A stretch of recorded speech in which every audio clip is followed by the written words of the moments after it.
我被老妈骗去相亲，却相到了自己的女友。见事情败露，女友直接气急败坏，不仅嘲讽我是金针菇来回涮着吃的穷逼，还说我只是她身边一条烦人的舔狗。赵莹莹，我和你处了3年，你竟然就是这么说我的？听到我的反驳，赵莹莹不屑道：“刚才你妈还在和我吹你年薪好几十万，你确定这说的是你？”我埋怨的看了老妈一眼，面对这个吹得满是豁口的我，我只能硬着头皮装下去。没错呀，那就是我，怎么了？而且我的年薪不是几十万，而是100万，就是不想告诉你爸。就在这时，一道机械声响起，恭喜宿主觉醒，吹牛成真系统。宿主放心，吹系统永相随，只要是宿主吹的牛逼，不管多邪乎，系统都能圆回来。另一边，赵莹莹非常不屑地笑了笑，就你还年薪100万，别人不知道你，我还不知道你吗？一个月工资只有3000块，这点钱还不够我买个包包。没等他说完，我直接拿出手机，我们公司领导都会在官网挂资料，这件事你应该知道吧？不信你自己看。赵莹莹看着信誓旦旦的我，不敢相信地看了看手机上的官网，洛川，27岁，技术部经理，这不可能，这是假的，这肯定是假的。赵莹莹根本不敢相信，才和自己分开不到1个星期的废物舔狗，竟然成了大公司的部门经理，年薪100万，有什么不可能？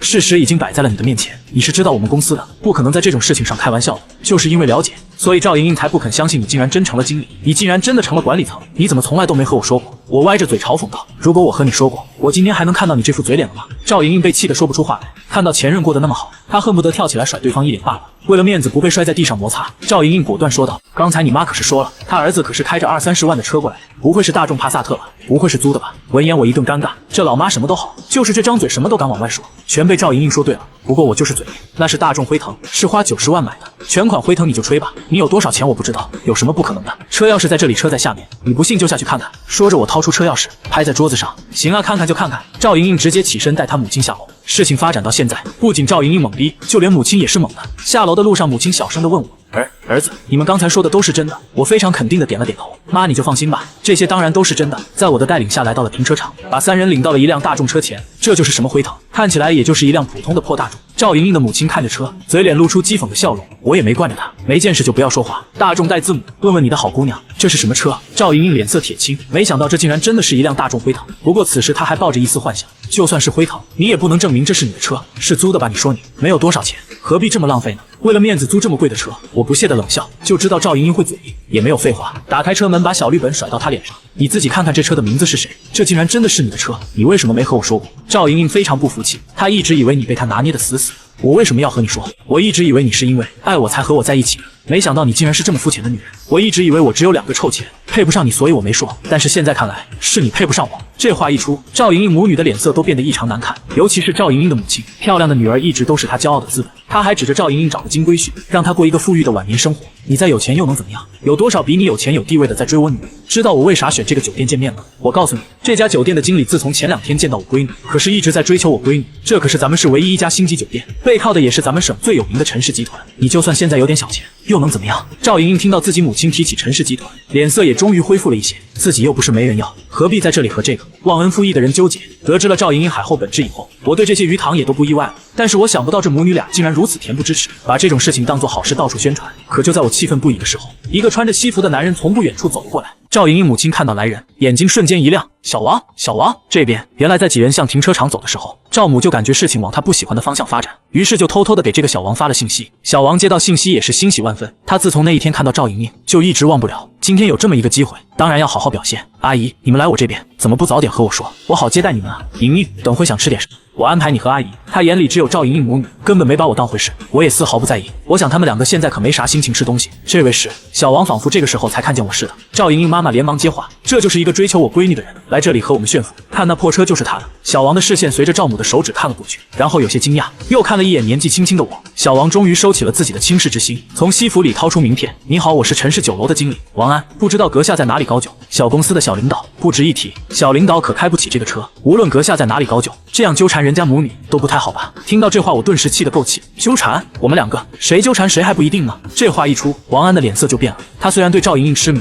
可是他不傻，单纯看那辆辉腾，他也能猜到了个大概。但是猜到归猜到，他来这边又不是为了讲道理判官司，他可是为了给赵莹莹母女长面子拉好感的。不管谁纠缠谁，我只想通知阁下，陈氏酒楼不欢迎你，请你离开。我皱了皱眉，这里是停车场，可不是你陈氏酒楼，而且你确定你可以做得了陈氏酒楼的主？让我离开。王安伸手整了整领带，非常傲气地说道，我当然可以做得了这个主。见到有人撑腰，赵母也牛气起来，怎么样？你再有钱又能如何？你开好车又能如何？我们小王说让你滚蛋，你就得滚蛋。说完，还非常得意地瞟了一眼我和我母亲。你说你能代表陈氏酒楼？我丝毫没有生气的样子，反而又问了一遍，这一下子把王安问得有些不耐烦了。再尝试，陈氏酒楼就是我说了算。我露出了满意的笑容。听说陈氏集团的董事长换人了，是他的独生女陈思思。我记得当初我和陈思思好像还是同学，当年她还和我表过白，不过被我拒绝了。前2天我回来的时候，她还联系我来着。啊，哈哈哈哈！王安听了我的话，先是一愣，紧接着笑得直不起腰来。就你也不撒泼尿照照自己，还说大小姐当年和你表白被你拒绝了，真以为你自己开了一辆100来万的车就算得上人物了？哪怕是赵莹莹听了我的话，也忍不住笑出了声。若川，我知道我对你打击挺大的，但是你能不能认清一点现实？陈大小姐是什么人，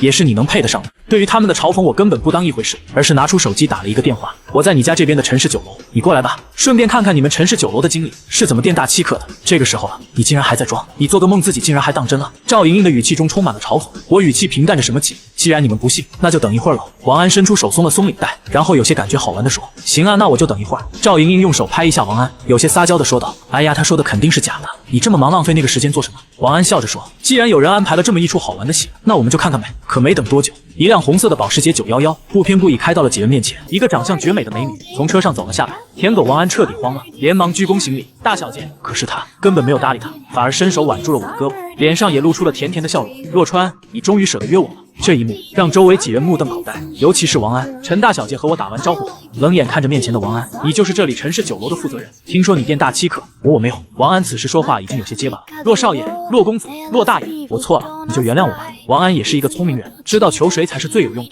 不过我却不打算搭理他。虽然王安只是一个帮凶，但是他是骂我骂得最狠的，得罪了人就应该付出他应该付出的代价。陈大小姐见我没有搭理王安，嘴角露出了笑容：“很好，你被开除了。”王安的脸一下子就变得惨白，他已经想到了自己接下来的命运。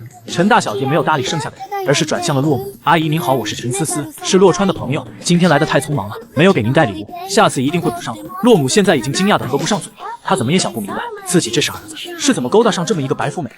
直到我拉了拉母亲的袖子，这才回过神：“啊，没事没事。”我3个人一边说话一边朝我车走去，可是我的车门还没来得及关上，就被一只手给拦住了，就看到了赵莹莹梨花带雨的脸。“洛川，你不能这样对我，我还是你女朋友。”我还没来得及说什么，陈思思就不愿意了。“你在说什么？在你今天答应相亲的时候，洛川就已经和你分手了。”陈思思不愧是苏州首富的女儿，才短短的几分钟就从我母亲嘴里知道了个大概。不对，洛川还没和我说分手，我们现在就还是男女朋友。我对赵莹莹也不客气。“好啊，那我现在就和你说分手。”“不行，我不答应。”赵莹莹无论我怎么说，就是死皮赖脸的不同意分手，因为她知道，如果这次不抓紧我不放手，以后想找这么一个优质可就不容易了。“洛川，我们也好几年的感情了，你舍得和我分手吗？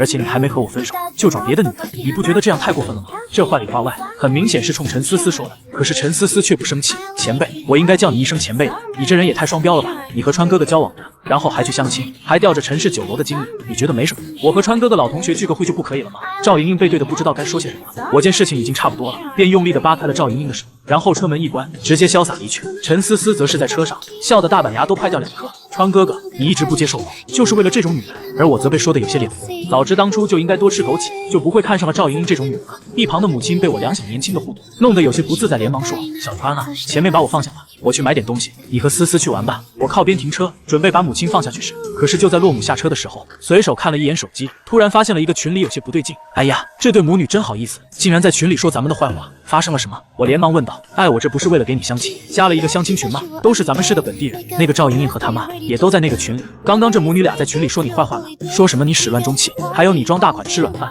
反正什么难听说什么。妈，你把我拉进群里，这件事过一会儿我自己处理。”送走母亲后，我开着车又转了一圈，就和陈思思回到了陈氏酒楼。来到酒楼楼顶的一间包间，这里就没人打扰我们两个。陈思思再次露出甜美的笑容，我表面上虽然风轻云淡，但是内心还是有些尴尬，毕竟陈思思是我通过吹牛成真系统弄来的，总有些不真实的感觉。请宿主放心，本系统只会进行适当的引导和条件的改变，不会对人心理进行改变。什么意思？我有些疑。陈思思本来就是宿主的同学之一，一直暗恋宿主，系统只不过是更改了陈思思的家庭背景。这样啊，这下我心里好受了不少。就在我2个人你侬我侬的时候，我突然感觉兜里的手机一直在叫，我皱着眉掏出手机，发现果然是刚才的相亲群。陈思思好奇地看了一眼我的手机，上面正好是赵莹莹母女的消息：“洛川，你敢进群不敢说话，你抛弃我女儿，就这么一声不知。”群里的姐妹都注意了，这个人就是一个渣男，他傍上富婆就把我这个3年的女朋友抛弃。洛川，你不得好死！下面还有一个不明真相被这对母女煽动，跟着骂我，这让陈思思非常气愤。川哥哥，我帮你解决了吧？这时我电话响了，接起来熟悉的声音传来：“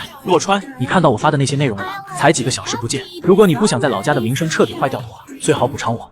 补偿你。我被赵莹莹的话给逗笑了，明明我才是那个受害者，明明我才是最气愤的那一个，可是赵莹莹竟然让我补偿她。赵莹莹理所当然地说，当然是你补偿我了，我也不多要，200万就可以。我相信你背靠着陈大小姐，这点小钱一定可以拿得出来吧？那我要是不给？已经被金钱蒙蔽了双眼的赵莹莹十分得意地说，不给，那我就让你身败名裂。你看大家是相信你还是相信我？这句话一出，我直接挂断电话。这回证据齐了。陈思思有些懵，什么证据？这对母女造谣、敲诈勒索我的证据啊！陈思思很是震惊，没想到我竟然还留了这一手。嘿嘿，川哥哥，我家里就有律师，你放心，我一定让他母女两个双双进去踩缝纫机。我搜了搜陈思思的头，你个小机灵鬼！这顿饭我两人吃的都非常开心，说得上是宾主尽欢。可是原本心情好好的，但是出了酒楼看到赵莹莹母女的时候，好心情顿时没了。我皱着眉，你们两个怎么还在？赵莹莹走上前来，洛川，你想明白没有？要钱还是要生育？如果你没钱的话，可以和陈大小姐要啊，我相信她这么喜欢你，一定会借给你的吧。听到这话，陈思思顿时就很想上去给赵莹莹一个大耳光，然后再来个全家桶，但是害怕我认为她暴力，就算了。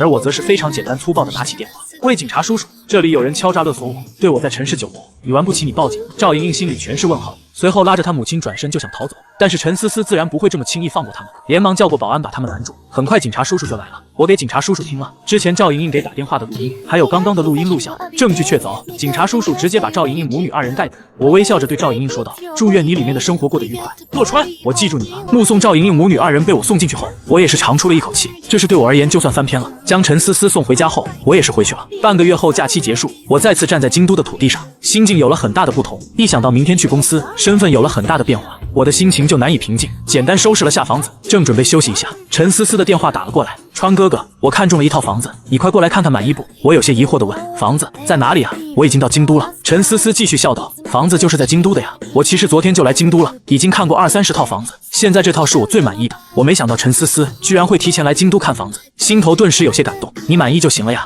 我就不用看了吧？听到我这话，陈思思有点失落。川哥哥，你什么意思？你是不想跟我住在一起吗？还是说你觉得我们发展太快了呀？思思，你这是在邀请我搬过去跟你同居吗？川哥哥，陈思思羞得差点接不上话了，缓了口气道，不是你想的那样的，房子是一个大平层，有很多个房间，你可以住别的房间的。好的，既然你不愿意跟我住一个房间，那我到时候就住别的房间吧。陈思思懵了好几秒，嗔恼地说，川哥哥你讨厌死了。按照陈思思的定位，我很快就来到了鼎盛世家小区，就见陈思思跟一个男人站在小区门口，远远看去，他们之间的气氛似乎并不融洽。见到我，陈思思第一时间迎了上来，男人也是紧跟其后。徐家豪将我一通打量后，满是鄙夷出口，你就是那个小白脸吗？小白脸？我摸了摸自己的脸庞，不解地问陈思思，我的脸很白吗？徐家豪再次不屑地说，要靠思思包养的废物不是小白脸是什么？连房子都买不起，你也配跟思思在一起？而我只是平静地反问，我们认识吗？你很了解我吗？你怎么知道我买不起房子？自以为是的东西。徐家豪被对得有些懵，好半天才气急败坏地大喊，吹牛谁不会？有本事把你的房本拿出来啊！就你这样的还想在京都买房子？5环外的老破小房你都买不起？我不禁一乐，自己确实是在吹牛，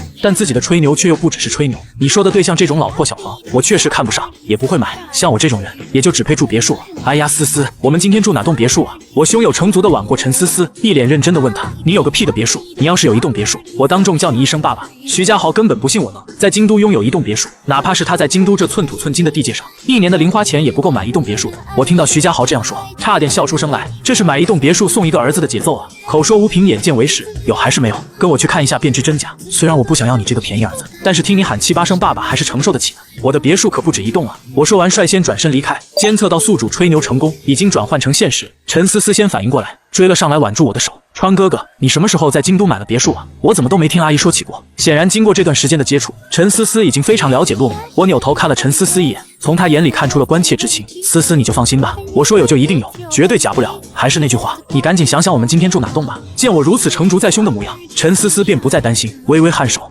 我都可以啊，我听你的。徐家豪刚追上来，就被塞了满嘴的狗粮，差点被气得原地出生。很快我就来到了京都入住率最高的别墅小区香山路园。望着眼前的香山路园大门，徐家豪忍不住大笑出声，小子，这里随便一栋的价格都不会低于3000万，牛都被你吹上天去了。你不会准备说你买的别墅就在这里面吧？我都不知道是说你聪明好，还是说你傻缺好。我的别墅要不在这里面的话，我带你来这里干嘛？遛猴呢？我无语的摇摇头，小子，你说谁是猴呢？徐家豪当场就要炸了。我们的争吵立马引起了小区门口保安的注意，只见一个又高又瘦的保安快步朝这边走来。你往哪儿去呢？一听这话，徐家豪瞬间就来了劲。香山路园出了名的安保水平一流，如果我在这里面真的有一栋别墅，门口的保安会不认识？徐家豪顿时大笑出口，你继续吹啊，牛皮吹破了吧？连一条看门狗都敢轰你走，你还敢说你在这里面有别墅？思思，你看到没有？这种人穷也就罢了，还如此的虚伪，他根本就不配跟你在一起啊！他甚至都没资格追求你。陈思思不搭理他，只是静静的看着我。我一时间有些懵，难道系统失灵了？之前吹了那么多牛，每次都成真了，没理由突然就失灵的。更何况系统此前明明已经提示过，吹牛已经成真。这时候保安又说话了，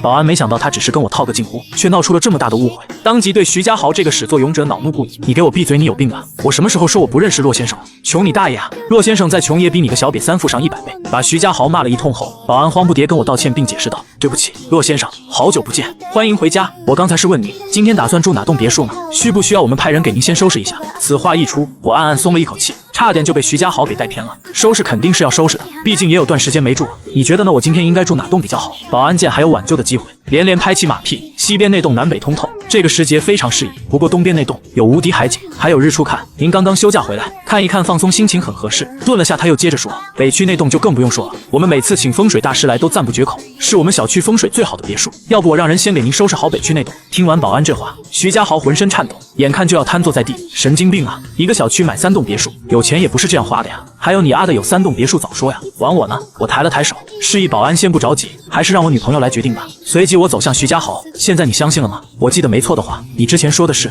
有1栋别墅就喊1声爸爸，我在这里就有3栋别墅，那你应该喊几声啊？一时间徐家豪面如死灰。我见徐家豪不为所动也不催促，反而笑道：你不急是对的，我的别墅不但在这里有，其他小区也还有呢。等等我带你去看完了，再算总账也不迟。徐家豪一听这话，当即不敢再犹豫。各位爸爸义父们，祝你们国庆假期快乐！祝完福后，徐家豪难堪的想要一头钻到地底下去。小子，你给我等着，我不会就这样算了的。扔下最狠的狠话，跑最狼狈的路。看着徐家豪落荒而逃的背影，陈思思不禁笑得前仰后合的，最后笑得实在不行了，直接埋进了我的怀里。我轻轻拍打着陈思思的预备，笑着问她：好了，思思，一会儿该笑坏肚子了，想好了吗？今天我们住哪栋别墅啊？陈思思又缓了好一会儿，才直起身子说：要先看过才知道的呀。走吧，带我去一栋一栋的看，有保安在前面领路，我也不怕路险。就这样，我们一栋接一栋的统统看了一遍。最后，陈思思选定了北区的别墅。川哥哥，你真厉害，居然在京都有这么漂亮的别墅。陈思思越看越喜欢，特别是想到以后会在这里跟我一起生活后，心里更是充满了幸福感。得了吧，你们家又不是没有别墅，再夸下去我可就要飘了。区区几栋别墅，恐怕还入不了你爸爸的法眼了。我不禁在心里提醒自己，必须保持足够的清醒，最后才能真正抱得美人归，千万不能因为眼前的一切盲目自大。陈思思见我如此淡然，心里越发欣赏这个男人了。对了，思思，之前那个男人到底是谁啊？陈思思整理了下措辞回道：他妈妈跟我爸爸是老同学，至于生意上的往来，我并不是很清楚，原来只是父辈间的同窗之情啊。我稍微松了口气，他回去以后不会跟你把告状了吧？陈思思想了想，无所谓的说：随便他打小报告，反正我的心里只有你一个。说着话，陈思思情不自禁的搂住我，我却没有轻易把这事接过，觉得徐家豪不会就这样放弃陈思思的，只是不知道接下来他准备搞什么幺蛾子而已。我想的没错，徐家豪并不打算放弃陈思思。离开香山路园后，他马上就拨通了他母亲的电话。妈，思思真的被人骗了，是个偷鸡摸狗的黄毛小子。电话那边，徐母皱起了眉头，到底发生了什么事？你是说你输给了一个骗子小偷吗？闻言，徐家豪支支吾吾半晌，才把事情的来龙去脉说了个清楚。最后，徐家豪不忘补充道：那个保安绝对是他雇来的临时演员，要不然那些别墅就是他偷来的。几千万的别墅说偷就能偷？徐母心生骂人的冲动，好不容易才强忍住回道：行了，你先自己待着，我给思思他爸打一个电话。徐母气得立刻挂了电话，把心情稍作平复后，拨出了陈思思他爸的号码。电话响了大半天，眼看就要自动挂断的时候，陈父的声音才从那头传了过来：老同学啊，好久不见，有事吗？徐母拍了拍胸口说：是这样的，我听说思思她到京都去了，还交了男朋友。陈思思私自跑去京都，自然瞒不过陈父。不过交男朋友一事，陈父还是头一回听说。老同学，你知道什么就直说吧。陈父微微皱眉道：事情是这样的。徐母把事情添油加醋的说了一遍，在他的描述里，洛川俨然成了一个职业的情场骗子，不但骗色，而且还骗财。陈父嘴角翘起一个弧度，非常清楚，如果洛川真的如此臭名昭著的话，徐母早就把人法办了，根本没有打这通电话的必要。不过他也没戳破，淡淡的问：老同学，依你看，这事应该怎么办呢？徐母眉毛一挑，他等的就是这话。这个骗子不是谎称他有好几栋别墅吗？那他肯定不差钱啊。既然他这么有钱，那就让他养着思思好了，只要做好财务隔离，任凭他骗术高超，也不会让老同学你有丝毫受损的。有道理，我现在就让人停掉思思的所有银行卡。谢谢你了，老同学。陈父欣然接受了徐母的建议。徐母不由得大喜：你怎么还跟我客气呢？我还是不放心思思，已经让小豪赶去京都。您放心，有小豪在，肯定会把思思照顾得很好的。陈父点点头：好的，替我谢谢小豪。又说了几句，陈父挂了电话。旁边的陈母早就忍不住了。老陈，你真的相信你这位老同学？陈父背脊突然一凉，不得不赶紧安抚吃醋的夫人。我还能不知道他这个人吗？我纯粹只是赞同他的建议而已。毕竟夫人，你也不了解思思这位男朋友是吧？陈母缓和语气道。可是你也不能一点生活费也不给思思啊，人生地不熟的，还是在离家那么远的地方。夫人啊，陈氏集团以后还是要让思思接班的，让她在京都磨练磨练，没什么不好的。要当陈氏集团的总裁，没有点空手套白狼的本事怎么行？陈父苦口婆心道。陈母没有办法反驳，只是狠狠地说，要是思思受到了哪怕一点伤害，那个男人跟你，我一个都不会放过。第9章，所有吹过的牛。京都香山路园，陈思思就带了个行李箱去酒店一趟就取过来了，反倒是洛川一屋子的东西，光是收拾都得收拾半天的。川哥哥，我去商场给你置办几套新的吧。陈思思建议道。洛川点头同意，可以，先去吃饭吧，我有点饿了。现在他是个小领导了，穿衣打扮确实不能太随便。他们驱车来到大悦城的时候，正好是饭点。不过陈思思对美食没有太多想法，看到人少的店铺就拉着洛川走进去。这家行不行的？怎么半天都不见有新客人进来？洛川说着话，抬眼望向对面那家店，等候用餐的顾客足足坐了3排之多。洛川之前没来过这边吃东西，也不知道这家店铺的消费水平，还以为陈思思是在替他省钱呢。要不我们换一家吧，你不用替我省钱的。洛川起身说道。谁要你请我了？而且这家的菜单可一点都不便宜的。说话间，陈思思把菜单递了过去。洛川接过看了眼，惊讶到咂舌不已。他这才知道，原来这家店没人排队，不是因为太普通了，而是因为太过昂贵。川哥哥，对我来说，吃什么一点都不重要，重要的是能够和你一起吃。陈思思笑盈盈地说。洛川会意一笑，你喜欢就好，我愿意每天都和你一起吃饭，直到你不愿意为止。我当然愿意，我会一直愿意，一直喜欢的。陈思思满脸幸福地望着洛川。由于顾客不多，菜很快就上齐了。2个人一顿饭吃得有说有笑，其乐融融。吃饱喝足，陈思思率先起身，说好的他请客，他就不给洛川买单的机会。可是收银员连续刷了3次，依旧没能收款成功。美女，不好意思，还是不行，好像是您的卡用不了了。收银员也不肯定到底是怎么回事，只知道陈思思付款不成功。陈思思柳眉微蹙，一时间有些尴尬。他一直以来都是绑定银行卡付款的，现在付款失败，10有8九被收银员说中了，是银行卡出了问题，而且还不是一张银行卡用不了，是全部银行卡都出了问题。这不禁让他百思不得其解。我先来吧。洛川不忍看到陈思思尴尬当场，赶紧上前解围。陈思思只能微微颔首，事后再搞清楚到底是哪里出了问题。滴的一声，提示洛川已经付款成功。先生，谢谢您，欢迎下次再来。收银员热情地说道，对方总算是把这笔账给结清了。洛川点点头，也是松了一口气。就在此时，一个很不友好的声音传了过来。陈思思，真的是你？想不到你居然也有今天。女人言罢，迎上了陈思思，随即继续得意地说，堂堂陈家大小姐竟然沦落到了需要男人包养的地步。你们陈家出了苏省，果真上不了台面，什么都不是。陈思思把眸光落在女人的脸上，一下子就认出了女人。女人名叫刘丽，是陈思思从小到大的死对头。约莫7、8年前，刘家被陈父强势赶出苏省，从那以后，陈思思就没见过刘丽。真是冤家路窄啊，竟然在京都重逢了。陈思思缓过神来，带着几分愠怒道，刘丽，你在胡说什么？想不到你还是老样子，满嘴谎话，张口就来。想当年，就是因为刘丽跟老师撒谎，造谣她的绯闻，导致陈思思被老师亲自摘掉舞蹈队队长徽章，最后演出的时候，只能站在角落里给舞台最中央的刘丽伴舞。也是从那一天开始，刘家正式跟陈家结怨，被陈家公然列为死对头，并且对外宣称谁跟刘家合作就是跟陈家过不去，最后闹到苏省商界几乎无人不知的地步。这么多年过去了，陈思思没想到刘丽还是如此死性不改。刘丽高昂着精心装扮的小脸说，我有说错吗？连吃个饭都要男人来给你付款，不是被男人包养还能是什么？难道你们陈家现在已经穷到吃不起一顿饭的地步了吗？你就是错了，那是我问他借的，明天我就会把钱一分不差的还给他。陈思思反驳道，心里确实也是这样想的。哦，姑且信你吧。不过陈氏集团在京都还是上不了台面。哈哈，如果我是你的话，就会马上滚回苏省去，免得继续在京都给家族丢人现眼。这么多年过去了，你们陈家当初说的冲出苏省还是一句口号吧？在京都，陈家什么都没有，什么都不是，连3流家族也配不上。赶紧滚回你的苏省去吧。刘丽连珠炮似的，一股脑把这些年的怨气在此刻通通发泄出来了。你，陈思思很想反驳，却发现他无言以对。从小到大接受的教育，又不允许他骂脏话，最好不要让我在京都再见到你，否则我会让你很难看，比今天还要难看100倍。刘丽扔下这句狠话，径直转身离去了。看着刘丽渐行渐远，陈思思气得直跺脚，气死我了！陈思思一双小手攥成了粉拳，气羞羞地说：“不行，我一定不能输给他，我要证明他是错的。”看到陈思思被这样欺负，洛川也是非常的生气。与此同时，脑海之中传来了系统的声音：“叮，主线任务发布，1年之内帮助陈思思打败刘丽，使陈家在京都的产业规模超过刘家。任务一旦失败，宿主所有吹过的牛都将化为乌有。”伴着这最后的声音落下，洛川不由得吸了一口气。这是系统第一次发布任务，没有任务奖励也就算了，居然还带着任务失败后的惩罚。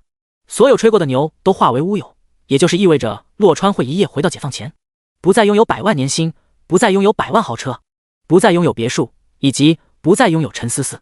所有的一切终将会成了一场美梦，这显然是不可接受的。洛川顿时一个机灵，犹如被人当头泼了一盆冷水。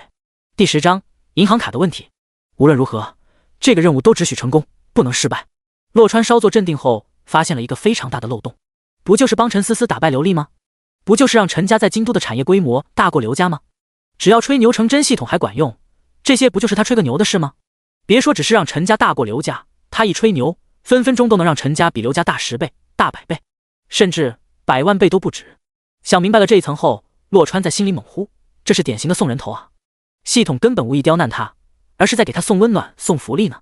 只是不等他高兴多一会儿，陈思思突然开口说道：“川哥哥，答应我一件事好吗？这件事你不许管，我要靠自己打败他，我要证明自己不是那种需要依靠男人才能成功的女人。”什么？把陈思思这话翻译成系统语言的话，无疑就是不许洛川用吹牛来帮助他。没有洛川的帮助，1年之内，陈思思想要白手起家，让陈家的产业从无到有，规模超过刘家，真不是一件容易的事啊！如果容易的话，陈父早就做成这事了。陈父之前并不是没有试图踏足京都，只不过是闯一次京都就失败一次而已。陈父都做不到的事情，现在换成陈思思，只会难上加难。思思，你这是干嘛啊？什么叫我不许管啊？你的事就是我的事啊！洛川一时间有些无语，不明白陈思思为什么会让他答应这样一件事。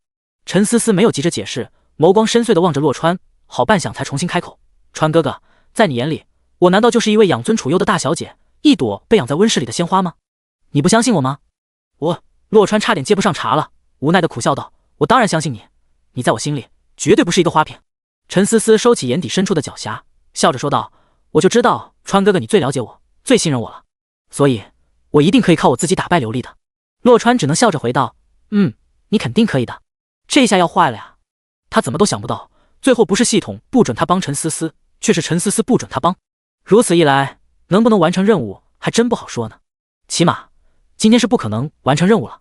不过转念间，洛川又有了新的想法，直接吹个大牛让陈思思打败刘丽是不行了，但是偶尔吹个小牛，一个脚步一个脚步，慢慢的帮陈思思打败刘丽，应该还是可以的。只要做得婉转一些，再找几个让陈思思无法拒绝的理由就行了。一念至此，洛川心里便有了数。川哥哥，你一定要说到做到，否则我真的会生气的呢。陈思思有些不放心地说。洛川使劲地点头道：“我说到做到，绝对不帮你打败刘丽。现在我们最好还是抓紧时间去趟银行。”陈思思的卡出了问题，肯定是要去找银行问清楚的。提起这事，陈思思也是心生着急。现在卡用不了，想要给洛川置办新衣服都不行，让他非常的不爽。于是他们驱车来到了银行。陈思思拿身份证取号，结果出来的却是普通窗口的号码。看着这个号码，陈思思更加确定银行卡的确出了大问题。奈何这里是京都，没有人知道陈家大小姐是谁，陈思思只能老老实实的排队等候。此时大堂内人满为患，连个坐的位置都没有了。洛川见状，不愿意让陈思思站着等，径自朝大堂经理走了过去。“你好，经理，我朋友是你们银行的贵宾客户，你们系统可能出了问题，没能识别出来，麻烦你去查证一下，好让我朋友可以优先办理业务。”洛川不卑不亢地说道。其实洛川已经算非常客气了，换做以前的话，陈思思可是银行最顶级的高端客户，洛川提醒经理是在帮银行的忙。只是现在陈思思已经不是贵宾客户了，而洛川显然并不知道这事。经理也不问洛川的朋友是哪位，只是随意的打量了下洛川，便一脸鄙夷的拒绝道：“就你穿成这样还贵宾客户，你朋友也没戏，再不老实排队，信不信我让保安轰你？”经理一直信奉什么样的人交什么样的朋友，洛川满身的地摊货，作为洛川的朋友又能好到哪里去？洛川当即皱起了眉头，对方居然连核实都不愿意核实，直接就狗眼看人低。我穿成这样怎么了？关你屁事啊！你们银行还要管贵宾客户怎么样穿衣打扮不成？我就不信你敢让保安轰我！我也是你们银行的贵宾客户，而且还是最顶级的那种。洛川顿时火冒三丈，对经理的态度非常不满。他的话音刚落，系统就发出了提示声。叮！监测到宿主再次吹牛成功，现在转换为现实。毫无疑问，洛川现在已经正式成为了这家银行的高端贵宾客户。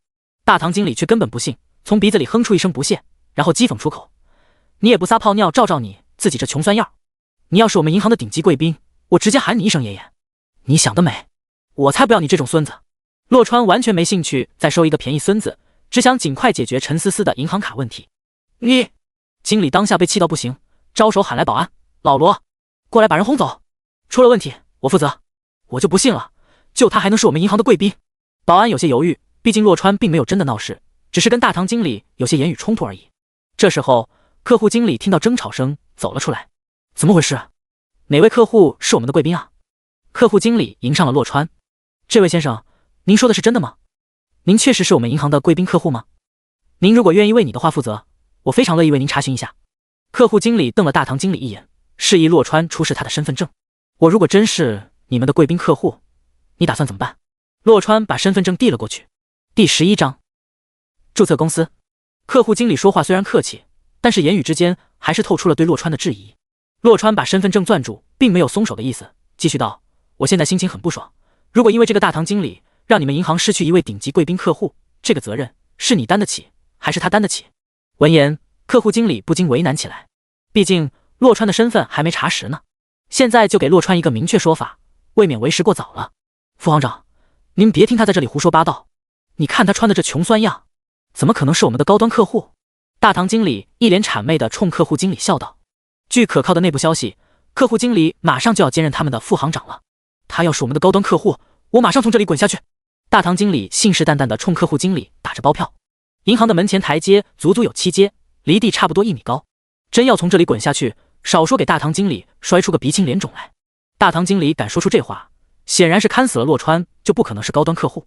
而有了这话，洛川当即松开了手，任由客户经理把他身份证拿过去，淡淡的说：“那就查吧，有人自己想滚，我必须成全啊。”很快，客户经理就核实了洛川的资料信息，洛川居然真的是他们银行的顶级贵宾，最高端的客户。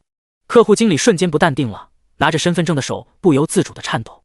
如果气跑了眼前这位高端客户的话，那他板上钉钉的副行长恐怕就要彻底黄了，甚至连这份工作都不一定能够保住的。洛先生，都怪我们有眼无珠，还请您大人不计小人过。客户经理低头哈腰，双手把身份证奉还。副行长，您说什么？他难道真的是？大堂经理彻底慌了。客户经理却懒得搭理他，扭头便冲保安吼道：“老罗，还愣着干嘛？让这混蛋给我滚！”保安本来就对大堂经理有很大怨念，大堂经理平日里没少对他呼来喝去的，现在被他带到了机会，自然不会放过。更何况气跑了高端客户，他很有可能也会丢掉饭碗的。只见保安二话不说，直接拎起大堂经理的衣领就往外拽，最后更是一脚踹在大堂经理的屁股上。下一刻，大堂经理便从台阶径直滚了下去。啊！救命啊！大堂经理惨叫几声，吓晕了过去，随即四仰八叉的躺在台阶下面，摔得头破血流，凄惨无比。洛先生，您看，现在你满意了吗？客户经理小心翼翼地问。洛川多少有些讶然，这俩人做事也太狠辣了点，他要是还是不满意的话，恐怕底下那位还会更惨。他朝陈思思招了招手，淡淡的回道：“你帮我朋友把他银行卡的问题解决了，我自然就会满意的。”解决？肯定解决。两位请跟我走，我们去贵宾室谈。客户经理随即殷勤的把洛川他们带到贵宾室。经过一通核查后，客户经理搞清楚了问题所在。陈思思的银行卡确实出了问题，确切的说是被冻结了，而且还是永久冻结。陈女士，您的银行卡是被苏省陈氏集团申请冻结的，想要解冻的话，你必须返回苏省一趟才行。客户经理慢条斯理地做出进一步解释。听到客户经理这样说，陈思思瞬间就想明白了，是爸爸做的好事。这次到京都来，陈思思属于离家出走，很显然，冻结银行卡就是对他离家出走的惩罚。这是爸爸在逼他回苏省去呢。既然客户经理帮不了陈思思，那洛川也无意为难他，起身跟陈思思一起离开。洛川边往外走边问道：“思思，需要去其他银行看看吗？”陈思思摇摇头：“不用了，结果应该是一样的。我不会屈服的。”我才不要回苏省去，我要留在京都，我要跟川哥哥你在一起。洛川任由陈思思搂住自己的手臂，笑着安慰道：“没事的，我养得起你。”陈思思羞赧的应了一声，忽而又蹙起了秀眉。可是我还要打败刘丽呢，要打败刘丽，必须得先成立一家公司，而成立公司自然就需要启动资金。可是现在陈思思可以说是身无分文。思思，我年前刚好注册了一家公司，现在转给你，就先从这家公司开始吧。洛川立马抛出他的计划。陈思思想也不想就拒绝道：“川哥哥，我说到做到，你不能这样帮我的。”洛川当即以退为进，自顾自般说：“真不要啊，我原本也是注册着玩的，反正又没花几个钱，现在想想也没空打理，看来只能把艾斯日记送给女同事了呀。”艾斯日记就是洛川注册的公司。此话一出，陈思思不禁眼眸微亮。川哥哥，你说你注册的公司叫什么？洛川重复道：“艾斯日记，怎么了？我有位女同事好像感兴趣，反正你也不要，我送给她，你没有意见吧？”不行，我有意见。陈思思顿时不乐意了。艾斯，可是艾斯的谐音啊。洛川把公司名注册成这样，是什么时候已经不言自明。陈思思怎么会允许洛川把这家公司送给别人，还要是一位女同事？你不是不要吗？怎么还有意见啊？洛川故作不解道：“谁说我不要了？艾斯日记本来就是我的，只能是我的。”陈思思含情脉脉地望着洛川，俨然已经把艾斯日记当成了他们的定情信物了。洛川心里也是乐开了花，总算迈出了第一步。接下来就是不动声色的让艾斯日记发展壮大。陈思思缓过神来，微微蹙眉，盯着洛川，一字一句地说：“川哥哥，这公司真的是你年前就注册好的？你不会打算等等偷偷跑去注册吧？注册资金是多少啊？”洛川摆出一副发誓的架势来，拍着胸脯说：“我保证艾斯日记是我在年前就注册好的一家公司，注册资金是100万。”叮！监测到宿主又在吹牛，正在转为现实。第12章，公司的汹涌。陈思思见得洛川如此信誓旦旦的，便欣然接受了这家公司。不过转念间，他又嘟着小嘴说：“川哥哥，这要是给刘丽知道，肯定又要说我被你包养了。这可是注册资金100万的公司啊！”洛川笑着摇了摇头，那只是注册资金，又不是实缴的，就是个空壳公司。只要你经营得当，没有亏损的话，我可是1分钱都不用出的。有道理，算你吧。陈思思这才彻底放宽心。为了完全打消陈思思的疑虑，洛川承诺道：“思思，我明天就回公司上班了，艾斯日记以后就全权由你来打理。”有了洛川这话，陈思思满意的点点头：“川哥哥，你放心吧，我一定会让艾斯日记名扬京都的。”回到别墅后，陈思思就开始收集刘丽和刘家的资料，打算跟刘丽正面硬刚。刘丽做什么，陈思思就做什么。走刘丽正在走的路，让刘丽无路可走。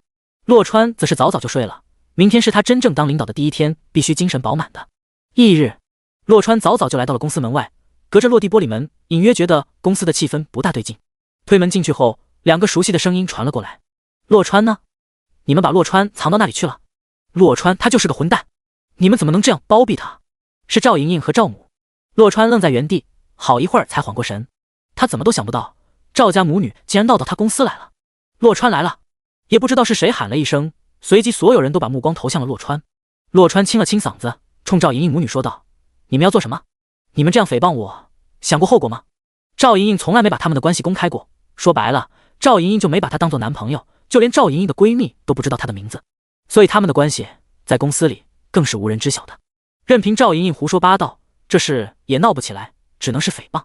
可是赵莹莹似乎早就猜到洛川会这样说，唇角微微上扬，语气却依旧苦大仇深：“洛川，你真的以为你做的那些事没人知道吗？你强迫我搞地下情，让我不得见光，可不只是天知地知你知我知，这是典型的个人先告状啊！”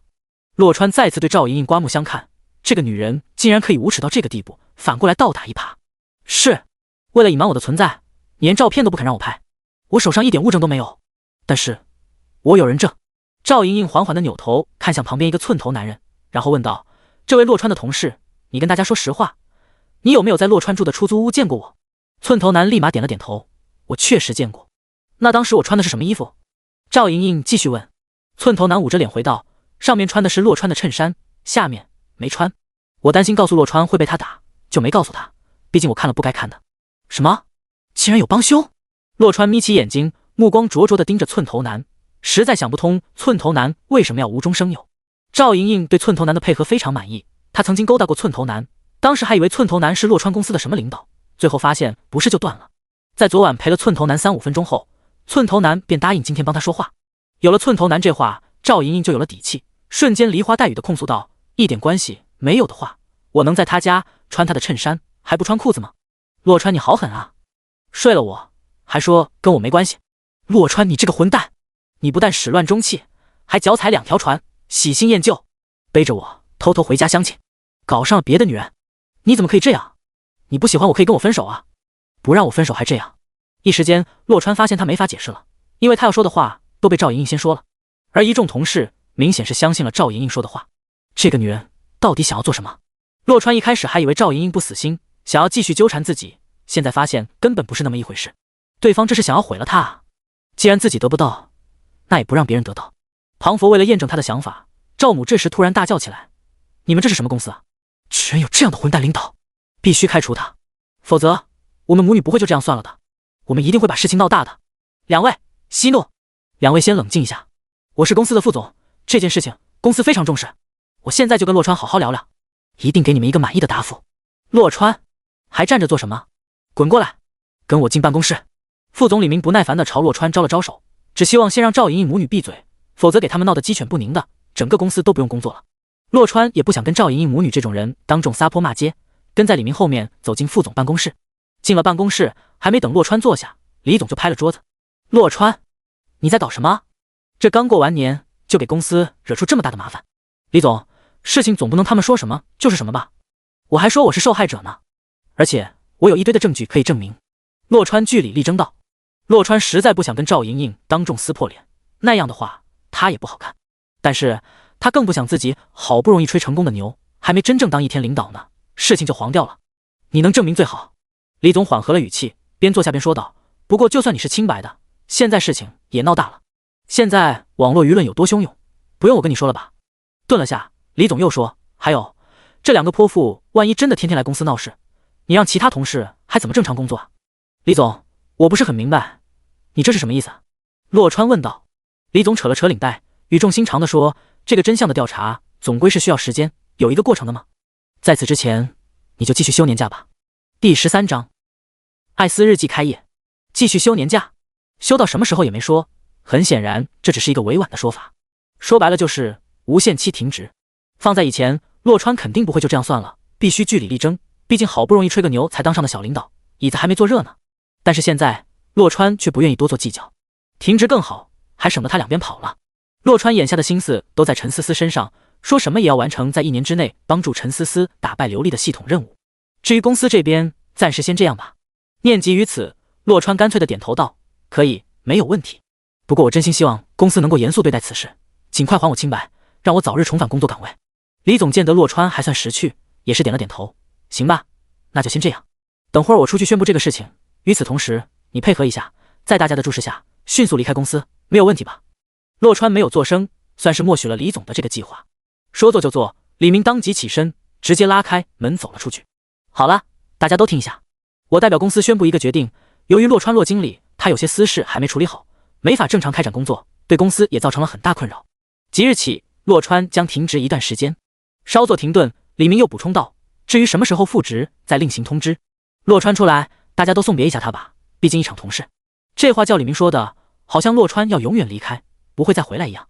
演戏演全套，洛川头也不回的径直走出公司。至于什么时候复职，李明区区一个副总，说了也不算。洛川执意要回公司的话，谁都拦不住他。李明不行，哪怕公司董事长亲至也不行。离开公司后，洛川先是回到之前住的出租屋，把东西收拾好打包，再喊来搬家公司，一次性把行李全都搬到香山路园的北区别墅里。陈思思出去了，并没有在别墅。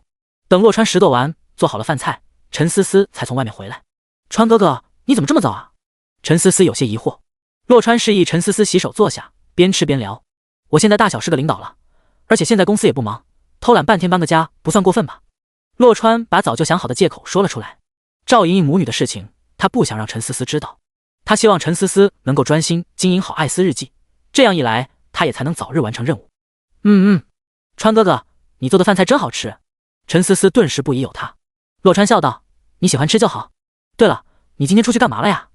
陈思思不答反问：“川哥哥，你说如果艾斯日记明天开业，会不会着急了点？有点仪式感也没什么不好，只是你想好先做什么产品了吗？”洛川能够理解陈思思的心情，换作是他，只会更加着急。君子报仇才10年不晚，他又不是君子。隔夜都嫌太久了。经过陈思思的调查，现在已经大致搞清楚了，刘丽在京都主要是做护肤品和化妆品的，在这方面，陈氏集团可以说是毫无涉猎，所以陈思思对这一行的经验也不多。洛川问的正是陈思思苦恼的，护肤品和化妆品这么多种类，一口气也吃不成胖子，先着手哪个品类倒是成了一个大难题。陈思思略作思忖，苦笑道：“先把大门打开，招人进来再说，到时候看看招到的人里头哪方面最多，就从那一方面着手做起。”洛川觉得这想法也不赖，竖起了大拇指：“我觉得行，非常棒的主意。川哥哥，你真好，只是再这样夸下去，我都不好意思了呢。”陈思思笑盈盈地说：“这可不是夸，一点都不夸，我只是在陈述一个事实而已。”洛川也是笑了。一夜无话。翌日，京都华茂大厦，刘丽的公司利夫集团就在这栋大厦的14层，整整1层楼都被他租下了。而陈思思则是把艾斯日记的总部设立在大厦的13楼。如果14层还有位置的话，相信陈思思一定会毫不犹豫地把公司开在利夫集团的对面。虽然还没有一个员工，但为了仪式感，陈思思还是搞了个简单的剪彩，没有任何嘉宾，也没有司仪礼仪，只有陈思思和洛川2个人。剪彩过后，就等着求职的人找上门来了。招牌广告已经放了出去。刚刚完成剪彩仪式，突然一阵莫名其妙的掌声响起。恭喜恭喜！来的不是别人，正是刘丽。在刘丽身后，还有一众利夫集团的员工。陈思思并没有通知刘丽，也没有试图引起刘丽的注意。刘丽，你派人跟踪我。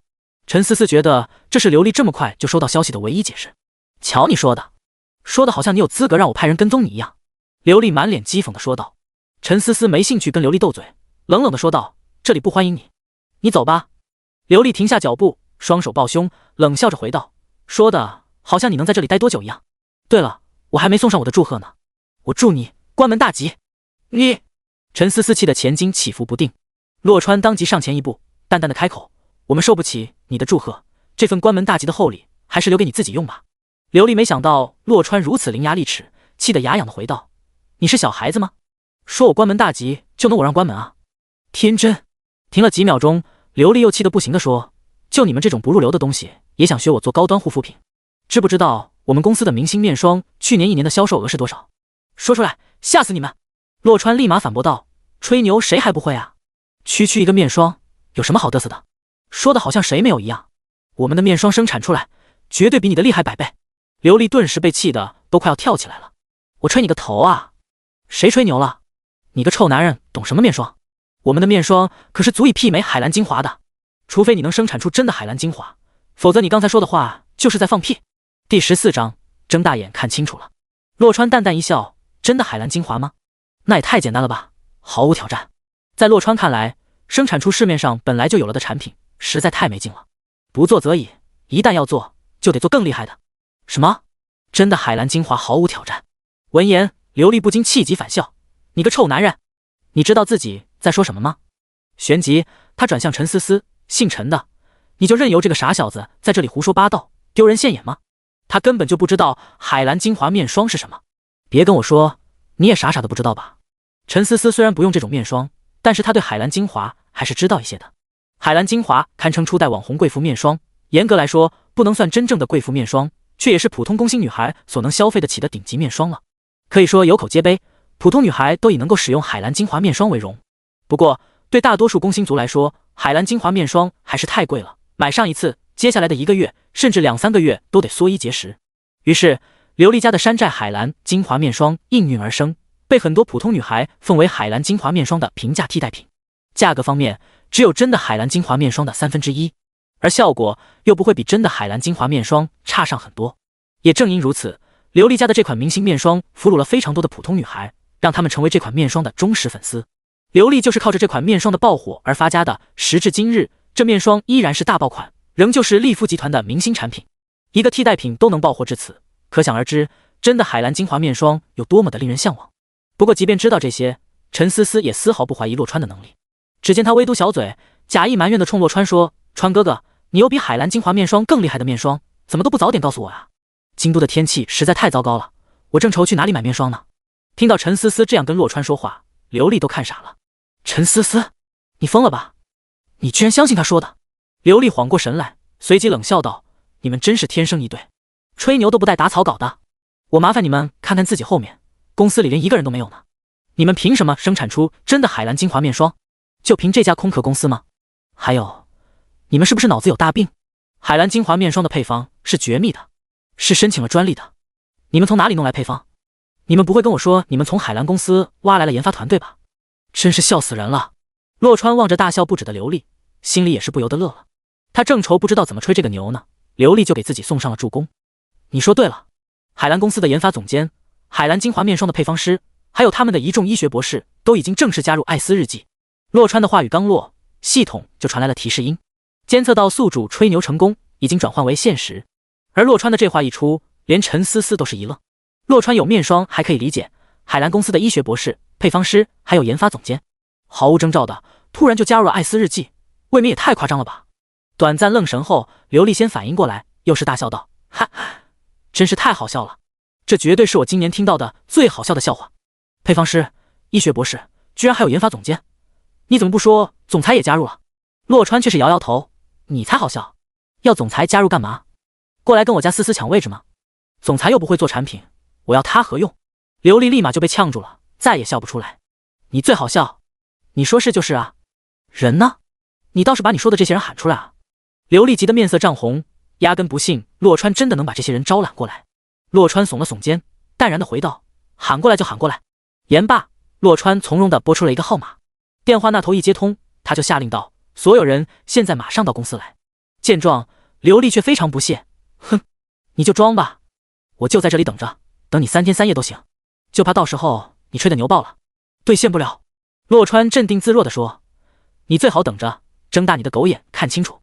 你……刘丽气得想要吐血，他怎么都想不通，为什么事情发展到这一步，洛川还能如此嘴硬。但是很快他就知道了原因。密集的脚步声从身后传来，让刘丽等人都是下意识地回头看去。在他们的注视下，一群白皮肤黄头发的外国人着急忙慌地快步走向洛川。距离洛川还有2-3米的地方，他们停下脚步，然后恭敬地问候：洛先生。洛川满意的点点头：非常好，现在全部转过身去，有人想要看看你们的真面目。他边说边做着手势，这些外国人只是稍微迟钝，便大概知道了他的意思。姓刘的女人，现在看到了吗？就怕你眼睛不行，那就麻烦你睁大一点看清楚了。洛川冷冷地说道。刘丽已经怔了好半晌，此时不由得嘴硬的否认：你说他们是他们就是啊，我凭什么相信？可是他的话还没说完呢，身后的几个员工就忍不住跳出来反驳他。他带来的这些员工可都不简单，利夫集团的山寨海蓝精华面霜就是出自他们的手。刘丽不认识这些外国人，他们确实认识的，其中有的还关系不浅。刘总，他真的是海蓝精华面霜的配方师，还有那位正是海蓝公司的研发总监啊。更有甚者，已经情不自禁地朝那边走了过去。走到近处后，激动地冲其中的几个医学博士说话：老师，真的是你？你来京都怎么不提前跟我说一声啊？我真是太激动了。麦克博士，你终于来京都了，我简直太崇拜您了。茱莉亚博士，我当年有幸听过你的课，真的很希望有机会再跟在你身边学习呢。第15章送人头。刘丽呆立当场，彻底傻了。这些员工当初都是经过他精挑细选的，什么水平他清楚得很，要是没有水平，也不可能生产出来山寨的海蓝精华面霜。然而现在，这些员工却一个个低下了他们高傲的头颅，冲着洛川的员工穷尽谄媚之能。这个时候，刘丽想不相信都不可能了，眼前这些老白居然真的是海蓝公司的研发总监、医学博士以及配方师。拥有了这些人，即便生产不出真的海蓝精华面霜，也能轻松地研发出一款比利夫集团明星面霜更好的面霜。这对利夫集团的面霜产品来说，无疑是灭顶之灾。谁不想要拥有更好的呢？怎么会这样？刘丽使劲地摇头，希望这一切都只是幻觉。但是不管他如何摇头，都没法将这些老白们摇消失掉。他究竟是怎么做到的？他是都用了什么神仙手段啊？刘丽始终百思不得其解。事到如今，刘丽只能放下狠话，就算他们都是真的又怎么样？海蓝精华面霜是有专利的，他们哪怕知道配方，也不可以泄露的。你们绝对不可能研发出比利夫精华更好的面霜，绝对不行。说完，刘丽就要灰溜溜的跑了，却发现他的员工有几个并没有跟上。你们做什么？还不快点跟我回公司！他不发火还好，一发火，这几个员工就感觉自己彻底受够了他。吼什么吼？我现在不干了，我也不干了。你的破公司给我见鬼去吧！就是，什么玩意儿？我也不要做假货了。显然，在他们眼里，利夫精华面霜就是100%的假货。你们！刘丽万万没想到，居然会赔了夫人又折兵，气得两眼一翻，直接昏厥了过去。刘总，剩下的员工见状不敢怠慢，赶紧把刘丽送医院去。就这样，洛川成功将刘丽气跑了，算是坚实的迈出了帮助陈思思打败刘丽的第一步。同时，洛川还帮陈思思招来了10几个技术骨干。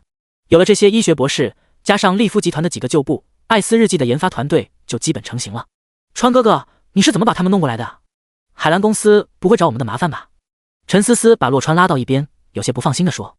洛川拍着胸脯保证，绝对没有问题，你就放心大胆地用吧。顿了下，他看向那几个利夫集团的旧部，反而是那几个人，我有些担心。思思，你可要看好了，用得了的话就用，不能要的果断让他们走。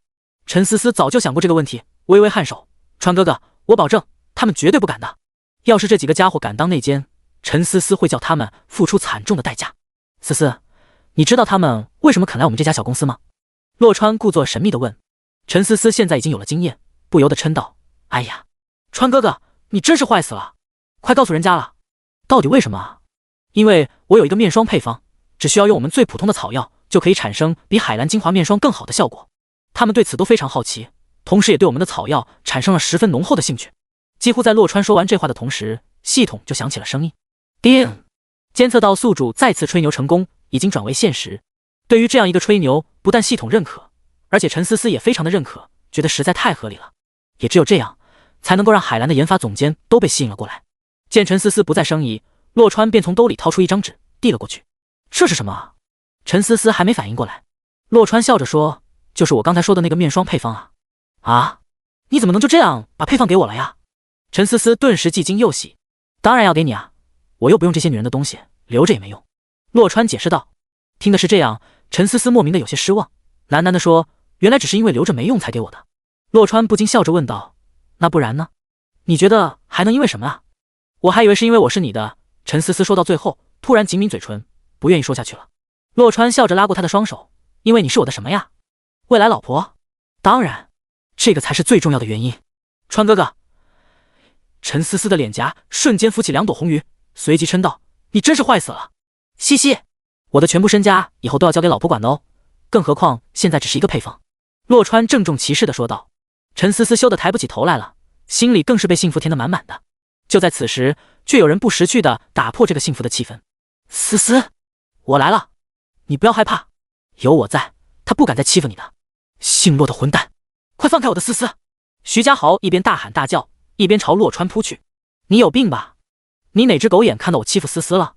洛川大喝一声，直接把徐家豪喝住。徐家豪抬了抬有些发软的双腿，终究没敢继续往上扑。都怪昨晚那对吃人食骨的姐妹花，让他今早差点下不了床。他定了定神，愤怒地吼道：你别以为你搞了家皮包公司就了不起了，注册资金是多少？500万？还是1000万？只是认缴，又不用现在就拿出真金白银，这根本证明不了什么的。我看你是真的有大病，我证明个屁，我都懒得理你。洛川冷冷地回道。徐家豪不想跟洛川斗嘴，转向了陈思思，语重心长地说道：思思，你要是想开化妆品公司，我现在就可以去收购一家上市公司送给你的，你千万不要再被这个混蛋蒙骗了啊！他就给你一家皮包公司，根本一点诚意都没有。你看我给你带了什么？徐家豪说着话，让开半个身子，示意陈思思往他后面看。他们都是皮肤学毕业的，各大名校的优秀毕业生，都是我招来送给你的，比这些老头老太太强多了。一群鬼佬，都是啥玩意儿啊？第16章，银行的求助。堂堂海蓝公司的前研发总监以及医学博士，到了徐家豪的嘴里，竟然成了一群鬼佬，没用的老头老太太。听了这话，洛川等人不禁都是神色古怪。相比这群老头老太太，徐家豪带来的这些优秀毕业生才叫啥也不是。洛川都无语了，实在不想搭理这个憨憨。陈思思也很无语，冷着脸说：徐家豪，你不懂就不要乱说话，丢人的是你自己。顿了下，他又道：还有，徐家豪，你这是什么意思？我根本没有通知你，你怎么知道我们今天开业？你是不是在调查我？其实陈思思真正想知道的是，在徐家豪的后面有没有家里的受益。如果纯粹是徐家豪的个人行为，那就没有什么。而要是爸爸也站在徐家豪那边的话，事情就有些麻烦了呀。思思，瞧你说的，这叫什么话啊？什么叫我调查你啊？我这是在关心你。徐家豪脸不红心不跳的解释，这个家伙是不是说这些老头老太太是什么大人物？你可不能信他啊！闻言，陈思思都忍不住要翻白眼了，冷冷地说：他们是谁？你让你后面那些所谓的优秀毕业生好好看看。要是他们看不出来，那他们就不是真的优秀。徐家豪怔了下，随即高声回道：看就看，但我告诉你，他们绝对不会是什么大人物，就是没用的老头老太太。洛川这时忍不住开口了，却是冲着那些毕业生去的。我给你们一次机会，是选择继续跟着他干，还是选择跟着我这支优秀的研发团队做一番了不起的大事业？徐家豪觉得洛川这种公然挖人的行径实在可笑，大声的讥讽道：小子，你少在这里画大饼，你知道我把他们招来花了多少真金白银吗？说出来吓死你，是一个你付不起的价儿。可是他刚刚说完，身后的毕业生们就开始迅速跳槽了。骆老板，我选择跟着你，我也选择骆老板你，这还用考虑吗？当然是选择骆老板啊，傻子才不选骆老板你呢。不到一会儿的功夫，所有毕业生都跑到了洛川的跟前，他们怎么可能有眼无珠，连海蓝公司的研发总监和医学博士们都认不出来啊？不管是什么原因，让这些行业大咖选择跟随洛川，他们只知道跟着这些行业大咖学习的机会是绝无仅有，绝对不能放过。你们在做什么？你们都疯了吗？徐家豪不敢置信地看着这些毕业生，声音都有些颤抖了。你才疯了，以为一个红包就可以收买我吗？没错，去你的大红包！对，谁要你的臭钱啊？还给你！说话间，这些毕业生一个个掏出红包，朝着徐家豪扔了过去。原来徐家豪不但许诺给他们高薪，而且还给了一个超大的聘用红包。可惜的是，即便如此，也无法让这些毕业生继续跟随徐家豪。看着掉了一地的红包，徐家豪完全懵了。都疯了！你们都是一群傻子，连钱都不要，你们就等着被骗的衣服都不剩吧！徐家豪实在待不下去了，随便捡了几个红包就灰头土脸的溜了。今天算是栽了，只能再另想办法戳破洛川的真面目。洛川根本没把徐家豪放在心上，打量了下这些毕业生，一个个干劲十足的模样，好像还真不错呢。思思，我觉得现在你可以宣布招聘结束了，这些人应该暂时够用了吧？陈思思深以为然的点了点头，川哥哥，都是你的功劳呢。洛川摆摆手，无功不受禄，这功劳应该归于那对男女的。川哥哥，你真坏，这话好杀人诛心呢。陈思思瞬间被逗笑了。洛川又跟陈思思说了几句情话，便离开了艾斯日记。接下来的工作就交给陈思思了，面霜什么的他真的不会。走出华贸大厦后，洛川猛地发现他无处可去，公司现在又回不去，闲来无事也不知道该做些什么。别墅肯定也不能回，要不然该让陈思思看出端倪来了。就在这时候，洛川的手机突然响了起来，一个陌生的号码。犹豫了下，洛川还是按下了接听键。是洛先生吗？熟悉的声音让洛川很快就听出了电话那头的人是谁。是朱副行长啊，不是别人，正是之前那家银行的客户经理。如果不出意外，眼下应该已经成功兼任副行长了。洛先生客气了，叫我小朱就行。朱大林诚惶诚恐地回道。洛川笑了笑，朱副行长是大忙人，时间宝贵，我们还是说正事吧。朱大林慌不迭转入正题，是这样的，洛先生，我有位大客户，他着急用钱，但我们银行眼下已经没有相关的贷款额度了。我就在想，洛先生，你能不能帮他的忙？我听说洛先生在其他银行也有账户。朱大林试探性地说道。朱副行长真是打得一手好算盘啊，你这是要我把其他银行的钱取出来，就保留着你们银行的账户是吧？洛川不答反问。不是的，洛先生，您误会了。朱大林赶紧解释，我这位客户是愿意付利息的，绝对比您现在的存款账户利息要高。哦，这样说来是给我送钱啊？洛川淡淡的说。朱大林抹了把额头的汗，洛先生说笑了。朱大林之所以这样做，只是不想看到他这位客户生意失败，因为那样的话，这位客户的贷款就会成为一笔烂账。而如果他能够帮助这位客户的生意起死回生的话，那以后这位客户肯定少不了照顾他的业务。洛先生，要不您先过去实地考察下，再决定要不要帮这个忙也不迟。我这位客户是做高端美容机构的。朱大林做着最后的努力。美容机构吗？联系到陈思思正在做的艾斯日记，洛川突然生出了兴趣。可以，在哪里？我去看看。第17章，赔10倍。洛川先去银行把朱大林给接上，然后一起前往朝阳商业街。洛先生，实在是太感谢您了。朱大林陪着笑脸道。朱大林一开始并不确定洛川是否在其他银行有户头，纯粹就是死马当活马医的。现在看来，他赌对了。这位洛先生真的是位大金主啊。洛川摆摆手，我还没答应借钱的，先看看再说。来到朝阳商业街，刚刚把车停好，外面就有一个中年男人殷勤地给洛川打开车门，显然是朱大林通风报信的。洛先生您好，这次真是麻烦您了。中年男人名叫黄一鸣，是高端美容机构飞曼的老板。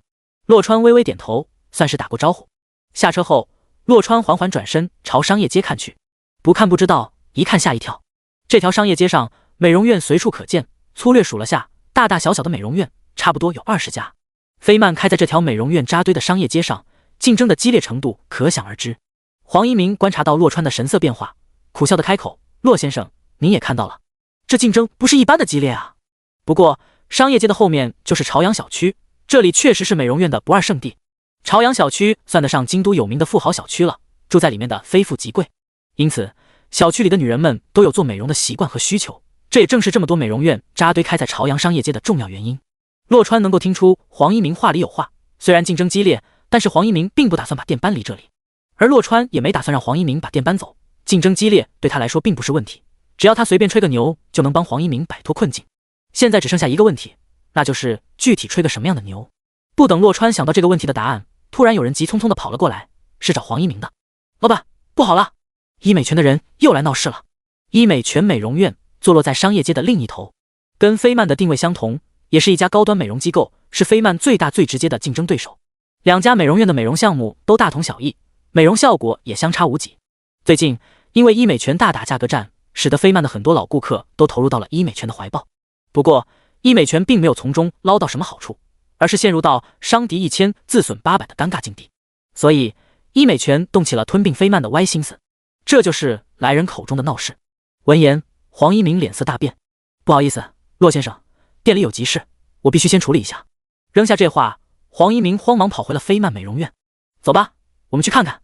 洛川当先朝菲曼美容院走过去，朱大林紧随其后，只希望黄一鸣能赶紧把事情处理好，别把洛川的耐心都消耗完了。洛川刚刚走进菲曼美容院，里面就传来了骂人的声音。乍一听，洛川还以为是在骂他呢。黄一鸣，我跟你说，只有傻子才会踏入你们家菲曼的大门。这几个小妹妹就是涉世未深，不知道你们菲曼的猫腻，才会上当受骗的。我现在带他们走，是在给社会做好事，你知道不知道？说话的男人是医美泉美容院的老板，人称秦胖子。显然，秦胖子这是在公然抢顾客呀。在发现有几个新人顾客进了菲曼美容院后，竟然直接过来抢人。黄一鸣见秦胖子抢了人，还往自己脸上贴金，差点没忍住一口唾沫喷对方脸上。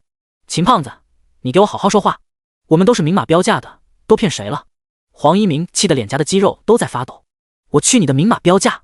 同样的项目，同样的时间，同样的疗效，我们医美泉只要你们家1半的价格，你还敢说没有骗人？奸商！我可有说错一个字？秦胖子直接冲黄一鸣脚下吐口水。黄一鸣霎时间竟无言以对。见状，秦胖子也不再得寸进尺，大手一挥，示意身后的3位顾客跟他走到医美泉继续做美容。可是他还没走几步，面前的路就被人挡住了。不是别人，正是洛川。叔可忍，爷爷不可忍。这个家伙刚才居然骂他是傻子，洛川就不能不管这事？再者，他还指着菲曼美容院给自己赚大钱呢，最好还能帮衬一下陈思思的面霜业务。所以洛川自然不会允许秦胖子这样明目张胆的抢客。绝了！我今天真是开了眼，强买强卖到了你这里，居然成了为社会做好事。你脑子没事吧？洛川率先发话。秦胖子被人挡了去路，本来就很不爽，现在又听到洛川这样说，顿时就火冒三丈。小子，你算哪根葱？我就是抢生意怎么了？你信不信我现在不带着他们，他们也会跟我走的。同样的效果，2倍的价格，你当他们傻啊？还学你们飞曼？洛川淡淡的回道：我还真不信了。再说了，谁告诉你飞曼的效果跟你们家是一样的？什么档次啊？你们家也敢跟飞曼相提并论？这话一出，秦胖子立马就被呛住了。但是与此同时，黄一鸣却是身躯一颤。这话可不敢乱讲啊！黄一鸣宁愿丢掉几个顾客，也不愿意毁掉飞曼的信誉。飞曼的效果跟医美泉相比，确实是差不多的。秦胖子回过神来，自以为明白了是怎么回事，不跟洛川纠缠，扭头看向黄一鸣，冷冷地问道：姓黄的，你来说，你们家的祛痘印项目效果比我们家好很多，我们家是10分钟。顿了下，秦胖子又补充道：10分钟就有明显的淡化效果，做5次就能完全消除。你们家要是能比我们家快，效果能比我们家好，我赔你10倍的顾客又怎么说？我还不知道你们家的美容仪吗？跟我们家用的是同一个牌子，还是同一批货？黄一鸣当下非常尴尬，既不能反驳秦胖子，又不好驳了洛川的面子。洛川则依旧脸色平静，语气淡淡的说：你说的是以前，就在刚刚，飞曼从我这里进了一批新的美容仪，你现在就可以去把10倍的顾客给我准备好了。第18章，敢不敢要？新的美容仪？秦胖子对此始料未及，怔怔地看着洛川，却始终没能从洛川脸上找到一丝吹牛的痕迹。就算你说的是真的，又怎么样？新的美容仪也不可能做到更好的效果。秦胖子强作镇定道：如果真的有更好效果的美容仪，他不可能一点消息都没有收到的。10分钟就有明显的淡化效果，已经足够厉害，再厉害的话就没钱赚了呀。道理就好像一张永远崭新不会坏的床，那还怎么让顾客买第2张床啊？这种自断财路的事情，生产厂家也不会去干才对的。念及此，秦胖子便越发在心里肯定是洛川在吹牛，而事实上洛川也是在吹牛，只不过秦胖子不知道的是，洛川吹的牛最后都会变成现实。不知道这个的秦胖子顿时信心大振道：小子，吹牛也不打草稿，你倒是说啊，你的新美容仪效果能好到哪里去？难不成5分钟就能有效果不成？说到最后，秦胖子不禁讥笑出声。洛川只是很淡定地竖起了一根手指。见状，秦胖子皱起了眉头，什么意思？还是10分钟？那你刚才说什么效果更好？你脑子有水吧？洛川淡淡地回道：脑子进水的是你。你小学数学是游泳老师教的吗？我这是1分钟，不是10分钟。什么？1分钟？你就吹吧。这不可能，1分钟就能淡化痘印，你怎么不上天？秦胖子急得跳了起来，根本不信洛川这话。洛川再次缓缓开口：不是1分钟淡化痘印，而是1分钟消除痘印，还能1分钟祛痘。黄老板，美容仪就在我车的后备箱放着呢，一共10台，你去拿过来吧，让这胖子长长见识。洛川懒得再废话，让黄一鸣直接上美容仪。监测到宿主吹牛成功，已经转换为现实。秦胖子听不到这系统的提示音，自然死活不相信洛川说的是真的，激动的直跳脚，指着黄一鸣说：你去拿，我等着。我信了你的邪了，1分钟绝对不可能，还消除痘印？笑话！没一会儿，黄一鸣就真的把10台崭新的美容仪取了回来。现场正好有3位顾客，他们都是来做淡化痘印的。于是黄一鸣立马安排人给他们同时使用洛川的美容仪。时间1秒1秒的过去，60秒很快就到了。随着美容仪从3位小美女的脸上拿掉，众人都看到了效果。在这之前，3位小美女脸上的痘印都明显，可是现在哪里还有什么痘印？哪怕离得再近，也看不到一个印子。痘印竟然神奇的消失不见了，而且是彻底没了，只用了短短的1分钟。除了洛川，所有人都傻了。3位小美女则是惊喜若狂，开心的大叫起来：我的天啊，我的痘印一点都看不到了，我的也是，我今晚可以有个完美的约会了，这也太神了吧，这美容仪真是个祛痘印神器，我简直太爱了。秦胖子看着3位小美女狂喜的模样，脸色瞬间惨白一片。这3位小美女不可能是托，痘印真的在1分钟就被去除干净了，这个新的美容仪是要上天了呀！别愣着了，去你店里把30个顾客请过来吧。洛川催促道。闻言，秦胖子脸上当即一点血色都没了。本来是来抢生意的，结果生意没抢到，还要倒赔10倍，这谁受得了啊？要是你那小破店装不了这么多顾客，我可以等你慢慢筹够，但是30个一个都不能少。秦胖子狼狈的转身刚要跑，听得这话差点一个踉跄摔在地上。哈哈，想不到这胖子也有今天。看到秦胖子的狼狈模样，黄一鸣长出了一口气，不由得开心的大笑出口。回过神来，黄一鸣立马凑到洛川的跟前：洛先生，你开个价吧，这10台美容仪我全要了。有了这10台美容仪，他的美容院就不用再担心激烈的竞争了，甚至可以大杀四方。洛川微微皱眉：黄老板，你不是资金周转困难吗？你还有钱购入设备？黄一鸣顿时汗颜，苦笑的回道：确实没有资金了，我只能先赊着。洛先生，您看这样行吗？洛川想了想，笑着说道：不如这样吧，这10台美容仪我不收你1分钱，但是你通过美容仪赚的每一块钱，我都要分5毛。钱生钱才是永恒的王道，现钱对洛川来说根本不值钱，就是吹个牛的事。洛先生，你真的不收我1分钱？黄一鸣吃惊地望着洛川：你赚了钱后不少我的1分钱就可以了。洛川不无警告地说。黄一鸣连忙摆手：不会了，洛先生，您可是我的贵人啊，我感激您还来不及，怎么会那样忘恩负义啊？不会就好，那就先这样吧。洛川拍板道：有这10台美容仪打先锋，之后再推广艾丝日记的面霜，应该就很轻松了。姓黄的人我给你带来了，就看你敢不敢收了。这时候秦胖子去而复返，在外面大喊大叫着。洛川和黄一鸣对视了眼，都觉得秦胖子突然又这么嚣张，肯定有问题。带着疑惑，他们来到了外面。只见秦胖子的身后真的站了有30名顾客。这么短的时间，秦胖子就弄来了这么多顾客，不得不说这家伙还是有点本事的。不过仔细一看，洛川就看出了问题。这些顾客脸上都有一些皮肤问题，但是并不是痘印的问题，全都是其他的皮肤问题，比如黄褐斑、毛孔粗大等等。很显然，秦胖子在这里面耍了个很大的心机。秦胖子，你还有没有一点诚信啊？黄一鸣这时也是看出了问题，不由得怒喝出口。秦胖子却耸了耸肩，理直气壮地回道：姓黄的，我说了陪你30个顾客，可没有说是什么样的顾客。怎么着？不敢要？那我可带人回去了。是你自己不要的，别怪我说话不算数。第19章，送客上门。黄一鸣顿时语塞，扭头看向洛川，不敢随便接茬。只见洛川面无惧色，淡淡一笑：谁说我们不敢要啊？再来30个，我们都敢要。秦胖子早就猜到洛川没有这么好敷衍的，立马接话：你们要了又如何？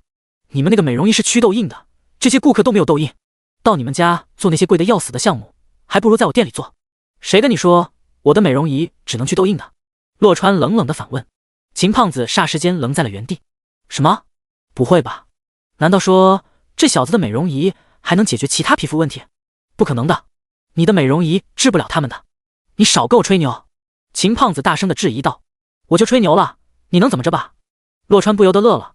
我有说过我的美容仪只能祛痘印，不能治别的吗？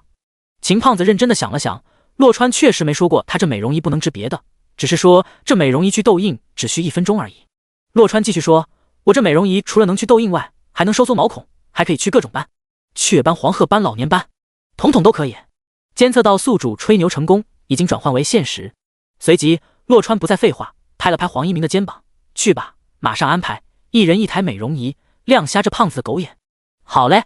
黄一鸣应了声，然后冲那些顾客说：各位听好了，现在我们挑10位幸运的顾客免费试用我们的最新美容仪。一听到是免费的，顾客们便把秦胖子和黄一鸣的恩怨扔到了一边。反正都是要做美容的，在哪里做不是做？有免费的不做，难道去做要花钱的吗？就一会儿的功夫，10位顾客已经准备好。废话不多说，黄一鸣立即让最好的美容师给这些顾客使用美容仪。短短1分钟的时间，眨眼就过去了。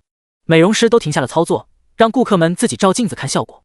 啊，我的斑居然消失了一大块，我的毛孔收缩了这么多，都快看不见了，这也太快了吧！我这可是15年的老斑啊！脸上有斑的至少消失了1个手指头大小，毛孔粗大的则是有好几个毛孔都收缩到了几乎看不到的程度。虽然不比祛痘印的效率高，但是这可是彻彻底底的祛斑，不是不痛不痒的淡斑啊！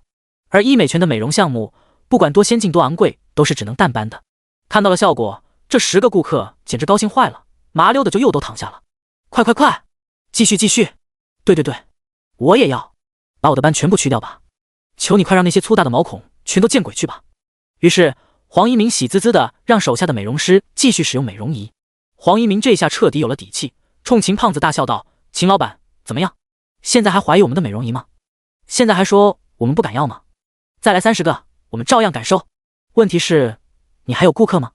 这话犹如压倒骆驼的最后一根稻草，让秦胖子不禁双腿发软，啪的一下瘫坐在地。不可能的，这不是真的，美容仪怎么可能祛斑的呀？完了，医美全要完了，还有你们也要完了！哈哈哈哈！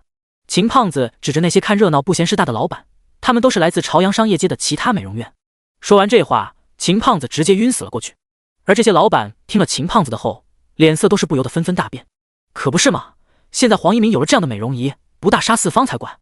除非他们也有同等效果的美容项目，否则很快他们的生意就会被黄一鸣全都抢光的。想到这里，他们慌得不行。随即他们便是对这个美容仪群起而攻之。这什么美容仪啊？效果这么快，时间这么短，会不会有问题的？对啊，拔苗助长可不行，千万别出现什么严重后遗症。就是，美女们可要当心啊，这美容仪太邪乎了，搞不好要毁容的。听了这些话，先前催促的顾客立马变得犹豫了。很多人脸上的色斑和毛孔问题并不是很严重的，也就是一小块。为了这一点点的皮肤问题，搞到最后要是毁容了，那就真的是得不偿失了。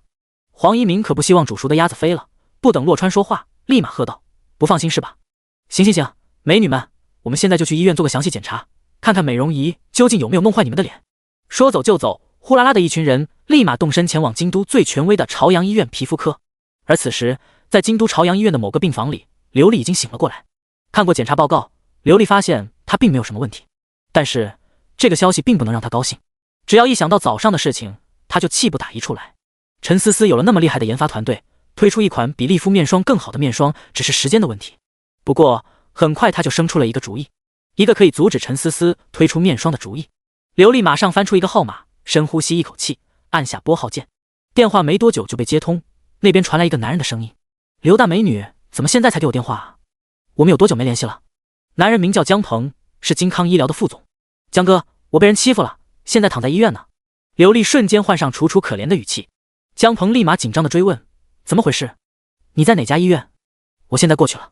你来了也没用，你又不是医生。”刘丽嗔恼道，显然对江鹏的反应并不满意。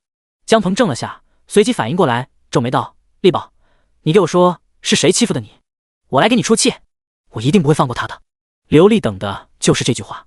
刘丽故作犹豫，半晌才悠悠地说：“她叫陈思思，我给你发照片，她可是位大美女，就怕你到时候见了就不忍心了。你们男人都是这样的。”“胡说，再美也不是我喜欢的类型，我只喜欢丽宝你这样的。”江鹏信誓旦旦的保证。“你只管告诉我怎么找到他就行。”“还是江哥你最疼我，不过你不用找他，应该这几天他就会去你们那的，到时候你记得帮我报仇就是。”刘丽嘴角微翘，脑海里已经浮现出陈思思吃瘪的模样。第20章撞破。京都朝阳医院皮肤科，在做过详尽的皮肤检查后，已经用过美容仪的13位顾客都非常满意。有了专业医生的官方认可，就不用再担心任何问题。加上检查费用全部由美容院承担，更是让他们对菲曼好感大增。就在其他顾客跃跃欲试，催促着回去享用美容仪的时候，洛川却突然宣布，免费试用活动的时间已经过了。“什么？过期了？你是谁？你说了算吗？”对此，还没有享用美容仪的顾客非常的不满，甚至开始质疑洛川的身份。“我是谁？我就是这个美容仪的供应商，而且还是全世界唯一的供应商。你说我说了算不算？”洛川淡淡的发问。听得洛川这样说，这些顾客顿时不敢再造次。见状，洛川继续说：“美容仪到底有没有效果？有没有副作用？你们自己感受不出来的吗？别人说什么就听什么。既然你们愿意听他们胡扯，那就请你们去他们那里做美容吧。”洛川抬手一指，顺着他手指的方向望去，却是那些正准备偷偷溜走的其他美容院老板。洛川可不想任由这些顾客拿捏，他的美容仪绝对独此一家，爱做不做，做了就不准说坏话，有任何的怨言。这次不给这些顾客和美容院老板一些教训，类似的事情恐怕以后还会发生。既然这么多人怀疑我的美容仪有问题，那就先不用好了，再观察1天也是为你们的安全考虑。你们要是着急的话，找他们去做好了，毕竟他们的美容项目都是100%安全的。扔下这句话后，洛川直接转身走人。黄一鸣对此根本不敢有意见，甚至都没对这些顾客致歉，赶紧跟上洛川，也是走了。美容仪这么好，还怕没有顾客？这些顾客刚才有免费的不做，那就等着排长队高价买去吧。这些顾客回过味了，也知道先前没来由的怀疑得罪了菲曼美容院，顿时把火都撒在了其他美容院的老板上。他们都是美容常客，朝阳商业街哪家美容院他们没有试过？李老板，你别走，害我错过了美容仪神器，你赔我，我要退卡。张总，你也是，还不给我站住，把我卡里的钱都退了，我以后都去飞曼了。一时间，这些美容院老板被团团围住，无不是焦头烂额的模样。这些美容常客以后不去他们家也就算了，居然还要退卡退钱，这是要让他们当场破产啊！洛川却不管这些，径直离开了医院，却没有就此跟黄一鸣他们告别的意思。洛先生，您看这也到饭点了，要不我请您吃个饭吧？黄一鸣追上洛川，拦在前面硬着头皮说：“是啊，洛先生，您帮他解决了这么大的麻烦，他请你吃个饭也是应该的嘛。”朱大林不禁附和出口。洛川正好有事跟他们说，点头答应了下来。京都嘉丽酒店，京都有名的5星级大酒店，商务风格浓厚，很多大老板都喜欢在这里边吃饭边谈事，用来宴请宾客，规格也是非常高的。包厢里，洛川率先开口：“朱副行长，我对这次跟黄老板的合作非常满意，希望以后还有更多这样的机会。”洛川决定深耕一下美容院这块，既然陈思思说不要他的帮忙，那他就不能硬帮。但是如果是以美容院等等其他身份来帮忙的话，陈思思应该是不会立马察觉的。等陈思思知道的时候，恐怕生米早已经煮成了熟饭。而且有了这种中间人的转环，到时候陈思思追究起来也不好说他些什么。比如说美容院引入艾斯日记的面霜，肯定是因为美容院觉得面霜好，并有需要才购买的，不能是纯为帮忙。当然，除了美容院，要是能再搞来一些名媛群、贵妇团之类的，那就更好了。听说那些名媛小姐姐也是非常喜欢团购的。洛川才管什么真假名媛，只要他们购买陈思思的面霜，就是他心目中的大名媛。对于洛川的心思，朱大林多少能够猜到一些，于是朱大林立马点头答应下来。洛先生，您放心，我保证今天只是一个开始，之后我跟老黄会组一个局，希望到时候骆先生能够到场。黄一鸣当即附和道：对对对，这是包在我们身上，保证让骆先生您满意。经过今天的事情后，黄一鸣决定跟随骆川。随随便便就拿出一台美容仪神器的人，绝对是大人物，将来必定会有大成就。所以只要坚定地跟着骆川，还怕没有钱赚吗？骆川满意的应了声，随即三人有说有笑的吃喝起来。吃饱喝足后，骆川就准备起身离开。离开前，他要先去一趟洗手间。服务员跟他说，洗手间在走廊尽头拐过去就是了。结果他刚拐过去，一个熟悉的脸庞就跟他擦身而过。骆川怔了下，扭头去看，果然发现没有认错，男人不是别人，正是公司的副总李明。不过李明此时一副趾高气扬的模样，鼻孔都是朝天的，根本就没有在意打扮普通的骆川，头也不回的走了。见状，骆川也懒得再打招呼。正在骆川要走进洗手间的时候，眼角的余光却扫到了一张更加熟悉的脸庞，是赵莹莹。骆川皱起了眉头，转身朝赵莹莹看去，想起刚走的李明，难道说两人只是巧合都在这里吃饭吗？啊！赵莹莹看到骆川，却彷佛撞了鬼似的，先是大叫一声，然后激动的大喊道：骆川，你有病吧？居然跟踪我！我怎么觉得你这么心虚呢？刚才跟谁吃的饭啊？骆川似笑非笑地说。赵莹莹定了定神，矢口否认道：没跟谁，我一个人吃的饭不行吗？骆川耸耸肩，根本就不打算深究，转身就要继续上他的洗手间。赵莹莹却冲着他的背影跳脚道：骆川，你得意什么？我告诉你，你得意不了几天了，到时候你就会知道背叛我的后果。第21章，公开的纠缠。骆川实在不想跟这种恬不知耻的女人争辩什么，即便是赵莹莹背叛的他，这事也翻篇了。他现在只考虑怎么跟陈思思过好二人世界，不想再浪费一点精力在赵莹莹身上。赵莹莹见骆川不搭理他，又不能追进男厕去，气得要命的跺跺脚，愤然转身离开。反正只要他晚上准时到指定的酒店房间赴约，骆川就死定了。先让骆川蹦跶一会儿也没有什么。骆川离开酒店后，没有直接回别墅，而是在街上溜达了几圈，等上班族都快把地铁挤爆了，才慢悠悠往香山路园开回去。如果不是开车出来的，他也想找一趟地铁挤挤，免得回去太早了，给陈思思看出什么来。回到别墅的时候，陈思思正在厨房里瞎忙活。原来这丫头叫了外卖，是预制菜，都需要再加工一下才能吃的。思思，我来吧。骆川见陈思思把锅铲什么的炒得嘎嘎直冒火星，赶紧3步并作2步上前去接手。陈思思有些郁闷地站在旁边，川哥哥，我是不是很没用？骆川笑着摇摇头，建议道：要不我们找个阿姨吧，我也厨艺不精的。暂时不要了，我不想你花那么多钱，等我赚了钱先吧。陈思思拒绝道。骆川心头不禁一暖，这丫头家境优渥，却还想着给她省钱呢。顿了下，陈思思又说：不过川哥哥，你可能要再等等哦。骆川听出了不对劲，扭头问道：思思，出什么事了？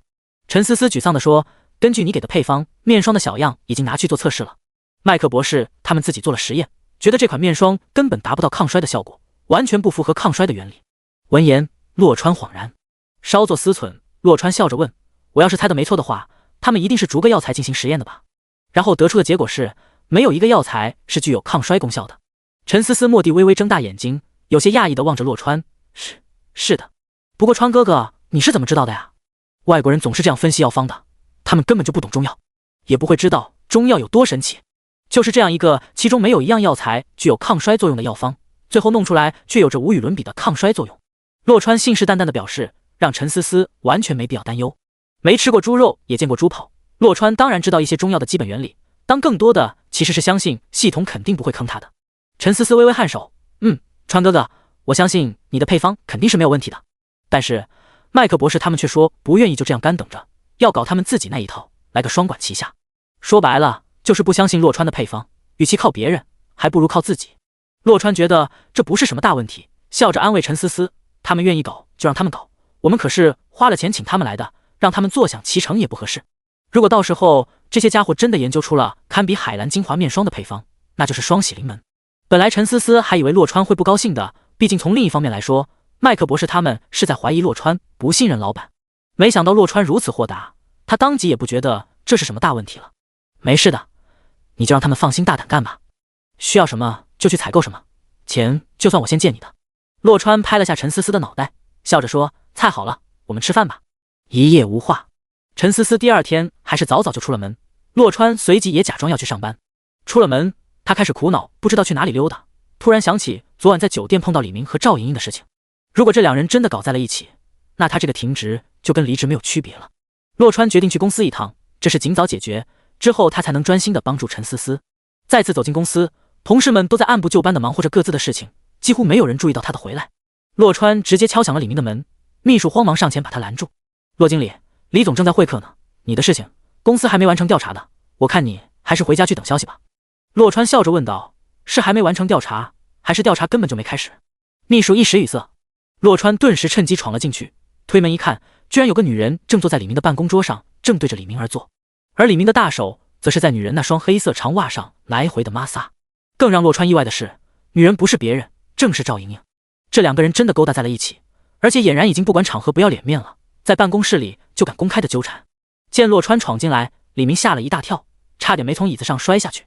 那只大手更是慌乱无措，急忙从丝质长袜上拿起后，不知道该往哪里放好了。赵莹莹也是慌到不行，尖叫一声，忙不迭从办公室桌上跳到地上。慌乱间，长袜不小心被桌角勾破了一个洞，十分的狼狈。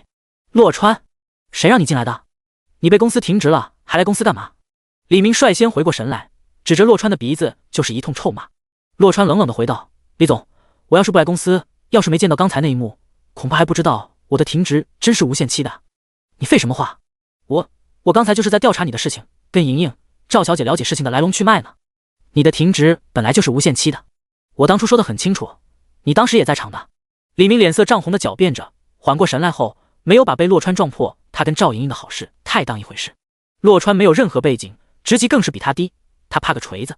洛川完全能够想象之后事情会怎么发展，也不打算再跟对方磨叽，淡淡的开口，李总，你恐怕不是让我停职，而是想要让我自己辞职吧？李明挑了下眉头，见洛川直接捅破了窗户纸，也不再藏着掖着，嚣张的应道，你懂就最好了。那要是我就是不辞职呢？洛川饶有兴趣的问道。第22章，公司震动。李明打的什么主意，洛川已然非常了解，无非就是想要拖死他，让他自己受不了，主动申请离职。既然洛川知道李明已经跟赵莹莹搞在了一起，他就不会让李明的计划得逞。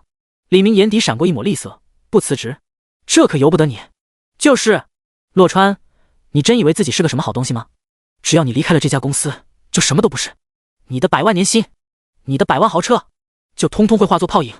赵莹莹帮腔道，她不惜跟李明这个有妇之夫搞在一起，就是为了要把洛川搞得什么也不是。闻言，洛川只是淡淡一笑，你这个女人真是天真，你以为这样就可以毁了我吗？天真的是你，别以为我不知道，你那辆大众辉腾是你贷款买的吧？你才多少年薪，你能全款个屁！而且很快你就会连1毛钱的年薪都不会有了，这就是你背叛我的后果。赵莹莹自以为已经从李明口中知道了洛川的所有底细，根本不信洛川先前说的，非常肯定那辆大众辉腾就是洛川贷款买的。洛川摇摇头，对这个女人已经厌烦到了极点，不再搭理她，转向了李明，一字一句地问道，李总，难道我坚持不辞职，你还敢颠倒是非将我开除不成？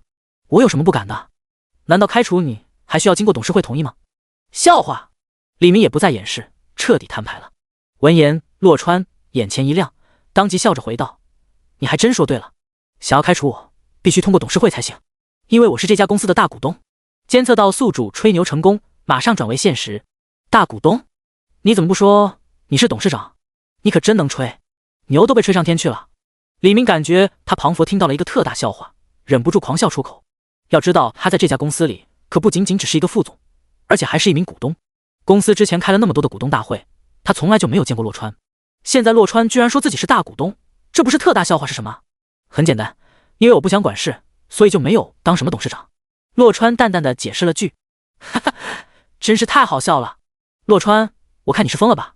快去喊保安，这个穷鬼受不了打击，已经失心疯，快给他送到精神病院去。赵莹莹也是把洛川的吹牛当成了天大的笑话。洛川面无表情的拿出手机，拨通了一个号码，我要马上召开董事会，还有让公司的保安都给我老实待着，谁敢擅离职守，我要他立刻滚蛋。说完，洛川直接挂断。号码是系统安排的，电话那头的人是他的律师王大伟。李明和赵莹莹见洛川一副煞有其事的模样，怔了好一会儿才回过神来，演得还挺像，差点就信了你。不过我告诉你洛川，哪怕今天你是影帝附体，在这里也不管用。李明说着话，拿起桌上的电话给保安打了过去。一接通，他就立马下令到我办公室来一趟，多带几个人。可是电话那头直接就拒绝了。李总，不好意思，我们现在哪里也不准去，董事长说立马就会有贵宾上门，让我们必须恪守本分。这李明顿时傻了，没想到这事还真被洛川说中了，保安根本不听他的。不过李明并不认为这背后真是洛川的授意，而是觉得洛川刚刚来的时候听到了什么风声，提前知道了等等会有贵宾造访公司，公司有重要的客人来，我现在没有时间跟你胡搅蛮缠，回头再收拾你。李明扔下这话，喊上赵莹莹和秘书，急匆匆地离开了办公室。洛川没想到事情到了这一步，李明还不愿意相信，忍不住直摇头，公司怎么会招来这么一个傻缺当副总？不会是关系户吧？而此时公司门口一副严阵以待的架势，所有高管都穿戴整齐，齐聚一堂。李明匆匆赶过来的时候，俨然像是迟到了。他挤到首席副总张总的旁边，压着声音问：老王，这是什么情况？怎么会这么突然？说来就来，对方到底是什么大人物啊？说话间，他的目光不由得飘向队伍的最前面，就连平日里上班时间几乎不离开自己办公室的董事长王总，现在都屁颠屁颠地跑到门口来迎接，可见对方来头属实不小。张总摇摇头，也是一脸的懵圈，不知道啊，听说是能让公司顷刻间覆灭的大佬。顷刻间覆灭的大佬。听到这个，李明越发肯定了，刚才洛川就是在吹牛皮，那通电话毫无疑问是在演呢。好你个洛川，你给我等着，待我把大佬伺候好了，回去非把你狠狠收拾一顿不可。可是等了又等，电梯那头完全没有动静，连个碰巧到这一层的人也不见。那两位临危受命的女员工穿着完全不合身的礼仪服装，站在电梯口已经有些站不住了，双腿来回磨蹭，显得非常的难受。李明先站不住了，稍微探出脑袋，硬着头皮问前面董事长，要不您打个电话问问？咱们也不能就这样一直等下去不是？董事长犹豫了下，还是拿出了手机，拨通了王大伟的电话。喂，老表，怎么回事啊？人呢？你不是说大股东要来吗？我都带着人迎了半天了，连个鬼影都没看到呢。王大伟正想给王总打电话呢，听到这话，立马从椅子上站了起来。什么？不可能！刚才大老板还问你们是怎么回事，会议室一个人没有，这回还能不能开了？他现在很生气，就是不见人啊！我一接到你的电话就跑到公司门口来了，就算是只苍蝇飞进来，我都看得一清二楚，绝对不会搞错的。董事长纳闷道。王大伟皱眉想了想，试探着说，会不会大老板已经坐在会议室等你们了，在给我打电话之前就已经先摸进了公司？坏了！董事长顿时一拍大腿，扭头就是一嗓子，还等什么？会议室！1分钟到，谁晚了1秒钟立即开除。到底是哪个龟孙子惹恼了大老板啊？叫我知道，非扒了他的皮不可。第23章开除。王总没想到的是，他的话音尚未完全落下，面前的高管就全都溜得没了影，只留下他一个人在门口凌乱。他回过神来后咒骂了一声，赶紧快步走向会议室。手机突然叮了一声，他忍不住低头去看，发现是王大伟给自己发的消息。消息是一张照片，照片上的就是大老板本人。而就在王总端详着照片的时候，李明已经第一个赶到了会议室。只是当他推开会议室的门，发现洛川正襟危坐地坐在头把交椅上，这并没有让李明醍醐灌顶，反而让他瞬间怒火中烧。洛川，反了你！谁让你过来的？这可是董事局会议，你算哪根葱？李明几乎是在怒吼中说完的这话。洛川头也不扭一下，淡淡的回道：我就是来开董事局会议的。就你还想参加董事局会议？别说你现在已经停职了，就是放在以前，你就是个中层领导，你有什么资格参加董事局会议？李明一脸不屑地说。洛川缓缓转向李明，我发现你不但脑子有水，耳朵也有水啊！我再说一遍，我是来召开董事局会议的。你才脑子有水，你那耳朵也有水！我说了你没资格，你没听到吗？还召开会议？召开你妹！李明说着说着，终于回过味来。什么？你说你是来召开董事局会议的？李明说到最后猛然惊醒，瞳孔瞬间放大，不可思议地盯着洛川。难道说洛川就是那位传说中的大老板？不可能，这怎么会啊？李明情不自禁地摇头，想要极力否认这一切。你胡说八道！你怎么可能是大老板？是你自己不滚的，看我怎么让你滚出去！李明上前几步就要去拽洛川的衣领，可不等他出手，王总就先一步动手了。确切地说是动脚。只见王总前所未有的身手敏捷，3步并作2步冲到李明的旁边，抬脚就是一记怒踹。我操你大爷的！你个李明，反了你！想要造反吗？随即王总看也不看这厮，立马凑到了洛川的跟前。大老板，你没事吧？这个小王八蛋没有冲撞到你吧？看到这一幕，在场的高管们全都傻了。前2天那是闹得沸沸扬扬的，以前不知道洛川的，那天都认识了洛川是谁。他们无论如何都猜不到，王总口中的贵宾大老板居然是洛川。洛川难道不就是一个小小的技术部经理而已吗？洛川却不理会这些人的错愕，看着满头大汗的王总，拍了拍他的肩膀，平静地说：我没事，让大家都坐下吧。王总这才松了一口气，不耐烦的扭头示意大家坐下。这时，李明从地上爬了起来，拉了把椅子，习惯性的也要坐下。王总眼疾手快，又是一脚过去，把椅子踹了出去。李明猝不及防，猛地失去平衡，摔了个狗啃屎。王总还不解气，指着李明的后脑勺大骂：“你个混蛋还敢坐？我让你坐了吗？连大老板都敢冲撞，我看你是活腻歪了。”洛川闻言不由得接话道：“老王啊，这你可就太低估他了，他不但敢冲撞我，而且还要开除我，你知道吗？”“什么玩意儿？李明竟然要开除洛川？开除了洛川，这公司还在吗？”王总气得额头冒起几条粗大的青筋，再次转向李明，几乎要原地爆炸。“李明，你好大的胆子，连公司的大股东都敢开除，到底谁给你的狗胆？”李明刚翻过身来，望着怒不可遏的王总，下意识的往后退。“董事长，我不知道，我真不知道他是大股东啊，连大老板都不认识，你还有脸在这里狡辩？从今天开始，你不准再进公司一步。来人，把他给我扔出去！”王总震怒的下令道。几个保安早就摩拳擦掌，谁不想在大老板面前露脸，好好表现一番呢？下一刻，李明就被整个架了起来。“董事长，我错了，你不能开除我的，我可是股东！”李明大喊大叫的向王总求饶。一听这话，王总就更是火不打一处来，生怕事后大老板会追究他的责任，当即怒吼一声：“你他妈的就是一个小股东，就你那点股份，你要是不想要就转给我，马上给我滚！再让我见到你，我他妈打不死你！”保安顿时不再犹豫，直接给李明扔进了电梯，同时按了下楼键。就这样，李明狼狈的来到了1楼。他直到现在还想不明白事情怎么会变成这样，洛川明明就是一个小经理，怎么就会摇身一变成了大股东？而赵莹莹看到李明如此狼狈的模样，失魂落魄的走出大楼，也是百思不得其解。刚才为了避免被公司的贵宾看出什么来，李明就让他暂时离开公司。本来以为那位大人物一走，李明就会把他喊回去的，不成想李明却主动下楼来找他了。“李总，你怎么了？发生了什么事啊？”李明晃了下神，认出是赵莹莹后，瞬间就怒了，扬手就是一个耳光。啪！都是你个贱货害的，要不是因为你，我也不会被开除。赵莹莹捂住火辣辣的脸颊，不敢置信地说：“你被开除了？怎么会这样？还不是因为你招惹了那个小子，我抽死你！”李明又是一巴掌甩过去，赵莹莹直接被打倒在地，泪眼纵横地说：“因为洛川？为什么啊？他只是一个小小的经理，你可是副总啊！小你妹，他是大股东，我他妈的在他面前什么都不是！”李明附身而下，冲着赵莹莹怒吼，然后指着远处骂道：“你给我滚！有多远给我滚多远！”赵莹莹见李明不像是在开玩笑，虽然满腹疑惑，还是不敢再逗留，慌忙狼狈地跑了。李明冲着赵莹莹的背影吐了口唾沫，妈蛋的狼蹄子，也不知道被多少人骑过。转念想到被开除的事情，他一个机灵收回了贪婪的目光，脑子急转，赶紧想想怎么跟还在外地谈收购的老婆大人交代。第24章原料的采购。而在李明的目光尽头，赵莹莹正失魂落魄地走着，完全漫无目的，任他想破头都想不明白，当初那个被他看死了，注定要给别人打一辈子工的穷鬼备胎，现如今居然成为了一家公司的大股东，大款还可以吹个牛装一装什么的，大股东这种人物却是冒充不了的呀。难道说洛川之前一直有意瞒着他吗？对，一定是这样的。该死的混蛋，他把我当成什么样的女人了？赵莹莹越想越气，怎么都咽不下这口气，但想要从洛川的公司内部下手已经不可能了，看来只能求助小乔了呀。小乔是赵莹莹的闺蜜，这会儿在家国度假呢。跟她不一样，小乔是个富二代，根本不愁吃穿，只管吃喝玩乐。一念至此，赵莹莹立马就打通了小乔的电话。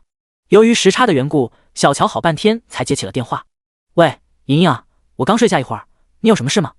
赵莹莹也不酝酿，瞬间就嚎哭起来：“小乔，我好惨啊，都被你说中了。洛川他震动不是个东西。”闻言，小乔一下子就醒了，紧张的关切道：“莹莹，你先别哭，跟我说到底出了什么事情。”赵莹莹当即把事情颠倒是非，添油加醋的说了一遍，嘴里喊的那叫一个鬼哭狼嚎。小乔紧皱眉头，噌的一下就急火攻心：“该死的狗渣男！莹莹你别急，我这边马上安排，等我回去看我怎么收拾他。”在李明离开不久，洛川也离开了公司。正如他跟李明说的，他无意参与具体的经营事务，现在更是连小小的经理都不想干了，让王总另选贤能。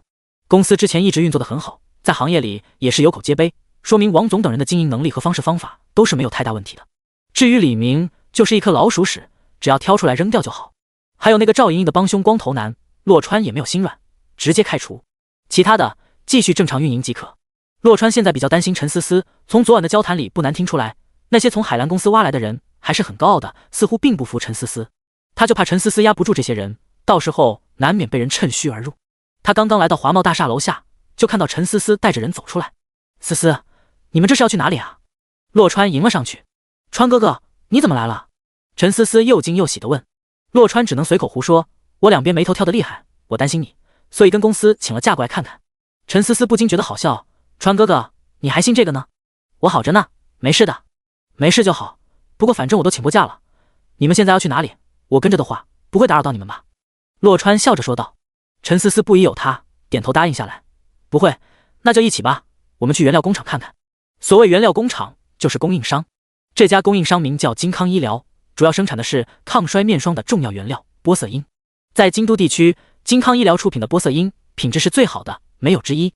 因此，来自海蓝公司的麦克博士等人只认金康医疗，其他的原料工厂连去看一看的兴趣都没有。就这样，洛川一行人来到了金康医疗。江总，我是陈思思，来之前有跟您通过电话，艾斯日记的。陈思思迎上对方。通电话的时候，江鹏已经猜到了陈思思应该是个美女，但是此时见到真人，还是不由得非常的惊艳。比起刘丽来，显然无论哪个方面都更胜一筹。若不是陈思思动作迅捷，江鹏是真想抓住那只嫩滑的小手多捏一会儿啊！你好，陈小姐，欢迎来到金康医疗，希望你们能不虚此行。陈思思闻言，直截了当地说：“我们想去厂房看下原料，如果原料符合我们要求的话，我希望我们可以马上达成合作。要看一下原料的品质是吧？”没问题，我来领路，这边请。江鹏忍不住多看了陈思思两眼，心里开始转起了花花心思。相比摸了不少却始终吃不到的刘丽，也许这个陈思思能让他尝尝味道。那到时候答应刘丽的就可以扔到一边去了。厂房里，以麦克博士为首的一众医学博士认真严谨地查看着玻色因的品质，而江鹏则是不动声色地凑到陈思思身边，压着声音说：“陈小姐，能否借一步说话？”说这话的时候，江鹏一直有意无意地看着洛川。很显然，江鹏这是嫌洛川碍事呢。陈思思微微蹙眉，她早就看出了江鹏的不对劲，淡淡的回道：“江总，有什么直说就是，他是我的男朋友。”男朋友？江鹏当即一怔，这个女人什么路数，竟然带着男朋友来谈生意？难不成她这男朋友还是个谈判高手来着？回过神来后，江鹏不禁有些尴尬，毕竟他要跟陈思思说的悄悄话，可不是男朋友能听的。见江鹏不说话，陈思思主动问道：“江总，你们现在的日产能是多少？富余又是多少？”他刚说完，那边麦克博士就给了他一个反馈，表示非常满意，原料的品质十分不错。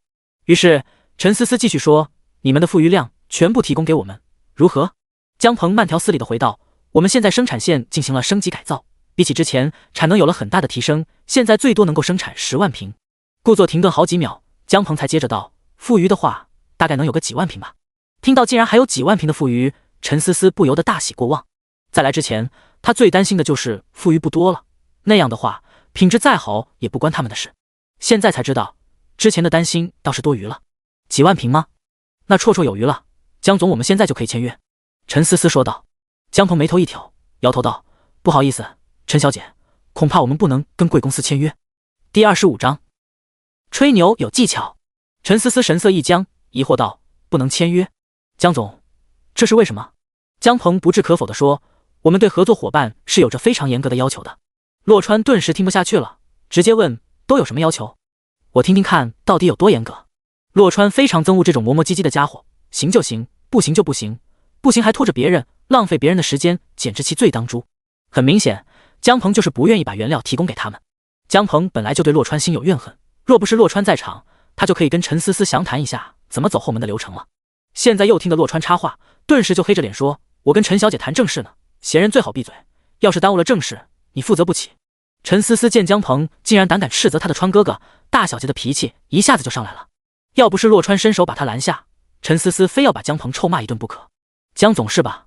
我现在跟你谈的就是正事，请你正面回答我的问题。当然了，如果你资格不够，回答不了我的问题，那我可以原谅你，麻烦你请够资格的人出来回答。”洛川说道。“你说什么？你说谁资格不够呢？我是金康医疗的第1副总。”江鹏当场炸了，已经很久没有人敢这样跟他说话，这个小子居然要在太岁头上动土。江鹏脸色一寒，沉声道：“你们要是这个态度的话，那我们没法合作，从哪里来的回哪里去吧。”洛川冷冷地看着江鹏，一字一句地说：“我们可以把你们的富余全部吃完，这个态度在你眼里叫做没法合作的态度吗？”“什么？全部吃完？”江鹏愣了下，依旧板着个脸道：“小子，你真是好大的口气。你们什么档次的公司啊？就敢一下子要这么多的原料？这你别管，别说富余了，你们的全部产能我们都能吃下，你就说卖不卖吧。洛川直截了当地说。江鹏脸色变了又变，最后还是摆摆手，你们走吧。我说过了，你们达不到金康医疗合作伙伴的要求。见江鹏扭头要走，洛川冷声问道，利富集团能达到，我们就达不到，你不会跟刘丽有一腿吧？来的路上，陈思思有跟他说过，利富集团那款明星面霜里的玻色因就是采用金康医疗的。当然了，洛川就是随口一说，并不清楚江鹏真的跟刘丽有一腿。江鹏身躯微颤，顿时止住了身形。这事能做却不能说，传了出去的话对他会非常不利。小子，你在胡说八道什么？我撕烂你的嘴信不信？江鹏愤怒地转身，我就是想问问，我们跟利富集团差在哪里？你不用这么激动吧？莫非真有一腿？洛川饶有兴趣地说。江鹏呛了下，差点露馅，慌忙否认道，绝对没有的事。至于合作伙伴的要求，那是我们自己的事，跟你们无关。再不走的话，我喊保安了。洛川见跟江鹏说不通，叹了口气道，江总好大的口气啊，就是你们总裁来了也不敢说赶我走。你认识邓总？江鹏讶然出口，原来叫邓总是吧？洛川认识个鬼的邓总，不过现在不认识，不代表吹牛过后他不认识。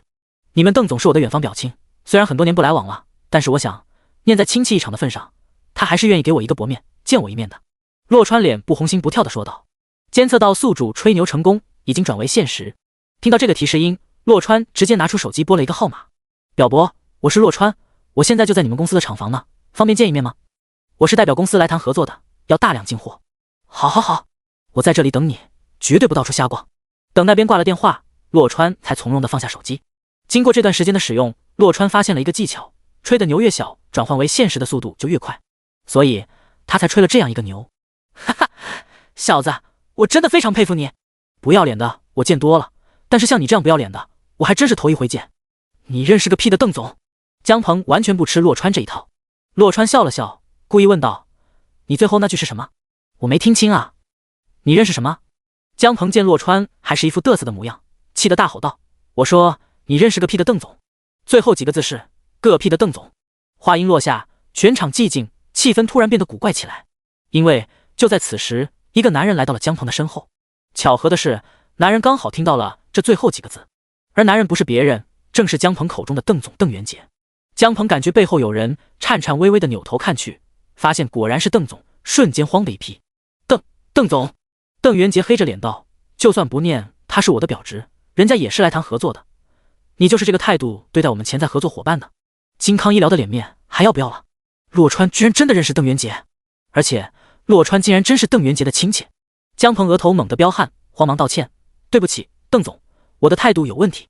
洛川接过话来，冷冷地说，你的问题恐怕不只是态度吧？我说我能吃下贵公司的日产能，你居然都不考虑一下跟我们合作，甚至都不考虑审核一下我们公司的资质，这正常吗？此话一出，江鹏顿时汗如雨下，后背隐隐开始发凉。江总，他说的是真的吗？邓元杰目光灼灼地盯着江鹏。江鹏张着嘴，半天都吐不出一个字来。谁都知道邓元杰最讨厌不讲诚信的人，这厂房里还有工人在，给他江鹏10个胆子也不敢冒险撒谎说不是。邓元杰见江鹏这个模样，已经猜到个大概，随即转向洛川，你刚才说你们公司能吃下我们全部日产能，千真万确吗？江鹏此时庞佛抓住了最后一根救命稻草，也是转向洛川，大声质疑道，绝对不是真的。邓总，我就是知道他在夸大其词，所以才不考虑跟他合作的，这种人简直毫无诚信。第26章精益求精。没有缘由的拒绝是一回事，有理有据的拒绝那就是另一回事了。特别是当这个理由是毫无诚信的时候，在邓元杰邓总眼里就势必会显得非常有说服力。江鹏牢牢地抓住了说话的精髓，心想这下总算能够将眼前这个混小子一棍子打死了吧。但是他显然并不知道了一个非常重要的事实，洛川的吹牛并不是普通的吹牛。面对江鹏的质疑，邓元杰也是默许了，目光灼灼地盯着洛川看。别说洛川只是他的远房表亲，哪怕洛川是他的小舅子，哪怕回去要被老婆骂得狗血淋头，只要洛川不诚信，他都会毫无犹豫地拒绝与其合作，而且不会再给第二次机会。洛川面无惧色地跟邓元杰对视着，淡淡的开口，邓总，这当然是千真万确的。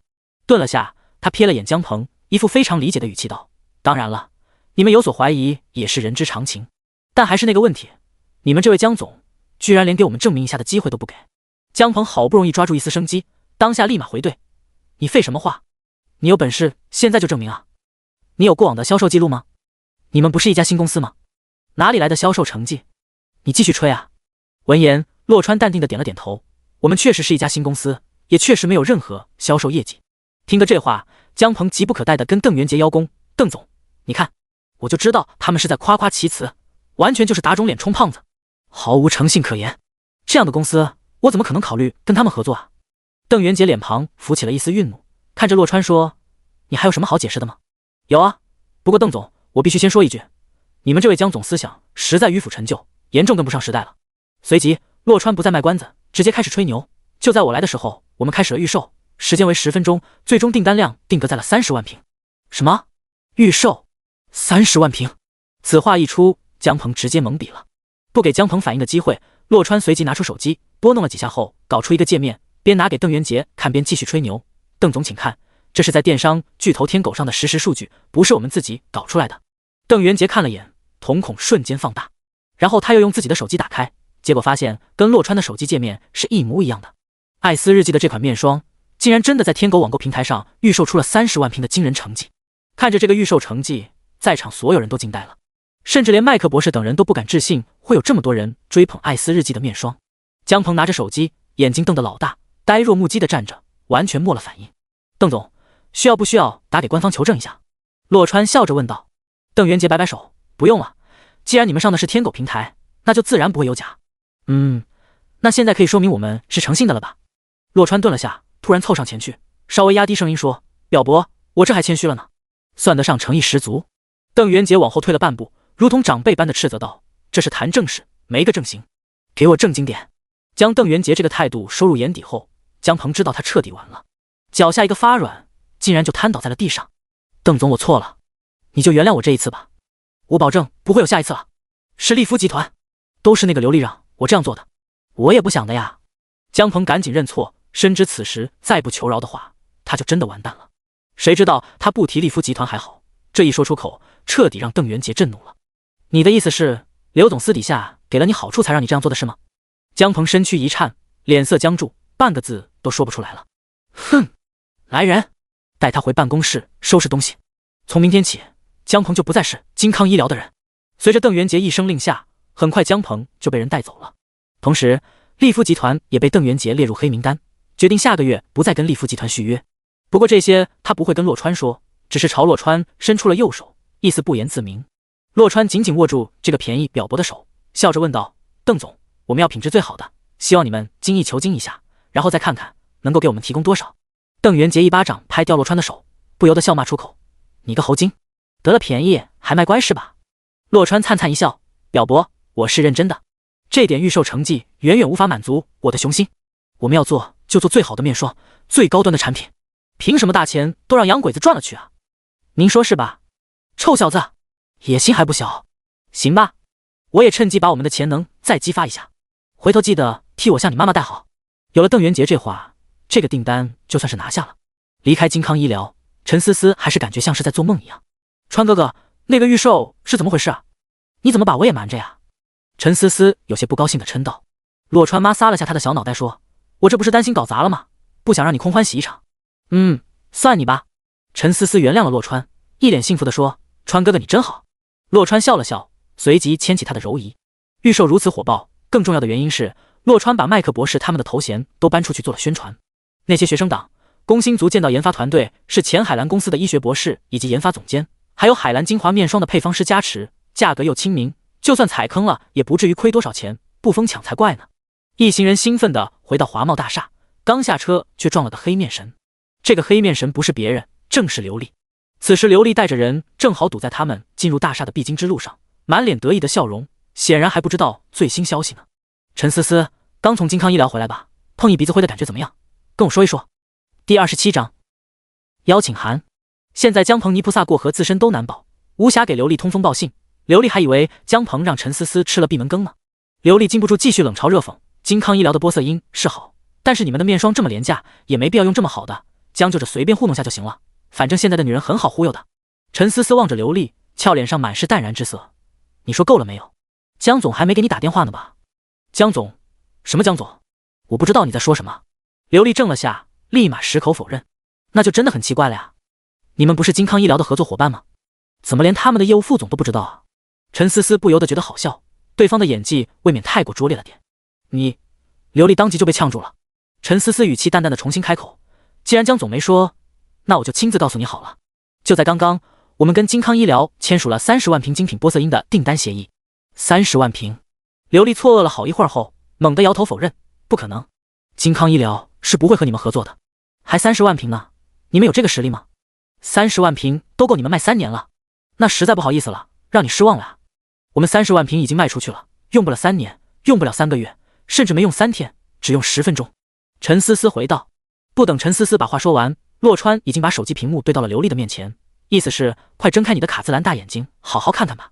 手机界面还是那个预售订单，上面多了官方的祝贺撒花，还有一个大红盖章，创了天狗平台面霜品类的日销售记录，平均下来1分钟预售3万瓶，也是前无古人后无来者的记录。刘丽只是看一眼就差点亮瞎了。30万，真的是30万瓶？刘丽惊叫出声，完全不敢置信道，这不可能的。丽肤的明星面霜1个月才卖出去2万多瓶，多谢告知，又抢了你的风头吗？问题我们10分钟就卖出去了你们1年的销量，这风头我们想要盖也盖不住吧，只能跟你说声对不起喽。陈思思反唇相讥，出了一口恶气。陈思思，你在说谎，这是假的，是你们自己弄出来忽悠人的。刘丽完全接受不了道。陈思思懒得跟这种女人纠缠，不再重复，淡淡的说，还有一个好消息，金康医疗决定停止跟你们的合作。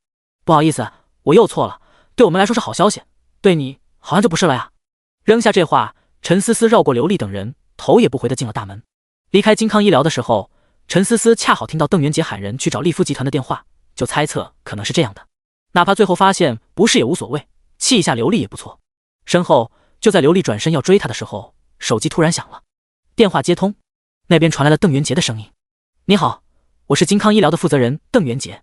刘丽心头咯噔了一声，尽量挤出笑容说，你好，邓总，我是利夫集团的总裁刘丽，您可以叫我小刘。刘总您好，我代表金康医疗提前通知您一声，月底合同到期后，我们决定不跟贵公司合作了，还请你们尽早做好准备，免得耽误了你们产品的售卖。邓元杰直截了当地说。刘丽脸色大变，声音都发颤了，邓总，为什么呀？我不明白您这是什么意思？邓元杰淡淡的回道，这是公司的最终决定，不好意思，再见。话音落下，邓元杰直接挂了电话。刘丽拿着手机完全傻了，在华茂大厦的大门外凌乱不已。而在华茂大厦的楼上，陈思思他们此时已经回到了公司的门口。陈思思刚走进公司，前台就迎了出来，总裁，有位客人找您，说有大事，我不敢做主，所以就让他进来了。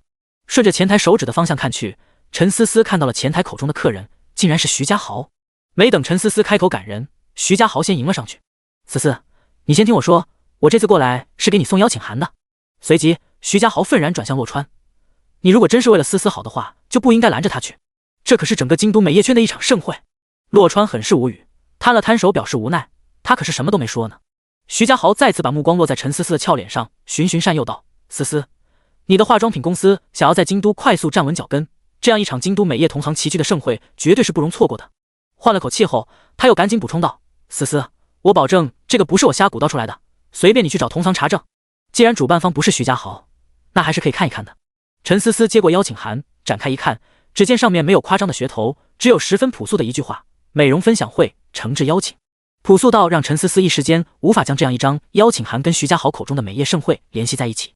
徐家豪从陈思思的神色里猜到了这些，当即解释道，思思，这场分享会是邀请制的，非请勿入，地点定在宝格丽酒店。还有，听说京都所有高端美容院都受到了邀请，而普通美容院想要得到一张邀请函更是抢破了头。当然了，一些私人美容工作室，比如玛莎和雅顿等等，应该不会来的。玛莎和雅顿等等属于高端美容院中的私人定制，非会员不能进，会员想要做美容还要提前预约，私密性极佳，是很多明星的心头好，在影视圈非常受欢迎。陈思思听完徐家豪的话后，多少有些心动，这些都很容易查证，徐家豪没有必要撒谎。不过这毕竟是徐家豪拿来的邀请函，陈思思下意识地看向洛川。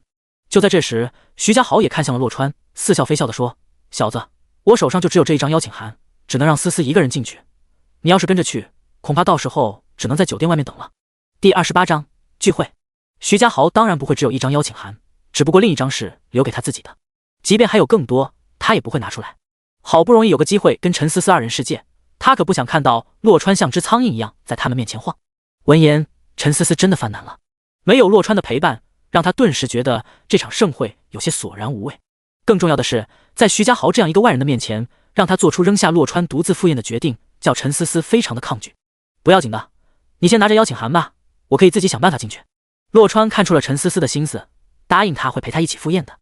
是啊，思思，他那么厉害，肯定能找机会摸进去的。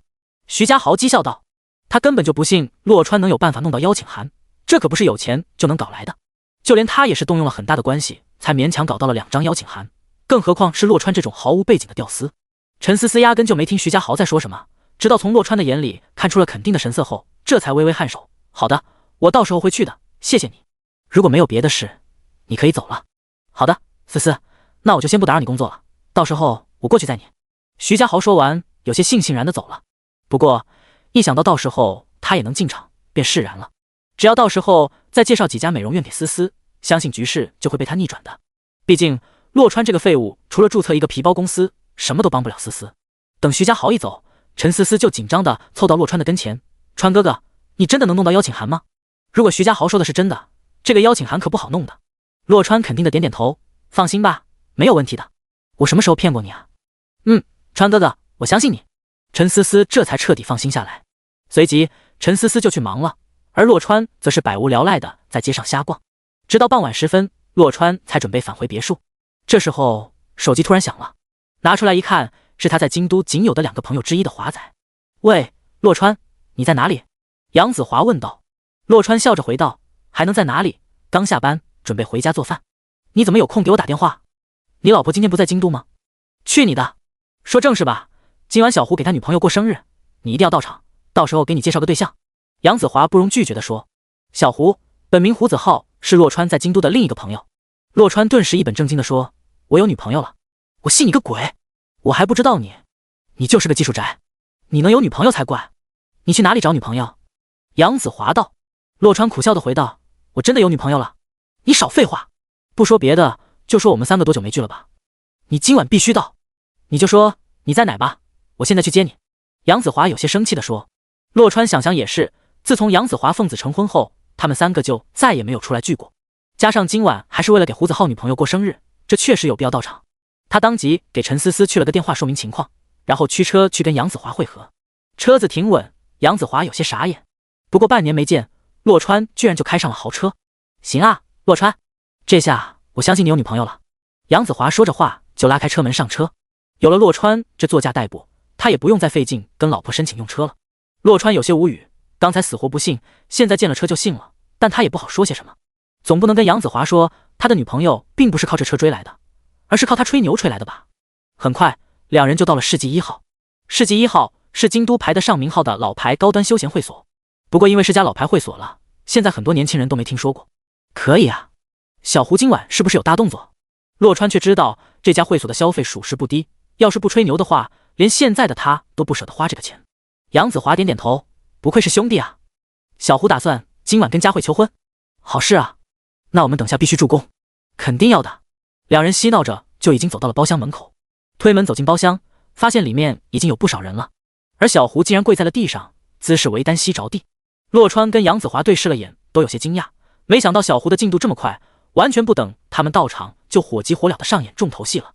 但是洛川总觉得气氛有些不对劲，庞佛为了验证他的猜想一般，这时有人粗鲁一巴掌拍掉了那只求婚戒指。胡子浩，真有你的，就这种戒指你也拿得出手？说话的人是庞佳慧的闺蜜安雅轩，戒指盒正好滚到了洛川的脚下，幸好里面的戒指没掉。洛川捡起戒指盒，定睛打量几分，微微皱起眉头。戒指是黄金的，里面的钢印写着足金3个9，说明肯定纯金无疑。粗略一看，重量也不少，应该是10克以上。在洛川看来，这枚求婚戒指还是相当有诚意的，毕竟小胡也是一个普通人，家里毫无背景，全靠自己。再说了，庞佳慧同样是农村出身，身高一般，身材普通，长相清秀，却谈不上天生丽质。普通人为什么要为难普通人呢？胡子浩扭头看了眼洛川，见戒指没丢，松了一口气，随即赶紧回头解释道，佳慧，这是纯金的，不是镀金。可他都没能解释完，闺蜜安雅轩又说话了，纯金的怎么了？纯金的很了不起吗？胡子浩，你在想什么呢？就这样一个破金戒，你还想要佳慧嫁给你？你是不是疯了？再怎么着也得是个钻戒吧？我早就看穿了，你是个屌丝。但是不说要10几克拉的大钻戒，起码也得有5、6克拉的宝格丽意思一下吧？连钻戒都没有的话，你根本就不配娶我们佳慧，知道吗？我们佳慧绝对不会嫁给一个穿金戴银的穷鬼的。第29章，麻烦，穿金戴银还穷鬼？听得这话，洛川就忍不住想笑。试问有几个穷鬼可以穿金戴银的？如果有，那么这个世界上的绝大多数人都是穷鬼一个。他不笑还好，他这一笑被安雅轩瞥见，就让后者更加气不打一处来。随即，安雅轩转而向洛川开炮：“你笑什么笑？你也是穷鬼？哦，你就是胡子浩那个朋友吧？就你这样的，还想要跟本公主谈恋爱？你做梦吧你！果然什么样的人交什么样的朋友，屌丝确实也只能交到屌丝朋友。”这女人连珠炮般把胡子浩和杨子华都是给说蒙圈了，一时间忘了维护洛川。而洛川一进来就听到安雅轩羞辱胡子浩，本来就已经隐隐动怒，现在安雅轩居然还乱喷粪到他头上来了，就算小胡还能忍，他也不能再忍。介绍相亲的事纯属小胡跟华子瞎撺掇，但一码归一码，就没安雅轩这样说话的。我笑你穿得光鲜亮丽，骨子里也不过如此，多亏我没瞎了眼答应跟你相亲，要不然我现在就要吐了。洛川斟酌了下，终究没有把话说得太难听。不过这话落在安雅轩的耳中，已经是莫大的羞辱。臭屌丝，你说什么？什么不过如此？你知道不知道今天穿这身多少钱？说出来吓死你！就你也配跟我相亲？安雅轩几乎是声嘶力竭地说。只是稍微停顿，不等洛川回答，安雅轩指着身上继续说：“就这条菲尔蒂的连衣裙，都够你吃1年的；还有这双维维亚的高跟鞋，够你喝1年喝到吐为止。听得懂？你个穷鬼！维维亚，全球4大鞋王之一，从明星到王妃都穿到断货，堪称脚上的皇冠。菲尔蒂来自世界时尚名都米城，大力国顶级奢华女装品牌。如果安雅轩不说出来，那洛川还真是听都没听说过这2个牌子，却不妨碍他们的奢华和高品位，普通人还真穿不起。你是不是觉得你穿得起这2个牌子很了不起？”洛川淡淡的回道：“就是了不起怎么样？你知道这双鞋多少钱吗？你个死穷鬼，恐怕连我鞋尖上这些施华洛世奇的钻都买不起。”安雅轩一副得意的模样，口中透出满满的鄙夷。洛川脸色平静，语气平淡的说：“那我这个穷鬼就让你买不起，从此以后都买不起。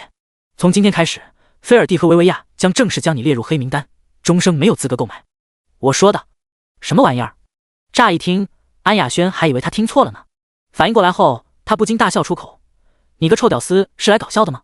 就你也敢说让我买不起？说的话就跟放屁一样，真是太好笑了！”哈哈哈哈！一时间，安雅轩笑得浮夸无比，前仰后合的，胸口乱颤，隐隐有什么要跳出来一样。但下一刻，悦耳的手机铃声响起，瞬间让安雅轩的笑声戛然而止。安雅轩下意识地拿起手机来看，当他看到屏幕上的来电显示为菲尔蒂官方几个字的时候，脸上的笑容霎时间荡然无存，指尖颤动了下，触摸到接听键，那边立马就传来了客服悦耳的声音：“安雅轩女士您好，我是菲尔蒂的官方客服，很抱歉通知您，从现在起，您在大金华区的会员资格被暂停，购买菲尔蒂旗下所有产品都将会被限制，为您带来的不便。会员资格被暂停，购买产品将被限制。”这毫无疑问验证了洛川刚才说的话，安雅轩从此以后都买不起菲尔蒂了。声音不大，离得近的几人却听得非常真切。安雅轩慌忙挂断电话，可是此时想要遮掩已经来不及。他惊慌失措的张嘴要说些什么，却又被一阵手机铃声打断了。屏幕上显示的是维维亚官方。又来！安雅轩不敢再接，慌乱之间却拨到了接听键。安雅轩女士您好，我是维维亚官方客服，在此深感遗憾的告知您，即日起您将不再是维维亚的会员，同时禁止您购买本公司旗下所有产品。几乎相同的话语让安雅轩险些当场崩溃。洛川的嘴好像开过光一般，刚说完就马上应验了。从现在开始，他再也买不起维维亚和菲尔蒂。你是魔鬼吗？怎么会这样？安雅轩瞪大着双眼看向洛川。原因很简单，你才是那个穷鬼。洛川一字一顿地说。安雅轩再也受不了，大叫一声，狼狈至极地逃出包厢。万万想不到，到最后发现他竟是那个小丑。庞佳慧见状，赶忙追了出去。胡子浩回过神来，刚要去追，却被洛川一把拦了下来。小胡，醒醒吧，他刚才可是一句话都没说，那就是默认了她闺蜜的言行啊。你确定你还要去追吗？闻言，胡子浩后退几步，一脸颓然地坐到了沙发上。洛川走上前安慰道：“除非他跟你认错，要不然就这样吧。天涯何处无芳草，我让我女朋友给你介绍几个，绝对比她要好，而且长得也比她漂亮。这可是你说的。”胡子浩勉强挤出一丝苦笑。洛川拍拍他的肩膀，陪着他喝了几瓶后才结账走人。因为还要开车，洛川刚才全都是以茶代酒，倒是杨子华喝得酩酊大醉，不知道的还以为失恋的是这家伙呢。来到停车场，刚把车子打着火，突然一阵轰鸣声传来，下一刻，洛川的去路就被几辆摩托车挡得严严实实的。当头的一辆摩托，后面坐着安雅轩。安雅轩指着洛川跟前面的男人说：“哥，就是他。”男人叫安天泽，是安雅轩的哥哥。洛川认出安雅轩后，就明白了是怎么回事。川，让我来！胡子浩精神一振，就想要抢先下车。你给我老实待着！洛川吼了一嗓子，生怕小胡发酒疯，赶紧下了车。洛川刚从车里出来，就听到安天泽非常不爽地说：“就是你小子欺负的我妹妹。我如果说不是，你信吗？”洛川饶有兴趣地问。第30章4轮对2轮。安天泽朝后挥了挥手，让安雅轩先下车，随即他也是下来，把头盔摘掉，习惯性地甩了下头发，冷冷地说：“我现在过来不是听你狡辩的，你眼下只有2个选择。”洛川挑了下眉头：“哪2个选择？第一，我们揍你一顿，就当是给你一个教训，让我妹妹出了这口恶气。”安天泽说道。洛川耸耸肩，这样说，我好像只能选第2个了呀，是吧？安天泽嘴角微微勾起，至于第2嘛，我给你一个逃跑的机会，就用你这大众辉腾，我呢，就开这个。你先出发，要是能先到终点，这事就算了。4轮对2轮吗？洛川对这种超级摩托不是很了解，只知道眼前这辆是宝马出品的，至于有没有改装就不得而知了。听起来他似乎有优势，但对方能提出这个比法，肯定是有其底气的。安天泽见洛川不接话，自顾自地继续说：“当然了，不是在这里比，去瑞奇汽车公园，专业的赛车场，还不扰民。如何，敢不敢？”顿了下，安天泽又道：“你这辆大众辉腾官方显示最大马力可有400多，我这辆虽说是宝马，但官方的最大马力还不到200匹，你不会这都不敢比吧？”洛川见这家伙一副循循善诱的模样，只觉得好笑，当即答应下来：“好啊，不过我不喜欢占别人便宜，要比就同时出发。”闻言，安天泽愣了好几秒钟：“小子，你这是找死！我不怕，实话告诉你，我这车100公里加速不用3秒，最高时速可以达到400多，所以你最好想清楚了再说话。”安天泽提醒道。洛川不为所动，庞佛没听到刚才的话一样，重复道：“我说了，我不喜欢占别人便宜。你行吧，就按你说的办。那我们现在就启程去瑞奇。”安天泽眼神之中有警告之色，示意洛川最好收起花花肠子，路上老实点。瑞奇汽车公园。半个小时后，洛川驱车来到公园里的标准赛车道上，他并没有让小胡他们下车，只是帮他们系好安全带，便示意安天泽可以准备开始了。小子，你确定要同时出发吗？那我想就没有比的必要了吧？你干脆现在就下车，让我们揍一顿得了。安天泽扭头冲洛川大声的喊话。洛川淡淡一笑：“你还是开好自己的车，别输得太惨了，到时候哭爹喊娘。我这辆车随便就能将你甩出去几条街，时速超500就跟玩似的。”监测到宿主吹牛成功，正在转为现实。小子，你有种！等等我看你还怎么嘴硬！安天泽气得直接戴上了头盔，双手紧握把手，决定给洛川一点颜色瞧瞧。随着场边旗子挥舞而下，比赛正式开始。安天泽直接一脚油门踩了出去，身下的宝马犹如一根离弦之箭猛窜而去，将大众辉腾甩在了身后。结果似乎一开始就已经注定，但是安天泽高兴不到3秒钟，他只觉得身边有一阵疾风刮过，然后前方就多了一道黑色车影，好像一道黑色的闪电将他狠狠地甩在了后面。待他看清楚之时，黑色车影已经定格下来，到达终点，静静地等着他。这他妈的怎么回事？见鬼了呀！安天泽缓缓地停在终点线，扭头看去，车里正是洛川，并没有换人，而车子也还是那辆辉腾。但是辉腾怎么可能比得过他的宝马呀？似乎猜到了安天泽在想什么，洛川摇了摇头：“如果我是你，就不会再比第2次，那这会是自取其辱。不，我就要比第2次。我不信你真的有这么快，你这破辉腾怎么可能？”安天泽完全接受不了这个结果，于是他们又比了一次。结果安天泽输得更惨，一开始就处于落后，从来没有领先过1秒钟。安天泽哪里知道，第一次洛川之所以会开始落后，并不是因为辉腾的100公里加速不行，而是因为洛川吹的牛还没完全变成现实呢。怎么样，还比不比？洛川扭头看向垂头丧气的安天泽。安天泽摇了摇头：“不比了，你这车绝对改装过，对不对？”说完，安天泽就急不可待地下车，掀开洛川的车前盖，一通检查下来，发现发动机是原装的，根本没有半点改装的痕迹。既然发动机没有经过改装，在安天泽看来，辉腾能够跑得这么快，就只有一个原因了，那就是车手拥有超神的技术。想到这里，安天泽立马凑到主驾驶的车窗旁：“哥，我拜你为师，你把刚才那一手绝活教给我好不好？”洛川不禁觉得好笑，问道：“不找我麻烦了？”“不找了。”安天泽摇摇头，可是欺负你妹妹的人就是我啊！洛川大为不解道。安天泽一本正经地说，老大，那都不是重点，我们没必要纠结那些细节。见安天泽半天没动作，安雅轩顿时不干了，气呼呼地冲上前去，哥，你倒是快点揍他啊！跟他说这么多干什么？他才不管谁输谁赢，他必须要教训一顿洛川才能出这口恶气。啪！混蛋，谁让你这样跟我老大说话的？信不信我揍死你？安天泽转身就是一个耳光。哥，你疯了吗？我是你妹啊，他才是欺负你妹的混蛋啊！安雅轩喊道。安天泽扬手又是一巴掌，你妹的，你再喊我老大一声混蛋试试！安雅轩捂着火辣辣的脸颊不断的后退，他就是个骗子啊！不说别的，我们一年至少去宝格丽酒店吃饭2次，你问问他能行吗？他哪里有钱改装车？他是在忽悠你呢。安雅轩还以为安天泽在向洛川请教改装车的事情呢。你给我闭嘴，是不是真的想要我揍死你？安天泽觉得自己这妹妹脑子真的有病，突然说什么宝格丽酒店啊，跟个乡巴佬一样，就知道打扰自己请教高手车技。洛川闻言却是来了兴趣，扭头问道，一年才去2次，你们在宝格丽酒店有熟人？第31章庄静美。安天泽又是一巴掌，却是捂在了自己的脸上。他就知道会露馅的，哪个真的天天吃得起宝格丽的人会说一年至少2次这样的话？这个死丫头真是有大病，简直让他丢尽了脸。是不是有熟人？你倒是说话。3天后的晚上，如果你能把我搞进宝格丽酒店，我就把刚才那一手交给你。洛川追问道。进宝格丽酒店对他来说也不是个难事，但他毕竟是个诚实的人，能不吹牛还是不吹牛的好。听得洛川是认真的，安天泽把手从脸上拿开，认真的问道，老大，你说的是真的？对安天泽来说，他人生唯一的兴趣就是骑摩托车，最大的梦想则是成为一名职业赛车手。奈何他车技不行，家里还留下千亿遗产给他，所以时至今日他还是个业余车手，江湖人称混混。现在遇见了洛川，终于让他看到了一丝希望。洛川的车技神乎其神，要是他能够学到手，肯定就能够成为职业赛车手的。现在洛川终于愿意传授他车技了，他能不激动吗？安天泽难掩兴奋地说，我有个叔叔是宝丽来酒店的保安经理，应该没问题的。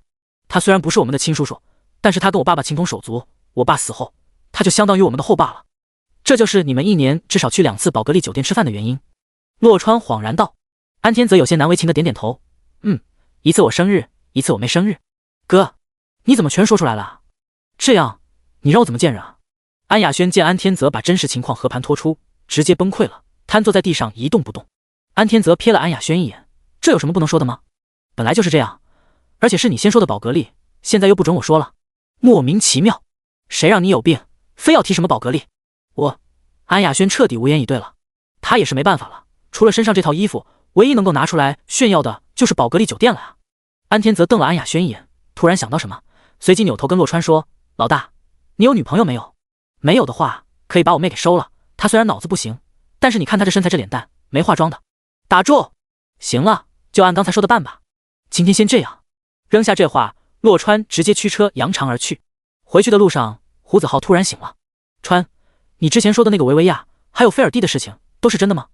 洛川点了点头，怎么了吗？在系统的帮助下，他现在是菲尔蒂在大金华区的总代理，授权年底到期，而维维亚则是京都的唯一指定经销商，为期2年。佳慧她刚才跟我道歉了，我决定原谅她。我知道她一直很羡慕安雅轩的衣着打扮，所以我想给她买一套。感情的事情，外人实在不好说什么。不过既然庞佳慧已经知错，也不是不能再试一试。你直接带她去旗舰店看吧，看中哪一款，直接拿走就是。不过只能拿1套衣服和1双鞋，拿多了你就是掏钱，我也不会让人卖给你的。洛川说道。这些毕竟都算奢侈品，拥有多了，恐怕会让庞佳慧再次生出什么错觉来，到时候只会害了庞佳慧，更会苦了胡子浩。川，谢谢你，多余的我就不说了。胡子浩抹了把眼睛。洛川笑骂道，你这句都算多余的，给你就拿着，别给我废话。目送胡子浩进了家门，洛川才接着送杨子华回去。还装睡呢？你是不是也想要啊？跟我还客气？洛川主动说道。杨子华不好意思地直起身来，挠了挠头，主要是我也不认识这女人的衣服和鞋子，不知道她喜欢不喜欢，有空就带她去看看吧，喜欢就拿走，不喜欢就当我没说过。洛川道。将杨子华送到小区外，洛川便返回香山路园。江南文苑，这里是京都另一个知名别墅小区，曾经一度登顶天价别墅的榜首。东南角的一栋别墅里，李明正坐在客厅唉声叹气，大门突然被人从外面打开，把他吓了一大跳。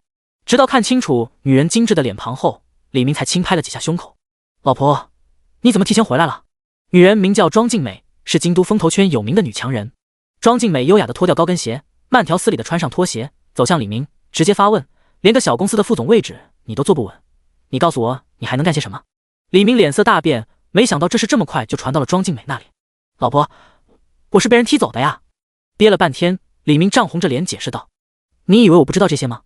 你能说点我不知道的吗？庄静美面若寒霜地盯着李明，如果不是因为她生不了孩子这事不宜外扬，她早就跟这个窝囊废离婚了。李明身躯猛地一僵，支支吾吾地说：那个人他叫洛川，原本只是一个中层领导，不知道怎么的摇身一变成了大股东。我跟你说的话你都当成耳旁风了是吗？我早就跟你说过，这家公司的大股东是匿名投资的，没人知道是谁。我有没有让你做事注意一点？庄静美双手抱胸，冷冷地说。李明顿时低下头去，有的，都是我的错，对不起，老婆。庄静美这才罢休，施施然起身走向楼梯。我不管他是大股东还是大鳄，敢不给我庄静美面子，让我老公难看，我就要让他知道后果。你的仇我会帮你报的。说到这里，庄静美撑着栏杆扶手，突然停了下来，再次把目光投向李明。你以为你不说我就不知道你裤裆里的那些龌龊了吗？你最好给我把屁股擦干净，要是敢让我难看，我一定饶不了你。闻言，李明身躯一软，彻底瘫倒在沙发上。而庄静美说完这话，不再多看男人一眼，径直上了楼。洛川是吧？你给我等着。第32章，诡异的闹事。翌日，京都香山鹿园。洛川昨晚回来的时候，陈思思已经睡下，于是他决定今天做个丰盛的早餐稍作补偿，也是让陈思思好好的补充下营养。这几天陈思思都是早出晚归的，估计连早餐都没吃，晚饭也不能正常吃。川哥哥，好香啊，你都做了什么啊？陈思思惊喜地问道。洛川招手让陈思思坐下，香就对了，你都多久没吃早餐了？今天必须给我吃完。都吃完吗？是不是太多了呀？陈思思微微蹙眉，完全不多，我要证明给未来岳父看，我有能力把你养得白白胖胖的。洛川边给陈思思拉开椅子边说道。陈思思俏脸一红，谁是你未来岳父啊？现在还不是呢。不过听到洛川这样说，陈思思很是受用，胃口瞬间大开。就在他们有说有笑，吃得正香的时候，洛川的手机响了起来。是邓元杰。表伯，早上好，吃早餐没有？你还有心情吃早餐？我都被你惹来的麻烦搞到焦头烂额了。邓元杰道。洛川皱起眉头，什么事啊？有人拿着利肤面霜来我们这闹事，说是因为我们的玻色因出了问题，导致他们用过面霜后烂了脸，大概有10几个人吧，记者也来了不少。邓元杰苦笑地说。洛川不解道，利肤面霜出问题，怎么赖到你们头上去了？你们有证据证明是玻色因的问题吗？人家存心闹事，你觉得会用得着证据吗？邓元杰语气里透着无奈。洛川恍然，你怀疑是刘丽搞的鬼？按理说这不应该啊。退一万步讲，真是玻色因有问题，那利肤面霜能落到什么好处吗？还不是要跟着口碑崩坏吗？我只是觉得是出蹊跷，面霜里这么多成分，为什么偏偏就说是我们有问题？针对性未免也太强了点吧。就在我们决定跟利肤集团不再续约的节骨眼上。邓元杰不确定地说。洛川听了后也觉得利肤集团有很大的嫌疑，只不过这是明显会两败俱伤的，如果真是利肤集团所为，未免也太奇怪了吧。行了，我也就是告知你一声，这边我来处理，你继续吃你的早餐吧。说完，邓元杰就挂了电话。显然，邓元杰并不是真的觉得洛川这件事上有什么责任，更没有义务帮助解决麻烦。但是洛川把事情跟陈思思一说后，陈思思立马坐不住了。不行，这事我必须去一趟，不管是谁在背后搞鬼，这事都要完美解决才行。洛川把陈思思拦住，还是我去吧，我保证这事会完美解决的，相信我。你乖乖把早餐吃完，然后去公司，好吗？陈思思很享受洛川的宠溺，甜甜的笑道，川哥哥，我相信你，我会把早餐吃完的。随即洛川出了门，火速赶往金康医疗。金康医疗的玻色因肯定不会有问题，但是有这个铁打的事实还远远不够，要让人们相信才行。最重要的是要让艾斯日记的潜在消费者也坚信这点，绝对不能影响已经付款的订单以及之后的预售活动。洛川以最快的速度赶到金康医疗，远远就看到在办公大楼的前面聚集了大量的人群。闹事的人被控制在这里，没有波及到大楼后面的厂房，还算一个不错的结果。邓元杰站在大楼前，亲自出面跟闹事的人交涉，看上去还算比较客气的，似乎并没有求助警察叔叔。这事还是私聊比较好，公聊只会落人话柄。关于这点，邓元杰应该是有过仔细思量的。洛川既然来了，那就不会袖手旁观。听说有人用了利肤面霜烂脸了，快让开给我看看，我一定要看看这个。洛川大声地叫喊着，瞬间就吸引了在场所有人的注意。洛川趁机拨开人群，站到了邓元杰的旁边。对于洛川的出现，邓元杰十分意外，寻常人碰上这种事都是唯恐躲之不及的吧。他这个便宜表之道好，不但不躲，而且还往上凑，庞佛恨不得惹上一身骚。在别人眼里，洛川或许很傻，但在邓元杰看来，证明他当初的选择没错，心里升起了莫大的欣慰。这位先生，你这是什么意思啊？你好像在幸灾乐祸。说话的是一位美女记者周亮磊，名叫一头英姿飒爽的短发，显得英气十足。洛川瞥了他一眼，却是不答反问：你知道我是谁吗？周亮磊微微蹙眉，被勾起了兴趣。你难道不是金康医疗的工作人员吗？错了，我不是金康医疗的工作人员，我是艾斯日记的官方代表。洛川道：艾斯日记？那你能简单介绍下你的公司吗？周亮磊显然没听说。洛川故意清了清嗓子：好啊，那你听好了，我来个最简单的介绍。艾斯日记是利夫集团的假想敌以及死对头。闻言，邓元杰有些恍惚，不知道的还以为眼下在开艾斯日记的宣传会呢。回过神来，邓元杰看向洛川的眼神多了几分欣赏。这小子还挺会带节奏的嘛。利夫集团的假想敌以及死对头。周亮磊一时间也是恍神，却很快就反应过来，紧蹙柳眉道：这位先生，你说的这些跟现在这事有什么关系吗？当然有关系啊，我们刚刚跟金康医疗达成深度合作，而且现在也没有动摇合作的信心，将会大量采购金康医疗的玻色因。而利夫集团呢，月底就会被踢出金康医疗的合作名单。顿了下，见众人还是有些蒙圈，洛川只好继续说：如果金康医疗的玻色因有质量问题，你觉得我们还会跟他们合作吗？那可是上亿的订单啊，我们的钱又不是大风刮来的。周亮磊这时完全明白了洛川的意思，代表其他人直接问出口：这位先生，你是在暗示利夫集团暗中操纵了什么吗？如果是的话，请问你有什么证据吗？请你现在拿出来。第33章闹剧结束。证据？洛川有个毛的证据，这种事情他又不好吹牛。只见他双手一摊：还需要证据的吗？证据是什么东西？闻言，周亮磊不禁翻了个大大的白眼。这位先生，你如果没有证据的话，那你刚才的话就是胡说八道，严格追究起来会被认定为造谣或者诽谤的。周亮磊隐隐动怒道：搞了半天居然不是期待中的大新闻，让他有种被耍了的感觉，哪能不生气？此话一出，其他人也是开始七嘴八舌的怒骂洛川。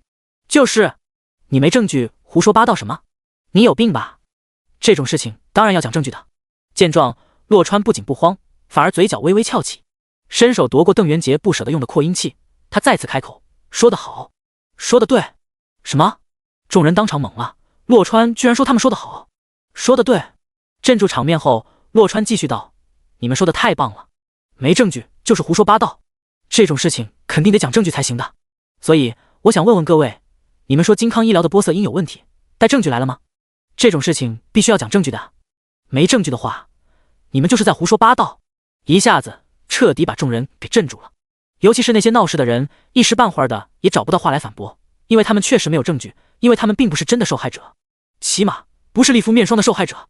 洛川不等这些人找到由头，接着说道：不过我呢，虽然也没有证据，但是并不是胡说八道，而是合理的怀疑。这位记者朋友，你可以去查一查利夫集团发出公告的时间。如果我没有弄错的话，利夫集团是在这些受害者到场1分钟后发出的公告，他们的消息也太灵通了吧，而且1分钟就能写好公告并且直接发出来，不用问领导意见走程序的。周亮磊张了张嘴，最后什么也说不出来，因为如果洛川说的是真的，那利夫集团确实有很大的嫌疑。洛川说的公告是利夫集团倒打一耙，宣布立马终止跟金康医疗的合作，宁愿赔偿巨额违约金，即刻下架所有利夫面霜产品等等。洛川来的路上可没闲着，好好的查了一下利夫集团的最新动向。毫无疑问，利夫集团的这则公告发得太早了，最后弄巧成拙。不过还是那句话，这不算证据。洛川并不指望依靠这个就能平息此次事件，稍作斟酌后缓缓说道：金康医疗的玻色因到底有没有问题，我们现场一测便知。我请来了京都最专业的检测机构来负责此事。顿了下，他又道：同时我们现场征集志愿者，也不算志愿者吧，如果出了问题，我每人赔偿100万，没有问题的也有100块红包。说做就做，没等那些闹事的完全反应过来，检测机构就搭好了台子。而重赏之下必有勇夫，围观的群众加上2、3个媒体朋友，一共10个人接受测试。洛川根本不担心鱼龙混杂的问题，因为在测试玻色因前，得先测试人的，确定脸上没有暗疾，才被允许进行真正的测试。很快，10个人就都被抹上了金康医疗的玻色因原液。时间1分1秒的过去，这10个人脸上没有任何破损的迹象。之后，检测机构进行现场检测，然后宣布结果。玻色因全部渗透到了10位受试者的表层肌肤30微米，目前皮肤未见任何异常。现场立马有护肤达人惊呼出口：30微米，渗透力这么强，这可是已经超过了海蓝精华的渗透效果了啊！洛川本来还担心现场没有行家，一听这话，立马接茬：谢谢这位美肤博主的专业讲解，回头把账号发我，一定要关注你。这是因为金康医疗使用了艾斯日记的渗透技术，这就是我先前说的，艾斯日记跟金康医疗深度合作后的产品，不但原料好，而且渗透好，好上加好。在这款产品面前，市场上现有的同类产品没有一个能打的。不知不觉，现场又变成了宣传会。这时，周亮磊突然大叫一声：“大家快看手机！利肤集团刚刚发了最新公告，导致这些市民烂脸的真凶找到了，是一家在网上售卖假冒伪劣面霜的化妆品公司。也就是说，这些市民用的都不是真的利肤面霜。什么？假的利肤面霜？”随着大家的不断查证，这场闹剧也就到此为止了。闹事的人来得快，跑得也快，一窝蜂的叫喊着要去找网上那家假冒伪劣的化妆品公司。问题是，利肤集团的公告里并没有这家公司的地址，那他们从哪里知道的呢？洛川虽然看穿了这一切，但是没有强留这些家伙。利肤集团敢这样玩，肯定做好了完全的准备，从这些家伙身上估计很难找到跟利肤集团的直接联系。邓元杰也是一把拉住洛川的手臂，生怕他放不下，劝道：“算了，事情过去了就好。难道这个世界的坏人总是得不到他们应得的报应吗？”洛川扭头问道。邓元杰苦笑了下：“他们会得到报应的，不过可能不是现在。这个世界到最后终究是好人的，相信表伯。”洛川点了点头：“表伯，我相信你说的是对的。刚才那个渗透技术是怎么回事？我怎么毫不知情啊？”邓元杰问道。“哦，事出突然，我买通了你们厂房的人，临时鼓捣出来的。希望表伯不要怪罪他们次才好。洛川总不能说是他吹牛吹出来的吧？”邓元杰恍然，原来如此。洛川正想跟邓元杰多聊一会儿，手机不解人意的响了起来，是个陌生号码。接起来一听，是公司王总的声音：“大老板，不好了，公司出事了，您快回来看看。”一波刚平，一波又起。洛川多少有些郁闷地说：“你慢慢说，出了什么事？有我在，天塌不下来。”第34章，公司出事。洛川告别邓元杰，缓缓走向他的大众。电话那头传来了王总有些无奈的话语：“公司有一半的人都被高薪挖走了，剩下的一半也在蠢蠢欲动。”被人高薪挖走了？洛川顿时也意识到事情很严重，居然一下子就被挖走了一半的员工。公司现在还能正常运营，也算王大春这个人厉害了。从王大春口中得知，公司剩下的员工暂时都被安抚好了，一时半会儿不会走，但是想要长留，要洛川来拿主意才行。反正王大春觉得就2条路，要么加薪，要么升职。不过即便只剩下一半的人，也不可能全部都升职加薪，一来会打破公司的薪资结构，再者公司的财政状况也不允许。是谁干的？查出来了吗？洛川戴上耳机，启动了车子。王大春苦笑地回道：“是一家名不见经传的新公司，在我回到公司之前，给我查清楚这家公司的底细以及他们这样做的目的。”说完，洛川挂断电话，陷入了沉思。以他对这个行业的了解，这件事实在太奇怪了。这个行业不是什么大热门，也不是什么新赛道，更没有任何暴利可言。比如他所在的公司算是业内一流了，公司也就是勉强保证盈利而已。这样一个行业，正常人谁会想要进入啊？又有哪个正常人会花大价钱高薪挖人啊？即便把洛川公司最厉害的一波人全都挖走，也绝对会入不敷出的呀。洛川实在想不通个中缘由，心头升起了一个大胆的猜测，这很有可能是个人恩怨。庞佛为了验证他的猜测，洛川刚走出电梯，等候在外的王大春直截了当地说是公报私仇，那家新公司的老板是李明的老婆，真是冲着他来的啊。洛川不禁乐了，心道李明这个老婆还真有意思，替老公报仇不惜做亏本买卖。给我查他的个人情况，越详细越好。洛川说完，径直走进公司，跟大家示意了下，却没有更多的表示。他的公司他最清楚，公司的口碑不但在业内一流，而且公司的员工待遇和福利也是业内一绝的，绝对没有其他公司能比。所以给员工升职加薪的空间其实并不大，钱早就拿来发奖金发福利了。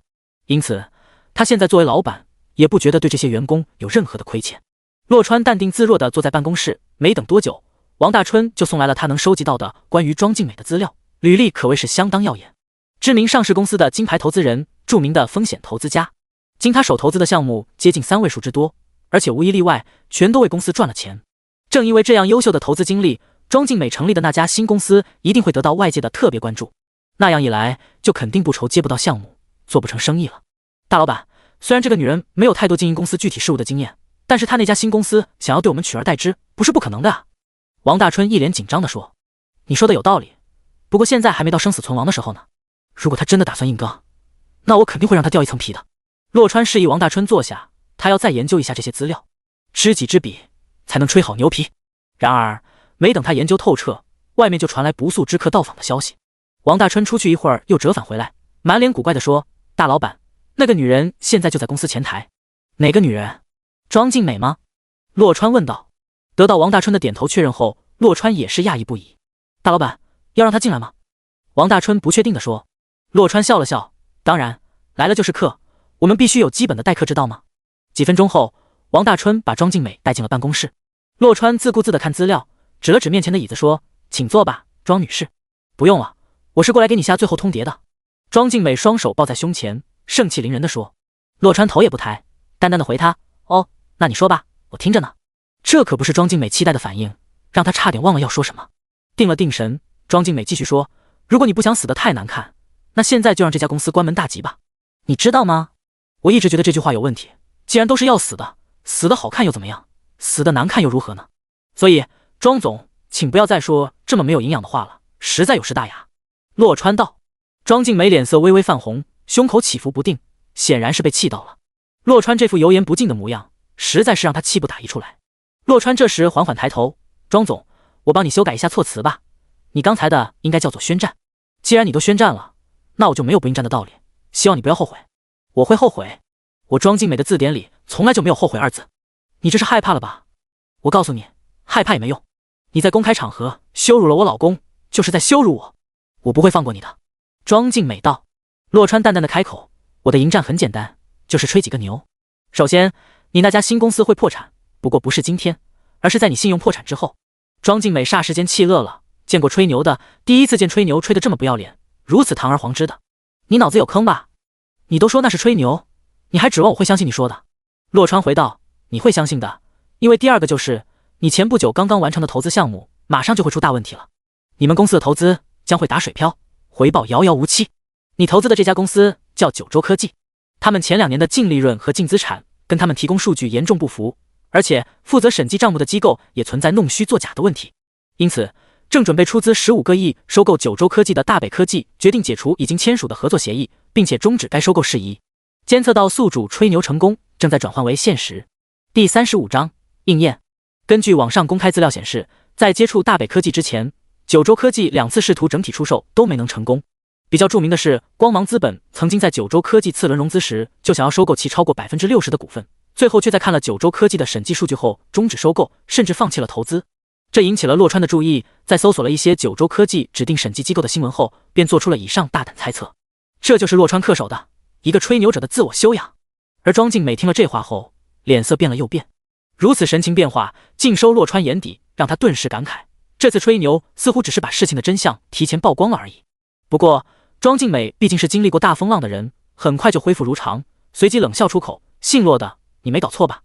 你自己都说了这只是吹牛，你难道还指望吹个牛能把我怎么样吗？如果我只是跟你吹牛，那当然不能把你怎么样。但是巧了，大北科技的副总裁，他儿子是我的同学，我把这个分析给他爸一说，你猜怎么着？他爸一拍大腿，说我说的太对了。”洛川继续吹牛，反正不怕不成真。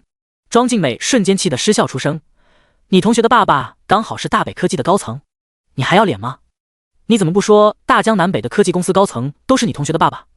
你还真说对了，大江南边的赛驰汽车科技集团也有我同学的爸爸在里面。”洛川笑盈盈地说：“赛驰汽车科技集团。”闻言，庄静美脸颊不自觉地抽搐了下。这么多新能源汽车公司，为什么这个家伙其他的都不说，偏偏就说这个他投资的赛驰汽车科技集团呢？你还不知道吧？在我苦口婆心的劝导下，我这位同学的爸爸已经向反诈中心自首，实名举报赛驰汽车科技集团的整个新能源项目就是一个庞氏骗局。洛川继续道：“什么？实名举报赛驰汽车科技集团诈骗？”庄静美俏脸瞬间毫无血色，青白交织，非常的难看。他投资的项目，他当然知道是什么情况。赛驰汽车到现在为止，确实连一款车型都还没开始量产呢，参加各种车展发布的全都是忽悠人的概念车。其实他已经察觉到了问题，正在想办法抽身呢。而眼下就有一个千载难逢的机会，南投集团正准备以20亿的价格收购赛驰汽车的60%股权。一旦这笔收购完成，庄静美所在公司持有的股权也会跟着水涨船高，到时候就是最好的退出时机。如果这个时候出现了实名举报的话，那这笔收购肯定会出现巨大变数。想到这里，庄静梅整颗心都提了起来。你胡说八道！你说是骗局就是骗局啊！你知道什么是庞氏骗局吗？你了解新能源汽车吗？庄静梅只能大声的叫喊，试图驱散心头的阴霾。你又说对了，我说是骗局，它就真的是骗局。不信我们等着瞧。洛川淡淡的笑道。叮！监测到宿主再次吹牛成功，正在转为现实。跟之前的吹牛不同，洛川这次有种打假的感觉。如果不是他现在吹这个牛，很难想象赛驰汽车这个庞氏骗局还会持续多久。截至目前，据不完全统计，赛驰汽车已经在社会上募资了接近10个亿。这种募资大多都是售卖原始股、兜售上市前景这种常见的把戏。洛川不相信参与了天使轮投资的庄静美会不清楚这些，明知道这些却不告知公众，就不是蠢，而是纯纯的坏了。庞佛为了验证他的话一般，庄静美正要回对，手机铃声却堵住了他的嘴。庄静美下意识地瞥了眼手机屏幕，本来想不做理会，看清来电显示后，不由得就是一愣。电话是老板打来的。见状，洛川笑着说：“快接吧，我可以等。”庄静美看看洛川，又看看来电显示，心头泛起了不好的预感，终究还是按下了接听键。小庄，你在哪里？现在回公司一趟。听出老板的语气不对劲后，庄静美心里面咯噔的一下，颤着声线问：“是出了什么事吗？”老板重重的叹了口气：“最新消息，其一，大北科技发布公告，单方面宣布终止收购事宜；其二，反诈中心正式对赛驰汽车启动调查程序，南投集团被勒令搁置收购计划。”什么？大北科技真的放弃收购了？还有，赛驰汽车真的被调查了？事情居然像洛川说的那样发展，正一件接一件的应验。如果不是大白天的，庄静美还以为他撞鬼了呢。洛川明明不过是在吹牛啊，怎么会就成真了呢？小庄，你有在听我说话吗？我刚才说的，你都了解了吗？老板不无严厉地说。庄静美回过神来，慌不迭回道：“我都了解了。”那你就应该知道事情的严重性。另外2位合伙人提议马上召开董事会，你回来公司之前最好想出一个合理的解释，否则这次我也保不住你了。老板说完，直接挂了电话，显然该说的他都已经说了，剩下的庄静美只能够祈祷好运。2笔收购的失败意味着庄静美再次错过退出的机会，2笔投资都被套牢在里面，加起来差不多有1个亿，资金无法收回，还严重影响到了未来的投资。毕竟公司的钱也不是大风刮来的，想有多少就可以有多少，1个亿打水漂，加上不得不错过未来很多的机会，2宗罪算下来，庄静美最好的下场也是引咎辞职，并且她在投资行业的名声就会一落千丈。一旦九州科技利润造假以及赛驰汽车庞氏骗局的罪名被坐实，她更是会臭名昭著。想到这些，庄静美浑身都控制不住的发抖。她望向洛川，颤颤巍巍地问道：“你是魔鬼吗？你到底做了什么？你究竟怎么做到的？”洛川实话实说道：“我告诉过你了呀，我就是吹了个牛，然后又吹了个牛。”第36章，刘丽的计划。洛川叹了口气：“你才是魔鬼吧？你的良心呢？你明知道赛驰汽车是个庞氏骗局，你还知情不报。我听说那些参与募资的老百姓很多都是老爷爷老奶奶，你怎么忍心这样对他们？可笑的是，刘丽这种人还被外界称之为天使投资人，还天使呢，魔鬼就差不多。我不知道你在说什么，我什么都不知道。”庄静美使劲的摇头，极力的否认。洛川没兴趣逼迫庄静美认罪，冷冷地说：“你大可自欺欺人，法律惩罚不了你，老天会收拾你的。”随即他扭头跟王大春说：“我们公司虽然不大，但是也没低贱到容留这种无耻之徒，直接轰出去吧。”王大春瞬间会意，没有先礼后兵的说法，当即喊来保安。庄静美见状，哪里还敢逗留，赶紧灰溜溜的跑了。等庄静美一走，王大春立马上前拍马屁：“高啊，实在是高！现在这个女人忙着收拾烂摊子，肯定无暇理会新公司的事情，我们的危机也就迎刃而解了。大老板，您真是太厉害了！”洛川摆摆手：“吹牛之劳，吹牛之劳，完全不足挂齿，这样的话不要再说了。”洛川头一回发现吹牛能够给他带来如此大的骄傲，不但解除了自身的危机，而且还帮助到了这么多人。看来以后要学会好好吹牛，少吹那些无用之牛。现在公司的危机既然解除了，洛川就没有必要再留在公司。出了公司，洛川直奔华茂大厦。金康医疗那边虽然没事了，但是他还没有跟陈思思说呢。大厦的楼前有一个熟悉的背影在那里晃来晃去，一副想进又不敢进的模样。洛川走过去，不确定地喊了声：“安天泽。”听到有人喊他，安天泽下意识地转身看去，见是洛川，不禁既惊又喜。“老大！”安天泽急忙迎了上去。洛川点点头：“你怎么找到这里来了？邀请函的事办妥了吗？”他以为安天泽会先给个电话的，没想到后者直接找上门来了。安天泽忙不迭点头，办妥了的。说完，他便把邀请函拿了出来。邀请函看上去跟徐家豪拿给陈思思那张几乎一模一样，唯一的不同是上面的名字是洛川。洛川对此非常满意，点头道：“很不错，那今天就这样。”闻言，安天泽欲言又止。洛川微微皱眉：“我答应你的，就一定会做到。不过我现在没空教你，并且也不保证教会你后，你能把车开成我那样。”安天泽摇了摇头：“老大，这些我都知道的，不是学车的事情。那你还有什么事？”洛川疑惑道。安天泽组织了下语言后，这才缓缓开口：“老大，我听我妹说你认识很多人，有很多人脉。我阿姨就是我叔叔他老婆，遇到了一些麻烦，我想请你帮个忙。”原来如此。洛川没有当即答应下来，但也没有着急拒绝，而是问道：“具体说说遇到了什么麻烦，需要我帮什么忙？”安天泽随即解释道：“是这样的，我姨她开了一家公司，做太阳能的，然后跟一家教育机构重名了，对方现在要告我姨她商标侵权。如果对方胜诉，那我姨就会面临巨额赔偿。”停了几秒，他接着说：“问题是，我姨她的公司明明是叫科技公司，跟对方经营的又不是同一个行业，这是八竿子打不着的事情，没有任何利益冲突的啊。不过我姨也没说不赔偿，只是希望能少赔一些，要不然她的公司根本就赔不起，会马上破产的。所以我就想问老大您，能不能找人在中间试着调解一下？”一句话，当和事佬私了。洛川明白了安天泽的意思，同时也觉得对方有些欺人太甚了。做太阳能的，跟你做教育机构的重名又怎么了？商标抢注的，早就能不准别人起同一个名了不成？加上俗话说得好，吃人的嘴软，拿人的手短。多亏了安天泽的叔叔，洛川才搞到了邀请函，省下了吹牛的口水。所以现在安天泽的阿姨有麻烦，他当然不能坐视不管。行吧，我跟你去看看，直接去那家教育机构吧。洛川说完，给陈思思发了个信息，简单说明了下金康医疗的事情。随即，洛川上了安天泽的大众朗逸。与此同时，华茂大厦的14楼，利夫集团总裁办公室，刘丽透过落地窗，正好看到了这一幕。通过当时在金康医疗现场的内线反应，解除了金康医疗危机的人就是洛川。这个男人不但解除了金康医疗的危机，而且还借机大肆宣传了一把金康医疗的升级版波色因。除非刘丽能够让所有媒体都晋升，否则这个事情就必然会一传十，十传百。秘书见刘丽有些闷闷不乐，上前一连谄媚道：“总裁，多亏你的英明决断，否则金康医疗的事情继续发展下去，肯定会引火烧身的。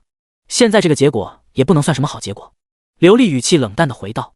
秘书硬着头皮说：“我觉得挺好的，反正下个月我们就不能用金康医疗的波色因了。趁着此次事件来个防伪升级，价格顺便往上一提，最后再赚他一笔。从营收上看，肯定能够借机有个大幅度的提升。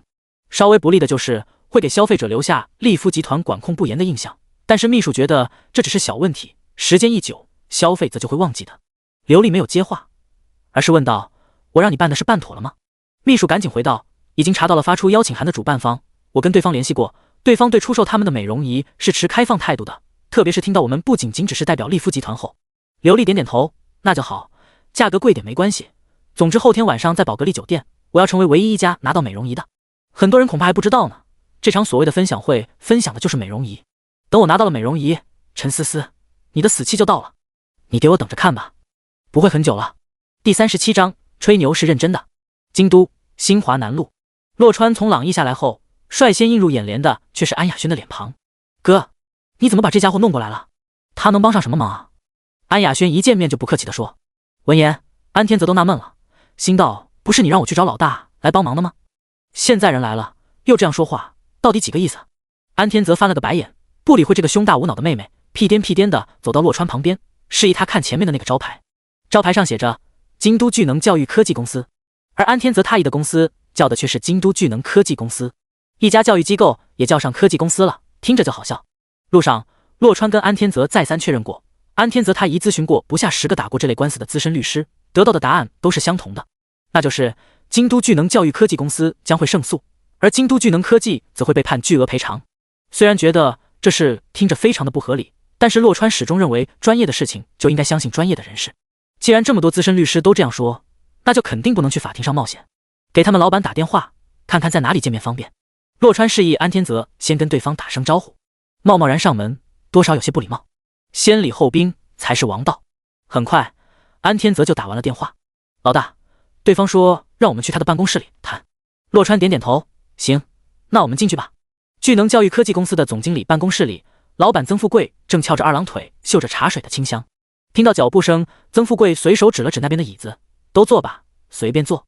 洛川隐约感受到对方态度十分傲慢，面不改色地坐下。果然，下一刻，曾富贵再次开口：“我不管你们是他的谁，这事都不可能善了。天王老子来了也没用，该赔的一分不少都得赔。”听到这个话，洛川和安天泽还没怎么样呢，安雅轩却先忍不住了。只见他暴脾气地说：“还天王老子来了也没用，得死的你！你知道他是谁吗？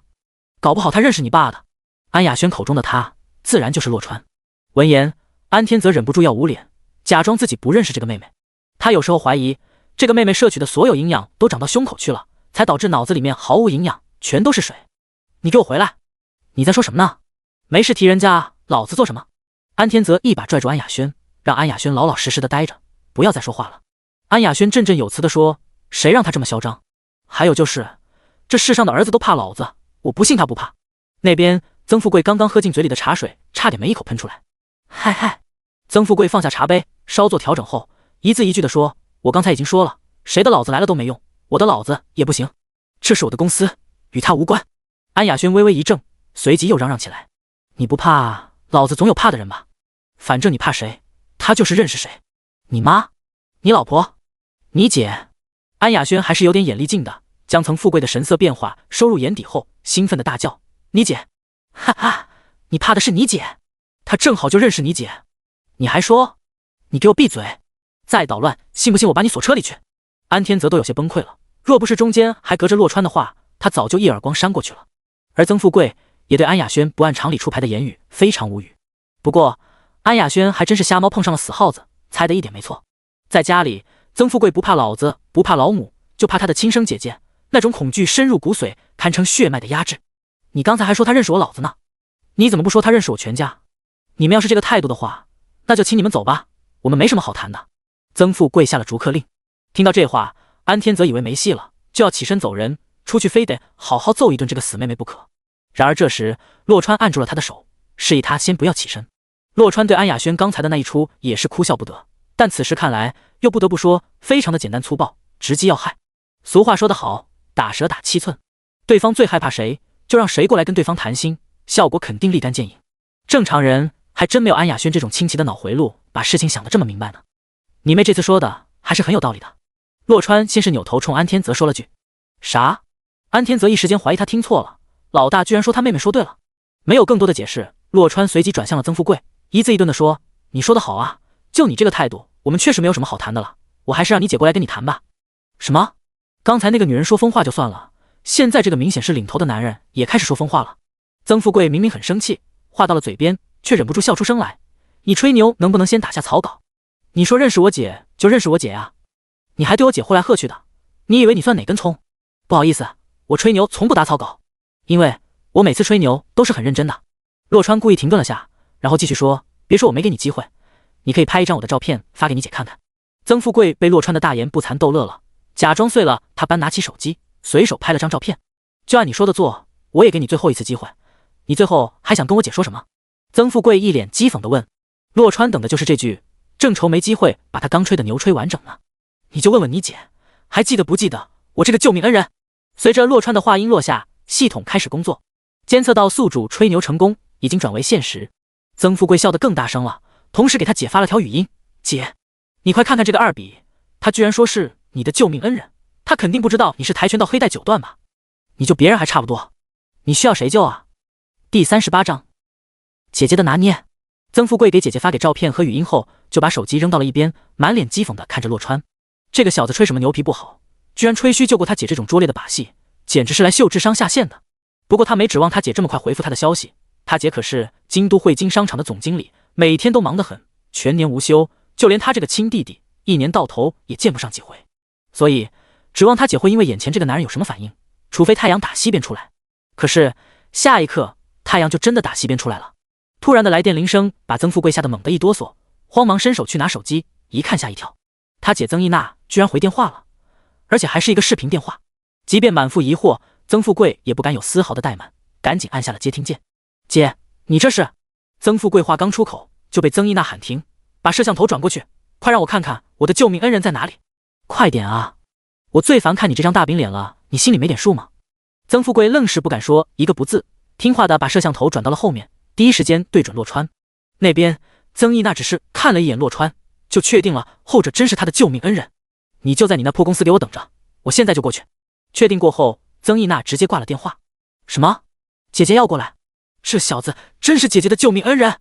曾富贵懵了好半晌，回过神来，摇了摇头，直接否认这点。他觉得一定是姐姐没看清楚，又或者是洛川长得比较像，并不是真的事。就在这时，洛川说话了：“是不是你姐的电话？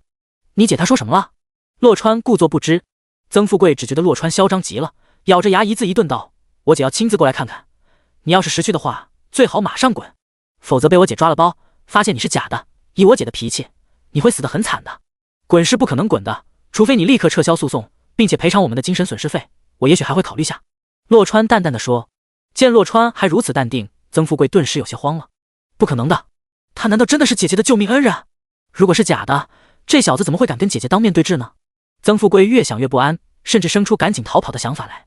但是转念又想到，若姐姐发现他提前跑路，后果只会更严重，他就不敢再动，只能局促不安地坐在老板椅上，翘着的二郎腿不由自主地颤抖着。没过多久，曾忆娜就火急火燎地冲进了办公室。曾忆娜看都不看曾富贵一眼，直接来到了洛川的面前，对着洛川就是一通打量。就在洛川都快要被曾忆娜盯得发毛了的时候，扑通的一声，曾忆娜直接给洛川跪下了。这一跪，把安家两兄妹都是吓了一跳。曾忆娜居然给洛川行这么大的脸！恩人，我找你找得好辛苦啊！曾忆娜说着说着，眼泪都出来了。洛川顿时也是感觉有些受不起，缓缓起身要将曾忆娜扶起。瞧你说的，才多大点事啊，举手之劳而已，你这是干嘛啊？前所未有的，洛川突然生出了些负罪感。毕竟曾忆娜可是什么错都没有的，更没有欺负他们。曾忆娜顺势起身后，突然抓住洛川的手往里一翻，随即她指着洛川手心的一道疤说：“这是什么？”当时那歹徒一刀划过来，你连躲都来不及躲，当场血流不止。你还说没有多大点事？说起这个，曾忆娜不禁又是哽咽起来。当时路过的人没有10个也有3、4个，但是唯独只有你肯停下来，愿意回头，还冲过来把那歹徒喝走了。那歹徒就是吓坏了才会挥刀的。那是一个初秋的深夜，曾忆娜打不到车，只能走回家，结果被人尾随，差点就出事了。幸好洛川及时出现，也就是那天晚上后，曾忆娜才开始学跆拳道的。毕竟不是每个人都是洛川，也不可能每个人都有洛川的勇敢。当然了，严格的说，当时那歹徒还没做出什么实质性的动作呢，而洛川也仅仅只是把人喝走而已，被刀划伤纯粹就是个意外。但是即便如此，曾忆娜也将洛川视为他的救命恩人，因为如果洛川不出现，不冲过来，天知道会发生什么呀！曾忆娜完全不敢想象。听到曾忆娜的话，洛川渐渐释然了，原来还真有这样一个救人的故事，看来当时确实有人救了曾忆娜，而系统则是移花接木的把那个人变成了他。至于洛川手心的刀伤，也是之前就有的，只不过不是被什么歹徒划伤，而是有次梦游被菜刀划伤的。说起梦游，好像好多年都没发作过了，也不知道怎么痊愈的。洛川望着曾忆娜，真诚地说：“都过去了，你看我现在不是好好的，有你刚才的感谢就够了，你不要有太多想法。”洛川不主动提及，曾忆娜却记着呢。曾忆娜抹了把眼泪，然后扭头看向曾富贵，怒气冲冲地说：“你对我的恩人都做了什么？”简单的一句问话，差点没让曾富贵吓得从椅子摔下来。我没做什么啊，我根本就不认识他。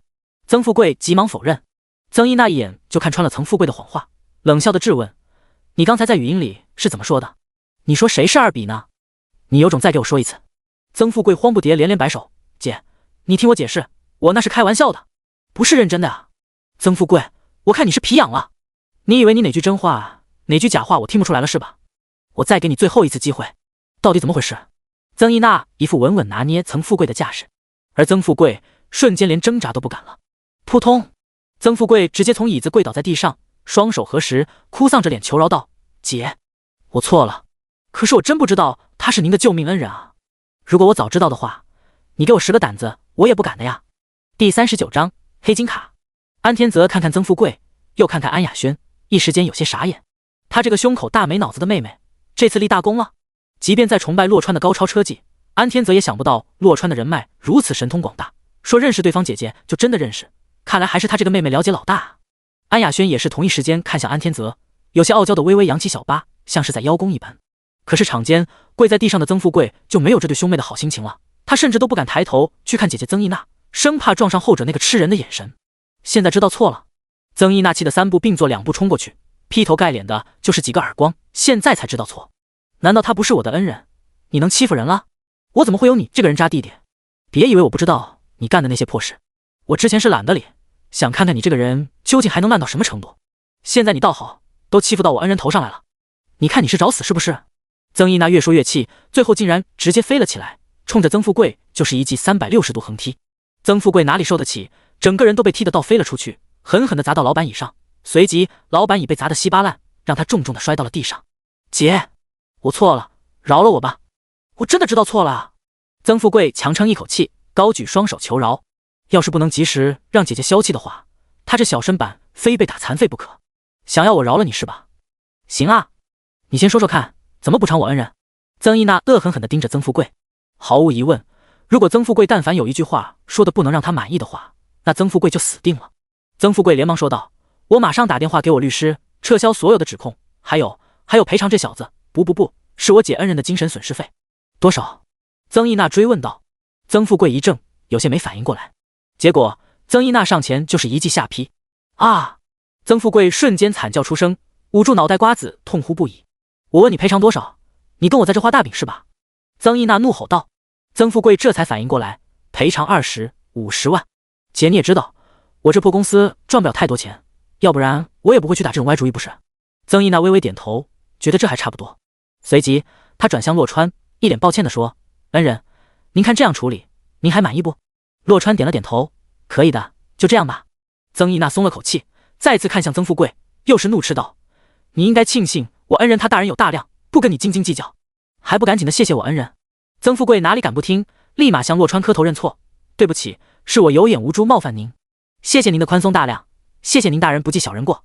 他的内心想死的冲动都有了，万万想不到洛川刚才说的现在都成了真，他真的不得不撤销指控，而且还得赔出去50万，1分钱没讹成，还倒贴了一笔钱，这可是前所未有的憋屈啊！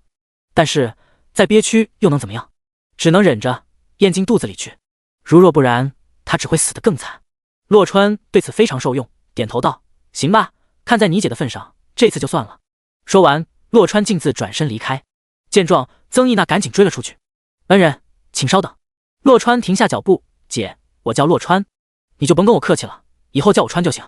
行吧，川，那姐就稍微占你一点便宜了。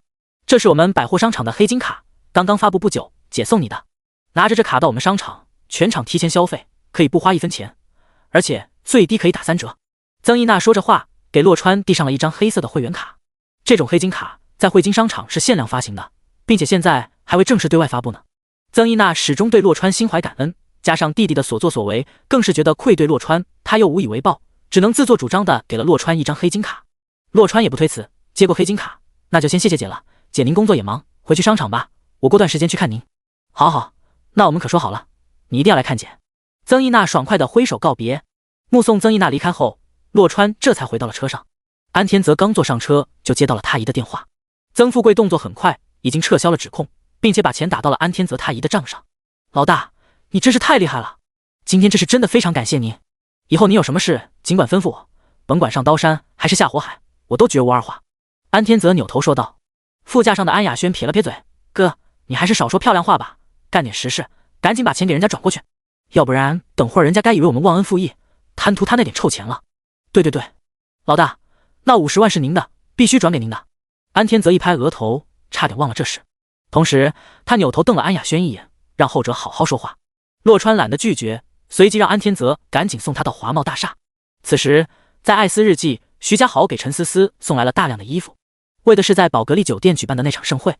陈思思此次来京都没有带几套衣服，出席宴会的礼服之类的更是一件都没有。陈思思却完全试都不试一下，直接连人带衣服给轰了出去。徐家豪，你闹够了没有？你现在是觉得我身上的衣服很老土吗？还是说我穿的不好看，配不上这场盛会啊？陈思思冷冷地说。徐家豪连忙摆手：不是的，思思，我绝对没有那个意思，你在我心中永远是最好看的，没有之一。洛川刚回到就看见这一幕，立马接茬道：那你是几个意思？谁让你送衣服给我女朋友的？我女朋友需要你送衣服吗？徐家豪扭头迎上洛川的目光：你个骗子还有脸说？你有本事就让思思那天晚上盛装出场，光彩耀人，成为全场瞩目的焦点，你能做到吗？你恐怕连什么是晚礼服都不知道吧。第40章100万预算。在徐家豪心里，洛川从始至终都是一个骗子。别墅是洛川瞒天过海偷来的，海蓝公司的医学博士们则是坑蒙拐骗回来的。特别是今天过来看到陈思思身上穿的衣服后，徐家豪更加坚定了这个想法。即便徐家豪再不懂女人的衣服，也知道陈思思现在身上穿的衣服是旧款的，而以陈思思的家世背景，怎么可以眼下还没换上当季新款的衣服呢？明显就是因为洛川没钱啊，连给陈思思买一身符合她身份的衣服都买不起，这是徐家豪无法容忍的。徐家豪不说，洛川还真没想起这茬来。距离宝格丽酒店的美业盛会越来越近了，陈思思到时候确实需要盛装打扮一番。对此，洛川显然毫无经验，他之前哪里参加过什么盛会啊、晚宴之类的。此时听到徐家豪的话，洛川深以为然的点头：“你说的对，思思应该盛装出场，必须光彩耀人，肯定要成为全场瞩目的焦点。不过，这些就不劳你费心了，这是我跟思思的家事。”说着话，洛川伸手牵起了陈思思。陈思思羞涩的眼帘低垂，却没有拒绝，只有满心的欢喜。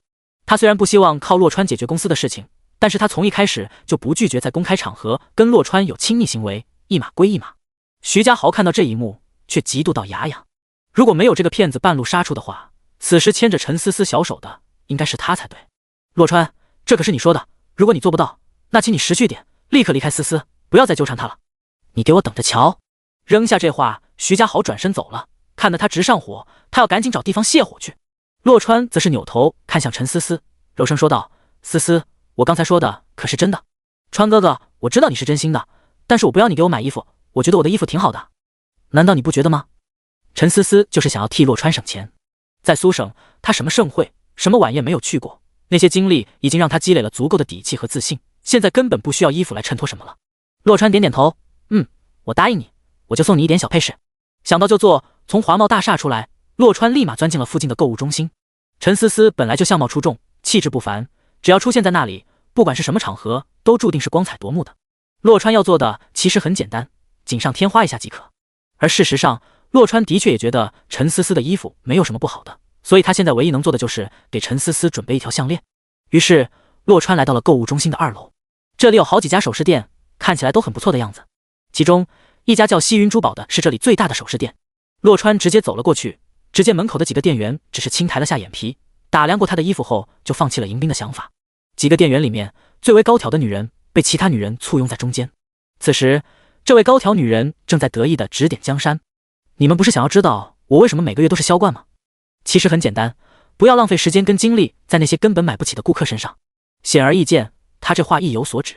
洛川皱了皱眉头，正想转身走人，这时候里面一位店员注意到了他，急忙放下手里的水杯，顾不上喝上一口，就急匆匆地朝他迎了出去。“欢迎光临，这位先生，请问你有什么具体的意向吗？还是说先随便看看？”这名店员叫小飞，身高矮小，皮肤黝黑，声音粗犷。但是洛川很喜欢他的笑容和热情，决定先留下来看看。“我想要看一下项链，你们店最好的项链在哪里？给我介绍介绍。”洛川直切主题。小飞闻言，脸上笑容不改，热情地示意道：“好的，先生，这边请。”在小飞的引领下，洛川来到了店里最里面的玻璃柜。在这个玻璃柜里放着的都是西云珠宝的镇店之宝，比如说最好的戒指、最贵的耳环等等，其中就包括了洛川想要看的项链。“先生，这款蓝宝石项链就是我们店最好的项链。”小飞说着话，手上麻利的开锁，很快就把项链取了出来，放到洛川的面前。就在洛川打算近距离好好欣赏一下的时候，萧冠女大叫了声，火急火燎的冲过来：“小飞，你在搞什么？怎么把镇店之宝给拿出来了呀？”小飞顿时解释道：“这位顾客想要看我们最好的项链。”萧冠女闻言，嘴里发出一声不屑：“他想看就给他看啊，你傻不傻？也不看看他什么档次，他也配看这条蓝宝石项链？”听到这里，洛川说话了：“这是你对待顾客的服务态度吗？没人叫过你，怎么跟顾客好好说话吗？”洛川一开口，萧冠女就更来气了：“对待真正买得起的顾客，我当然会有服务态度，但是你至少不是这条蓝宝石项链的顾客。不是我小看你先生，恐怕你这辈子都别想买得起。”洛川只是淡淡一笑：“这位大姐，你真是够厉害啊，正眼都不带多看我几下的，都看穿我的银行卡余额了。你喊谁大姐呢？谁是你大姐？”萧冠女感觉她都要气炸了。洛川耸耸肩：“原来你是小姐啊，实在不好意思，真的没看出来。”这话一出，萧冠女差点没被气吐血。如果知道要当小姐，那她还不如做大姐呢。其他店员听出了洛川的讥讽，顿时忍不住笑出声来，却很快就捂住了嘴，不敢太过放肆。“你才是小姐，你全家都是小姐，还不给我滚！买不起你瞎逛什么珠宝店？这是你能进的地方吗？快滚！”萧冠女气得跳脚不已。洛川淡淡的说：“你是店长吗？你有资格这样跟我说话吗？谁说我没钱的？我的预算有100万。100万！”短暂的寂静后，除了小飞，其他店员都是古怪的笑了起来。第41章，你老板还欠我钱呢。100万的预算，如果是买衣服，那肯定绰绰有余了，但买珠宝还得是蓝宝石项链，那就远远不够了。小飞非常的纯真，立马如实回道：“先生，这条项链不止100万的。”洛川一本正经的点点头：“我知道，100万定金总该够了吧？如果定金的话，那还差不多。”萧冠女接过话茬，眼神将洛川上下打量：“看不出来啊，你还拿得出100万来，不会是随口乱喊的吧？”洛川回道：“你那双看人低的狗眼，自然看不出来。100万定金，把这项链给我留着，剩下的钱我再去挣，或者给你们打个欠条。”前面的话，萧冠女听了勉强还能忍，只要有大钱赚，她又不是没被客人骂过。但是听完后面，萧冠女才知道她被耍了。洛川虽然不是什么穷鬼，但是也只有100万，根本拿不出更多的钱来了，肯定是买不起这条蓝宝石项链的。这条蓝宝石项链一口价500万，作为镇店之宝，自然不会打折，也没有任何优惠。吊丝就是吊丝，走狗屎运了还是吊丝？你当这里是什么地方，还打欠条？你以为你是谁啊？我们老板认识你个吊丝才怪！萧冠女再次冷笑出声。这小子说的好像他跟老板很熟的样子，哪怕再熟，2笔才会借他400万呢。洛川顿时淡淡的说：“真是头发长见识短，这有什么好奇怪的？我们认识的时候他也是吊丝，不就解释得通了吗？”简直榆木脑袋。此话一出，萧冠女愣了好久都无言以对，因为这个逻辑确实说得通。可转念一想，萧冠女就觉得这都是胡扯。像他们老板那种人，怎么可能曾经是吊丝啊？你少在这里瞎忽悠！你买不起就给我滚！才100万就敢说大话，要买这条蓝宝石项链？这上面光是钻石就有100多克拉，蓝宝石也有55克拉，而且是斯里兰进口的皇家蓝钻。萧冠女气急败坏的继续说：“100万只能买到个零头，知道吗？至少500万，你有吗？”洛川立马回道：“我没有啊，不过我有你们老板的电话。我现在就问你一个问题，你是不是店长？你能为你刚才的话负责吗？”见洛川一副煞有其事的模样，萧冠女有些动摇了。难道说这吊丝真认识老板？我不是店长，但我现在是店主，店长不在，这里就是我说了算，我当然能够负责。总之，你拿不出500万，就给我立马离开。萧冠女硬着头皮说：“店主是吧？行，我倒要看看，等会儿是谁要离开。”洛川说完，马上就拨出了一个号码，接通后笑着说：“崔叔，我在您华贸这边的店里，你们店员让我滚，你店转出去了吗？”“什么？有人让你滚？华贸购物中心店是吧？我马上过去，我倒要看看是谁这么大的胆子，活腻了他。”崔小丽急急地说。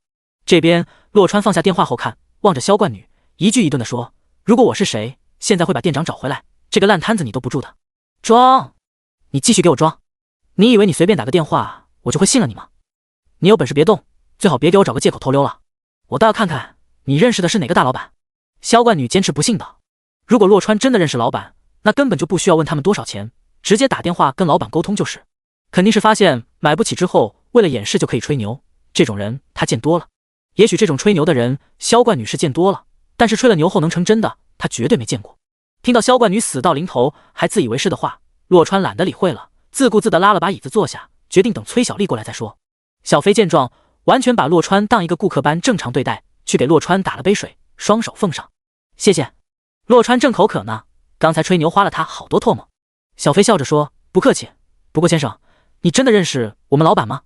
如果不认识的话，我可以帮你溜走哦。”后面的话，小飞是压低声音说的。洛川乐了：“当然认识，何止认识，你们老板还欠着我钱呢，虽然不是很多，但是应该够用了。”“啊，真的吗？我们老板到底欠了你多少钱啊？”小飞纯粹好奇的发问。洛川淡淡一笑：“也就10万块。”“你刚才说的是10万块吗？”小飞有些反应不过来。“10万块确实不是很多啊，怎么就够用了呢？”“对啊，10万块，不过是10年前的10万块。”洛川笑着回道。10年前他吹的牛还无法成真呢，所以这牛实在不好吹得太大啊。10年前的10万块确实要比现在的10万块值钱很多，但是10万块终究只是10万块。一直在竖起耳朵偷听的萧冠女听到这里彻底释然了。就算洛川真的认识他们老板，根据洛川说的，他也没有什么好怕的。开什么玩笑，10年前的10万块就能买得起现在500万的项链了，想什么呢？做白日梦还快点，真是笑死个人了。10万块你也好意思说出口？你果然是个吊丝，趁我们老板还没回来，你的脸还没丢尽，现在赶紧走，还来得及。萧冠女再次讥讽出口。洛川冷冷地回道：如果我洛川还算吊丝的话，那这个世界上所有人就都是吊丝了。我管你洛什么川，你就是个吊丝，赶紧给我滚！不要影响我们做生意，收好你的破钱，我们不做你的生意。萧冠女嚣张地说。就在这时，一个男人满头大汗，火急火燎地冲进店里。男人不是老板，而是这家店的店长。他刚才出去吃饭了，怎么都想不到他离开还不到半个小时的功夫，店里就出了大事。老板亲自打电话过来，在电话里把他劈头盖脸臭骂了一顿，还说不赶紧擦干净屁股的话，他这个店长就不用当了。于是店长立马扔掉碗筷，以100米冲刺的速度赶回了店里。第42章，乔倩。电话里老板骂得很清楚，这个洛川如同他的家人，一定要让得罪他的人付出代价。谁？是谁？刚才谁骂的洛川？店长卓旭阳顾不上把气喘匀，大声地质问出口。众人见店长行色匆匆地跑回来，已经有些错愕了。此时再听他这话，瞬间就意识到了大事不好。下一刻，所有店员都是扭头看向了萧冠女江晨。江晨在心里咒骂了这些同事一声，急忙抢先开口：店长，你怎么这么快就回来了呀？店长卓旭阳皱着眉头盯着江晨，一字一句地问：江晨，刚才大喊大叫的人是你？如果真是江晨的话，那这事就难办了呀。要知道江晨可是店里连续5个月的销冠，一个处理不好，损失了这样一个人才，事后绝对要懊悔的。但是洛川那边也必须要给个交代才行。想到这里，卓旭阳有了主意，不再索要江晨的回答，转而走向洛川。洛先生是吧？我是店长，听说您看上了一款项链，老板说了给您打最大的折扣，不知道您看中的是哪一款呢？洛川瞬间会意，看看卓旭阳，又看看江晨，你不会跟他有一腿吧？卓旭阳先是一怔，随即慌忙否认：您说笑了，您时间宝贵，我们还是先看项链吧。那你现在是什么意思？事到如今，你还想要保他吗？我看你这店长是真不想当了呀。洛川感叹一声。江晨也看出了卓旭阳保他的心思，当下便以为洛川也许真的认识老板，但是绝对算不上熟，不由得又是嚣张起来：你个臭屌丝，真把自己当一回事了？店长是你说撤就能撤的？闻言，卓旭阳瞬间后悔了，他真不该心生保住这个狗眼看人低的女人的想法呀。江晨的话音刚落，门外就传来了一个声音：你还真说对了，店长就是他说撤就能撤。来人不是别人，正是崔小丽，西兰珠宝的老板。卓旭阳本来还想弥补的，听到崔小丽的声音，差点一个趔趄摔倒在地，啪！不过他反应也快，挥手就给了江晨一个耳光。你算个什么东西？谁给你的狗胆，让你这样跟洛先生说话的？清脆的打脸声并没能把众人的视线转移，此时所有人的目光都落在了崔小丽的脸上。老板真的来了，也就是说，这个洛川真的认识老板。意识到了这一点，江晨完全无暇再感知脸上的火辣辣，面如死灰，心头拔凉拔凉的。崔小丽径自走向江晨，目光如炬，语气充满愠怒：就是你让洛川滚的是吗？真是瞎了你的狗眼！闻言，店长卓旭阳心领神会，上前一步，又是一巴掌扇过去。你个白眼的东西，你也不照照镜子。洛先生是谁？你知道吗？洛先生都敢得罪，你想找死是吧？说着话，卓旭阳抬起一脚，直接把人踹得倒飞出去。江晨捂住肚子，脸色涨红，剧痛难忍，大半天都喘不上气来。崔小丽瞪了卓旭阳一眼，冷冷地说：以后再让我发现你招这样的人进来，我让你吃不了兜着走，让他马上滚出去，不要脏了我的眼。卓旭阳连声应是，随即朝江晨吼道：滚出去！见江晨半晌不动，卓旭阳气得冲上去就是几脚，竟然真的就让江晨滚着滚着滚出了西云珠宝。江晨满嘴喷血，已经痛晕了过去。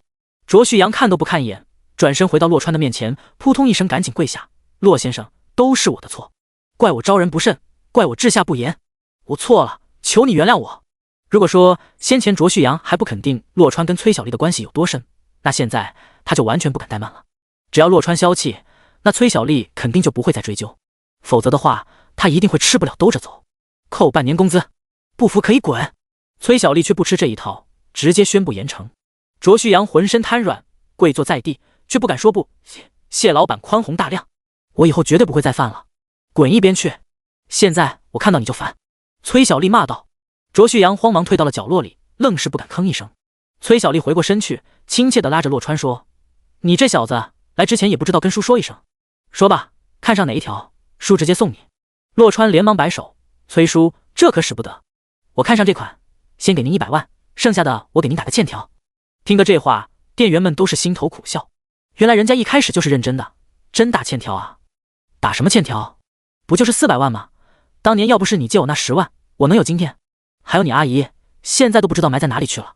当时都以为我死定了，连你阿姨几万块的手术费都不愿意借。想起往事，崔小丽眼泪都要下来了。洛川听着这些，眼泪也要出来了，继续摆手道：瞧您说的，我那10万块哪有这么多用处啊？那是阿姨她吉人自有天相，好人有好报。崔叔，一码归一码，这400万必须是借的。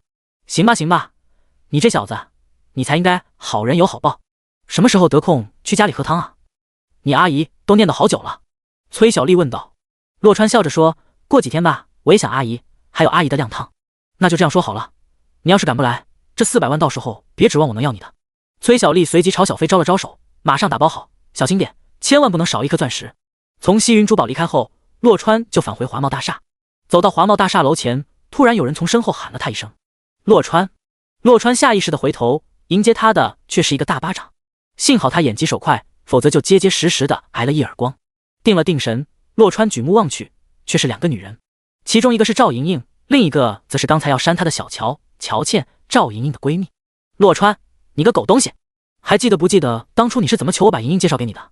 现在得到了就不珍惜了是吧？你这是在打我的脸知道吗？第43章丈母娘的电话。除了开头，乔倩这话倒是说的8、9不离10。一开始赵莹莹就没看上洛川，甚至都不愿意给洛川她的联系方式。最后是乔倩帮忙牵上线的，洛川记得非常清楚。乔倩说他是值得托付的男人，只是可惜赵莹莹根本不信。没想到现在赵莹莹栽了跟头，又去求乔倩回来给他找回场子。洛川再次感慨，当初真是给猪油蒙了心啊。乔倩，你觉得我得到过他吗？有些事情即便他瞒着你，以你的智商应该也猜得到吧？大庭广众的，非要我把话说的那么直白吗？洛川不卑不亢地说。乔倩大小姐脾气上来了，哪里还管得了那么多？我不管，你至少要再给莹莹一次机会。洛川摇摇头，太迟了，我已经有女朋友了。所以你现在是在拒绝我吗？你知道惹我生气的后果吗？乔倩一字一顿地问。洛川想也不想，直接回道：我不可能对不起我女朋友的，如果因此让你不愉快了，那我只能感到抱歉。洛川心里对乔倩还是心存感激的，毕竟当初赵莹莹身边的人里面，只有乔倩是支持她、看好她的，其他人只知道赵莹莹有她这个备胎，连她叫什么都不知道的。你是应该感到抱歉，洛川，希望你不要后悔，我现在很生气，你一定会付出代价的。莹莹，我们走。他死定了，你还是另找一个活着的男人吧。扔下这话，乔倩便带着赵莹莹走了。没有赵莹莹那种歇斯底里、死缠烂打，但是这些话绝对不是说说而已的。望着乔倩离去的背影，洛川隐隐生出了一丝担忧。乔倩的背景绝对不简单，她一定是会说到做到的。兵来将挡，水来土掩吧。洛川叹了口气，转身走进华贸大厦，手里的蓝宝石项链并不着急给陈思思，现在让他知道肯定是不要的。走到陈思思办公室，正想推门进去，门打开后发现陈思思正在打电话。陈思思对洛川做了个嘴型，电话是陈妈妈打来的。洛川点点头，先退了出去。也不知道未来丈母娘打电话来是为了什么，不过陈思思不说，洛川是不会问的。办公室里，陈思思本来是想让洛川在他对面坐下等的，谁知道洛川误会他了，此时也无暇再把人喊回来，只能先这样。电话那头，陈妈妈语重心长地说：思思，你爸已经知道洛川的情况了，但是你觉得几栋别墅、100万年薪，还有100万豪车，足以打动他吗？陈思思下意识地摇摇头，却是回道：妈，我的公司很快就会打开市场的，太慢了，而且光是在京都站稳脚跟也不足以打动你爸，还是妈给你出个主意吧。如果你想要快点跟洛川修成正果，又不想跟你爸断绝父女关系的话。陈妈妈道。陈思思顿时急急地说：是什么？妈，你快说啊！你个死丫头，就这么着急跟这个小子成家是吧？陈妈妈突然有些心情复杂。陈思思抿住嘴唇，脸颊泛起红晕，却矢口否认道：妈，你乱想什么呢？我是担心爸他再安排其他男人来烦我，这个徐家豪都快让我烦透了。你就装吧，真是女大不中留。这个办法就是帮你外祖父重振董家。陈妈妈道。陈思思怔了下，随即不确定地说：妈，这事爸知道吗？你是说让我去外祖父家吗？你爸没那么小气，再怎么说也是我娘家，他有那个胆子敢让我跟董家老死不相往来吗？这些年只是我心疼你爸才没有回去的，而且回去也是给自己添堵。陈妈妈解释道。稍作停顿，陈妈妈继续说：其实这是你外祖父的主意，他的原话说，董家这些败家玩意儿没有一个靠得住的，希望你能挑起董家的大梁。闻言，陈思思十分惊讶，印象里他上一次见外祖父已经要追溯到读小学的时候了，这些年外祖父也没有跟他联系过。突然间，外祖父就说要把董家交到他的手上，这总觉得是在做梦，太不真实了。陈妈妈自顾自地往下说，当然了，这不会简单。你外祖父眼下在国外休养身体，董家现在是你大舅当家做主，你必须要让你大舅他们服气，到时候外祖父才会出面支持你。听到这里，陈思思大概知道是怎么回事了。说到底，董家就是一滩浑水，但是为了让洛川得到爸爸的认可，他必须试一试。陈思思非常肯定自己绝对不会屈服于爸爸的意志，可是但凡还有一丝可能，他也不愿意跟爸爸闹到断绝关系的地步。妈，我可以尽力试试，但是我现在有什么理由回去董家吗？陈思思问道。陈妈妈笑道，当然有，明天是你外祖母的70大寿，你几个舅舅都没理由拒绝你登门贺寿的，即便他们有那个胆子，你外祖母也会出面欢迎你的。陈思思点点头，她也记得外祖母还是很喜欢自己的。妈，我知道应该怎么做了。陈思思又想到一个问题，对了，妈，外祖母她喜欢什么呀？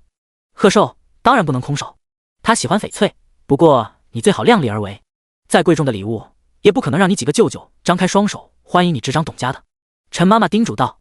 陈思思颔首，好的，妈，我记住了。放下电话，陈思思陷入了沉思，思考再三，她还是决定带上洛川一起回董家。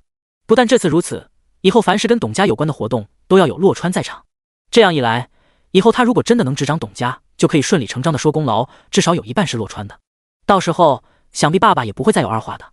一念至此，陈思思当即起身出去问秘书，知道不知道洛川在哪里？思思，我在这呢，你找我有事啊？洛川笑盈盈的走过去，陈思思直接扑了过去，川哥哥，我还以为你生气了呢，明天陪我去看一下外祖母吧。第44章，随口吹了个牛。对于见家长这种事情，洛川的态度是乐此不疲，多多益善。先搞定陈思思的外祖母，再搞定未来丈母娘，最后让丈母娘吹吹枕边风，老丈人也就顺理成章搞定了。因此洛川想也不想便笑着应道，好啊，那我们现在就去给外祖母准备礼物吧，第一次上门是不能空手的。陈思思微微颔首，正好，明天是我外祖母70大寿，是要准备礼物的。70大寿啊，那得好好准备准备才行，外祖母喜欢什么啊？洛川热情地问。见得洛川这副模样，陈思思不由得十分欣慰，证明他没有爱错人。有钱没钱是其次的，有心才是最重要的。陈思思笑着回道，他喜欢翡翠手镯，要去一趟珠宝店了。翡翠手镯，这就太好办了。洛川当即领着陈思思再次光顾西云珠宝，虽然老板已经离开，但是从店长到店员无人敢怠慢，全都是一脸谄媚的围了上来。把你们店最好的翡翠手镯拿出来，还是老规矩，跟你们老板说，算我借他的。洛川霸气十足地说，时多了不咬，债多了不愁，400万都借了，再借几百万也是一笔账。陈思思对手镯的成色很满意，立刻让人打包好，随即他们就驱车返回香山鹿园。回去的路上，陈思思跟洛川说了外祖父的事情，除了陈爸爸那部分没说，其他都知无不言。据陈妈妈说，董家现在正想方设法要搭上万泰集团的快速发展便车，争取借此一举迈入京都一流家族的行列，而眼下董家才不过勉强算是京都的3流家族罢了。不得不说一句，想得挺美。洛川对此不置可否，而是好奇地问，思思，你这次怎么不担心我帮忙了？这次没说不让你帮忙啊？陈思思眨巴了下大眼睛道。洛川却听出了言外之意，故作失望道，思思，你这可是红果果的看不起你未来老公啊。万泰集团怎么了？我不配认识万泰集团的人吗？谁承认你是了啊？川哥哥，我发现你越来越不要脸了呢。陈思思羞红着脸一口否认，妈妈可是再三叮嘱过的，哪怕是在最心爱的男人面前，也绝对要矜持矜持再矜持。顿了下，陈思思又说，万泰集团可是京都6大顶流公司之一，光是去年的销售额就达到了60亿，总资产更是超过100亿的规模。洛川咂了咂舌，想不到这个万泰集团还挺牛逼的呀。不过他吹牛惯了，张嘴就来，那又怎么样？你就不允许我有个好爹啊？搞不好我那跑路的老爸在海外给我赚了几百亿的零花钱也说不好的，顺手就把万泰集团买下来送我了。行行行，川哥哥是最厉害的，我信你可以了吧？陈思思说到最后忍不住笑出声来，几百亿的牛好吹，几百亿的爹可不好找啊。洛川看着陈思思那笑颜如花的模样，也是不禁笑出了声。可是下一刻他就笑不出来了。叮，监测到宿主吹牛成功，正在转换为现实。这也行。洛川发誓他真的没有认真吹牛，只是随口吹了个牛，也没奢望真能够成真，毕竟几百亿的牛好吹，几百亿的爹可不好找。不会吧，来真的？洛川直到现在都不知道他那跑路了的老爸叫什么，又在哪里。对于这些，洛母一直讳莫如深，到后来他干脆也不再问。现在好了，不小心吹个牛，系统就直接给了他答案。不过，直到洛川回到别墅，这事也没下文。洛川也不确定是系统跟他开了个玩笑，还是这次吹牛吹得有点大了，系统需要一些时间来操作。随即，洛川就完全沉浸在了跟陈思思有说有笑的幸福时光当中。吃过饭，洗了澡，洛川正打算躺下睡觉，梦里面什么都有，何必为难系统呢？就在这时，他的手机响了起来。你好，陆少爷，我是陆福，您可以叫我阿福。电话那头是个老气横秋的男人。不等洛川说话，陆福又继续道：老爷知道少爷您接受继承能力测试后非常的开心，接下来由我来协助您完成整个测试。首先，您的卡上将会有500亿的零花钱。第二个，老爷已经收购了京都一家叫万泰集团的小公司大量股份，这些股份现在即刻转到您的名下，您将成为这家小公司的大股东。时间为2年，2年一到，测试结束。如果到时候您的总资产能在601亿以上，那您将通过测试正式继承老爷的万亿财富。而如果您没能通过测试，说明您掌控不住巨额财富，老爷将会即刻收回您名下的所有别墅、车辆以及公司。当然，为了保证您的基本生活，之后基金会每个月都给您1万块生活费。洛川好半晌才回过味来，系统再次让他的吹牛成真了，给了他一个身家万亿的老爸。而洛川想要继承这万亿的财富，就必须通过一个为期2年的能力测试，通不过就无法继承。同时，他现在拥有的别墅、辉腾以及公司将会全部被收回。也就是说，香山路园的几栋别墅、价值100万的大众辉腾，还有他所在公司的大量股份，全都是这个身家万亿的老爸给他的，并不是凭空而来的。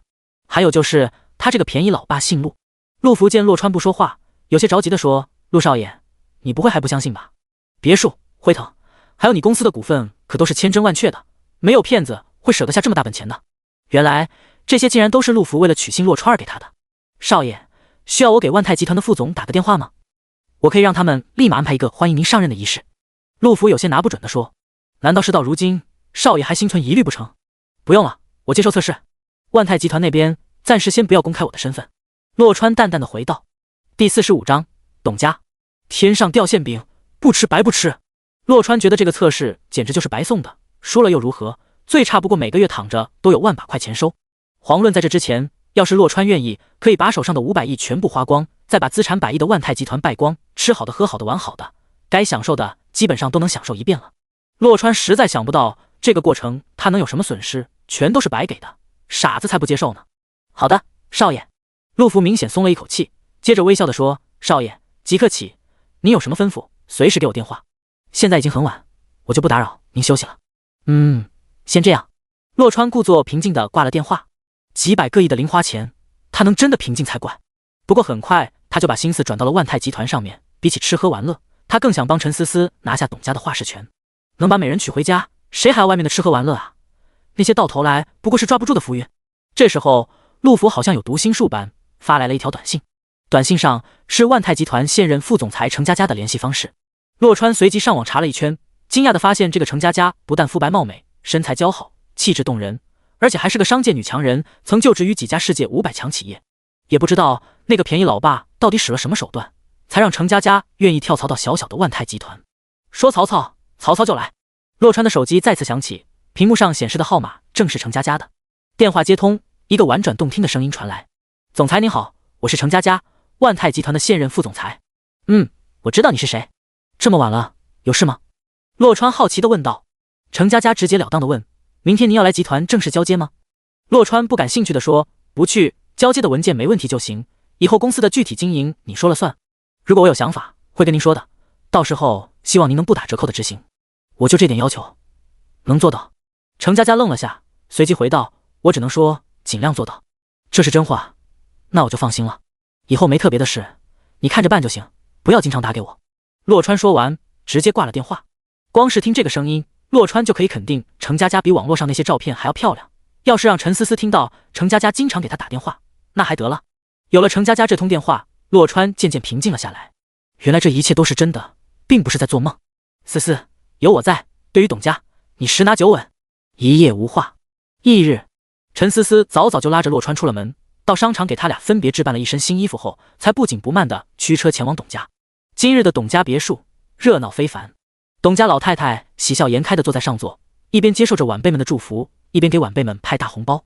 奶奶，我祝您寿比南山，幸福安康。这是我的一点小心意，冰种帝王绿吊坠。行了，妈，我祝您身体健康，长命百岁。儿子，我知道您喜欢翡翠，最近更是沉醉佛学，因此费了9牛2虎之力，给您搞来了这块高冰重竹林观音。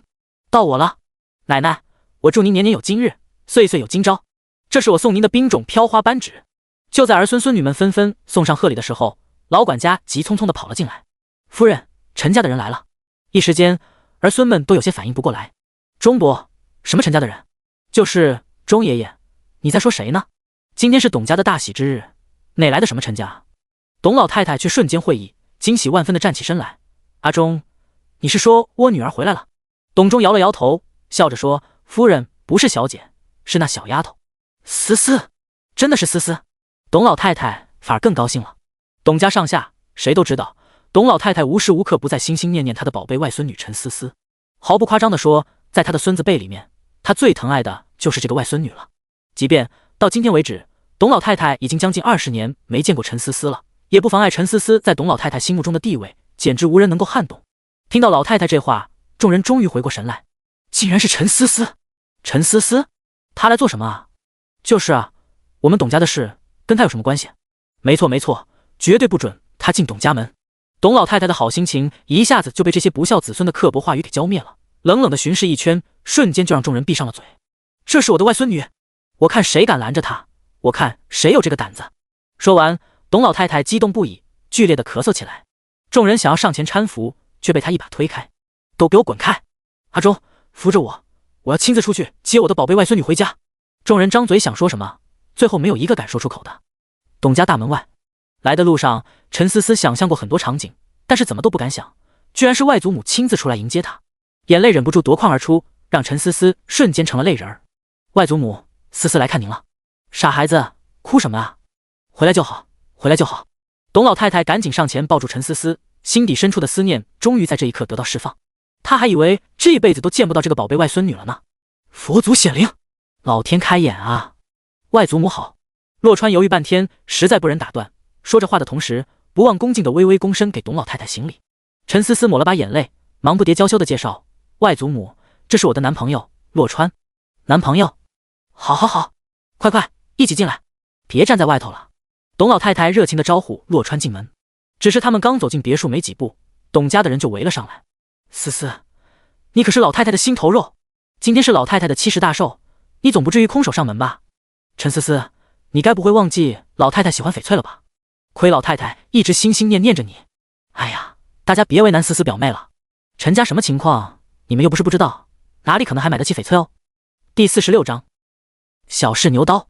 10几年没有联系，向来不问世事的董老太太也不是很清楚陈家现在是个什么情况，但是在她心里，即便陈家穷困潦倒，陈思思依旧是她的宝贝外孙女，所以她自然不允许这些儿孙如此对待陈思思，脸庞霎时间就沉了下来。可是不等董老太太动怒，陈思思就抢先开口了。我当然知道外祖母喜欢翡翠，我还听说外祖母这几年在看一些佛学的典籍，所以我跟洛川给外祖母准备2样翡翠，一个是翡翠手镯，祝外祖母您泰山不老年年茂，福害无穷岁岁间。洛川立马接过话茬。另一个是释迦牟尼佛的吊坠，我祝外祖母您佛心永恒，福寿绵长，得情益寿，心阔延年。闻言，外祖母再次喜笑颜开。好一句得情益寿，心阔延年，这话实在，这话我爱听。外祖母不由得冲洛川满意的点了点头。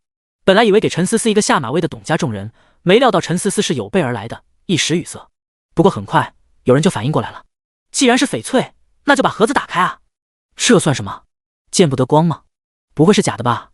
听到这话，洛川在心里叹息一声，董家这些人真是辜负了思思的一番好意啊。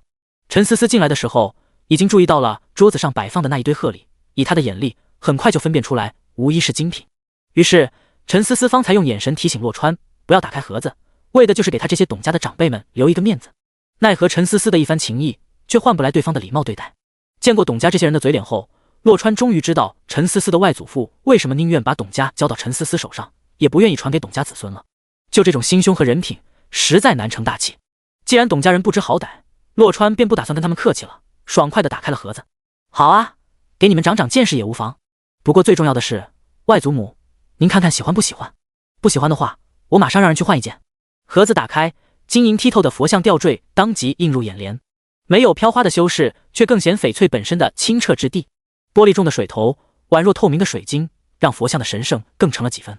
董老太太一看到这吊坠就喜欢的不行，情不自禁的伸手捧在掌心，越看越喜欢。玻璃种，水头这么好的翡翠，我还是第2次见。不会吧，真的是玻璃种？这也太透了吧，会不会是假的呀？董家众人震撼之余，下意识的就要否认洛川送的翡翠吊坠的真实性。毕竟玻璃种可不是随随便便就能搞到的，而且玻璃种价值不菲，加上做工这么好的佛像，没有200-300万根本就不可能买得到。陈家居然这么有钱，舍得花如此大价钱购置贺礼给老太太祝寿，不可能的啊！见董家这些人怀疑翡翠吊坠的真假，陈思思懒得跟他们争辩，笑着望向老管家董忠。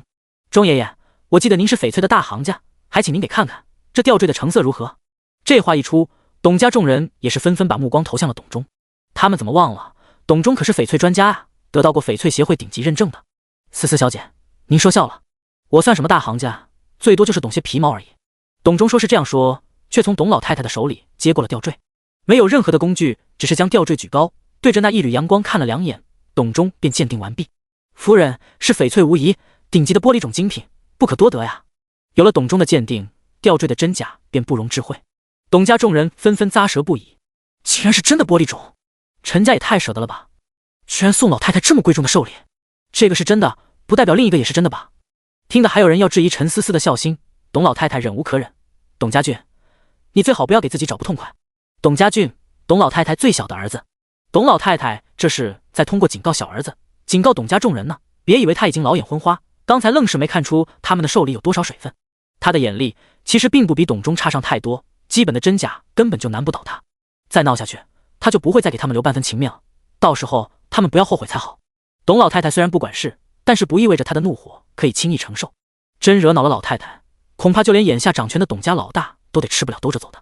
董家俊下意识地缩了缩脖子，慌忙闭上嘴，不敢再说一句。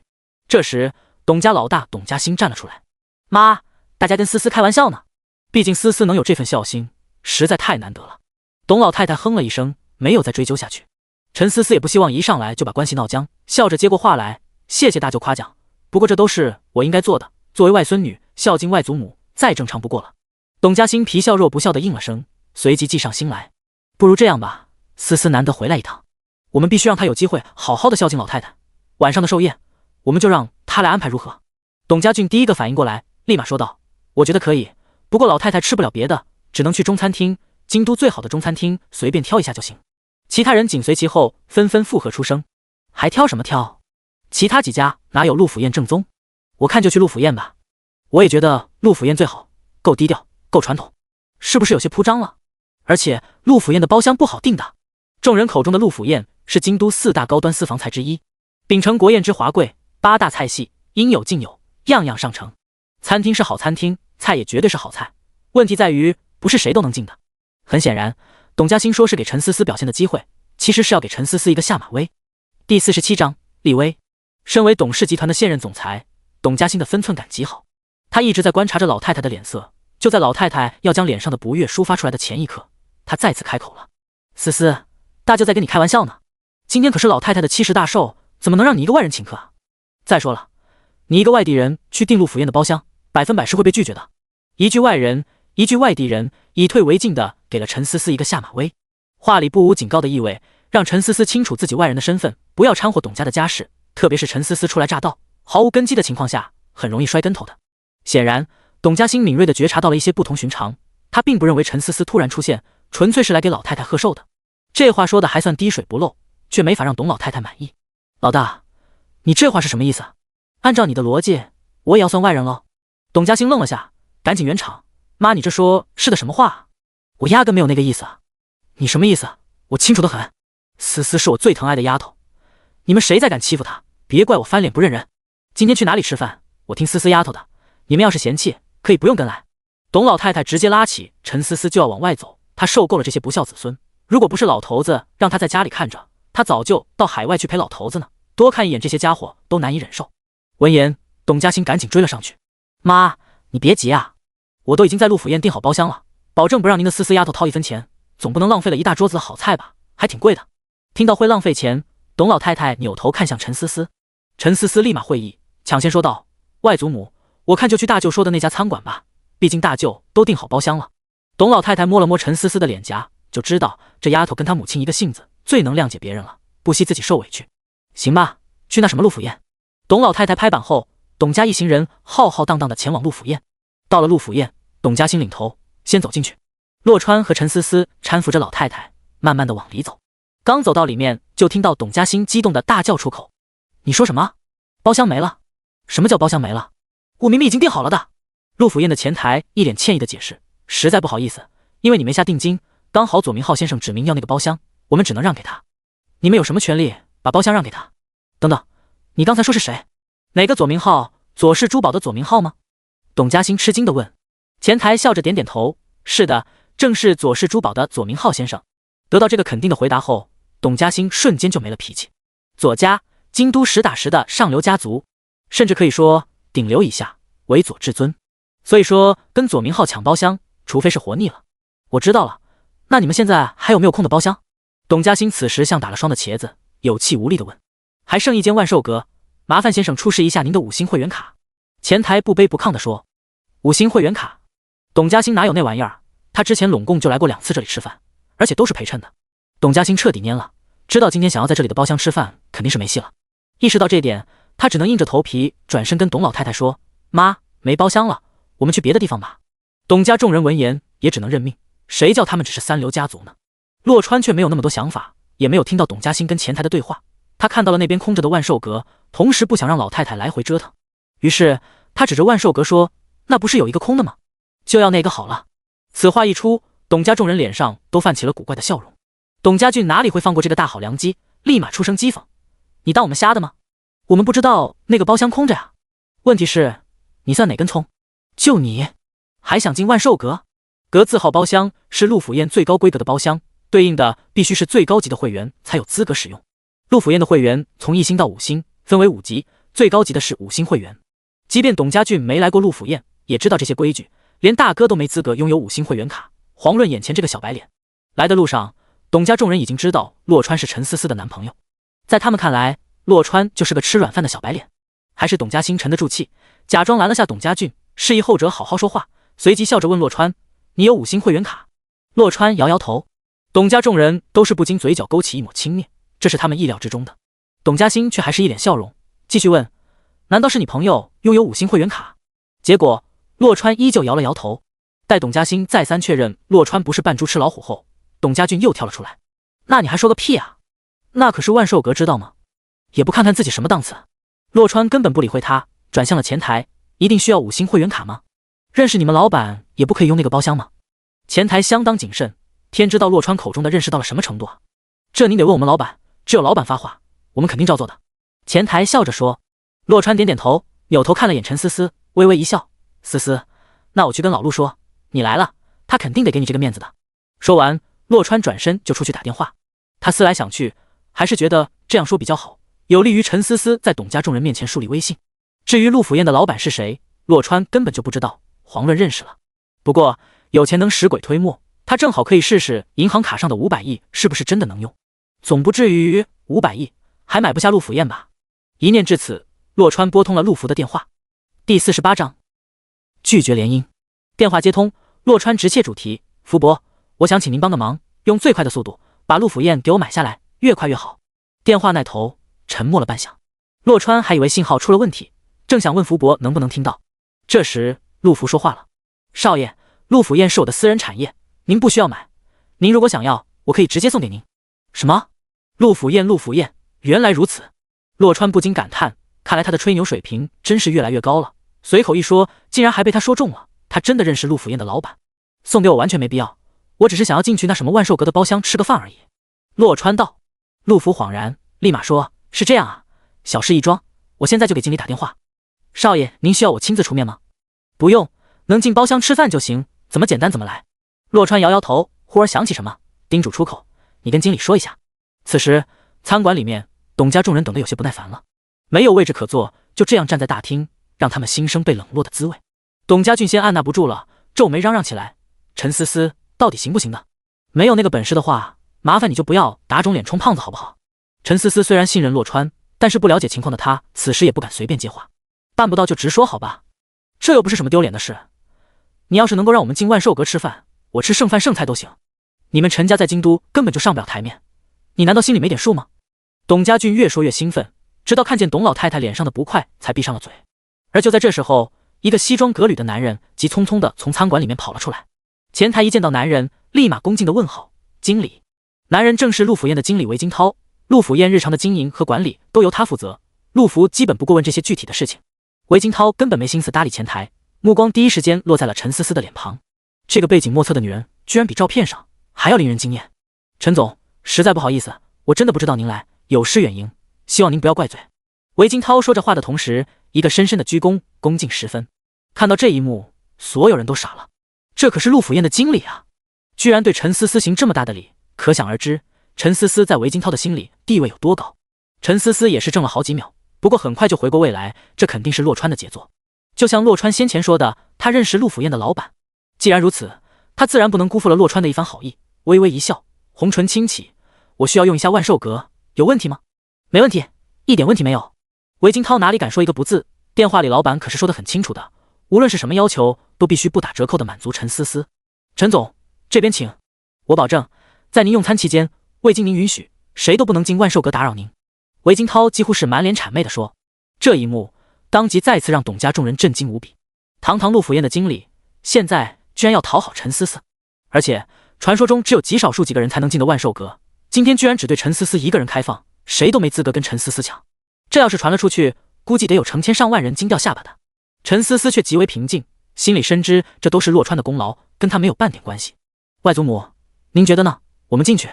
陈思思先询问董老太太的意见。在她看来，在高端的餐厅都没有老太太喜欢重要。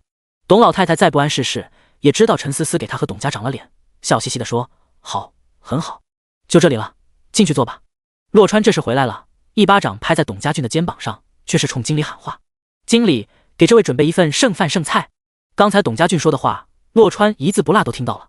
敢那样对陈思思说话，洛川绝对不轻饶。你说什么？什么剩饭剩菜？我根本不知道你在胡说八道什么。董家俊反应也快，第一时间矢口否认。刚才可是你说的，要是思思能让你们进万寿阁吃饭，你吃剩饭剩菜都行，这么多人听着呢，你这是当大舅，他们都当聋子了吗？洛川毫不客气地说。董家俊一时间接不住话了，看看董家众人，又看看洛川，你，川哥哥，要不算了吧，他毕竟是我舅舅。陈思思看出了董老太太脸上的不忍心，当即决定放董家俊一马。洛川也是顺坡下驴，好吧，听你的。有了这个教训，接下来董家的人就老实了很多。不得不说，陆府宴的饭菜非常不错。上完菜后，乍一看真有点国宴的感觉，八大菜系的精华完全呈现无疑，色香味俱全，叫人非常受用，事后还回味无穷。寿星董老太太对此也是十分满意，酒足饭饱后，对陈思思越看越满意了。如果是她做主，董家就应该交到这丫头的手上。可惜董家太传统了，非常重男轻女，要不然当年女儿也不会愤然离去，宁愿选择陈家，甚至不惜跟董家决裂。有了女儿的前车之鉴，董老太太这次决定不能再坐视不理，只要陈思思有心，她就会力挺陈思思进入陈氏集团。不过还没等她想到一个不容拒绝的理由，董家伟那边就先说话了。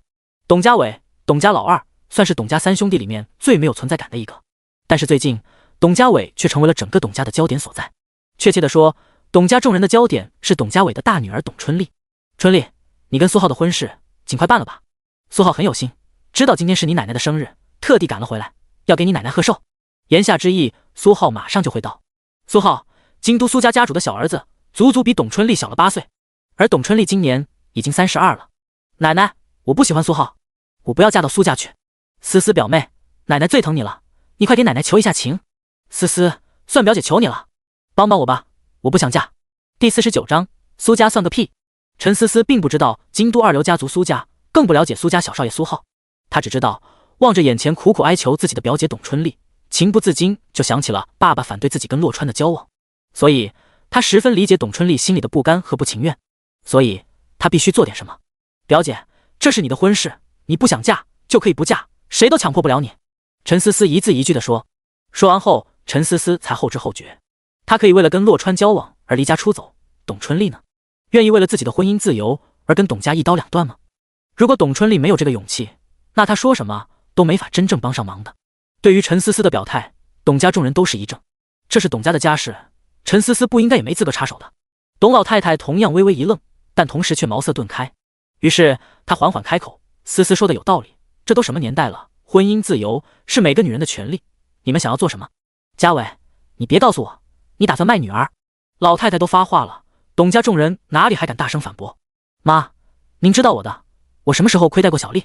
但是您有所不知啊，苏家刚跟万泰集团签了未来5年建材集采的意向合同，如果我们董家能够分一杯羹的话，而如果一个项目都拿不到的话，董家的建材生意恐怕很难熬过这个春天的。当年董家的第一桶金正是来自建材生意，而这么多年过去了，建材生意始终是董家的支柱产业。若是建材生意彻底黄了，那董家将会一蹶不振。是肯定饿不死的，只是几十年的基业毁于一旦，光是想想就让人唏嘘不已。其实董老太太根本不关心这些，对她来说都一把年纪了，吃好点吃差点并没有什么分别。不过此时董老太太却表现得格外的在意，扭头看向陈思思，故作苦恼地说：“思思，你二舅的话也不是完全没有道理的呀。”陈思思顿时眼前一亮，她正愁不知道怎么提起万泰集团这事呢，立马回道：“外祖母，也就是说，只要想办法拿到万泰集团的合同，表姐就不用嫁到苏家去了是吗？”听到这话，董家俊终于忍不住乐了。思思，听你这意思，你有别的办法拿到万泰集团的合同不成？陈思思脸色平静地说：“我愿意试一试。”事出突然，他根本就还没想出办法来。但是在机会面前，陈思思从来不缺尝试的勇气。再说了，他本来就是冲着这个来的，此时不接受挑战，更待何时？什么办法？说来听听，让舅舅也长长见识。董家俊皱了皱眉头，将信将疑地说。这时洛川说话了：“舅舅，这可是商业机密啊，我们谁也保证不了不会隔墙有耳，是不是？如果给别人听了去，用这个办法搞定了万泰集团，那思思岂不是亏大了呀？”说什么隔墙有耳，洛川很明显说的就是董家众人，董家俊清楚得很。但董家俊又不好发作，毕竟洛川这话说的实在是滴水不漏。不过董家俊很快就转换了思路：“思思啊，不是三舅不相信你，我其实是为了你好，毕竟万泰集团已经跟苏家签了合同，万一你进展不顺利，这可是要负责任的，而且还会得罪苏家，得不偿失啊。”董家俊其实很想看到陈思思吃瘪，但是他更不想看到董家得罪了苏家，最后却什么都没捞到。区一个苏家算个屁啊！得罪了就得罪了呗。洛川再次帮陈思思解围。董家俊忍洛川已经很久了，此时再也忍无可忍，豁然起身：“小子，你好大的口气！苏家的怒火，你承受得起吗？我如果承受得起，你是不是把你那份剩饭剩菜给补上啊？”洛川也是缓缓站起身来。苏浩既然要来，那就肯定要有人出头把他挡在外面。洛川不能让陈思思做这种事情，只能自告奋勇替陈思思减压，让董家解除后顾之忧。不，董家俊愣是不敢答应下来。你做到再说。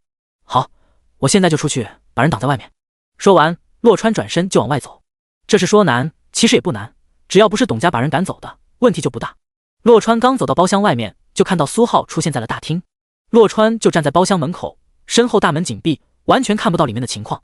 苏浩径直走到洛川的面前，一脸骄傲地说：“我是苏浩，把门打开，我要进去。”洛川歪着脑袋瞥了眼包厢门上万寿阁的门牌：“就你想要进这里面？你什么档次啊？5星会员卡有没有？”苏浩自然知道这万寿阁需要5星会员卡才有资格进去的。当他得知董家把老太太的寿宴设在这个包厢后，也是惊疑不定的，因为哪怕是他老爸也是没资格直接进这里面的，必须申请才行。他老爸都没5星会员卡，他能有吗？我不需要，我未婚妻董春丽在里面。苏浩有些气急败坏地说：“没有就说没有，需要不需要，我说了才算。我不管谁在里面，你没有5星会员卡就进不去。”洛川淡淡地说。苏浩气得不行，扯开嗓子叫嚷了起来：“你知道我是谁吗？你敢拦我？”洛川看白痴一样看着苏浩回道：“你自己是聋子，别以为全世界都跟你一样啊！你叫苏浩，我刚才听见了，你知道就好。苏家的怒火，你承受得起吗？还不赶紧给我滚开！”苏浩直接用吼的。洛川脸色平静地说：“好家伙，你这是要纵火吗？”经理韦金涛一直都在留意这边的状况，听说少爷喊他，立马屁颠屁颠地冲了过去。老板可说了，这位洛川洛先生是他家里的少爷，老板家的少爷那就是韦金涛的老爷啊。只是老板还说了，在外人面前绝对不能暴露洛川的身份。先生，请问你有事吗？韦金涛小心翼翼地说。洛川指着苏浩的鼻子说：“这位苏少爷想要强闯万寿阁，强闯不成，现在居然要纵火。来人啊，把人给我打出去！”第50章，苏家的惶恐。随着韦金涛的一声令下，早就待命的保安一哄而上，直接就把苏浩架住。反正出了问题，板子也不会落在他们的身上，他们就最享受把不可一世的公子哥扔出去的过程，正因如此，他们爱死这份工作了。你们都活腻了吗？知道我是谁吗？韦金涛见苏浩还有心情恐吓保安，顿时高声宣布道：“苏家苏浩少爷，因为没有5星会员卡，意图强闯万寿阁，最后更是扬言要纵火，现将其逐出陆府宴，希望各位做个见证。能进陆府宴的都是京都有头有脸的人物，有了这些人作证，苏浩事后就别想翻起多大的浪花。”而见证了这一切的顾客不约而同的摇头不已，在他们看来，苏浩实在太没有素质了，俨然是在往苏家的门楣上抹黑。洛川则是在这个时候拨通了万泰集团副总裁程佳佳的电话，电话接通后，他立马下令取消跟苏家的所有合作。电话那头沉默了半晌，没有任何回音。洛川微微皱眉，有什么问题吗？苏家是个不错的合作伙伴，一棍子打死对万泰是不利的。苏家的硬件和技术几乎算得上行业顶尖的，而且他们的价格也非常公道。程佳佳实话实说，这么说，你的看法跟我的一样，苏家的人不行，作为具体执行的人不够格，其他都是浮云，按照我说的去做。就跟苏家说，他们的败家子惹我不高兴了。洛川不容置疑地说。程佳佳怔了下，却不再有异议。好的，我马上去办。而此时餐馆外，苏浩气得七窍生烟，久久不肯离去。不过他并没有把怒火转向董家，就认准了洛川这个人。苏浩愤愤不平地拨出了一个号码，猴子，给我查个人在陆府宴这边的。放下电话没2分钟，来电铃声就响了起来，拿起来一看，却是家里打来的。苏浩深吸了一口气，按下接听键，刚把手机放到耳畔，电话那头就传来了苏家家主怒不可遏的声音：“你个败家玩意儿，你究竟在外面招惹了谁？”“爸，我没招惹谁啊，出了什么事吗？”苏浩顿时一头雾水。苏家家主愤怒地吼道：“万泰集团现在要取消跟我们苏家的所有合作，你现在马上给我滚回来！”“什么？万泰集团要取消所有合作？”宛若晴天霹雳，苏浩头脑瞬间一片空白。如果失去了万泰集团的合同，对苏家来说几乎是灭顶之灾，到时候恐怕就连董家都会看不起他的。一念至此，苏浩哪里还有心思追究洛川的冒犯，赶紧驱车返回苏家。苏家别墅2楼书房，除了管家就是苏家父子以及苏家大小姐苏一梦。苏一梦瞥了眼父亲高举着的照片，语气肯定地说：“爸，对方说的是败家子，我又不是你儿子，这是跟我无关的。”说的好像跟我有关一样，我今天就没出门，去哪里招惹人啊？既然跟你无关，你跟着进来干嘛？这里有你什么事吗？说话的是苏家大少苏子健，苏一梦的弟弟，苏浩的哥哥。苏一梦耸耸肩，那就是你弟闯的祸了。他不是你弟啊，瞧你那幸灾乐祸的模样，苏家倒了，你有什么好处吗？苏子健厉声大骂。苏一梦唇角泛起一抹轻蔑，说的好像我现在就有什么好处一样。够了，都给我闭嘴！苏家家主苏志远不由得怒吼一声：“苏浩人呢？”话音刚落，书房的门被推开，苏浩跌跌撞撞地冲了进来。“爸，我在呢，我回来了。”苏浩想了一路也没想出个所以然来，要是万泰集团取消合作这口大黑锅落到自己头上，那他就死定了呀！你死哪里去了？睁大你的眼睛给我看好了，这个人你今天有没有见过？苏志远举着手机，屏幕里是洛川的照片，照片当然是洛川发给程佳佳，再让程佳佳发给苏志远的。洛川这是要苏浩死个明白，同时彻底让苏浩的注意力从董家以及董春丽的身上转移开来。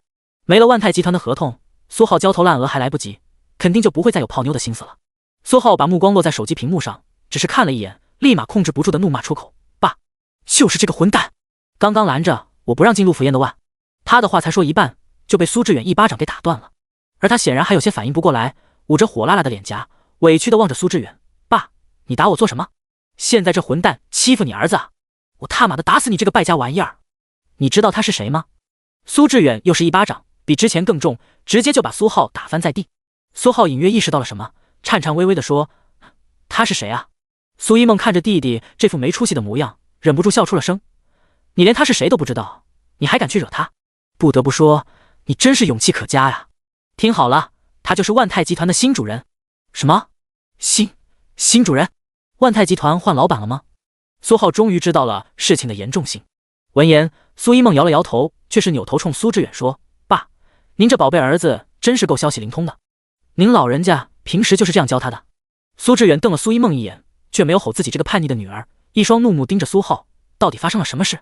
一五一十的告诉我。”苏浩当即不敢再隐瞒，将事情的来龙去脉说了一遍。听完以后，苏志远就更生气了：“我打死你个小混蛋！那陆府宴是你能闹事的地方吗？”苏志远一顿拳打脚踢，恨不能把苏浩打成残废才好。你没有5星会员卡，你还想要强闯万寿阁不成？别人不让你进，你就不能给我老老实实的滚蛋？苏志远越说越气，身躯止不住的颤抖，差点一个趔趄摔倒。你们两个赶紧给我想办法弥补，谁做到谁就是苏氏集团的新任总监。苏志远转向苏一梦和苏子健二人。第51章被针对。此时陆府宴，万寿阁，洛川重新走进包厢，所有人的目光都聚焦在他的身上。你把苏浩打跑了？董老二董家伟满脸不敢置信地看着洛川。就在几分钟前，他收到了苏浩的短信，苏浩居然说临时有事没有办法过来了，改日登门道歉。可是包厢的隔音再好，先前外面的动静还是传进来了一些。苏浩显然是来过的，只是最后不知道怎么的就被洛川轰走了而已。而现在苏浩却谎称从未来过，这就很耐人寻味了。但是有一点是可以肯定的，苏浩并没有因此怪罪董家，不打跑他，还留他过年吗？洛川缓缓坐下。你……董家伟顿时无语。董家老三董家俊却激动地站起身来，小子，你知道这样做的后果吗？你自己找死，别连累董家。随即他立马转向董老太太，妈，我们必须马上跟他们两个撇清关系，否则苏家追究起来，我们董家也会跟着倒霉的。不等董老太太表态，洛川再次淡淡的开口，苏家现在自身都难保，不会有心思追究董家什么事了。自身难保？小子，你在说什么？不要在这里妖言惑众。董家俊厉声喝道。洛川脸色平静，扬了扬手机，你们最想要巴结的万泰集团发布最新公告了，赶紧睁大你的眼睛看看吧。此话一说，董家众人都是不约而同地打开了万泰集团的官方账号。率先映入眼帘的是万泰集团取消与苏家所有合作的公告，时间再往前移是万泰集团宣布易主的公告。看了这两则公告后，董家众人都是傻了，惊讶到无以复加。万泰集团100多亿总资产的顶流公司，说易主就易主了。还有刚刚换了新老板，立马取消跟苏家合作，这明显有针对苏家的意味啊！见这些人半天都回不过味来，洛川无奈的再次开口：都愣着做什么？开心点啊！这对董家来说可是一个天大的好消息。好消息？董家众人还是有些反应不过来。董家俊皱眉质疑道：小子，你知道自己在说什么吗？什么好消息？苏家被抛弃了，那万泰集团未来5年的建材集采是不是就得重新找人？这对董家还不是好消息？洛川只能循循善诱地说。董家众人这才恍然，一时间笑容堆满了每个人的脸庞。只有董家兴最冷静，不愧是董家老大，看问题还是看得比较长远的。连苏家都被踢出局了，董家恐怕就更不够格了。董家兴神色凝重地说。听到这种丧气话，洛川彻底明白了陈思思外祖父的苦衷。董家这些子孙真是扶不起的阿斗啊！董老太太对董家兴如此妄自菲薄也是非常不满，一巴掌拍在桌子上，连事都没事就说不行。你们还是董家的子孙吗？老大认输，其他人谁敢去找万泰集团争取订单吗？董家众人全都低下了头，无意敢当这出头鸟。然而这一幕却正合董老太太的意，她才不关心万泰集团的订单，她只希望能给陈思思一个正大光明的机会。思思，你怎么样？董老太太立马转向了陈思思。陈思思心领神会，自信的点头，外祖母，我非常乐意去万泰集团为董家争取一下，这才是董家人，这才是我的好丫头。董老太太顿时很是欣慰，亲昵地摸了摸陈思思的脑袋。就这样，陈思思顺利地拿到了争取万泰集团订单的机会。陈思思把董老太太送回了董家后，才满意地离开。不过很快，陈思思就蹙起了秀眉，那可是万泰集团啊，而且现在还是新官上任3把火的状况。思思，怎么了？洛川扭头问道。陈思思有些担心地说：川哥哥，我还没想出拿下万泰集团订单的办法来呢。没事，船到桥头自然直，你一定可以拿下的。洛川决定先不告诉陈思思他现在是万泰集团总裁的事情，因为一旦陈思思得知了这事，就算陈思思对他再信任，也肯定会刨根问底的。前段时间还只是一个年薪100万的小领导，现在却摇身一变成了京都顶流公司的董事长，但凡是个人都会心生疑惑的。洛川不想跟陈思思说谎，却又担心如果陈思思知道了全部实情，会不会吓到转身离去。一个带了系统的人类，听起来跟人工智能有什么区别？所以斟酌再三，洛川还是打算能瞒多久就先瞒多久。而陈思思还以为洛川这是无条件的信任他呢，高兴地展露笑颜。川哥哥，我一定不会让你失望的。陈思思暗暗在心里发誓，无论如何都要拿下万泰集团的订单。不知不觉，他们已经来到华茂大厦。陈思思并不打算放弃艾斯日记，在他看来，艾斯日记才是完全属于他的事业，也是他跟洛川的心血结晶，是董家不能取代的。目送陈思思走进办公室，洛川百无聊赖的在公司里瞎逛，直到一通电话打进来，才让洛川稍微打起了些精神。电话是王大春打来的。洛川对王大春千叮咛万嘱咐，没有什么事绝对不要打来烦他。难道说公司又出事了？庞佛为了验证他的猜测，电话刚接通，王大春就急不可耐地说：“老板，不好了，我们被断供了。”断供？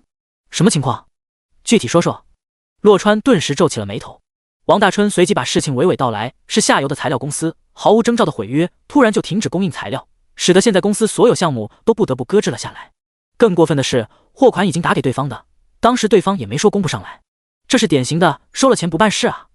对方还说欢迎我们打官司，等着收我们的律师信，这简直无耻至极，就是无赖啊！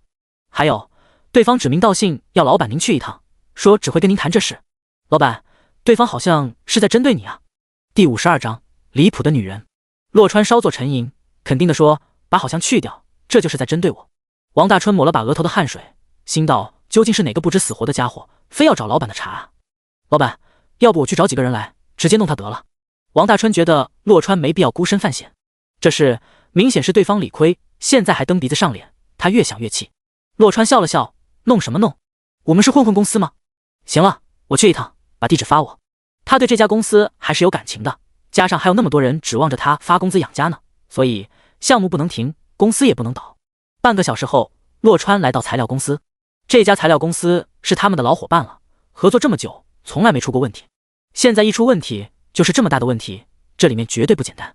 门口的保安似乎知道他要来，直接走了出来。洛川是吧？车放这里，人跟我走。洛川只能把车扔在门口，跟在保安后面往里走。办公楼的2层，总经理办公室，大门敞开着，里面的人看起来已经等他很久了。保安将他带到办公室门口，就转身离开了，示意他自己进去。洛川缓缓走进去，一张熟悉的俏脸当即映入眼帘，是乔倩，赵莹莹的闺蜜。乔倩今天换了一身中性打扮，黑褐色的马丁靴交叠在桌面，将那2条被牛仔裤包裹的曲线玲珑的长腿绷得又长又直，上身一件白色衬衫，完全不在意的将里面那一抹黑色隐隐约约的透露出来。洛川就知道乔倩肯定会说到做到的，只是没想到是以这种方式。你比我想象中要淡定，希望你不是装的。乔倩把双腿放下，双手抱在胸口，对洛川见到他的反应有些失望。洛川径自在沙发坐下，装的还是真的，没有那么重要吧？所以你猜到我叫你来是做什么了吗？乔倩饶有兴趣地盯着洛川看。洛川随意地打量着办公室的摆布，随口回道：多半是为了羞辱我吧。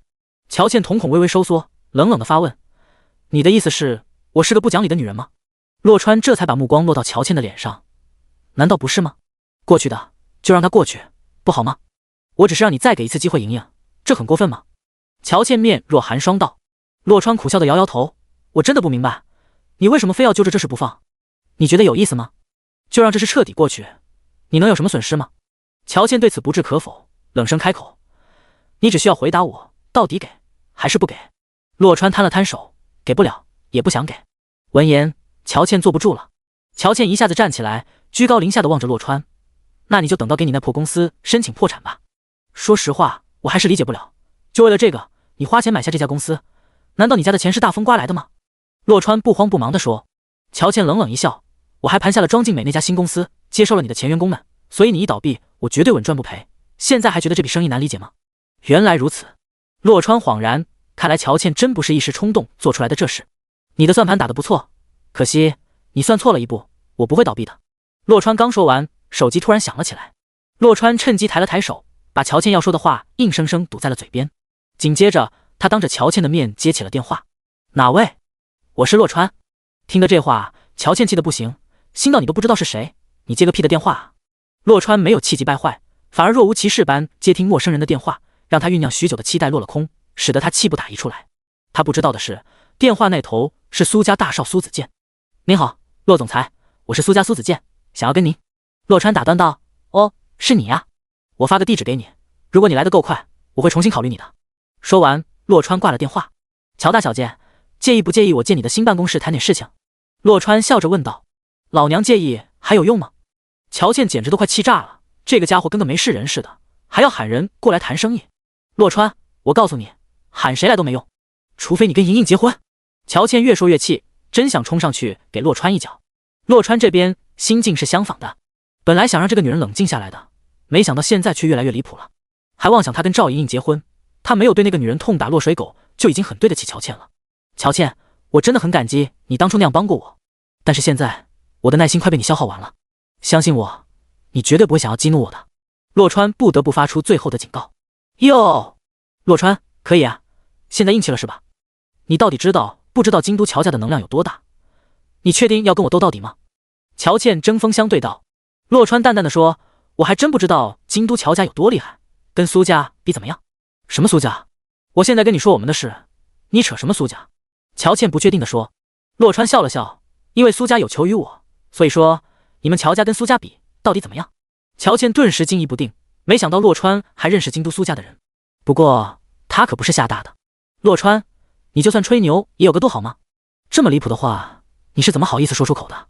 乔倩选择不信，实在想不出洛川能搭上苏家的缘由。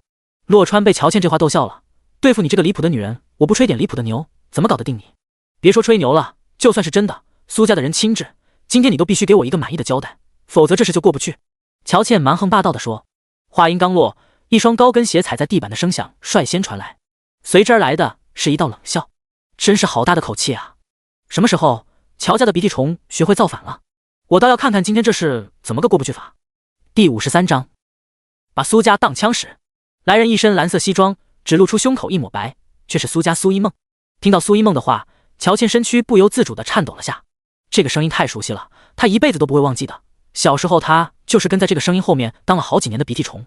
乔倩不敢置信地扭头望去，将苏一梦一身大姐大的装扮尽收眼底后，脸色变了又变。苏一梦见乔倩愣在原地，笑盈盈地说，乔倩，见到我怎么不嚣张了？继续啊。你怎么来了？乔倩颤抖着声线说。苏一梦瞥了眼洛川，淡淡的解释道，我代表苏家来找洛先生谈笔生意。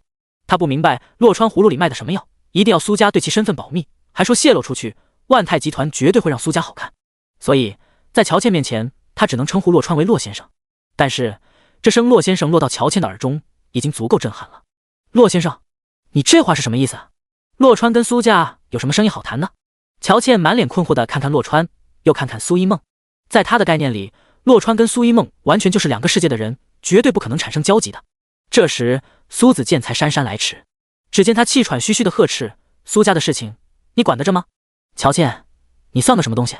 洛先生的名讳也是你能叫的？一个苏一梦还不够，现在又加一个苏子健，平日里眼高过顶的苏家大少，现在居然对洛川尽显谄媚之意，这让乔倩如何不震惊啊？苏家这是在巴结洛川吗？连堂堂苏家都要巴结洛川，那洛川的背景岂不是要比苏家厉害100倍？乔倩意识到这点后，身躯不禁微微颤抖。这时苏子健大吼一声，你个臭婊子，还不赶紧的，马上给洛先生下跪磕头！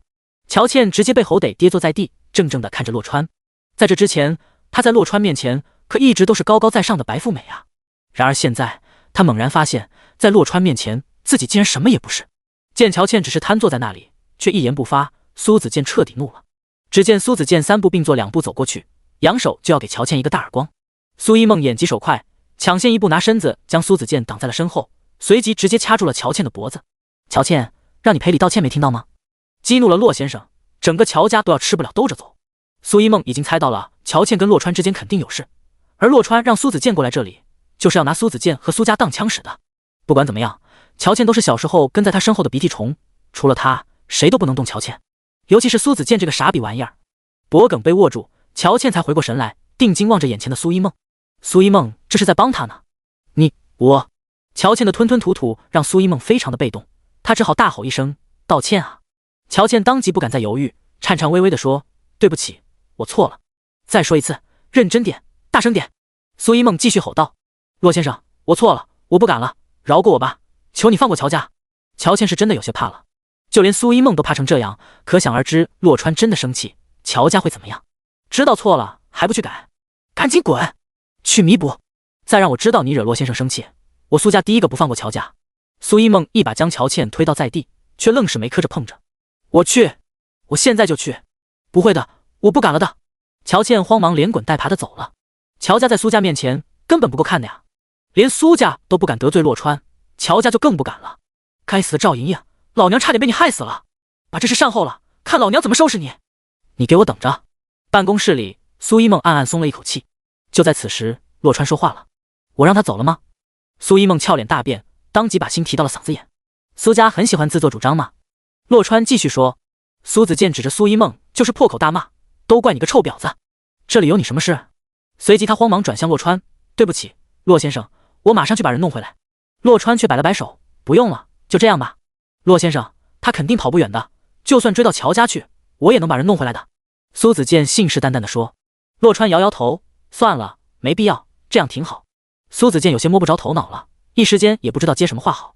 还是苏一梦反应快，主动上前说道，洛先生，我弟弟已经知道错了，我爸已经将他踢出了苏氏集团。如果你还不满意的话，我可以现在就给我弟打电话，让他给你磕头赔罪。洛川饶有兴趣地看着面前这个女人，为什么不是你给我磕头赔罪？他可是你弟。苏一梦似乎早就猜到洛川有此疑问，颇为得体地回道，洛先生，我弟是我弟，苏浩他代表不了苏家。听起来你好像是在说我蛮不讲理啊。洛川不置可否地说。苏一梦，谁让你这样跟洛先生说话的？你有什么资格代表苏家说话？这里没你的事，还不给我滚出去！苏子健一直对特立独行的苏一梦心存不满，此时更是气不打一处来。明明是他联系的洛川，而洛川要见的人也是他，结果苏一梦不但早一步见到了洛川，而且还越俎代庖的各种发言。可是洛川并没有生气，反而打断了苏子健，望着苏一梦说，你叫苏一梦，也是苏家亲生的，能代表苏家吗？苏一梦点点头，现任苏家家主确实是我的亲生父亲。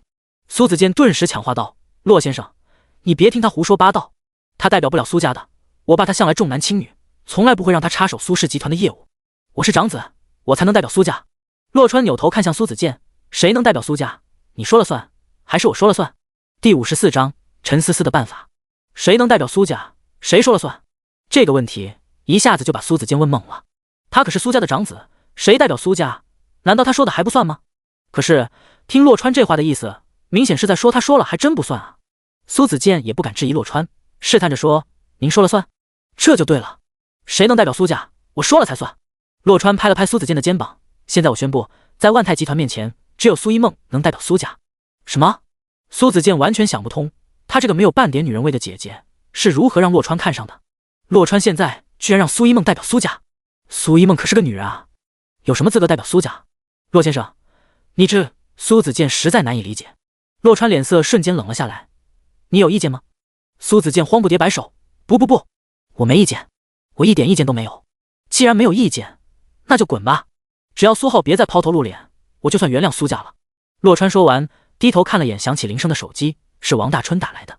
苏子健不敢怠慢，连声应好，赶紧先离开了。洛川原谅苏家，他的任务就完成了呀。苏一梦却不为所动，见苏一梦并不着急走，洛川心里面暗暗点头，表面却若无其事地问，你还有事？洛先生，合同的事情我们还没谈呢。苏一梦并没有被洛川牵着鼻子走，始终记着正事呢。洛川嘴上说原谅了苏家，却对合同一事只字不提，那就不能算真正的原谅啊。如果你爸敢让你当家做主的话，万泰集团会把未来3年的订单分一半给苏家，同时苏家必须力所能及地帮助董家完成另一半的订单。洛川一脸认真地说。苏一梦柳眉紧蹙，洛川的话信息量很大，不过跟苏家无关的其他信息他没兴趣多管闲事。你不觉得你很不厚道吗？3年以后苏家把董家培养起来了，你是不是就要过河拆桥，一脚踢开苏家？苏一梦执拗的要问个清楚。区3年的订单说大不大，换做苏子健或许就感恩戴德了，但是他还真有点看不上。他的目标是让苏家能和万泰集团长期合作下去，甚至让苏家成为万泰集团最紧密的合作伙伴。洛川笑了笑，你知道我为什么选你不选苏子健吗？顿了下，他自问自答道，因为我喜欢你的自信，但现在你似乎很不自信啊。区3年董家就能比苏家强了，那苏家也太容易被取代了吧？你不觉得吗？苏一梦娇躯微颤，这个男人的话让他有种自己被看透了的感觉，庞佛自己身上什么没都穿一样。缓了缓后，他微微颔首道，我会回去说服我爸的，苏浩惹了祸，合同缩减近半，算是略施惩戒，非常的合情合理。至于董家，苏浩本来就有意便宜他们，帮他们一把也没有什么。你最好说服你爸，因为你们苏家我只看得上你。洛川说完，径自走到窗边，接起了王大春的电话。这个王大春也真是的，一直打，也不知道发条短信先说一下情况。身后的高跟鞋悦耳动听，渐行渐远。苏子健居然觉得这个女人没有半点女人味，真是瞎了他的狗眼。洛川收回心思，按下接听键后，手机里立马传出王大春激动的声音，老板，有人把材料公司的转让协议寄到公司来了，现在只等您的签字，我们以后就再也不用担心材料的问题了。老板威武啊！老板，您真是太牛了！寄协议到公司的这个人，不用问也知道是乔倩。对此，洛川非常满意。行了，你把转让协议给我送到华贸大厦，我有空就会签的。洛川想着先让艾斯日记的法务团队帮他看一下协议有没有问题，小心驶得万年船。挂了电话后，洛川转身离开了材料公司。刚坐上车就接到陈思思的电话。电话里，陈思思非常的开心。川哥哥，我想到办法了。陈思思第一时间跟洛川分享这个好消息。你在说接触万泰集团的事吗？洛川有些意外。陈思思应了声，然后笑着说，我一个大学同学的老公就在万泰集团上班，而且还是部门经理。她已经答应了我，让她老公帮忙，明天帮我争取一个跟他们董事长见面的机会。居然还有这种事，他就是董事长本长，他怎么都不知道啊？洛川微微一愣，却不忍坏了陈思思的好心情。反正他正愁怎么神不知鬼不觉的帮陈思思拿下订单呢，顺水推舟也省得他再费脑子想了。便宜了这个部门经理就便宜了吧，谁让他是陈思思同学的老公呢？那真是太好了，我就说你肯定可以的。洛川开心地说。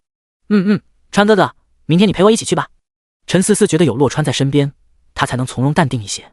洛川自然是满口答应，这事就这样定了下来。苏家别墅，苏一梦跟洛川分开后，第一时间将洛川的意思告知了苏志远。苏志远在电话里不置可否，显然有些犹豫不决，而苏一梦必须要苏志远给一个明确的答复，他才好转告洛川。爸，你决定了没有？苏一梦一走进别墅就大声的喊话。苏志远没有说话，只是指了指那边100英寸的巨幕电视。超高清的电视屏幕里，苏子健正在苏氏集团召开记者说明会。我现在宣布，苏氏集团重新跟万泰集团敲定了未来3年的建材集采意向协议。听到这里，苏一梦已经明白了苏志远的意思。跟万泰集团的合作，苏一梦可以作为苏氏集团的代表，但是在苏氏集团依然没有苏一梦的一席之地。所以在你的心里，女儿永远都比不上儿子是吗？苏一梦冷冷地质问苏志远。苏志远只是淡淡的回道，苏氏集团是我一手创立的，至少现在我还是可以说了算的，我就不应该管你这破事。苏家跟我有毛线关系啊？苏志远，你一定会后悔。苏一梦豁然转身，答应洛川的事我会说到做到，但不是为了你和苏家，只是为了我的信用。同一时间，董家众人也在电视屏幕前观看着这场记者说明会。看完以后，董家众人简直快要疯了。第55章，老同学。不到1天的时间，事情反转得了太快了点。在记者会之前，万泰集团的公告给人的感觉是苏家做错了什么，激怒了万泰集团。可是现在，苏家在记者会上如此宣布，说明之前大多数人都猜错了。苏家并没有惹恼万泰集团，更没有被万泰集团踢出局。5年合同变3年合同，20亿的订单变成10亿的订单，苏家还是最大的获利者呀。意识到这点后，董家众人都坐不住了，尤其是董家老二董家伟，差点当场疯掉。该死的，都怪那个小子。现在好了，苏家这条大船，董家彻底要错过了。老三董家俊也是气得不行，但是很快他就意识到这是自己的机会。之前苏浩也不知道被董春丽灌了什么迷魂汤，就是非董春丽不娶，让董家俊空有2个女儿，却毫无用武之地。现在苏浩据说已经被打入了冷宫，他只要让自己女儿拿下苏家大少苏子健即可。想到这里，董家俊不禁嘲讽出口：二哥，你自己的女儿不争气，就不要怪别人。秋凤，我记得你说你有一个学长跟苏家大少还挺熟的是吧？此话一出，董家伟脸色瞬间大变。董家俊，你还配当父亲吗？秋凤今年才多大？不等董家俊回答，董秋凤自己站了出来。二伯，我今年19了，已经成年。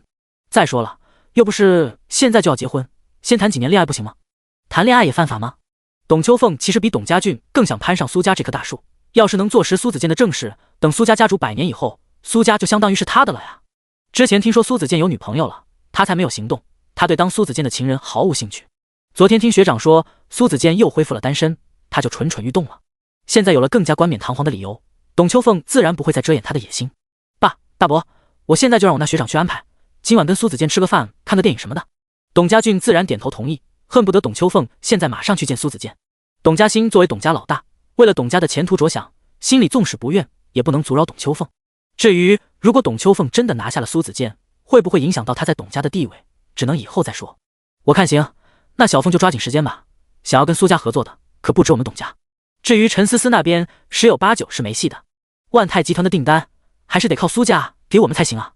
董家俊顿时非常受用，旋即想起了什么，皱眉道：大哥，干脆让陈思思停止他的鲁莽行径吧。要是一个不小心惹恼了万泰集团，牵扯到董家，到时候搞定了苏家也没用的。董家兴想了想后说：这样吧，如果小凤今晚能够有些实质性的进展，最好请苏子健到家里来一趟，到时候我就把思思喊过来，让他不要再接触万泰集团了。闻言，董秋凤顿时挺了挺高傲的前胸，大伯，你放心，我明天一定能带苏子健回家来吃个便饭。翌日，洛川一早起来，先给陈思思做了个丰盛的早餐，随即换上他最好的一套衣服，让自己显得重视一些。思思，怎么样？要不要去买一身贵的？昨天那套有点脏了。洛川穿戴整齐后，下楼询问陈思思的意见。虽然是最好的衣服了，但是一点也不贵，全身上下加一起也不到500块。要说贵气十足，还得是昨天去董家穿的那套，毕竟是陈思思亲自挑的。陈思思见洛川显得比他还要紧张，扑哧的笑出声来。可以了，蛮精神的，川哥哥你本来就帅，没必要穿那么贵。其实在他内心深处，还是想要替洛川省钱，不希望给洛川造成那么大的经济压力。再说了，要去见万泰集团董事长的人是他，洛川穿的再好也没用啊。好吧，只要你觉得我帅就行，其他人怎么看，管他呢。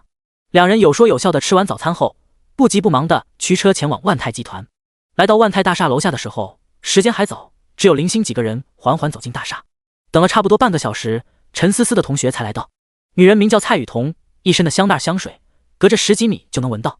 兴许是习惯了陈思思那种天然的幽香，洛川只觉得刺鼻，而跟蔡雨桐擦身而过的几个男人却纷纷抽动着鼻子，一脸的悸动。尤其是看到蔡雨桐衣着清凉后，更是眼睛都瞪直了。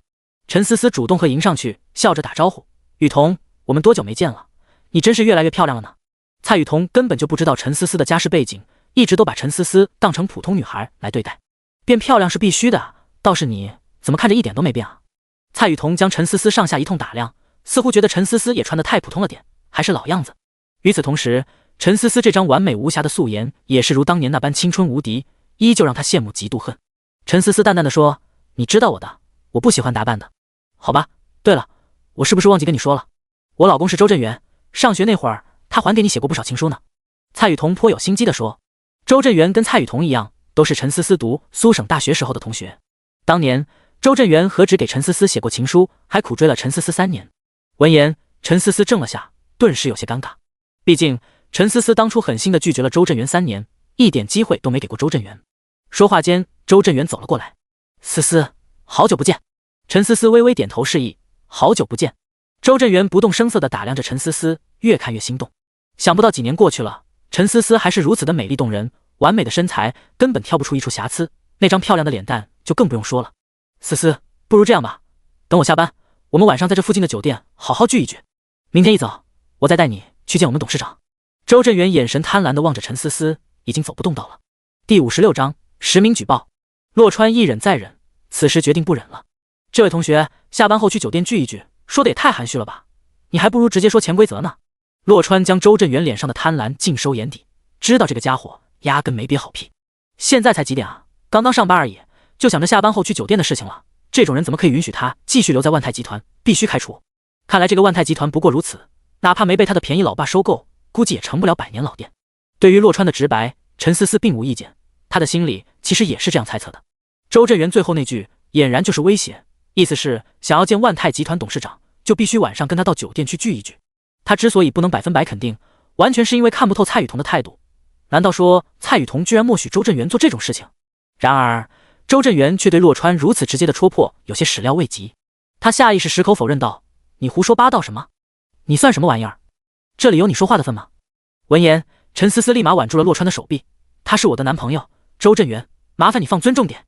如果不是想着这事成了以后，兴许能让洛川得到爸爸的一些认可，陈思思早就转身离去了。没人可以跟他的川哥哥这样说话，即便是他的爸爸敢这样跟洛川说话，他也不会给任何好脸色，遑论周振元。这下轮到蔡雨桐不干了，有样学样的挽住周振元的手臂：“陈思思，给你脸了是吧？你不要忘了，是你来求我们办事的。”在蔡雨桐的心里，对陈思思根本没有一丝好感，有的全部都是羡慕嫉妒恨。他就见不得陈思思一副清纯女神的模样，所以他才会同意了周振元的计划。一想到陈思思在周振元的身下变得不堪，便跟普通女人没有两样，他就有种变态的快乐。他要毁了陈思思，他要让陈思思沦落到跟他一样普通不堪。洛川冷冷地看着蔡雨桐，一句一顿地说：“求你们办事，只是给你们一个机会，给我们机会。你怎么不上天？你当万泰集团是什么地方？我不怕告诉你，想要见万泰集团董事长，就必须听我们的，否则你们这辈子都别想见到。”蔡雨桐恶狠狠地说：“这是完全撕破脸皮了。”洛川顿时乐了，说的好像你们真的见过万泰集团董事长一样。我记得万泰集团换了新老板还不到48小时吧？你们知道他姓什么？是男是女吗？我蔡雨桐一时语塞，他还真答不上来了。周震元则是撒谎成性，想都不想就说废话，我当然见过。洛川反应过来，一时间也不能说周震元在放屁，因为周震元确实已经见过他这个董事长本长了。他转说道：念在你们跟思思同学一场，我最后再给你们一个机会，现在立刻给思思赔礼道歉加磕头认错，我就放你们一条活路。你放屁！是你要给我磕头认错，不是三跪九叩。你他妈的知道我是谁吗？我可是万泰集团的人事经理，你算老几？居然敢这样跟我说话！周震元越说越气，特别是想到洛川是陈思思男朋友这件事，也不知道陈思思在洛川身下承受过多少次了，真是一对狗男女，居然还在他面前装清纯。话说到这个份上，已经把洛川最后的耐心消耗完了。洛川拿起手机拨通了程佳佳的电话：我叫洛川，现在在万泰大厦楼下，我实名举报你们的人事经理周震元，意图潜规则你们的意向合作伙伴。如果你们5分钟之内不作为，那我将会让万泰集团所有人付出代价。说完，洛川便挂断了电话。电话那头，程佳佳有些懵，但是正如他当初答应洛川的那样，可以保留意见，必须不打折扣的执行。程佳佳第一时间联系了保安部，快步走出办公室，往大厦外面赶去。而此时，在大厦外面，周震元对此还一无所知。周震元先是有些错愕，回过神后却轻蔑一笑：还举报我？你有证据吗？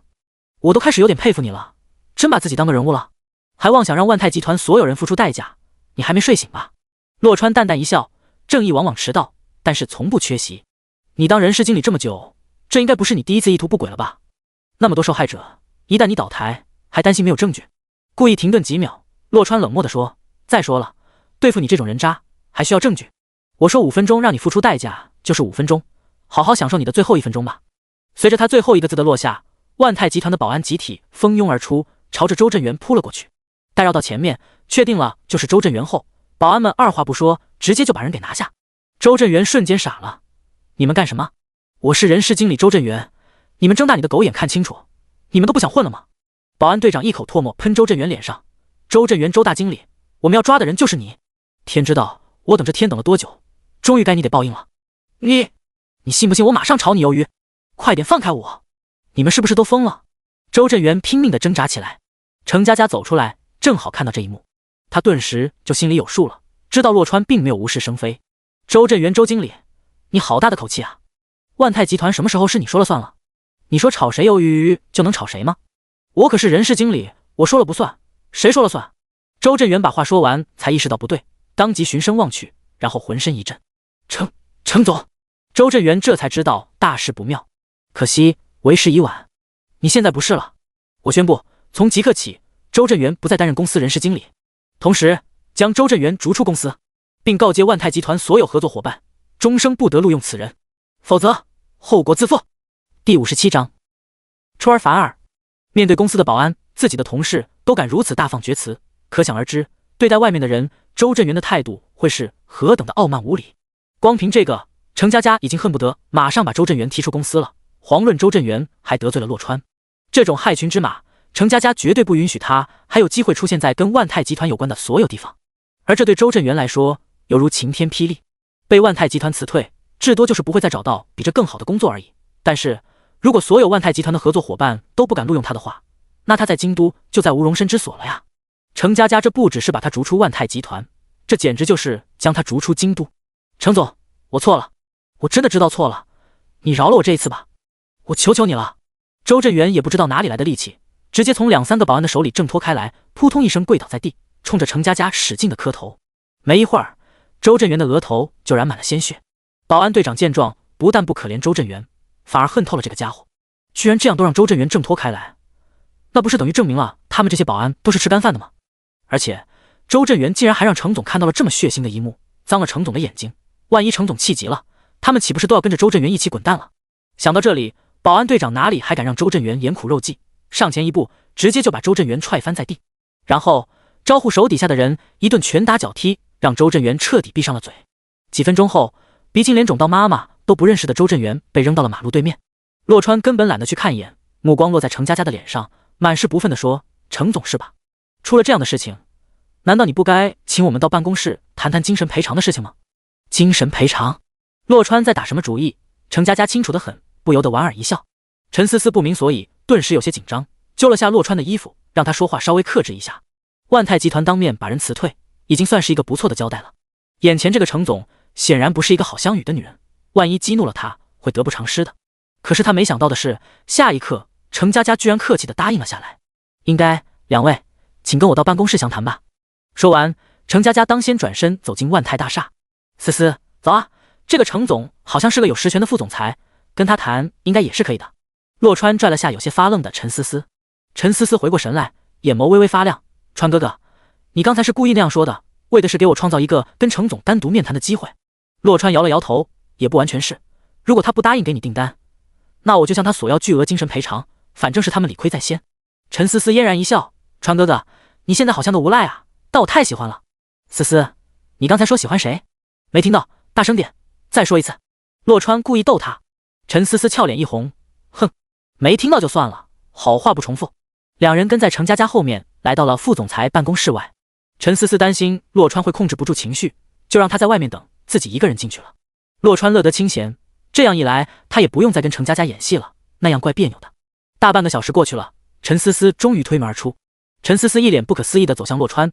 程副总说他已经请示过他们董事长了，答应给我们一笔精神损失费，提议用订单的形式来代替。洛川点了点头，看来万泰集团的董事长还是很有担当的嘛，知道我们确实精神有损。川哥哥，你不觉得这一切太魔幻了吗？万泰集团就因为他们一个员工的失德，要赔偿我们精神损失费啊？陈思思还是觉得跟做梦似的。洛川一脸淡然地说，万泰集团可是京都6大顶流公司之一啊，这么大的公司，董事长肯定是个有大胸怀大担当的人物啊，绝对不会让我们因为万泰集团而受委屈的。陈思思觉得洛川说的话不无道理，但是又感觉哪里不对劲，只是具体是哪里也说不上来。思思，既然你已经拿下了订单，那就赶紧给董家报喜吧。洛川笑着说。陈思思摇摇头，程总说还有一些流程要走，还不能马上出公告的。就在这时，陈思思接到了董家老大董家兴的电话。董家兴一股脑把要说的说完，不等陈思思有所回应，直接就挂了电话。董家说了什么？洛川见陈思思的脸色不对，皱眉问道。陈思思情绪低落地说，让我千万不要跟万泰集团有任何形式的接触，至于什么原因，他没有说。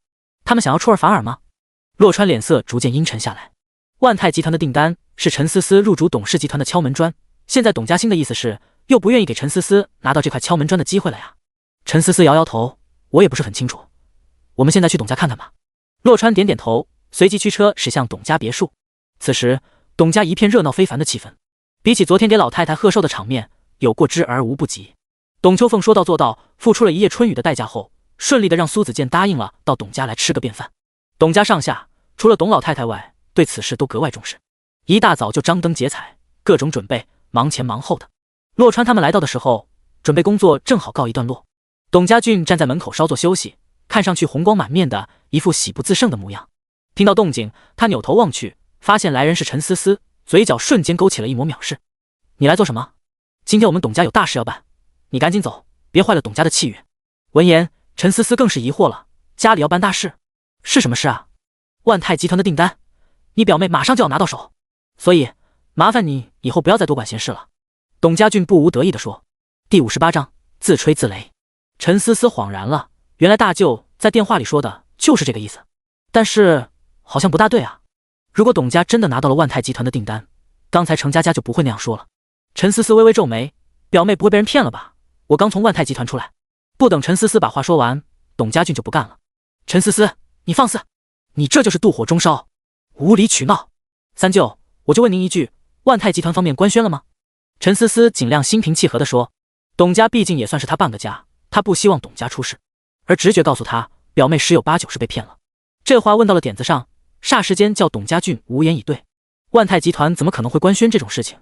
这种事情根本就不会让万泰集团知道。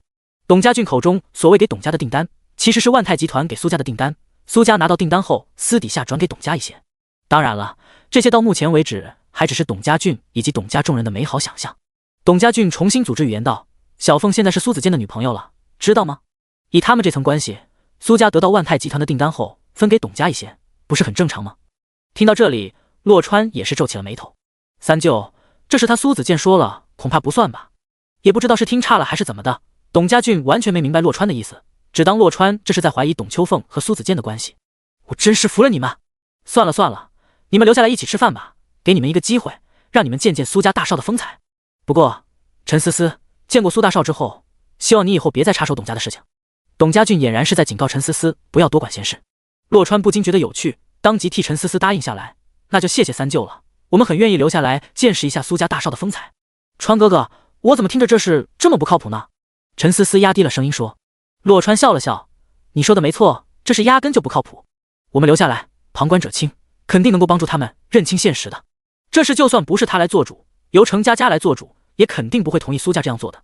如果要给董家订单，干嘛不直接给，还让苏家送了个顺水人情，这不是多此一举吗？说起来，这个苏子健也真是胆大包天，典型的欺上瞒下，要么打算隐瞒万泰集团真的偷偷塞给董家一些订单，要么就是欺骗董家，为的是能跟董秋凤继续耍朋友。洛川倒是要看看这个苏子健究竟玩的是哪一出。洛川和陈思思走进别墅，发现大长桌那边已经有人先落座了，是董家伟一家子。看到他们走过来，董家伟并没有什么好脸色。思思，你不是说去争取万泰集团的订单了吗？现在怎么让小凤捷足先登了？你不会是连万泰集团的大门都进不去吧？陈思思如实回道，二舅，我还真去了，见了他们的程副总，说是要考虑一下，说的跟真的一样，二舅信了。董家伟不无讥讽地说。思思，算了，跟井底之蛙没什么好解释的。洛川示意陈思思没必要说服董家伟，一个装睡的人是不可能叫得醒的。这时候董家兴一家子也是纷纷落座。董老太太向来不喜欢这种热闹，没有参加这场午宴。没过多久，外面就传来了董家俊的叫喊，到了到了，大家都出来迎一下。于是董家众人纷纷起身朝大门外走去。来的可是苏家大少，举家欢迎，不算什么，是应该的。车门打开，看到苏子健从里面出来，洛川嘴角微微翘起，还真是苏家大少啊。目前看来，骑马人是真的。董家兴代表董家众人上前跟苏子健问好，直截了当地说，苏大少，您简直是我们董家的再生父母啊！有了万泰集团的订单，我们董家肯定能够一飞冲天的。看似感恩戴德，实际上是让苏子健公然表态。董家兴也是老江湖了，知道这种事必须说出来，必须有个明确的说法，绝对不能暧昧。苏子健觉得董家根本上不了台面，更不可能接触到万泰集团，随便忽悠都没事，所以他想都不想，直接回道，肯定少不了董家的那一份，多的不敢说，10亿订单里头给个2、3亿，一点问题没有。董秋凤闻言立马撒娇道，亲爱的，你真好，我知道你是为了我才对董家这么大方的，我替董家谢谢你。苏子健顿时非常受用，2、3亿不算什么，只要董家乖乖跟着本大少走，以后这种订单多的是。这话更像是说给董秋凤听的，让他要听话，只要他听话，就少不了董家的好处。而有了苏子健的这番表态，董家俊彻底把心放回到肚子里，振奋之余，他忍不住要嘲讽陈思思一番。思思，你听到没有？大话谁不会说，真正做到才叫本事。小凤一出马，苏大少就第一时间过来帮助董家拿下万泰集团的订单。你呀，还需要再历练历练。洛川瞬间就不能忍了，还真会往自己脸上贴金啊！这也叫拿下了万泰集团的订单？小子，你说什么呢？你可以怀疑董家，但是你绝对不能怀疑苏家。董家俊厉声大喝。洛川语气淡淡的说，为什么不能怀疑苏家？放肆！苏家也是你能怀疑的。总之苏家说会给董家订单，就一定会给，这是毋庸置疑的，知道吗？董家俊对洛川的大胆发言非常恼火，万一激怒了苏子健，董家就会得而复失了。洛川一脸淡定的说，苏家说给就一定给，问过万泰集团了吗？这可是万泰集团的订单啊！你给我闭嘴，这里没有你说话的份。董家俊气得不行，大好的气氛现在全被洛川给搞坏了。说到最后，董家俊甚至扬起了手，恨不得用巴掌叫洛川彻底闭上嘴。啪！可是董家俊的巴掌还没落下，他的脸上就先挨了一巴掌。你才要给我闭嘴，你才是在放肆，你个混蛋玩意儿！第59章，必须道歉。苏子健万万没想到会在董家碰见洛川，想起刚才的大放厥词，顿时心里惶恐不已。之前他的弟弟就是因为招惹了洛川，结果害得苏家差点丢了万泰集团的订单，他可不想步苏浩的后尘，所以不管3721，先把出言不逊的董家俊教训一顿再说。这一巴掌不仅仅把董家俊给打懵了，而且董家众人也是一个个都傻了眼。怎么说的好好的，苏子健突然就翻脸了呢？唯有洛川脸色平静地望着苏子健，一字一句地问，苏大少是吧？听说万泰集团的订单都由你说了算，想给谁就给谁对吗？听到这话，苏子健都快哭了。在您面前我还大少个屁，您才是大少啊！不，您是我大呀！话到嘴边，想起洛川之前的警告，即绝对不能向外人透露洛川的身份，苏子健顿时又不得不把话咽了回去。苏子健只好连忙摆手，这怎么可能啊？我可不敢做万泰集团的主。是吗？洛川语气里充满了质疑。那他们跟我说，因为你，董家已经得到了万泰集团的订单，是怎么回事？这苏子健差点被问住，还好反应够快，立马矢口否认，没有的事。他们在胡说八道，我从来没有允诺过他们什么的。苏子健一时间也拿捏不准洛川对此事是个什么态度，跟董家又是什么关系，但是他脑子急转之下，做出了最保险的选择。反正整个万泰集团都是洛川的，如果洛川真的想把订单给董家，直接给就是了，还轮不到他来越俎代庖。哦，是他们胡说啊？那你今天来董家是几个意思？还有你们这是什么关系啊？洛川指了指董秋凤几乎挂在苏子健手臂上的半个身子。苏子健心领神会，二话不说，直接把董秋凤推开。哎呦！董秋凤猝不及防，狠狠地摔在地上，差点破了相。我跟他半毛钱关系都没有的，我来董家就是路过。对，我纯粹就是路过，我现在就走。苏子健说完，转身上了车，一溜烟就跑了。趁洛川没有生气，能跑多远是多远啊！苏子健说走就走，让董家众人更是始料未及。最让董家众人无法接受的是苏子健说的那些话，完全撇清了他跟董家的关系啊。而董秋凤俨然也是被甩了个干干净净的。洛川见苏子健还算识趣，便暂时不做追究了，目光落在董家俊的脸上，淡淡的发问：三舅，你不是说苏家很可靠的吗？这位苏家大少怎么说翻脸就翻脸啊？万泰集团的订单。董家俊回过神来，张嘴就骂：还不是因为你，就是你吓跑了苏大少，你必须为此负责。洛川指了指自己：三舅，我吓跑了苏大少吗？你的意思是苏大少怕我？闻言，董家俊一时语塞。是啊，这不可能的，堂堂苏家大少怎么会惧怕眼前这个小白脸啊？你少往自己脸上贴金，苏大少怎么会怕你？你想疯了吧你？缓了缓后，董家俊下意识的反驳：三舅，你一会儿说苏大少是被我吓跑的，一会儿又说苏大少根本不怕我，你不觉得脸疼吗？你不会是精神分裂吧？洛川冷声笑道。董家俊支支吾吾半天才把舌头重新捋直了，反正你们必须负责，都是因为你们捣乱，苏大少才跑了，万泰集团的订单也飞了。洛川都有些佩服董家俊了，厚颜无耻到这种地步，居然还能活得好好的。他随即镇定自若地说：我们负责就我们负责。见洛川如此泰然处之，董家俊皱紧了眉头：你说负责就负责呀，你负责得起吗？现在没了苏家的帮助，董家怎么接得了万泰集团的订单？洛川摇了摇头：三舅，你怎么可以把自己说得像个废物一样呢？没人帮就活不成了。我当然负责得起，在瞎嚷嚷之前，麻烦你睁大眼睛看看万泰集团的最新公告。稍停几秒，洛川开启了吹牛模式。就在刚刚，万泰集团宣布了最新的合作伙伴董家。在我们家陈思思的努力下，万泰集团的程副总裁向董家发出了未来3年建材集采的正式协议，只差董家的一个签字了。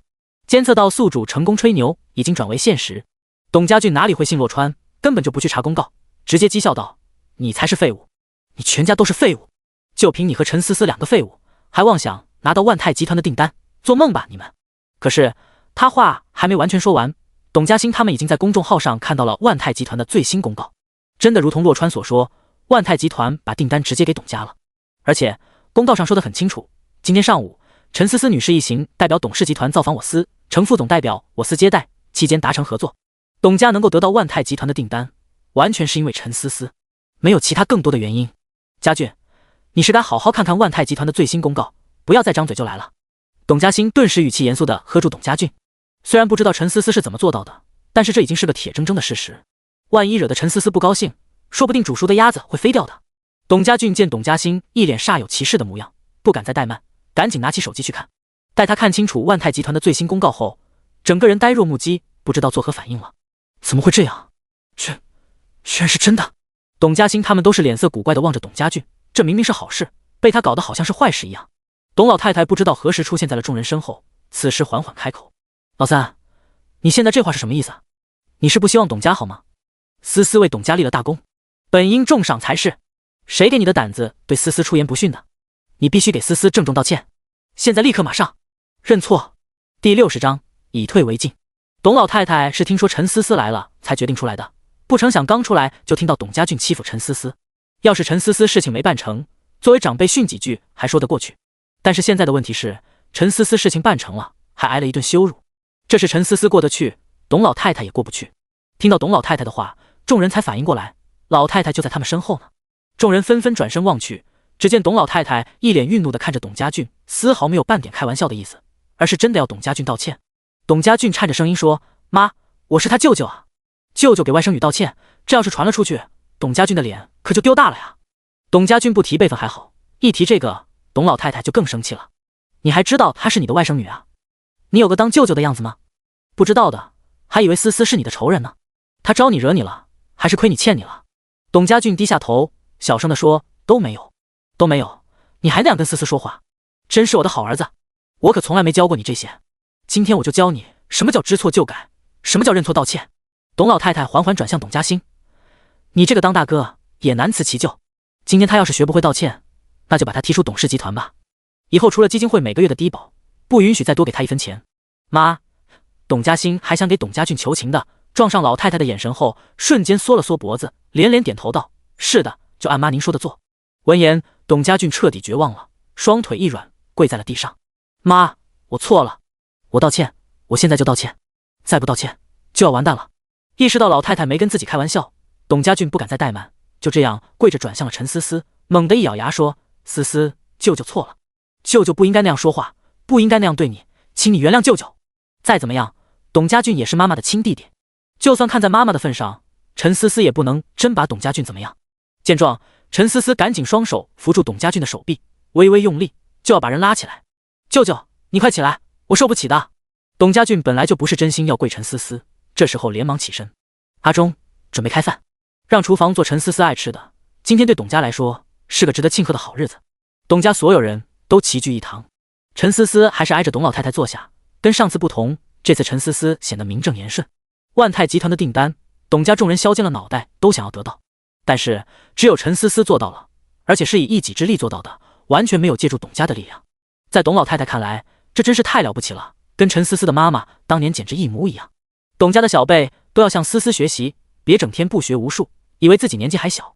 你们的祖父像你们这么小的时候，已经做过几十份工作了，你们再不长进，以后干脆就混吃等死吧。董老太太这话一出，不只是董家的小辈，董家兴等人都是忍不住脸色一变。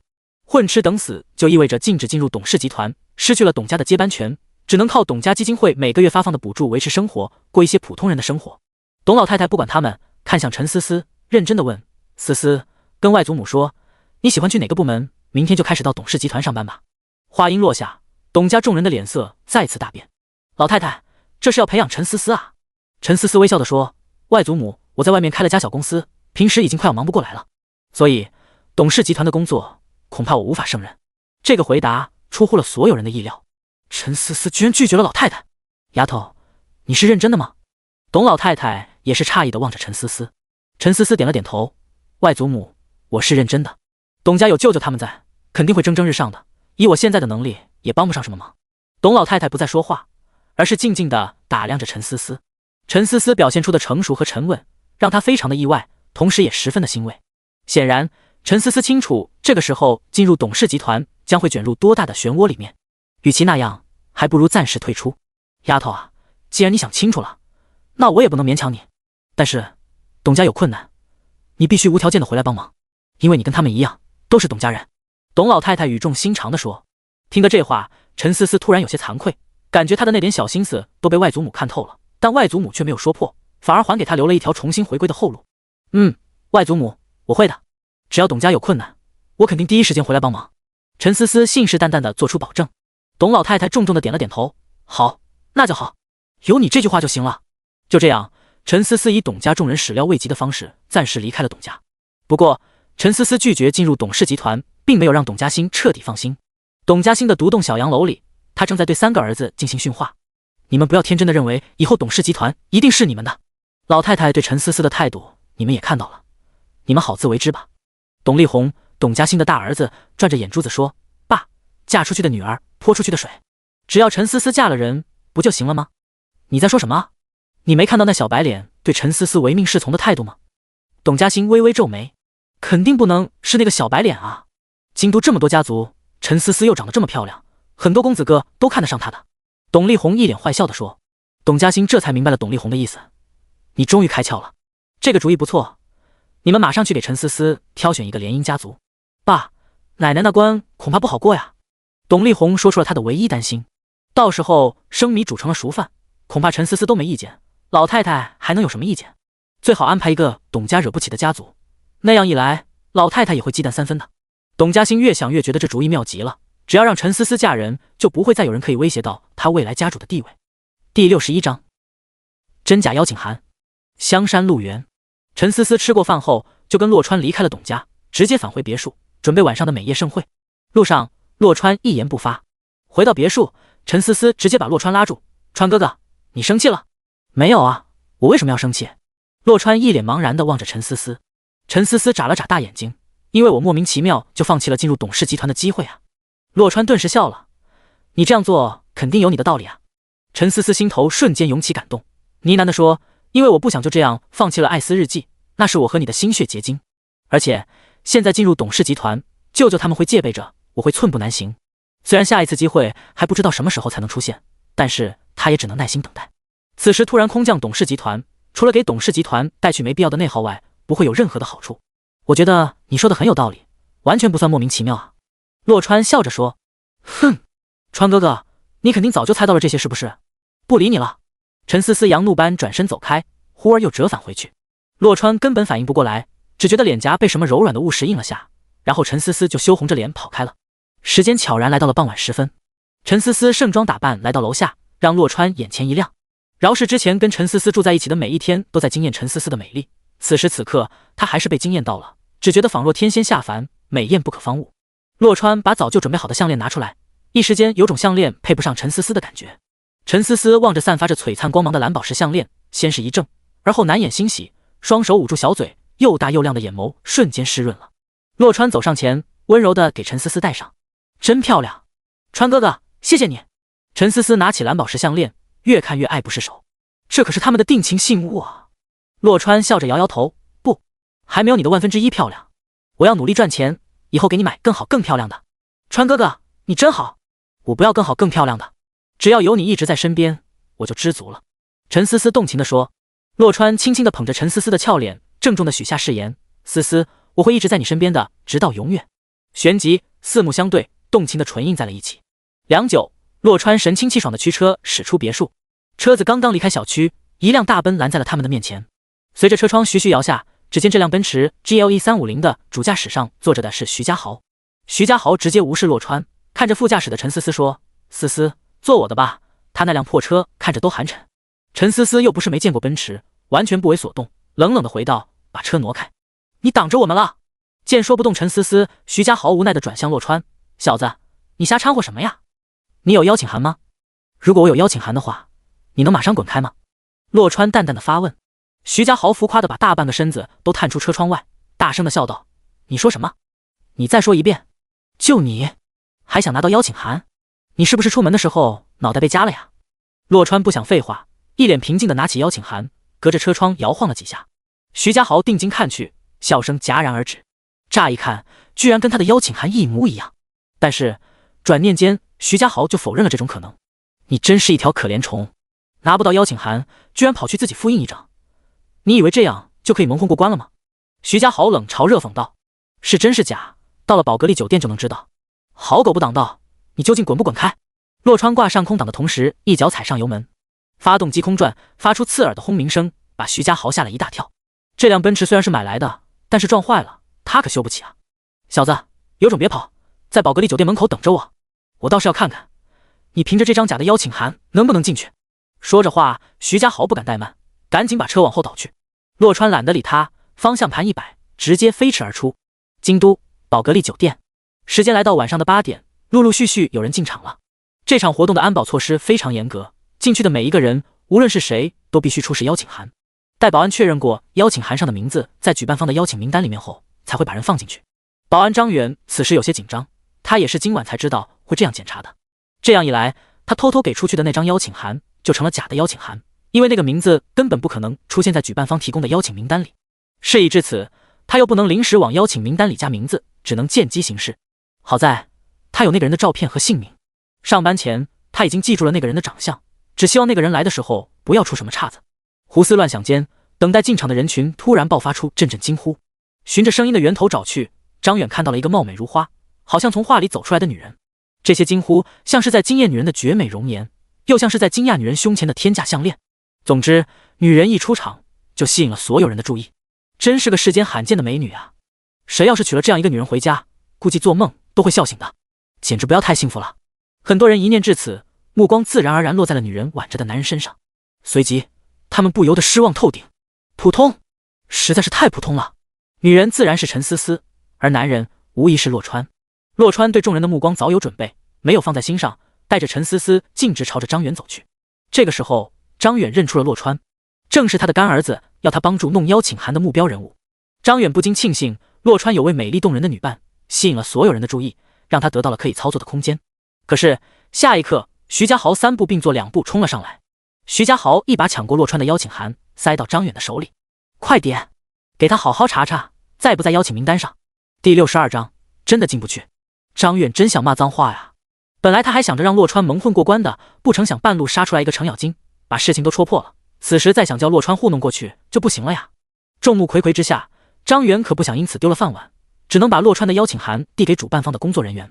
工作人员找了2遍，还是没能在邀请名单上发现洛川的名字。于是工作人员冲张远摇了摇头。张远无奈地叹了口气，正想说话，却被徐家豪抢了先。哈哈，我就知道是这样，你个臭屌丝怎么可能会受到邀请？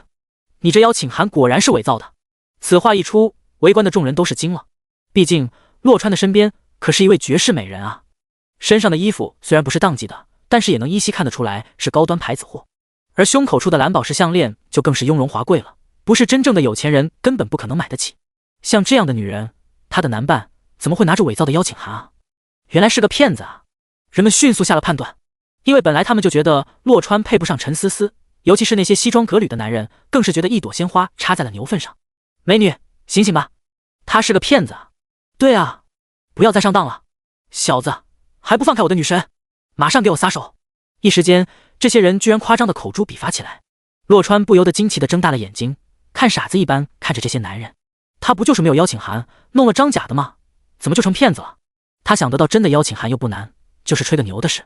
更何况陈思思还没说什么呢，真是皇帝不急太监急。陈思思是不明所以，而徐家豪则是自以为是。有了旁人的起哄，徐家豪就更起劲了。听到没有？臭屌丝，你都露馅了，还不快滚？等什么呢？洛川干脆直接把邀请函扔掉，淡淡一笑，谁说我不在邀请名单上就进不去的？我就是主办方，知道不？主办方都不让进去，这场盛会还要不要开了？洛川顿时开启了吹牛模式，但是系统毫无反应，这是怎么回事啊？洛川不由得一愣，直到被徐家豪的笑声拉回现实。哈哈，你个屌丝可真会吹啊！你怎么不说这家酒店的老板是你啊？你是想要笑死我吗？然而下一刻，一道让洛川觉得耳熟的声音传来：放肆！你算什么东西，敢对我们老板出言不逊？洛川循声望去，映入眼帘的却是朱大林，金信银行商业中心网点的副行长。朱大林说他是老板，那也就是说，原来这场美业盛会是朱大林和黄一鸣他们搞出来的，怪不得系统没有反应，因为这根本就不算吹牛，而是在陈述一个事实。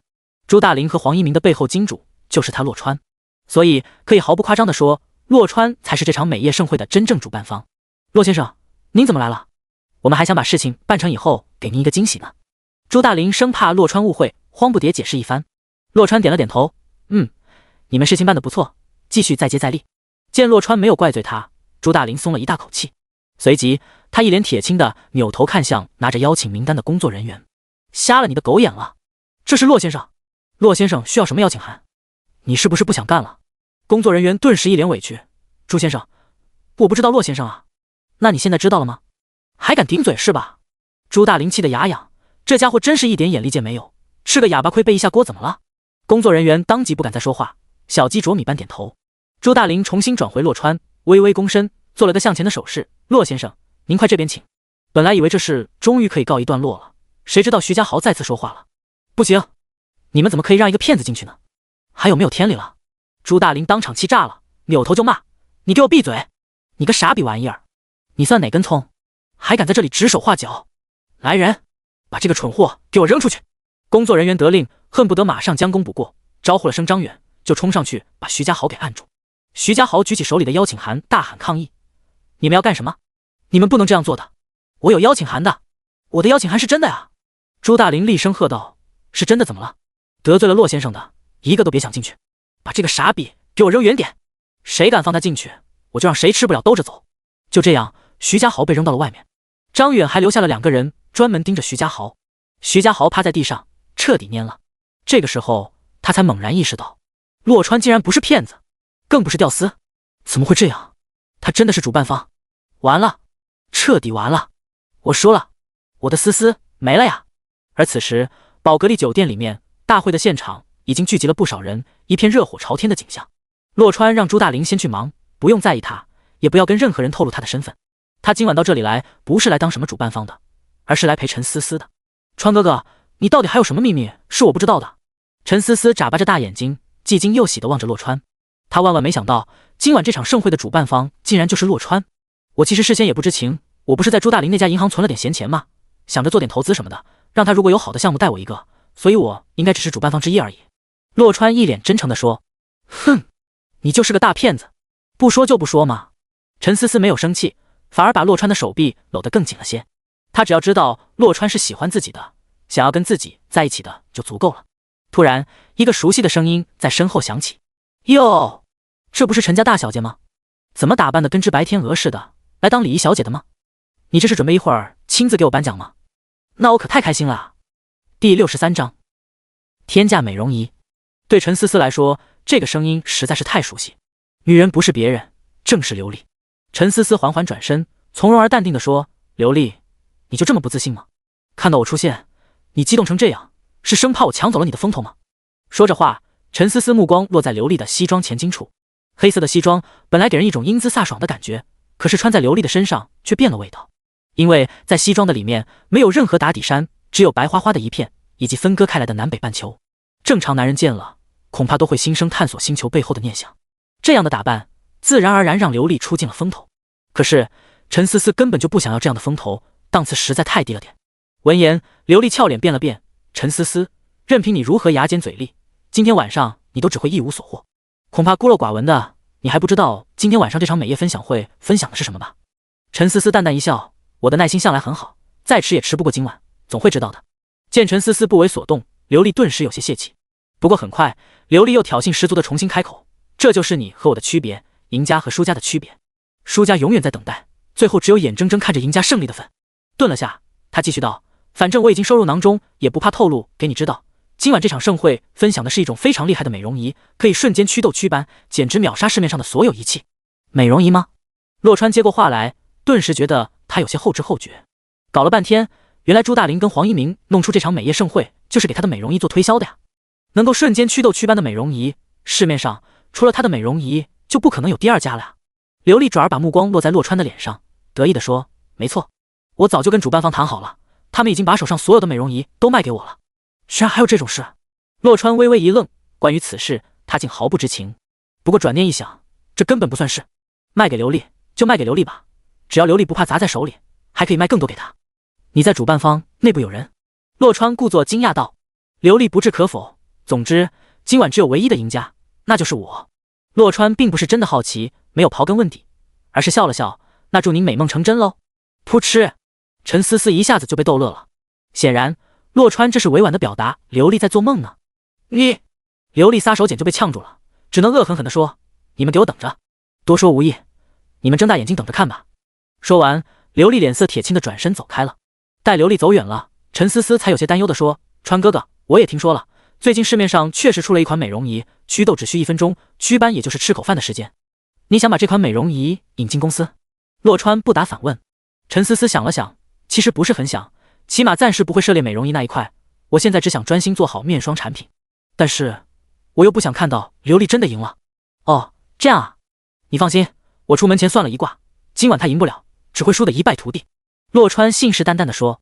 陈思思再次被洛川逗笑，心头的担忧随即一扫而空。川哥哥，你又骗我是不是？你出门前哪有算什么卦，明明就是在欺负人家。说到最后，细若闻声，满面桃花。洛川见状，差点又忍不住要欺负陈思思了。这个时候，黄一鸣带着一个男人走了过来。洛先生，您真的亲临现场了？老朱跟我说的时候，我还不敢相信呢。黄一鸣微微躬身，显得非常的尊敬。洛川点头示意，看向黄一鸣身边的男人，示意他介绍一下。黄一鸣赶紧给两人介绍彼此。洛先生，这位是左宇宁左先生，是一家高端美容院的幕后老板。左先生，这位是洛川洛先生，是我的幕后老板，就连朱副行长现在也是给他打下手。您想要咨询的那款美容仪就是骆先生的发明。左宇宁热情地朝洛川伸出右手。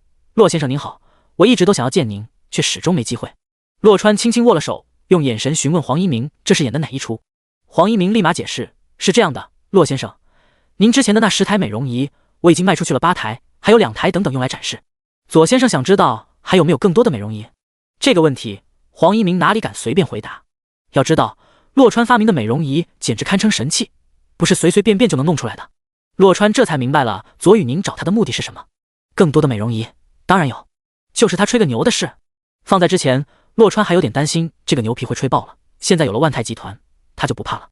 据他了解，万泰集团有一个子公司就是做相关仪器的，虽然做的不是这种家用美容仪，但是技术是相近的，在他的大力吹牛下，改行做美容仪完全没毛病。这样一来，他就可以随便吹牛都不怕了。有是有的，不过你得等等，我找老黄问点事先。洛川示意黄一鸣跟他到旁边来，他要问清楚刘丽说的那个事。不问不知道，一问吓一跳。刘丽还真的买下了美容仪，因为刘丽出了天价，一台美容仪50万，这个价格让黄一鸣根本无法拒绝。市面上最好的家用美容仪也就是20万左右，哪怕最新的等离子和光疗仪，家用级别的也远远到不了50万一台的价格。听到这个价格，洛川也是吓了一跳。50万一台，老黄，你可太牛逼了呀！黄一鸣摆摆手，我根本就不想卖，随口那么一说，本来是打算吓跑他的，谁知道他居然满口答应了下来。我向来说话算数，最后只能认栽，卖出去了8台。对了，骆先生，我们可不能把左宇宁一直晾在旁边啊，他可是京都左家的人。第64章，最后的赢家。京都左家。洛川还有些反应不过来，陈思思却眼前一亮，顶留一下，左为至尊的那个京都左家。黄一鸣重重的点了点头，没错，就是那个左家。左宇宁是左家现任家主的大儿子，可惜生母死得早，后妈针对他，现在跟左氏集团完全不沾边。停顿几秒后，他继续说道，左宇宁没问左家要1分钱，白手起家创立了宇宁光电保养，是一个深耕光电项目的医美品牌，现在京都最火的光电保养美容院。虽然跟左氏集团没有关系，但是左宇宁毕竟是京都左家的人，黄一鸣觉得还是不能太过怠慢了左宇宁。洛川明白了黄一鸣的意思，淡淡的说，你去告诉他我有更好的美容仪，我可以免费租给他用，我要50%利润，问他答应不答应，一共需要多少台。这个跟给黄一鸣当初的条件是一样的，他要的是细水长流，更好的美容仪。洛先生，你说的是真的吗？黄一鸣不由得激动万分，现在这款美容仪已经堪称神器了，还有更好的，那还不得上天啊？当然是真的，所以你跟左宇宁谈完后，马上去联系刘丽，把手里剩下的2台也卖给他，1台100万，千万别砸在自己手里了。洛川笑盈盈地说，一旦推出更好的美容仪，现在这款美容仪就不算什么了，沦为垃圾倒不至于，但是刘丽想要依靠这款美容仪赚大钱的梦想，就只能是梦想了。100万一台，洛先生，黄一鸣不禁怀疑洛川这是在故意难为他，因为他擅自把美容仪卖给了刘丽。洛川拍了拍黄一鸣的肩膀，奇货可居啊，他一定为了垄断这款美容仪而大出血的。黄一鸣早就放出了话，市面上现在就只有10台这种美容仪，如果这10台美容仪全都落入刘丽的手里，可想而知会有多少人蜂拥而至，整个市场都将会被刘丽垄断掉的。光是想想就让人热血沸腾，刘丽怎么可能拒绝得了？是的，洛先生，我听您的。黄一鸣还是不敢肯定，如果实在不行，他只能认栽，自己把这200万的窟窿给填上。谁让他擅作主张，一声不吭就把美容仪卖掉了呢？剩下的事就交给黄一鸣去办。洛川拉着陈思思找个舒服的位置坐下，随即他开始收集一些关于现在这款美容仪的信息。只有了解了消费者对这款美容仪都是怎么评价的，还有什么不满意的地方，他才知道应该怎么吹出一款更好的美容仪来。很快，这场美容分享会正式开始了。跟刘丽说的一样，在无聊的主持人环节过后，分享会进入正题，分享的正是洛川当初拿给黄一鸣的美容仪。外面的人给这款美容仪起了个名字，叫做平脸美容仪，祛痘、祛斑、收缩毛孔，让脸蛋恢复最初的平整。台上为了更好的分享，现场临时抓了几位志愿者，在完全卸妆后，通过美容仪现场祛痘祛斑以及收缩毛孔。哇！待美容仪从几位志愿者的脸上拿掉以后，现场不由得爆发出了哗然之声，效果实在太逆天了。特别是那些第一次亲眼见到平脸美容仪的人，纷纷惊呼其为神器。这个时候，黄一鸣缓缓登台，各位，这款美容仪市面上有且仅有10台。说到这里，黄一鸣故意停了下来，底下的人瞬间疯狂，高声求购，我要1台，1台，傻子吧你，我要2台，我全要了。快开始拍卖吧！现场的热情空前的高涨，让黄一鸣也是备受鼓舞。一时间，他都有些后悔了，就应该现场拍卖的，价高者得。100万一台算个屁！看着热火朝天的情况，估计200万一台都卖得出去。不过这事他说了不算，得由骆先生说了算。就在他等台前，跟洛川预料的一样，刘丽最后一咬牙，以100万一台的天价卖下了最后2台平脸美容仪。见气氛差不多了，黄一鸣再次开口，感谢大家的喜爱，不过很可惜，大家来晚了一步，这10台美容仪已经全都卖出去了。这话一出，台下直接炸场了。什么？全都卖掉了？有没有搞错？看不起我吗？我还没出价呢。就是，你们这是什么意思？有病吧你们？都卖出去了，还喊我们过来做什么？甚至有的人都开始喊退票了。黄一鸣却不紧不慢，双手下压，示意大家先安静下来。等场面平复了几分后，他才缓缓说道：下面我来给大家介绍这位一举购入所有美容仪的老板，利夫集团的创始人、董事长刘丽女士。待黄一鸣介绍完毕后，刘丽才扭着身姿登上台去。至于刘丽女士接下来打算怎么处理这些美容仪，是经过利夫集团的包装后重新推出市场，还是留在她的美容院里使用，我也不得而知，各位可以私下咨询刘丽女士。黄一鸣说着话，示意工作人员把那2台展示用的美容仪交到刘丽的手上。至此，这笔大买卖便是彻底尘埃落定。刘丽本来还想说几句的，但是黄一鸣始终没有把话筒给她的意思。刘丽只能卖力地摆动身躯，转着圈跟台下的众人示意。最后，她故意停顿在面对陈思思的方向，扬起了手里的美容仪，露出一副胜利者的姿态。陈思思，你看到了没有？最后的赢家是我。至于你，连汤底没你喝的份。陈思思知道刘丽这是什么意思，镇定自若地跟刘丽对视着，底下的小手却使劲地拽紧洛川的大手。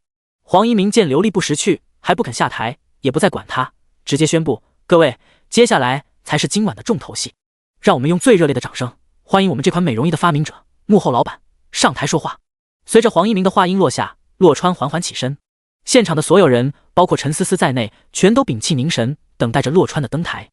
第65章，火爆的现场。刘丽并不知道洛川就是黄一鸣口中的幕后老板，望着洛川一步步的走过来，眼看就要登台，正想要张嘴喊保安。就在这时，黄一鸣拿着话筒大声的宣布：欢迎洛先生，我的幕后老板，平脸美容仪的发明者。于是刘丽张开的嘴就这样僵在那里，半天都合不上。那双贴了美瞳和假双眼皮的大眼睛瞪得浑圆，像一双铜铃，而涂抹了各种化妆品的脸蛋则是写满了不可置信。什么？美容仪居然是洛川发明的？这怎么可能啊？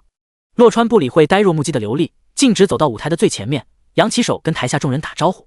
首先，我得真诚地感谢刘丽小姐下了大血本，以100万一台的价格买下了我的初代美容仪。刘丽小姐大气，100万一台，天价呀！众人纷纷鼓掌，属实佩服刘丽的霸气。掌声中，刘丽艰难地挤出一丝笑容作为回应，心头却升腾而起不好的预感。洛川不把美容仪拿去帮陈思思，反而慷慨地卖给了他，这显然不合逻辑。事出无常必有妖。庞佛为了验证他的预感，洛川再次开口，却是说起了美容仪的缺点。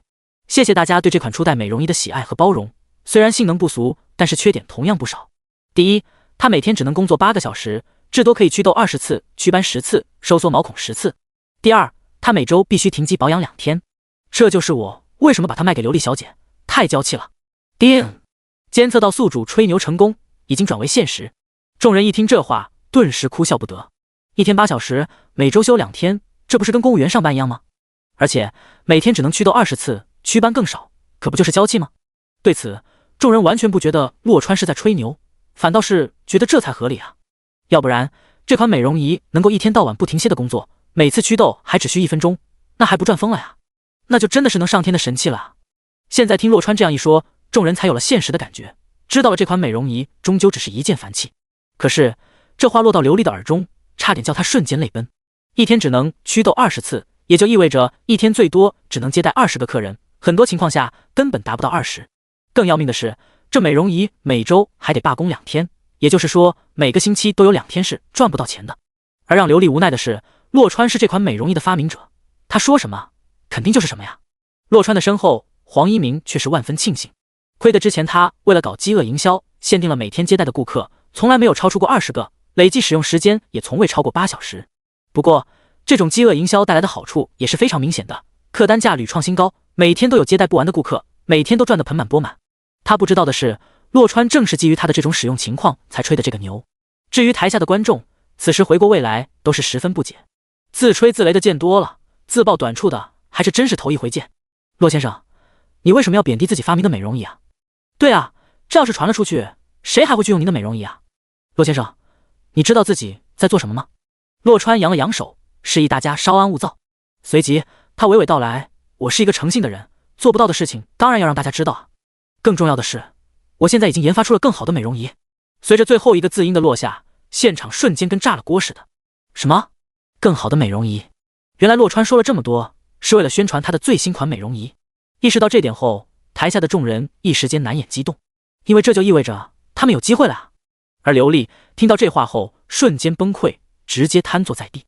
有了最新款的美容仪，谁还要用他手里的初代美容仪啊？但是此时没人已经有心思注意他了。骆先生，你说的是真的吗？最新款美容仪是怎么样的？骆先生，你快说啊！最新款美容仪多少钱？不管多少钱，骆先生，我先预定10台，现在就可以付全款。众人欣喜若狂，一个个都是脸色潮红，庞佛嗅到了金钱的味道。初代美容仪都那么厉害，如果能够拥有这个最新款美容仪，那肯定是赚大发了呀！骆川不得不再次请众人先安静下来，随即才一字一句地说，为了避免初代美容仪的缺点，我将最新款美容仪拆分成了3个型号，分别是祛痘仪、祛斑仪以及毛孔仪。在这里，我必须感谢艾斯日记的陈思思陈总，正是使用了他们家的技术，使得最新款美容仪得到了极大的改良。美容仪的工作时间延长到10个小时，而且每周只需要停机保养1天。看在大家如此热情的份上，我决定来个半价大酬宾，每台最新款美容仪只需要50万一台，先到先得。听到这里，刘丽受不了了，两眼一翻，昏死了过去。最新款的美容仪居然价格直接腰斩，只需要50万，可是他刚刚还花了200万买了2台老款美容仪。想到这些，刘丽直接气晕过去，不省人事了。本来他还以为自己是今晚的赢家，而且是唯一的赢家，现在才知道他是今晚输的最惨的输家，唯一拥有老款美容仪的小丑。当市场上大大小小的美容院都有几台甚至几十台最新款美容仪的说话，谁还愿意去花那个冤枉钱用刘丽的老款美容仪啊？刘丽手里的老款美容仪不是垃圾，却很快就会胜似垃圾了。什么？才50万一台？我要10台，不，20台。骆先生，我要50台，我可以给你60万。60万？你个傻逼，居然哄抬价格！骆先生不要理他，我给你70万。骆先生，你有多少我要多少，价格随便你开，全给我吧。第66章，问过我了吗？骆川实在招架不住，赶紧溜了。具体的销售工作就交给黄一鸣和朱大林负责。由于骆川的吹牛，导致很多位置靠后的人转而盯上了陈思思，将他团团围住。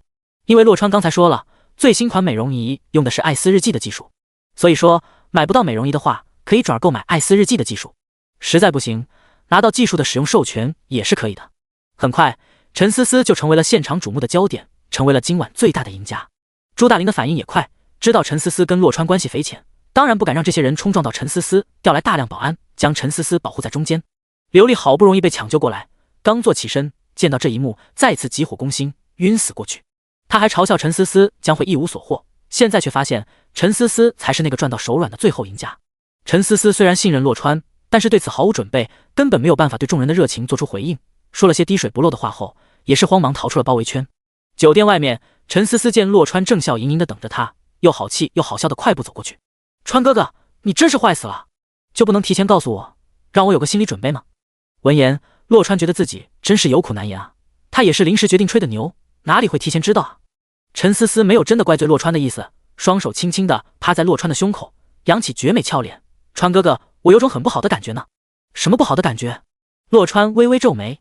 陈思思悠悠地说，我觉得自己越来越配不上你了。傻瓜来的，我们就是天生一对，耶稣复活也没法把我们分开，我保证。骆川刮了下陈思思那高挺又可爱的穷鼻，随即两人开始商量接下来怎么做。陈思思还是决定专心做面霜，授权技术什么的全都推掉，最新款美容仪的销售任由骆川做主。一夜无话，陈思思说到做到，第二天一大早就出了门，去艾斯日记继续忙他的面霜。骆川被黄一鸣的电话吵醒，才知道昨晚根本架不住那些人的热情，最后优惠大酬宾搞成了价高者得，最高价竟然去到了120万一台。本来一分为3，每台50万，加起来150万，已经比卖给刘丽的老款要贵了很多。现在价格居然再次暴涨，骆川让黄一鸣看着处理，他就不继续掺和这事了。告诉黄一鸣去到时候万泰集团的子公司拿货后就挂了电话。正准备睡个回笼觉，手机再次响了起来。洛川下意识地按下接听键，却没听到有人说话。他以为是骚扰电话，正想挂断，终于传来了安雅轩的声音：“对不起，害得你昨晚差点没进去。”洛川想了想，才明白安雅轩说的是什么。邀请函是你弄的啊？不是你哥弄的吗？安雅轩又沉默下来，好一会儿才说：“是我哥弄的，我替他跟你说对不起，他不好意思给你打电话。”洛川并不觉得是什么大事，毕竟他最后也进去酒店了，而且结果还很不错。没事，过去了就过去了，就这样吧。洛川说着就要蒙头继续睡。不行，我必须请你吃饭作为补偿。安雅轩执拗地说。洛川想了想，他今天正好不想做饭，去蹭一顿也是不错的选择，反正也是要吃的。随即他跟约好了时间地点，赶紧补了一觉。等到时间差不多了，洛川才不紧不慢地爬起来，简单洗漱后出了门。京都西城一家艺术餐厅，安雅轩特别喜欢这种有格调的西餐厅，换做洛川来选，肯定不选这种地方。不过想到他就是个蹭吃的，没有权利挑三拣四，只管吃就行了。两人对坐无言，气氛一度很是尴尬。安雅轩酝酿良久，还是决定实话实说。邀请函其实是我弄的，我知道那是假的，我哥并不知道。假的吗？洛川回想了下，还真的看不出来啊。要不是必须对照邀请名单，他当时都已经蒙混过关了。洛川淡淡一笑，我说了，都过去了。闻言，安雅轩微微睁大眼睛，你不恨我吗？我可是想着让你当场出丑的，你希望我恨你吗？洛川突然认真地问。安雅轩张了张嘴，差点说出了心里话。洛川见状，淡淡地说，你只要现在没想毒害我就行，我就是来蹭饭的。他昨天还听老户说起安雅轩的事情，庞家慧虽然不再嫌弃老户，但是还在犹豫要不要这么早结婚，最后是安雅轩劝的庞家慧，还让庞家慧反过来跟老户求婚。两人的婚期已经定下来了，庞家慧不要彩礼，也没有其他要求，任凭老户来安排。所以哪怕看在老户的面子上，洛川也不愿意跟安雅轩多做计较。你不要误会，我是不会害你了，但是我还是看不起你的。你也别指望我以后会对你好声好气的，跟我哥那样连脸都不要了。说起安天泽来，安雅轩脸上就充满各种鄙夷。随便你，洛川无所谓地说。说话间，突然有个男人走了过来，男人叫匡勉，是安雅轩的相亲对象。张远当初答应给安天泽弄邀请函，就提了让安雅轩相亲的条件。安雅轩也是气安天泽不经他同意就答应了相亲的事情，所以才调包了洛川的邀请函。只是安雅轩不知道的是，安天泽早就悄悄换回了真的。本来相亲是安排在下午的，也是在这家餐厅。安雅轩没想到对方这么早就来了，一时间有些懵。安雅轩，你这是什么意思啊？匡勉强忍怒火，厉声质问道。安雅轩回过神来，淡定的解释，我欠他一顿饭，我跟他普通朋友都算不上，那就让他自己吃吧，你跟我一起。匡勉松了口气，随即霸道地抓起安雅轩的手，就要把人强行拉走。这时候洛川随手拿起酒瓶，狠狠地朝着对方那只爪子砸去。你说让我自己吃，我就自己吃啊，你问过我了吗？我同意了吗？第67章赔一个。匡勉也算眼疾手快了，看到酒瓶砸来，一个哆嗦就把爪子缩了回去。红酒瓶不重不轻地砸在桌面上，俨然虚惊一场。安雅轩恢复人身自由，跌坐在椅子上，怔怔地望着洛川。匡勉低头看了又看，确认自己的手没被砸到后，猛然抬头怒视洛川，小子，你找死，你还想耍混不成？这里的保安可不是吃素的，你猜他们是帮你还是帮我？洛川淡然不惧地跟匡勉对视，不用洛川提醒，匡勉眼角的余光也注意到了那边蠢蠢欲动的保安。真要动手，恐怕没等他把洛川怎么样，自己就会先被轰出去的。这里可是京都啊，天子脚下，岂容暴力滋生？匡勉攥了攥拳头，瞪了眼洛川后，转向了安雅轩，一字一顿地问，你什么意思？我已经解释过了，你还需要我重复一遍吗？安雅轩淡淡地回道，他本来就对这次相亲兴趣寥寥，若不是他低估了匡勉的财力，根本就不会有下午的见面。匡勉对安雅轩的态度很不理解，同时也非常的生气。你说只要我有奔驰，就会跟我约会的，我已经把奔驰 G500 开过来了，你现在想要反悔不成？为了早点见到安雅轩，匡勉都等不及 4S 店把车弄好，借了辆试驾车就先过来了。但让他没想到的是，安雅轩现在居然是这个态度。若不是安雅轩真人比安天泽发给他看的泳装写真还要美艳好几分的话，匡勉早就动手了。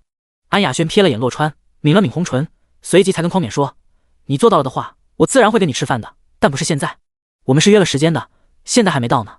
安雅轩越说越激动，对匡勉的口无遮拦非常的厌恶。我不管，我就要你现在陪我吃饭。匡勉的富二代脾气顿时起来了，他们的动静已经引起了周围的注意。众目睽睽之下，匡勉自然不愿意丢人，安雅轩现在愿意也得走，不愿意也得走。喂，你能不能稍微尊重一点我？我刚才就说了，你问我了吗？洛川这时再次开口。洛川不说话还好，这一插话，匡冕险些暴走。你也不照照镜子，就你也配跟我的女人吃饭？你开的什么车？我的是最新款奔驰 G500，你一辈子都开不上的豪车。现在懂了吗？匡冕最气的是，安雅轩宁愿陪洛川吃饭，也不愿意陪他吃饭。在网上聊天的时候，安雅轩明显就是个爱慕虚荣的女人，眼下在这个男人面前却跟他装起了清纯。洛川闻言，心里顿时就有了数。刚提的奔驰啊，匡冕莫名被戳到了痛处。他以前一样开不起奔驰的，买这大奔的钱还是找朋友借的呢。然而这些他肯定不会跟洛川坦白的。是刚提的又怎么样？至少我买得起，你买得起吗？他可是说过只跟开奔驰的男人约会的，你算什么东西？匡冕涨红了脖梗，大声说。洛川淡淡的回道，我买得起买不起你就别管了，但是你肯定买不起，这种奔驰可是要加价提车的，你加钱了吗？50万现金你给人家了吗？没给的话就准备把车还回去吧。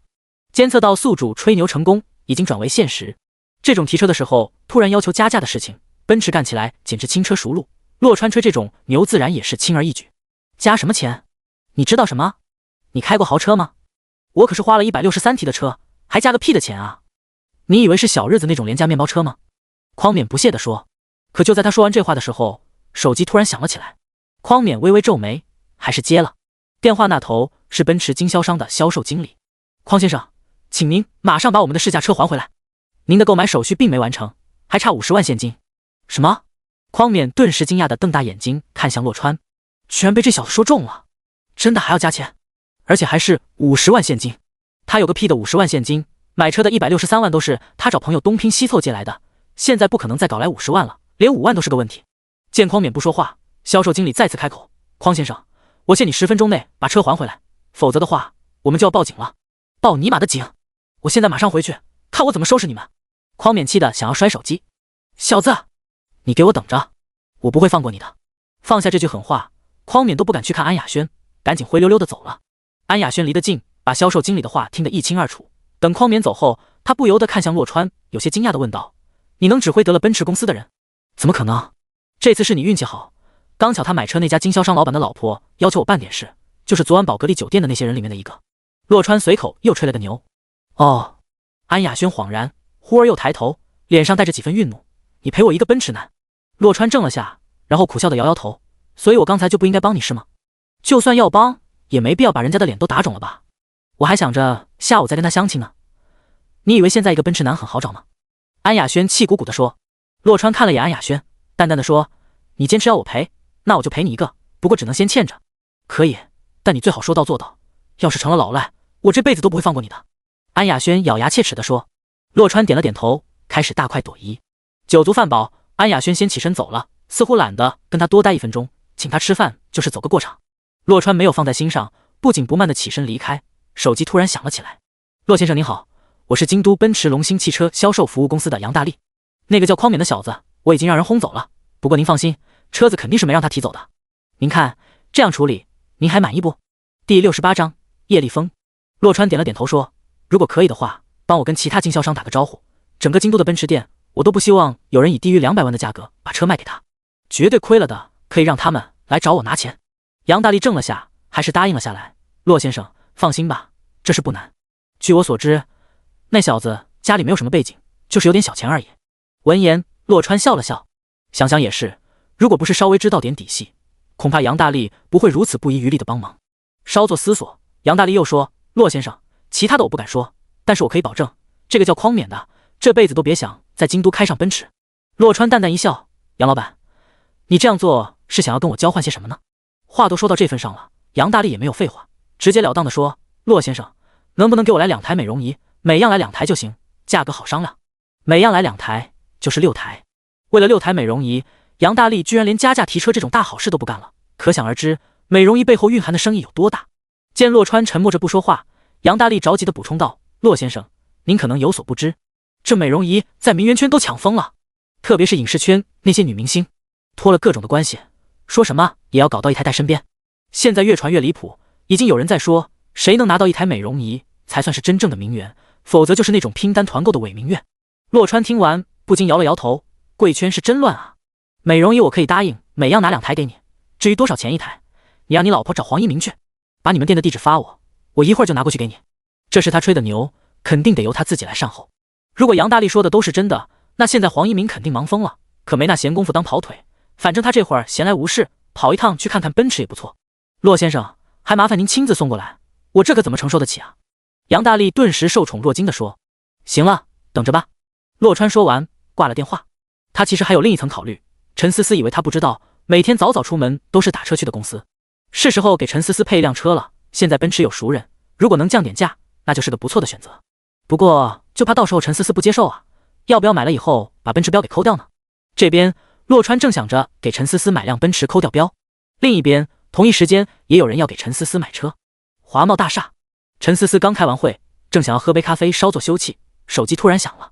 他看了眼屏幕，确认是大舅董家兴打来的，只能按下了接听键。你好，大舅。陈思思礼貌的先打招呼。董家兴微微一怔，没想到陈思思居然知道这是他的号码。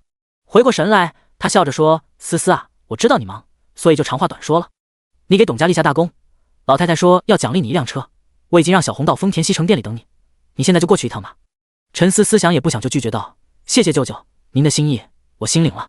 外祖母真要奖励他的话，没必要让董家兴在中间递话的，这明显就是董家兴自己的主意。他一时间也搞不懂董家兴这是在打什么主意，所以这车还是不要的好。似乎猜到了陈思思会这样说，董家兴立马就生气了。思思，听你这意思是要我亲自把车送到你公司楼下去啊？行，我现在就动身。不是的，舅舅，您误会我了。陈思思顿时有些头疼。舅舅，这样吧，我现在就过去。这才对嘛，不给你配辆好车，我在老太太那里没法交差的呀。董家兴似乎松了一大口气。陈思思只能先走一步看一步，笑着说，再次谢谢舅舅，丰田西城店是吧？我马上过去。稍后他走出华茂大厦，打了辆车直奔丰田汽车西城店。丰田汽车西城店，董力宏拉着叶立峰在门口等候陈思思的到来。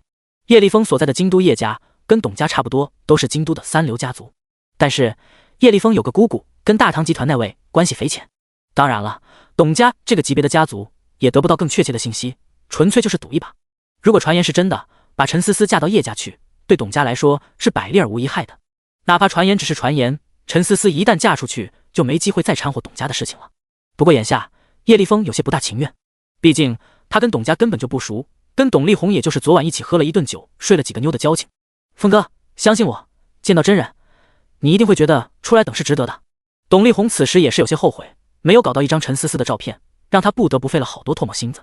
他这话刚说完，载着陈思思的网约车就缓缓停在了他们不远处。随即陈思思便施施然地从车里出来。从陈思思把腿伸出的那一刻起，叶立峰就不由得眼前一亮，待看清楚陈思思的脸蛋后，更是惊为天人。他这时才知道董力宏先前一点没夸张，陈思思真是一个极品美女啊！这看似超模又大大胜似超模的身材，这艳美绝伦却又清纯无比的容颜，简直一下子就把他的魂儿都勾走了。说了，你肯定没见过这样的美人儿。走吧，别第一次见面就唐突了家人。董力宏说着话，率先迎了上去。思思表妹来了，快快快，我给你先介绍一下，这是这家 4S 店的老板叶立峰，来自京都叶家，同时也是我的好哥们。叶立峰闻言，这才回过神来，赶紧上前要跟陈思思握手。陈思思一手拿包，一手拿手机，示意了下，微微俯身，算是打过了招呼。思思，到里面看看，知道你要来，我特地让人准备了一辆改装过的豪华款塞纳，特别适合你上下班开。资金方面你不用担心，我直接送你都行。不用不好意思，真要谢我，改天请我吃个饭就行。第69章，奔驰也买不了。叶立峰连珠炮般一股脑把话说完了，显得非常的急不可耐。不过也能够听得出来，叶立峰是个情场老手。陈思思确实不好意思让叶立峰白送他一辆车，但是他更不希望跟叶立峰还有第二次见面的机会，遑论一起吃个饭了。这个时候陈思思隐约猜到了董家兴的图谋。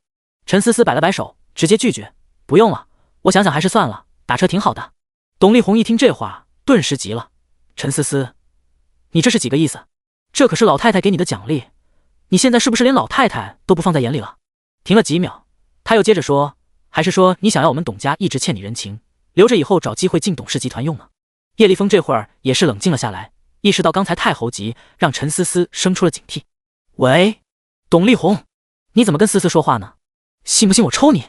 说着话，叶立峰做事就要抽董力宏的耳光。董力宏见状，一时间也不敢赌叶立峰只是做做样子，慌忙连退了好几步，不禁有些狼狈。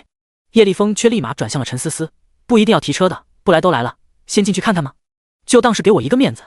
叶立风都把话说到这个地步了，陈思思也不好意思驳了他的面子，正要答应下来，却被身后一道突如其来的声音抢了先。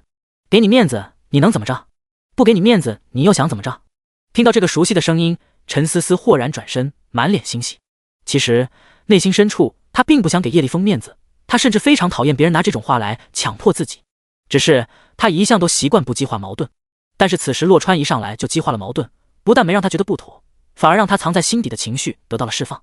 所以陈思思笑盈盈地迎了上去，直接把叶立风两人扔在了原地。川哥哥，你怎么来了？洛川笑着下了车，绅士的给他打开后车门。我刚好路过，到前面那家奔驰店办点事。陈思思应了声，施施然钻进了车里。紧跟着洛川便要关门，却在这时被冲上来的叶立风挡住了。你要干什么？你是谁？洛川看傻子一样看着叶立风，这家伙一双大眼睛是摆设的吗？我有必要告诉你我是谁吗？你管得着我是谁吗？洛川看也不看叶立风，视线落在后面的董力宏身上。董力宏却不理会他，直接绕到车的另一边，打开后车门上了车。陈思思，你疯了吗？你知道他姑姑是谁吗？董家得罪不起他的，而你现在代表的就是董家，知道吗？董力宏压着声音说，警告陈思思不要冲动。此时扔下叶立风直接离开的话，会让叶立风很没面子的。真是有趣，现在又说思思能代表你们董家了，那你要不要去搞个董事长来给思思当一下？洛川不禁冷笑出口。你……董力宏脸色涨红，顿时无言以对。洛川当即厉声喝道，下车！我让你上车了吗？最好不要让我请你下车。在董家的时候，洛川连三叔董家俊都敢骂，董力宏可不敢不把洛川的话当一回事，纵使心有不甘，还是麻溜的下了车。临下车的时候，他却不忘再次提醒陈思思，你要是不听我的，真激怒了叶立风，到时候连老太太都不会偏帮你的。陈思思有些犹豫，看了眼洛川，还是决定让洛川来处理。在外人面前，天大的事情都没有自己男人的面子重要，他无论如何都不会当众驳了洛川面子的。洛川见叶立风还不肯撒手，一字一句地说，思思是我的女朋友，她需要用车，我自然会给她买，用不着你在这里皇帝不急太监急。小子，你他妈的说谁是太监呢？叶立风顿时急了，撩起袖子，摆出一副要干架的模样来。见状，董力宏赶紧在身后拉住叶立风，跟这种小白脸动手实在没必要啊。叶立风下意识地扭头看了眼车里的陈思思，这才再次冷静下来。就你这穷酸样，你能给思思买什么好车？以思思的身份，至少要一台塞纳才配得上她，你能买得起吗？这辉腾估计是你租的吧？叶立风边打量洛川边冷嘲热讽，丰田塞纳是吧？现金还是刷卡？把车拉出来吧，我现在就提走。洛川懒得跟对方浪费口水，反正他别墅多，买回去当摆设也不愁没地方放。不说别的，光是很多人认塞纳这款车，买回去也不亏。哟呵，口气很大吗？叶立风见洛川说的信誓旦旦，也不敢赌他拿不出钱，转而说道，你当你是谁？你以为有钱就能买到塞纳？官方预定至少也要等3个月，提车还要加钱。所以呢，我等不起吗？我加不起钱吗？我不会先买辆别的给思思先开着吗？洛川淡淡的说。叶立风没想到洛川如此伶牙俐齿，差点就语塞了。换了口气，他讥笑了声，你看，这就是你跟我的区别。你有点臭钱又怎么样？到头来就只能思思等，而我呢，只要思思想要，我马上就能满足她。一句话，你配不上思思。你要是识趣的话，现在就离开思思。你如果想要钱，尽管开个价，只要你马上滚蛋。洛川一脸冷淡地说，说的好像我随便开价你都给得起似的。1万亿你有吗？没有吧？那你说个屁啊！一辆丰田，给你说的好像是一辆劳斯莱斯一样。不给我买，我不能买奔驰吗？丰田买不了，奔驰你同样也买不了。今天有我在，你一辆车都别想买走。叶立风气得双眼冒火，是吗？好啊，那我倒要看看，这奔驰我究竟买得了买不了。洛川淡淡的回道。叶立风顿时指着旁边的奔驰 4S 店说，小子，你还不知道呢吧？他们老板都得喊我一声叶哥。巧了，我也认识他们老板。如果硬要他喊，我估计他能喊我爷爷。洛川面不改色道。第70章，叫你一声叶哥。洛川本来还想着怎么劝陈思思接受奔驰 V 级呢，现在有了叶立风的助攻，倒是省事了。叶立风见斗嘴斗不过洛川，只能放狠话道，我们走着瞧，看到时候他是买你的面子还是买我的面子。说完，叶立风1步3回头的走向旁边的奔驰龙兴店。洛川不紧不慢的开着车载着陈思思跟着叶立风后面，随即找了个好位置停下。等洛川带着陈思思走进店里的时候，叶立风已经先一步找到了杨大力。远远看着两人勾肩搭背的模样，陈思思不禁有些担心，挽住洛川的手微微用力，犹豫着要不要劝洛川转身走人。洛川拍了拍陈思思的手背，思思，放心吧，我心里有数。叶立峰看不得两人亲昵的样子，连忙拉着杨大力走了过去。小子，你睁大眼睛看清楚，这就是我的兄弟杨大力，杨老板。叶立峰指了指洛川，扭头问杨大力，兄弟，你认识这小子吗？杨大力根本就没见过洛川，摇了摇头说，叶哥，我确实没见过这位先生。听到这话，叶立峰还没说什么呢，董力宏却高兴地跳了起来。洛川，你听清楚了吗？人家老板说不认识你。你刚才怎么说的？你居然大言不惭地说老板见了你要喊你做爷爷，你还要脸不？谁知道董力宏这一说，杨大力立马脸色大变。你刚才叫他什么？洛川？你说他叫洛川？杨大力看看董力宏，又看看洛川，脑子嗡的一下，有些懵了。好就好在他刚才迫于自身修养，没有对洛川出言不逊。董力宏也被杨大力没来由的连续发问给问懵了，只知道连连点头。洛川见状，笑着朝杨大力伸出右手，杨老板，我就是洛川，第一次见面，还请多多指教啊。杨大力身躯猛地一哆嗦，慌忙要伸手，忽而又收回去擦了擦衣服，这才双手紧紧地握住洛川的右手。洛先生，我真不知道是您啊，多有得罪，还请您大人不计小人过。看到这一幕，叶立峰不由得傻了。杨大力讨好他，也不过就是勾肩搭背而已。然而现在，杨大力居然对着洛川点头哈腰，一脸的谄媚，庞佛浑身上下都在用力讨好洛川，区别不可谓不大。杨老板，你这是什么意思啊？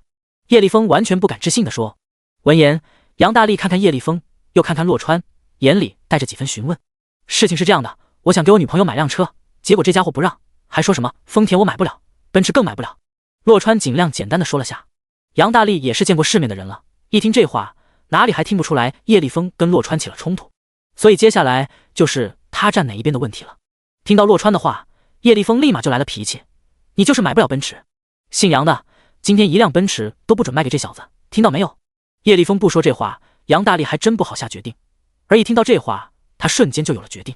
只见杨大力缓缓转向叶立峰，一字一句地说，姓叶的，我平日里叫你一声叶哥，是我的礼貌，不是你有多了不起，你还真把自己当我哥了，还要教我做事，你算什么东西？你姓杨的，你居然敢这样跟我说话！叶立峰瞪大了双眼说，你到别人家里指手画脚乱喷粪，还指望别人对你客气吗？我知道你来自京都叶家，我也听说了你姑姑是谁，但这里是我的地盘，不是你叶家，也不是你姑姑家。杨大力冷声道。故意停了几秒，杨大力再次冷笑出口，你给我说话客气点，你给我跟洛先生好好的说话，否则别怪我不给你面子。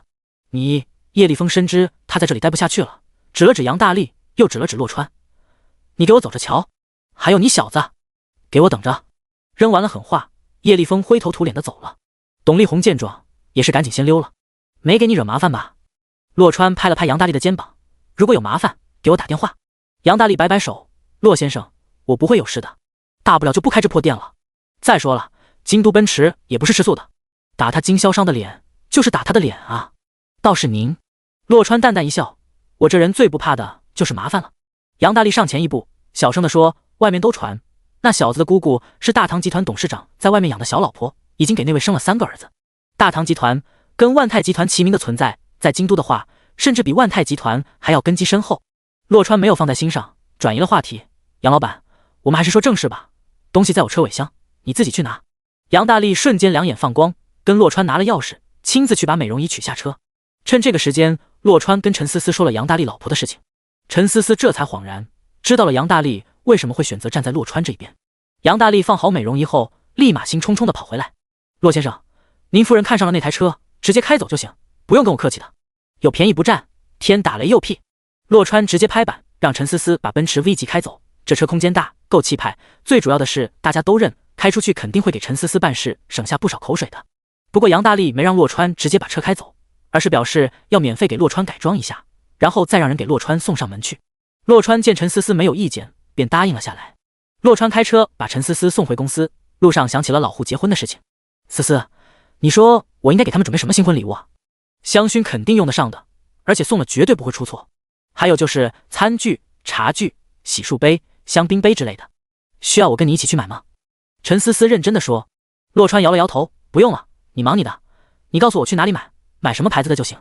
几分钟后，车子停在华贸大厦楼下，目送陈思思走进大厦后，洛川正准备去买东西，手机突然响了，是苏一梦的号码。第71章，一样都买不走。洛川只能把车停在路边，先接听电话。你还想不想我帮你盯着苏家？想的话就马上过来帮我个忙。苏一梦直截了当地说。洛川却觉得有些莫名其妙，看上苏家的是程佳佳，又不是他。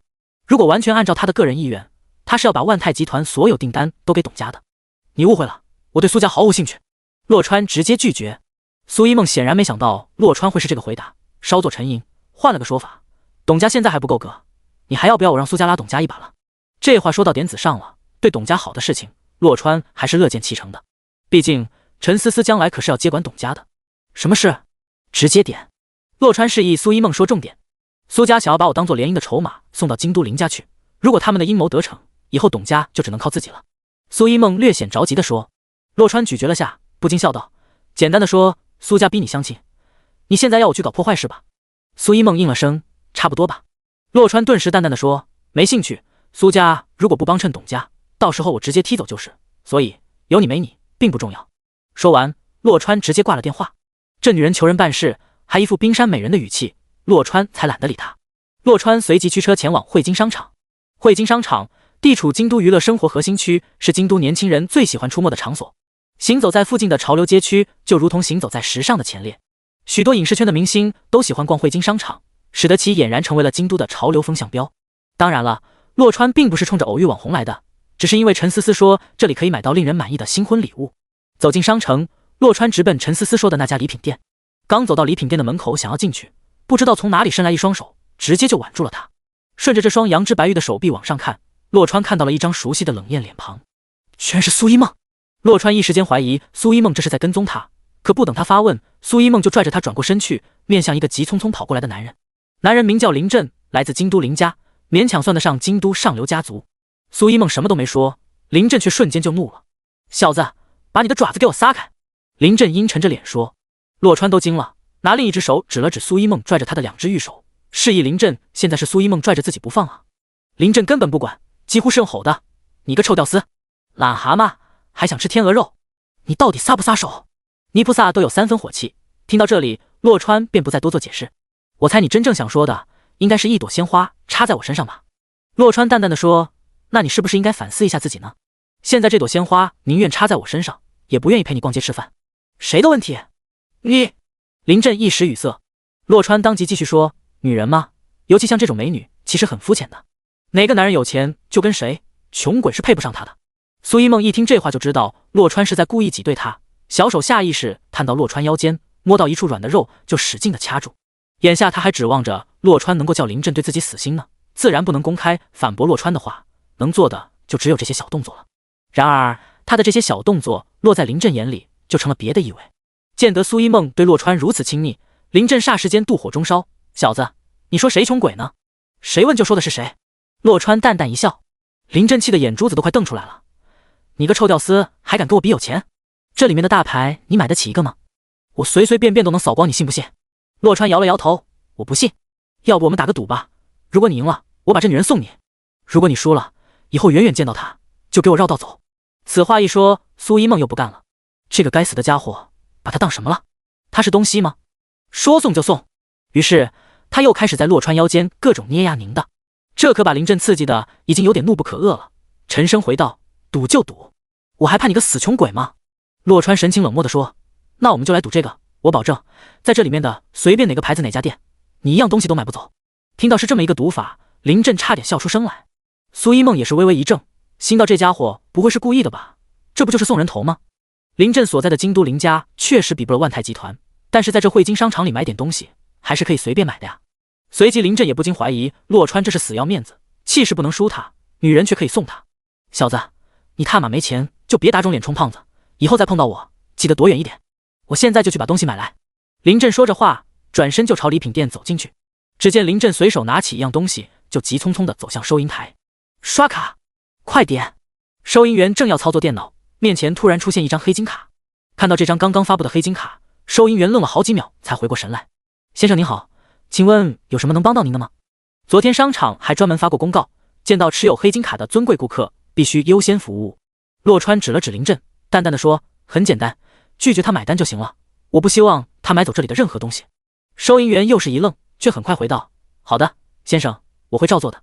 随即他转向林震，不卑不亢地说：“不好意思，这位先生，这里不欢迎您，请您马上离开。”什么？林震不敢置信地望着收银员，他从来都没有遭受过这种待遇。收银员此时看他的眼神，就好像是在看一个屌丝，庞佛他买不起这里的任何东西一样。你他妈的有种再说一遍！你他妈的知道我爸是谁吗？我爸是林氏集团董事长。林震忍无可忍地扑向了收银员。第72章，董嘉欣的电话。一个屌丝跑来跟他抢女人，已经让林震很难忍。现在连社会最底层的小店员也敢让他吃瘪，实在让林震无法再忍。电脑被撞翻在地，若不是有林震的身躯压着，整张收银台都有倾倒的风险。林震半个身躯都压在收银台上，一只大手则是粗鲁地揪住了收银员小姐姐的衣领，将她那本就低胸的 T 恤衫直接扯开了，露出大片大片的风光。不知道的还以为林震在抓大阄呢。对此，洛川多少也是始料未及的，万万想不到林震居然小小刺激都扛不住。去叫保安啊！出了事我饶不了你！洛川一把推开始作俑者苏一梦，赶紧冲上去帮忙收银员小姐姐脱困。小姐姐吓得小脸煞白，都忘了反应。你要做什么？不给你买，你还要强买吗？快撒开！洛川一手抓住林震，一手护住收银员小姐姐。我爸是林氏集团董事长，知道不？你敢不给我买东西试试？林震爪朝洛川吼道。洛川只能先把人稳住，连连点头说：“知道了，知道了，一会儿就给你试试。你先下来。”由于担心林震会伤到收银员小姐姐，洛川只能猛地一用力，强行把人救出来，也顾不上好像抓到了什么柔软的物事。随即他一发狠，用力一脚踢在收银台上，直接连人带台踹飞了出去。这个时候，苏一梦把保安找来了，保安也不管林震是谁，扑上去先把人控制住，然后两个保安架着狼狈的林震，连拖带拽的往外走。出了商场的大门，同时用力一甩，林震直接给扔到地上，摔了个鼻青脸肿。见状，洛川都觉得痛得很，可是一想到林震方才对收银员的粗鲁行径，便觉得没什么了。林震缓了好一会儿后，踉踉跄跄的翻身而起，指着几个保安说：“你们死定了！你们是不是不想混了？”紧跟着转向了洛川：“还有你，你个臭屌丝，你给我等着！”洛川一脸淡定地说：“你最好愿赌服输，如果让我知道你还打他的主意，那你的下场只会更惨。”说完，洛川不再理会林震，转身回了商场。苏一梦见事情告一段落了，倒是想立马走人，奈何林震还守在大门外，只好跟着洛川先回到商场里面。苏一梦快走几步追上了洛川：“你既然帮了我，那我现在可以告诉你了，苏家正在密谋跟左家联合起来扳倒万泰集团。林家跟左家有联姻关系，林家正是依靠左家才有今天的。”闻言，洛川停下脚步，缓缓转身：“谁告诉你我对这些感兴趣了？林家、左家以及苏家，在我眼里什么都不是，我根本就不想帮你，以后更不会再帮你，从现在起离我远点。”扔下这话，洛川径自走进了礼品店。苏一梦望着洛川决绝的背影，独自在原地凌乱。苏家之外，从来没有一个男人会这样跟他说话。以前那些男人，哪个不是恨不得跟他发生点关系的？现在这个混蛋居然让他离远点。庞佛她是个极其令人厌恶的女人一样，你有什么了不起的啊？苏一梦被齿紧咬，心道总有一天你会来求我的。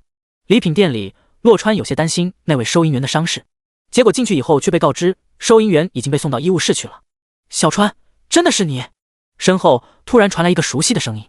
洛川循声望去，发现正是曾一娜。娜姐，给您添麻烦了。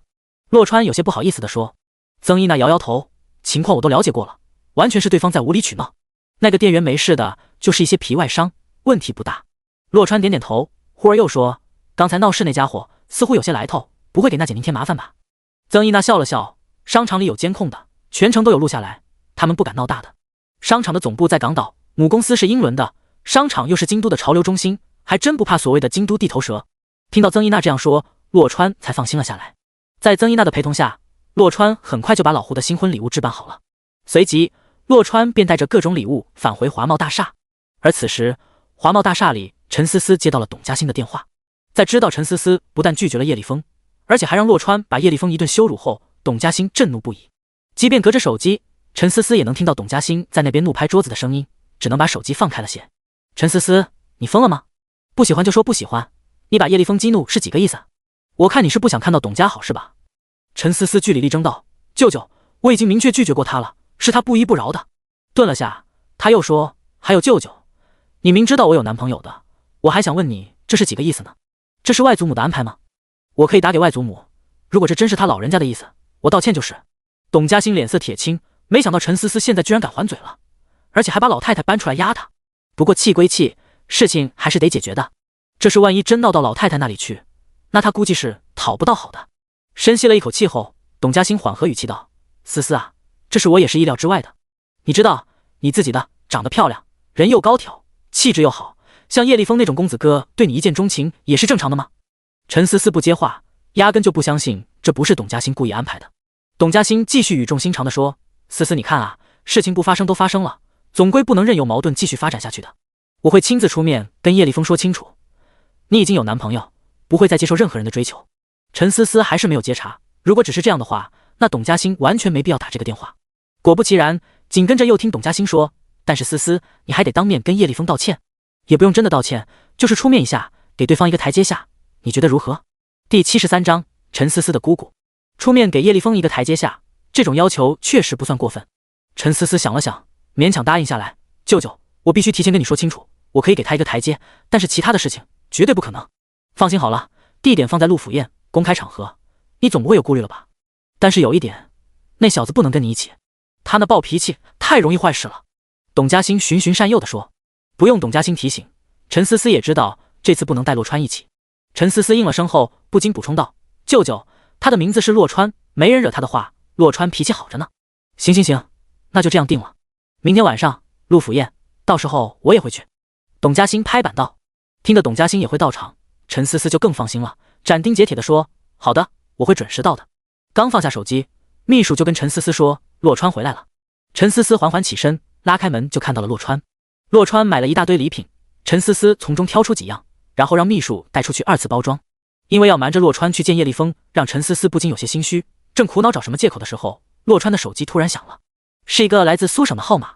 洛川把手机放到耳边，电话那头立马传来一个女人的声音：“是不是洛川？”洛川觉得声音很陌生，微微皱眉：“我是洛川，你是谁？”“我是陈思思的大姑陈小玲，我现在代表她爸爸给你打电话，所以你最好不要让思思知道这事。”闻言，洛川觉得对方的逻辑很是奇怪，不过他还是打算按照对方说的去做。“您好，我明白您的意思了。”洛川尽量礼貌的回话。陈小玲继续说：“我明天下午的飞机到京都，到时候你一个人来接我。思思打小就跟我感情很好，思思他爸也会看我几分情面，所以你应该知道怎么做了吧？”“我知道个屁！”洛川终究没把心底深处的恶魔放出来，依旧非常得体的说：“好的，我知道的，到时候我去接您，你最好不要迟到。”陈小玲扔下这话，直接就挂断了。洛川放下手机，当即跟陈思思说：“我公司有个客户明天下午过来京都，我要代表公司接待一下，可能晚饭就不能陪你吃了。”听到这话，陈思思眼前一亮：“没事，你忙你的，我明天晚上也有个应酬，可能没有那么早回家的。”洛川点了点头，表示知道了，也不疑有他。他现在的心思已经飞到了陈小玲的身上，不知道陈思思这位大姑来京都是什么目的。为了以防万一，洛川旁敲侧击地向陈思思打听了下陈小玲的情况。首先，名字是对得上的，然后他又在陈思思的手机里看到了陈小玲的照片。说着说着，陈思思不禁感慨万千。原来陈小玲有个女儿在京都，陈小玲跟酗酒的前夫离婚后，前夫偷偷带走了女儿，后来前夫喝酒死了，女儿觉得前夫的死是陈小玲造成的，从此跟陈小玲断绝了母女关系。由于陈小玲女儿当时已经成年，最后陈家也拿这事没辙，只能由着她去。最后洛川还从陈思思口中得知，陈小玲非常喜欢书法，尤其喜欢楷书。翌日，等陈思思去上班后，洛川拨通了陆福的电话。思来想去，洛川觉得第一次见面还是给陈小玲准备一份礼物比较好。“少爷，有什么事吗？”洛川直截了当地说：“你认不认识什么书法家，擅长楷书的？我想要一幅大字。少爷什么时候要呢？”陆福询问具体的时间。“有点急，下午就要。”洛川说。陆福想了想，不确定地说：“少爷，京都书法协会会长的可以吗？书法大家算不上，在他当上会长前，市场价也就几万块，现在被炒到了几十万。不过，我个人认为他的楷书不俗。他当了会长以后就封笔了，不过少爷想要让他写一幅问题不大，就是没有署名。”洛川还是相信陆福的眼光的，点点头：“可以，那就请他现写一幅吧。”真要是什么大师绝品，洛川多少担心这事会弄巧成拙了。毕竟作为苏省陈家的人，又喜欢书法几十年，能有什么书法名家的作品是陈小玲没见过的，估计早已经看腻，随便搞一幅有个好彩头就行。“好的，少爷，写好以后我让人马上给您送过去。”陆福说。洛川随即一直在别墅等，拿到字后看了眼，觉得确实不错，这才驱车前往京都机场。京都机场，洛川按照约定的时间在接机口等待，他还弄了个牌子，上面写着“欢迎思思大姑”。随着不断有人出来，洛川很快看到了人群里面的陈小玲，人看着跟照片里的一模一样，没戴墨镜，也没有化妆，穿着却非常的时尚。看来这是家传的好基因啊！陈小玲已经快60的人了，看起来却跟30多岁的差不多。通过洛川举着的牌子，陈小玲随即也注意到了洛川。陈小玲打了个手势，示意洛川直接往外走。等上了车，陈小玲才开口说第一句话：这车不便宜，但大众的品牌力还是差了些，置换量便宜点的宝马吧。洛川应了声，不置可否。我给你个地址，晚上去那里吃饭，就你和我，不带思思。陈小玲不容拒绝地说。洛川在导航里输好地址，直接驱车驶向饭店。你开的那家公司，思思爸爸都跟我说了，虽是业内顶尖，但还是差了点意思。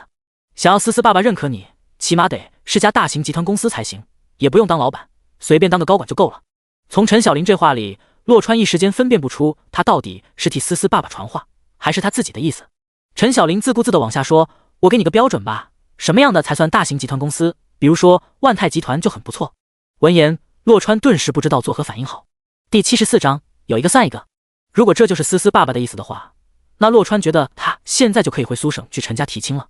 稍作冷静后，洛川还是决定先把眼下的事情办好再说。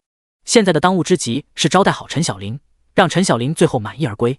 大姑，我听思思说您擅长书法，尤其是楷书，我最近从朋友那里得到一幅字，能不能麻烦您帮忙鉴定一下？洛川笑了笑说。陈小玲眼前一亮，却不动声色。我只是喜欢书法，并不擅长，拍我马屁没用。是后面挂着那个吧？洛川故意挂在座椅的后面，说话间，陈小玲直接伸手拿了过来。刚开始陈小玲还不以为意，展开一看，不由得愣住了。半晌，陈小玲由衷赞道：好字啊！谁写的？京都书法协会的现任会长。洛川如实回道：原来是他。陈小玲重重的点了点头，确实不错，而且还是新作。听说他现在已经封笔了，这就是没有署名的原因吧？算你有心，我收下了。陈小玲觉得自己有必要重新审视洛川了，一天的时间就能拿到那位的新作，这可不是有心就能办到的事情。很快，他们就来到了宝源饭店，一家4合院式的饭店，主营本地菜。陈小玲示意洛川先把车停好，并不着急下车。看得出来你很有心，那你应该知道我有个女儿在京都。陈小玲悠悠开口。洛川指着饭店的招牌说：这是您女儿开的饭店？这个招牌上的字是典型的楷书，跟她送给陈小玲的那幅字还有几分相似。她男朋友开的，今天不对外营业，里面正在进行的是她的晋升宴。陈小玲解释道。洛川恍然，原来陈小玲已经跟她女儿重新联系上了，但是从陈小玲的情绪上看，他们之间的关系应该还有些微妙。这事陈家的人都不知道。陈小玲补充了句。洛川明白这是陈小玲的提醒，郑重地说：这是您的私事。陈小玲深吸了一口气后，缓缓解开安全带，随即推门下车。不知道怎的，陈小玲还把那幅字给带上了。洛川也懒得去问，紧随陈小玲身后进了饭店。陈小玲的女儿高婷婷正在迎接宾客，把宾客请进去后，才回头看到陈小玲。你来了。高婷婷冷冷地说。陈小玲点点头，来了。进去吧，自己找位置坐。高婷婷似乎不愿意跟陈小玲多说一句。就在陈小玲和洛川找位置坐下后，高婷婷结束了迎宾，跟男朋友一起走到舞台前面，一番慷慨激昂的感谢词后，便示意大家尽兴。随即高婷婷带着男朋友绕过众人，直接来到了陈小玲和洛川这一桌。高婷婷在陈小玲的旁边落座，看看陈小玲，又看看洛川，这就是你的新男宠。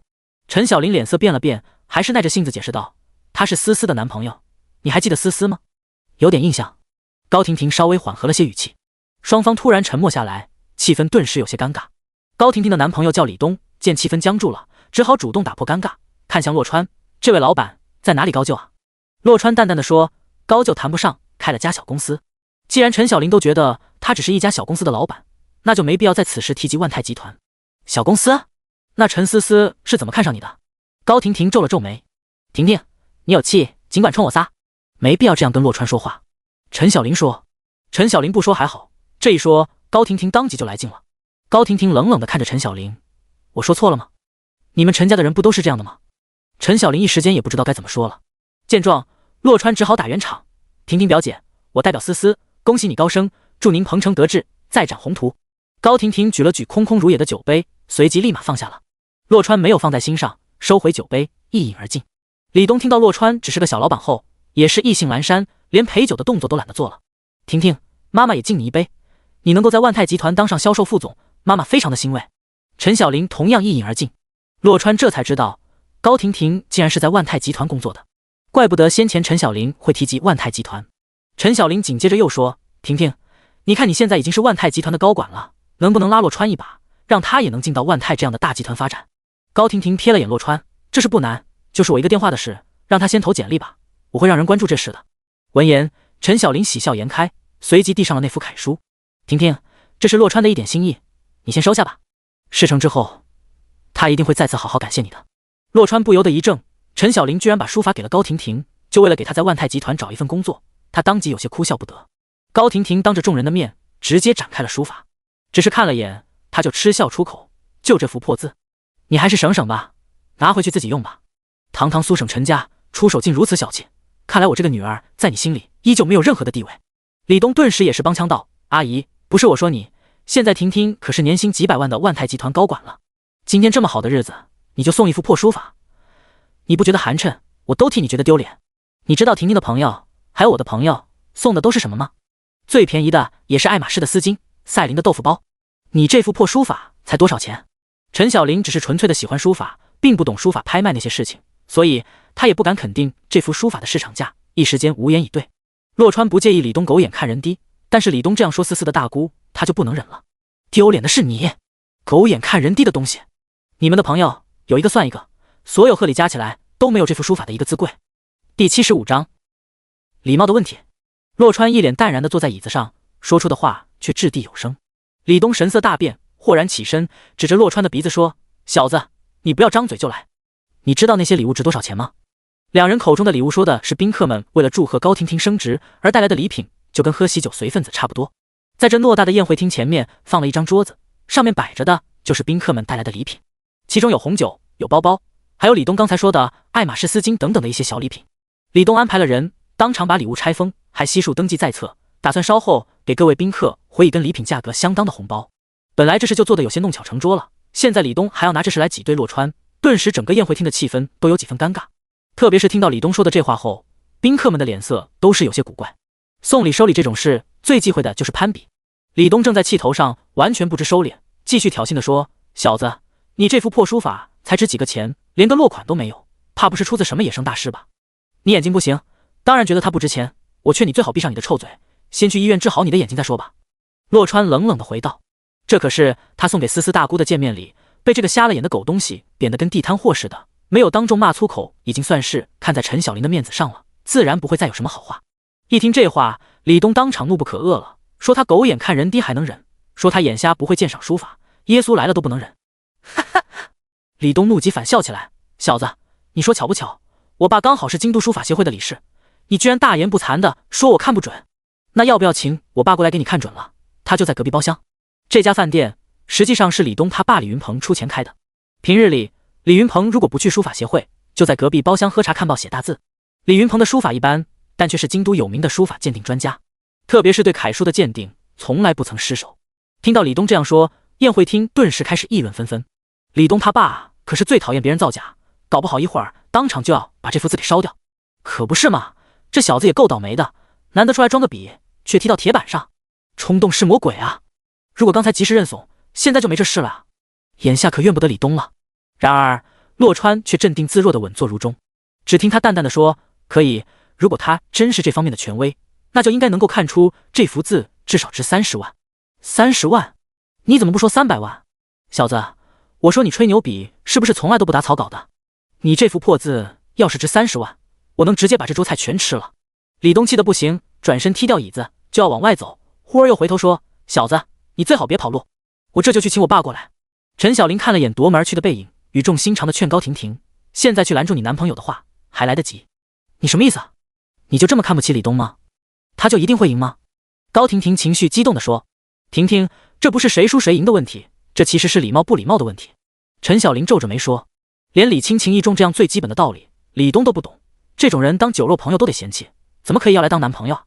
高婷婷却根本就不听劝，厉声道：“那你礼貌吗？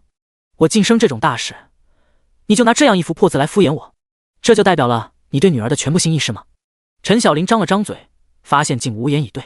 这个时候，李东带着李云鹏走进了宴会厅，一身中山装的李云鹏显得书生气十足，在李东的引领下，徐徐来到洛川的身边，而洛川已经先一步把书法展开来，平铺在餐桌的边缘。高婷婷缓缓起身，指着书法说：“伯父，麻烦您帮忙鉴定一下这幅字。”有人大言不惭地说他至少值30万。李云鹏扶了下黑框眼镜，瞥了眼高婷婷，显然对高婷婷这样说话颇有看法。不过很快，他的注意力就被眼前这幅字给吸引住了。李云鹏越看越心惊，最后他直接趴在了纸上，连纸张的成色都在仔细的研究。你刚才说这幅字值多少来着？李云鹏头也不抬地问。高婷婷自以为是的大喜道：“人家可夸张了，说至少值30万呢。”言语之间满是鄙夷。另一边，李东也是大喜过望地说：“爸，我刚才都跟他说了，不要打肿脸充胖子，买些滥竽充数的破字画，还想要冒充大师名作，狗屁的大师，去他的名作！”宴会厅的其他人这时也是忍不住议论起来。看到没有，我就说这家伙是来装逼的吧，这下栽了吧，这小子还想扮猪吃老虎，现在丢脸丢大发了呀，活该！以次充好就算了，还大言不惭，不打他脸打谁的脸啊？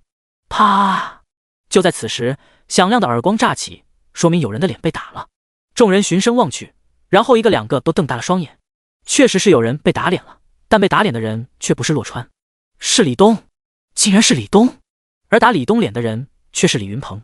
混账玩意儿！李东捂着脸，委屈巴巴地望着李云鹏：“爸，你干嘛打我呀？”李云鹏又是一个耳光扇在李东的另一边脸上。不知死活的狗东西，你知道这是谁的字吗？你想死别拖上我！爸，李东意识到了问题的严重性，嘴唇颤抖着说：“这是谁的字啊？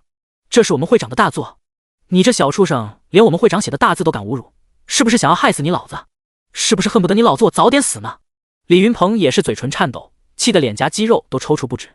这事要是传到会长那里去，他搞不好要吃不了兜着走的，到时候他在整个京都书法界都别想混了。一念至此，李云鹏提起一口老气，就是一脚。第76章芙蓉轩中事。宴会厅内一片寂静，李东被踹中小腹，一口气顺不上来，脸色涨红，嘴巴张得老大，却愣是发不出任何声音。其他人则是怔怔地看着这对父子，同时心头也为李云鹏的话语感到震惊无比。这幅字竟然出自京都书法协会会长之手，即便大多数人不知道这位会长的名字，但是光听这个头衔已经足以叫他们敬畏不已。堂堂书法协会会长的作品怎么会是破字画？怎么可能不值几个钱啊？李东此时终于把一口气喘了上来，哆哆嗦嗦地望着他老子说：“爸，我不知道啊，我怎么知道这是会长他老人家的墨宝啊？你不知道你还有脸了，不学无术的蠢货，丢人现眼的玩意儿！”李云鹏几乎要把手指戳到李东的脸上去。我告诉你，别说30万，这幅字倘若拿到市场上去卖，50万都有人要。你个败家子，方才还想要当垃圾扔掉是不是？我揍死你信不信？李东连连摆手，却不敢再随便回嘴了，生怕李云鹏一气之下真的要揍死他不可。李云鹏深呼吸了好几次后，想起了什么，忙不迭转向洛川，一脸恭敬地说：“这位先生，这份厚礼我们可不敢收啊。”李云鹏不是不想要，实在是不敢要啊。会长封笔的事情，整个京都书法界无人不知，现在却为了眼前这人食言，可想而知此人的背景有多么的厉害。他儿子刚刚冒犯了此人，他道歉还来不及，哪里还敢要什么礼物啊？老先生不用担心，我这人向来对事不对人，此事绝对不会波及到您。洛川笑着说。李云鹏的鉴赏水平以及为人处事都让洛川非常欣赏，断然不会因为李东怪罪他的。闻言，李云鹏松了老大一口气。这时候，只听洛川又说：“不过，您儿子刚才说了，如果这幅字值30万的话，他就把这桌菜全吃了。”洛川的话还没说完，李云鹏不知道从哪里来的力气，直接把李东从地上拎了起来，一把扔在桌子上：“给我吃，吃不完我打断你的狗腿！”李东望着面前满满的一桌子菜，想死的心都有了。真要吃完了这桌菜，他的狗命还在吗？可是不吃的话，他的狗腿还要不要了？听老爷子的语气，显然不是跟他开玩笑的。李东一咬牙，捧起跟前的菜就是狼吞虎咽，为了他的狗命和狗腿，先吃着再说。众人看着李东这难民般的惨状，都觉得不可思议。李东还真吃啊，这么一大桌子菜，不得吃出个好歹来啊！见状，李云鹏却是稍感欣慰，总算是可以跟洛川交差了。这位先生，我儿已经在为他的行为赎罪了，还请您大人不计小人过。洛川点点头，不再理会李东，转身略带歉意地看向陈小玲。陈小玲却是欣慰一笑，对洛川的处理非常满意。随即，他看着高婷婷说：“现在知道自己错在哪里了吗？”高婷婷愤恨地说：“都怪你，你再次毁掉了我的男人。你现在满意了吗？我错哪儿了？我根本没错。你以为这样就可以控制我了吗？我还有万泰集团呢，我可是堂堂销售副总。”说着，高婷婷突然转向洛川：“还有你有什么了不起的？你刚才还求我让你进入万泰集团呢，你少在我面前嘚瑟。”洛川皱了皱眉说：“表姐，如果我是万泰集团的董事长，看到你现在这个样子，肯定会重新考虑对你的任职的，至少会让人事给你放个长假休整一下。监测到宿主吹牛成功，已经转为现实。你算什么东西？你还想当董事长？做梦吧你！我告诉你，有我在，你这辈子都别想进万泰集团。高婷婷的情绪俨然已经快要崩溃了。话音刚落，高婷婷的手机就响了起来，是人事部新任经理，同时也是她在万泰集团最好的同事阿里打来的。阿里，高婷婷刚开了个头，就被阿里冷冷地打断。高婷婷女士，我现在代表万泰集团正式通知你，鉴于你在宝源饭店的偏激言行，严重影响了集团形象，即刻起放你长假，停薪留职。嗡的一下，高婷婷瞬间头脑一片空白，她下意识地扭头望去，果不其然，那边有同事正在拍视频，公司肯定是这样知道的。完了，全都完了呀！无力的虚脱感袭来，叫高婷婷再也站不稳。幸好洛川眼疾手快扶了一把，才让高婷婷没摔倒。婷婷，没事的，你还有我呢，妈妈一直会在你身边的。陈小玲顿时慌忙拉住高婷婷。高婷婷看了陈小玲半晌后，猛地扑进了后者怀里。陈小玲赶紧安慰道：“跟妈回苏省吧，妈会补偿你的。”妈！呜！高婷婷瞬间像个小孩一样，泪水如决堤的巨洪倾泻而出。良久，洛川帮着陈小玲把哭累了的高婷婷扶到车上。找家好的酒店，明天我就跟婷婷回苏省，你不用来送我们了。陈小玲叮嘱道。临到酒店，陈小玲又说：“你在我这里是拿高分的，但是思思她爸未必会听我的。再一个，你自己小心点思思的闺蜜团，还有她小姑，他们才是真正难对付的，我就是个炮灰。”说完，陈小玲就带着高婷婷进了酒店。同一时间，陆府宴，芙蓉轩，这是3星会员才有资格启用的包厢。此时包厢里只有4个人。陈思思瞥了眼醉眼朦胧的董嘉欣，心底升起了一丝不好的预感。董丽红陪在叶立峰的身边，一直在帮陈思思挡酒。叶哥，我真的要见底了，喝完这杯我就差不多了。说着，董丽红举杯一饮而尽。叶哥，思思她跟她男朋友真的很好，今晚还是瞒着她男朋友才能出来的，所以实在对不住了，是董家对不起您。随着最后一个字的落下，董丽红也是倒下了。另一边，董嘉欣更是直接趴在了桌上。于是包厢里就只剩下陈思思和叶立峰了。第77章，董家的交代。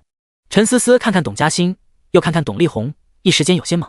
两人的酒量未免也太差了点，虽说不是一杯倒，但是也都没超过5杯的。如果是未谙世事的少年郎还说得过去，但是这对父子一看就是平日里没少喝的，如此轻易就醉倒了，属实有些奇怪啊。事出无常必有妖。陈思思当即起身，看着两人说：“他们都醉了，我还是先送他们回去吧。”叶立峰哪里会放过这样独处的机会，立马走到陈思思的身边，整个人靠了过去。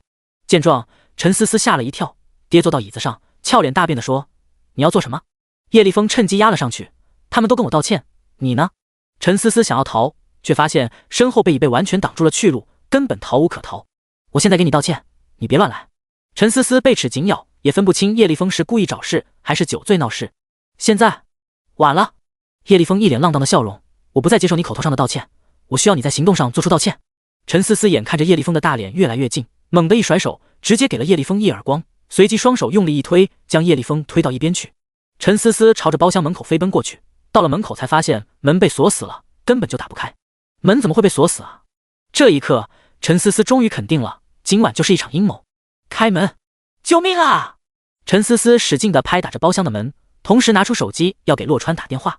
可是当他按下拨号键的时候，屏幕上竟然出现了没有网络的提示。怎么会这样？陈思思看了眼手机的信号，一个红色的交叉几乎让他当场绝望。开门啊！救命！陈思思只好奋力地拍打包厢的门，希望能够引起外面随便谁的注意，这是他最后的希望了。而在他的身后，叶立峰此时不慌不忙地站起身来。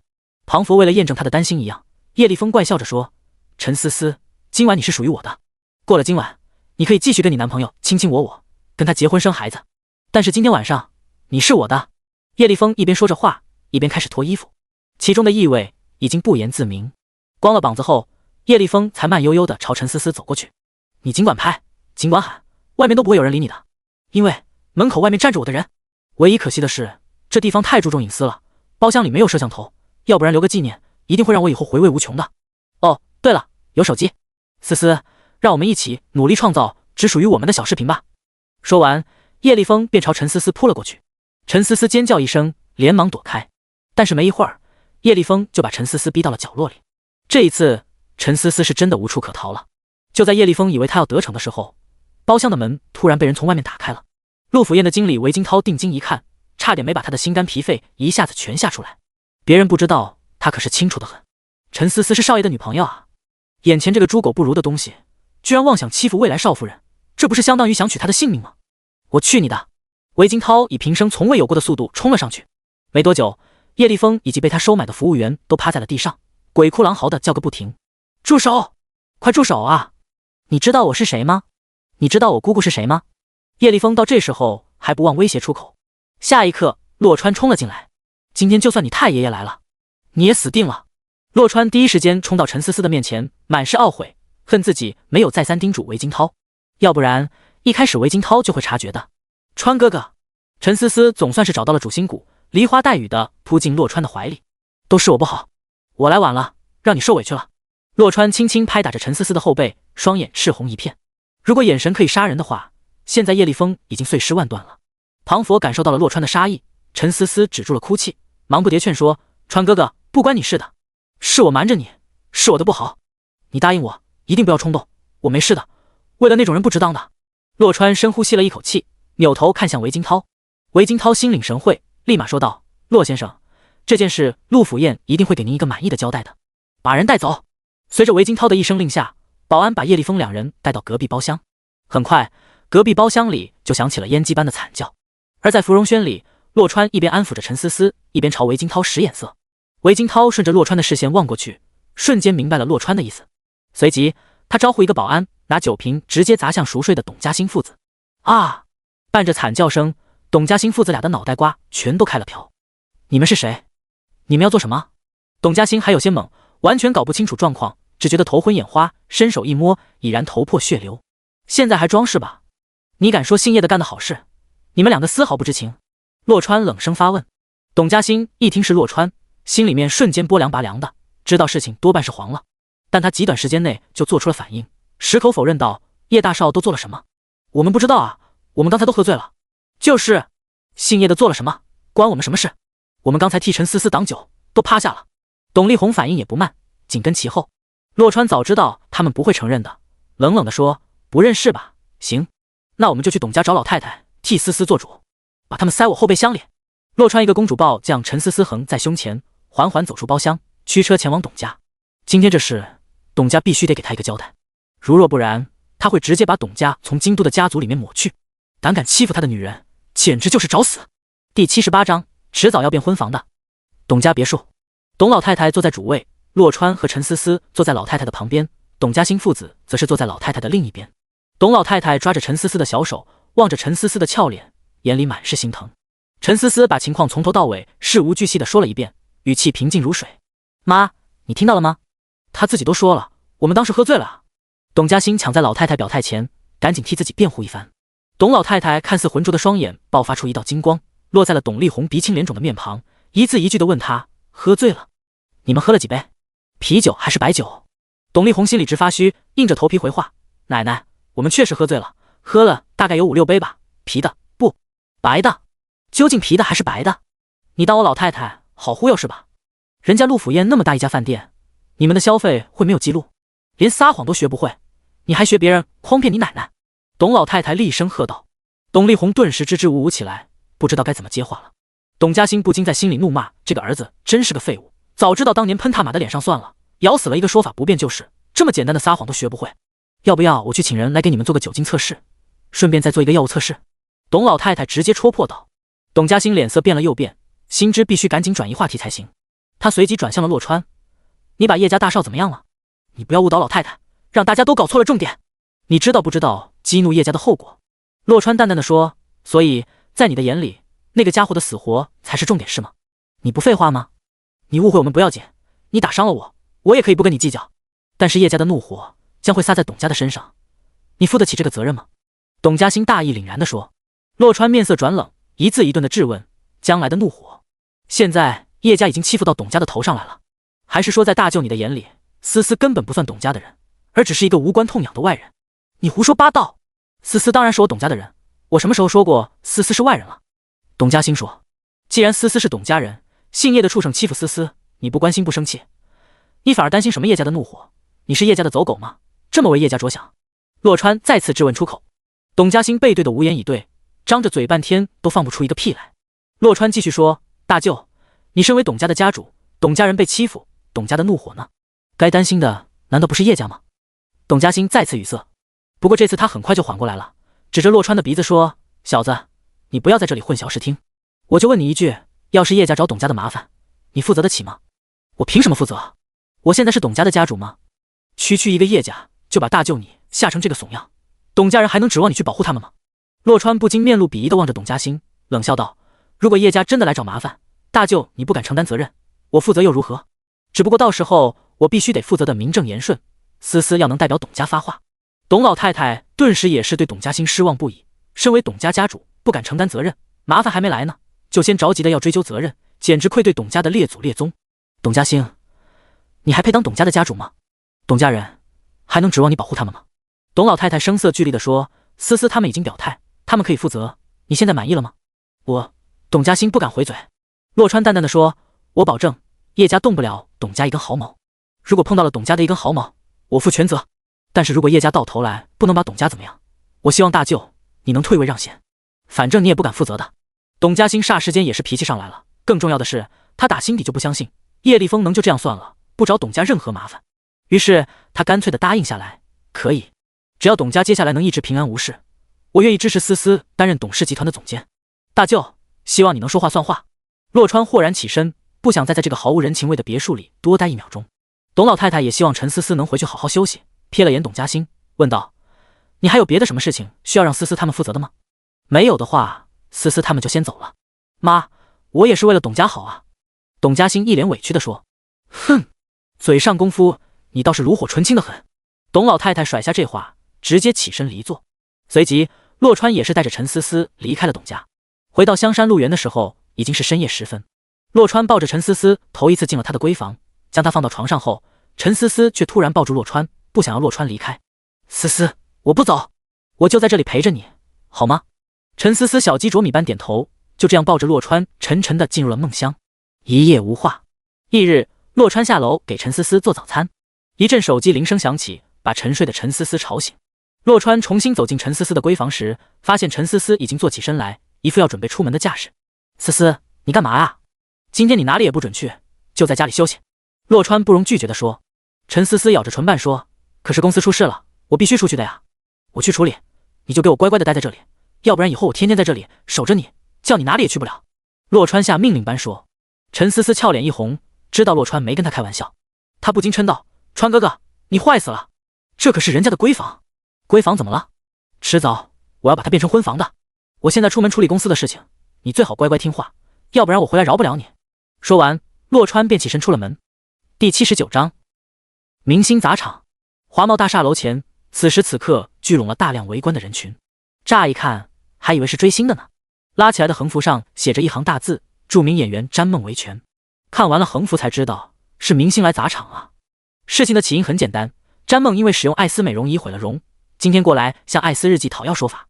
所谓的艾丝美容仪，就是洛川前几天在宝格丽酒店发布的最新款美容仪。随着美容仪的正式命名，现在大家只知道美容仪出自艾丝日记，根本不清楚洛川是谁。因此洛川在人群外面站了半天，愣是没人把他认出来。直到网红美女记者周亮磊发现了他，才让众人的视线聚集在他的身上。可是众人依然不知道洛川究竟是谁。“洛先生，你不是艾丝日记的发言人吗？怎么躲在人群里不说话？现在出了事，艾丝日记就是这个态度吗？”洛川顿时有些无语，怎么又是这个记者？他都开始怀疑这个周亮磊是不是刘丽那边的御用记者了。没错，他觉得这次的事情很大可能又是刘丽在背后捣鬼。庞佛为了验证他的猜测，周亮磊紧接着又问：“刚刚利富集团发明了最新声明，他们正是因为发现了艾丝美容仪有质量隐患，最后才会临时决定不采购艾丝美容仪的，你怎么看？”这个刘丽脸皮可真够厚的，明明是他没资格采购，现在居然说是他故意不采购的，并不是他采购不来。如此一来，刘丽手里的旧款美容仪就能够漂亮的翻身。不过前提是艾丝美容仪真的有问题，詹梦真的是被艾丝美容仪弄毁容的。面对周亮磊的步步紧逼，洛川只是淡淡一笑：“我又不是利富集团的发言人，你这问题问得着我吗？想采访利富集团，麻烦你进门后左转上电梯到14楼去。”甩下这话，洛川径直走向詹梦。印象里他还看过詹梦饰演的电视剧呢，在那些电视剧里，詹梦肯定算不上绝世佳人，但也称得起秀丽非常。万万想不到，走到近处一看，詹梦那清秀的脸庞现在居然跟个发面馒头似的，这张充气脸直接给洛川看惊了。这是真的毁容了？你是谁？你要干什么？一身经纪人打扮的胖女人警惕地挡在詹梦面前，迎上了洛川。她是艾斯日记的发言人，姓洛。记者周亮磊追了上来，跟经纪人介绍洛川。你是艾斯日记的？艾斯日记终于敢派人下来了吗？经纪人一脸愤怒地说。洛川没理会经纪人，扭头看向周亮磊。我记得你不是娱乐记者，而是那种调查记者，真正的记者，对吧？这个情况都核实了吗？都核实过了。艾斯美容仪现在是实名制购买，一人限购一台。詹梦他确实在购买名单上，他昨晚直播的视频也没问题，未经剪辑，是真实可靠的。周亮磊说完后才发现不对劲，怎么搞的？好像他在向洛川汇报工作一样了。这个混蛋是故意的吧？真是可恶！洛川这时又转向了经纪人，缓缓开口：现在的情况是，詹梦确实从我们的官方渠道购买了艾斯美容仪，昨晚的直播里，詹梦也确实在使用艾斯美容仪，然后画面一黑，所以呢？洛川故意停顿几秒，紧跟着问道：所以这就能证明詹梦是因为使用艾斯美容仪所以毁的容吗？在画面突然黑掉的1分多钟里，到底发生了什么？视频有交代吗？来的路上，洛川已经看过那段詹梦团队发布出来的视频，就是在画面黑掉之后，等詹梦再次出现，一张气球脸就对在了镜头上，这不得不说有些诡异啊。经纪人庞佛早就猜到洛川会有此疑问，立马做出回应：我们已经发了声明，当时詹梦突然痛得不行，从椅子上摔了下去，都是你们那破美容仪害的，你还在这里往伤口上撒盐。洛川面不改色，淡淡的说：那么请问詹梦在使用美容仪之前，有没有在使用护肤品，有没有去美容院做护理呢？在听到美容院3个字后，经纪人的脸色明显变换了几下，不过很快经纪人就重新镇静下来。你休想把责任推给别人，詹梦变成这样，就是你们的美容仪害的。经纪人大声的嚷叫起来。洛川淡定的自顾自往下说：你这话是在否认吗？可是在短视频平台上，有人发布了詹梦昨晚出入一家美容院的小视频，对此你们有什么回应？你打算继续否认还是继续撒谎？这是洛川让福伯去查到的唯一线索，相关的短视频现在已经被删除。这一删除，本来只是怀疑的洛川便肯定了詹梦是在美容院出的事，剩下的就是怎么证明的问题了。对于短视频的事，经纪人是不知情的，发生在他们来闹事之后，他更不清楚的是短视频现在已经被官方删除。什么短视频？你不要胡说！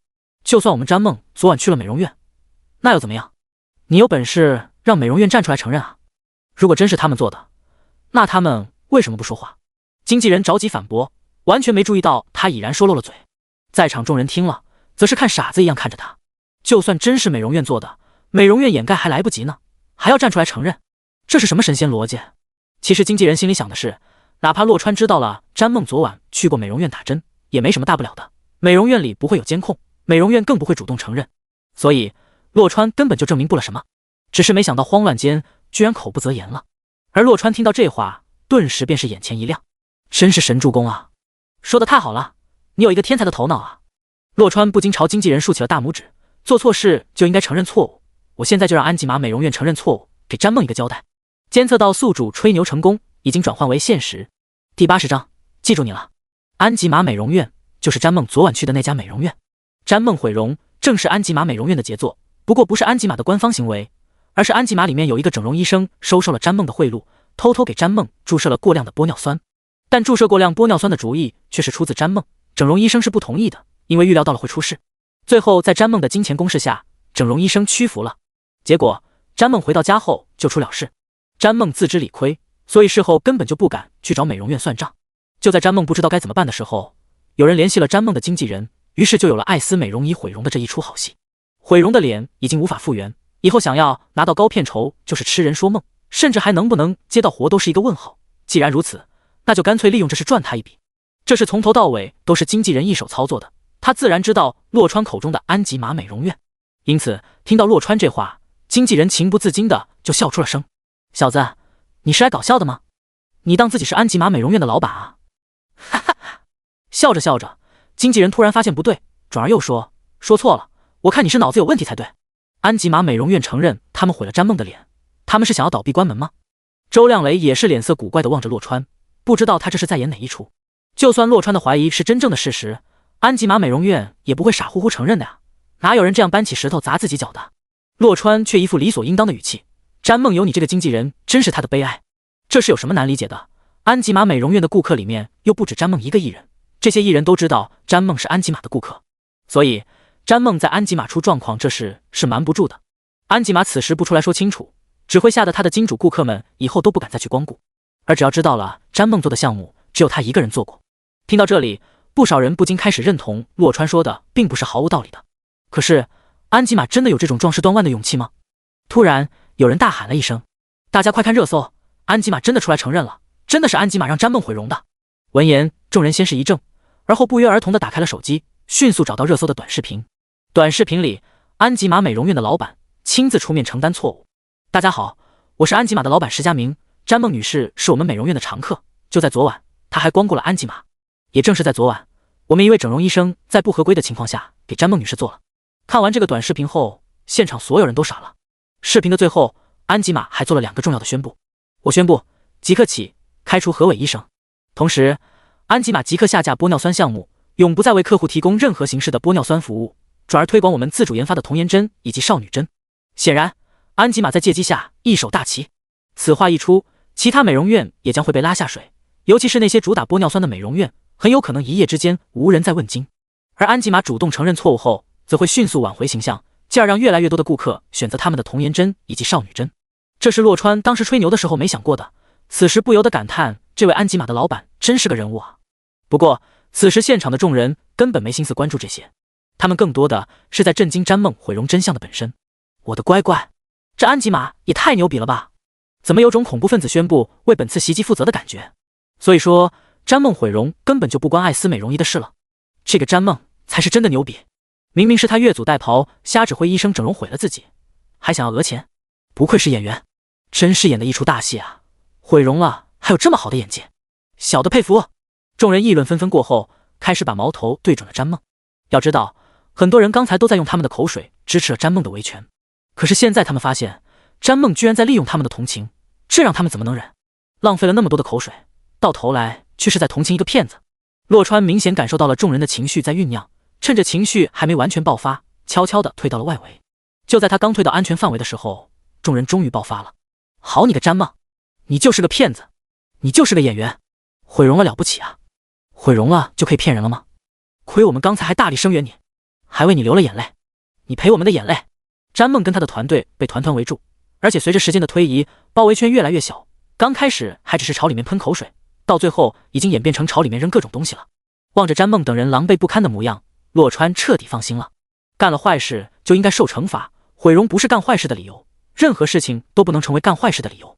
洛川正要转身走人，这里已经没有他的事了，可是一转身却发现去路被挡住了。挡住他的不是别人，正是周亮磊。记者同志，还有什么事吗？周亮磊大眼睛瞪得滚圆，目光灼灼地盯着洛川。你是怎么做到的？是不是你让安吉玛老板这样做的？他究竟有什么把柄落到了你的手上？周亮磊还真没猜错，这确实是洛川让安吉玛老板这样做，但不是因为洛川有什么把柄，纯粹就是洛川吹了个牛而已。问题是这话不能说给周亮磊听，就算说了，周亮磊大概率也是不会信的，所以这事根本就没法解释。你爱怎么想跟我无关，你不是调查记者吗？你要是觉得我有问题，尽管调查我好了，你不会还想要对我严刑逼供吧？洛川淡淡的说，这个女人做什么不好，当什么调查记者啊？人长得再漂亮，身材再魔鬼，也让洛川喜欢不起来。见周亮磊让开了路，洛川当即举步离开。洛川，我记住你了，我一定会调查清楚的，你给我等着。第81章，陈家又来人。洛川并没把周亮磊的话当一回事，正想给陈思思打个电话，陈思思却先打过来了。川哥哥，你没事吧？我看有人直播，现场都打起来了啊。陈思思十分关切地说。洛川笑了笑，思思，我没事呢，事情解决了，你安心休息吧。川哥哥你真棒。陈思思说着说着，欲言又止。思思，怎么了吗？洛川听出了不对劲。陈思思抿了抿嘴唇，川哥哥，我干爸干妈下午会到京都，跟你先说一声哦。干爸干妈？之前思思大姑让她留意陈思思的闺蜜团以及思思小姑，现在没等来闺蜜和小姑，先等来了干爸干妈。一时间，洛川不知道作何反应了。随即，陈思思补充道：“我觉得他们应该是过来替我爸看着我的。”闻言，洛川立马说：“既然是你干爸干妈，那我们下去一起去接他们吧。他们的酒店预定好了吗？”陈思思应了声，有些为难地说：“他们说要跟我住在一起。”这样没问题，别墅里还有好几个房间空着呢，我现在就安排人收拾出来。洛川笑着说：“川哥哥，你真好。”陈思思顿时松了一口气，干爸干妈的这个要求，说过分算不上，但也多少有点不尊重人，完全没有征求他同意的意思，一副不容他拒绝的口吻，而且在电话里还说这是为了防着洛川对他做坏事。他跟洛川都同居那么多天了，洛川真要做坏事的话，早就生米煮成熟饭了。不过陈思思也知道，归根结底，干爸干妈这是关心爱护他。没多久，洛川先回来了，前后脚的功夫，保洁阿姨们也到了。趁着保洁阿姨们打扫卫生的时候，陈思思跟洛川说起了干爸干妈的往事。陈思思的干妈也是他的奶娘，陈思思妈妈生他的时候难产，差点没熬过来，之后大养了好几年才恢复正常，所以陈思思都是由他干妈带大的。陈思思爷爷奶奶早就不在了，而陈思思爸爸又是工作狂，陈思思一天到晚都见不到他爸爸几分钟。也多亏了干爸干妈对陈思思无微不至的照料，才让陈思思爸爸可以心无旁骛的拼事业，也才有了今时今日的陈氏集团。所以陈思思对他干爸干妈的感情很深。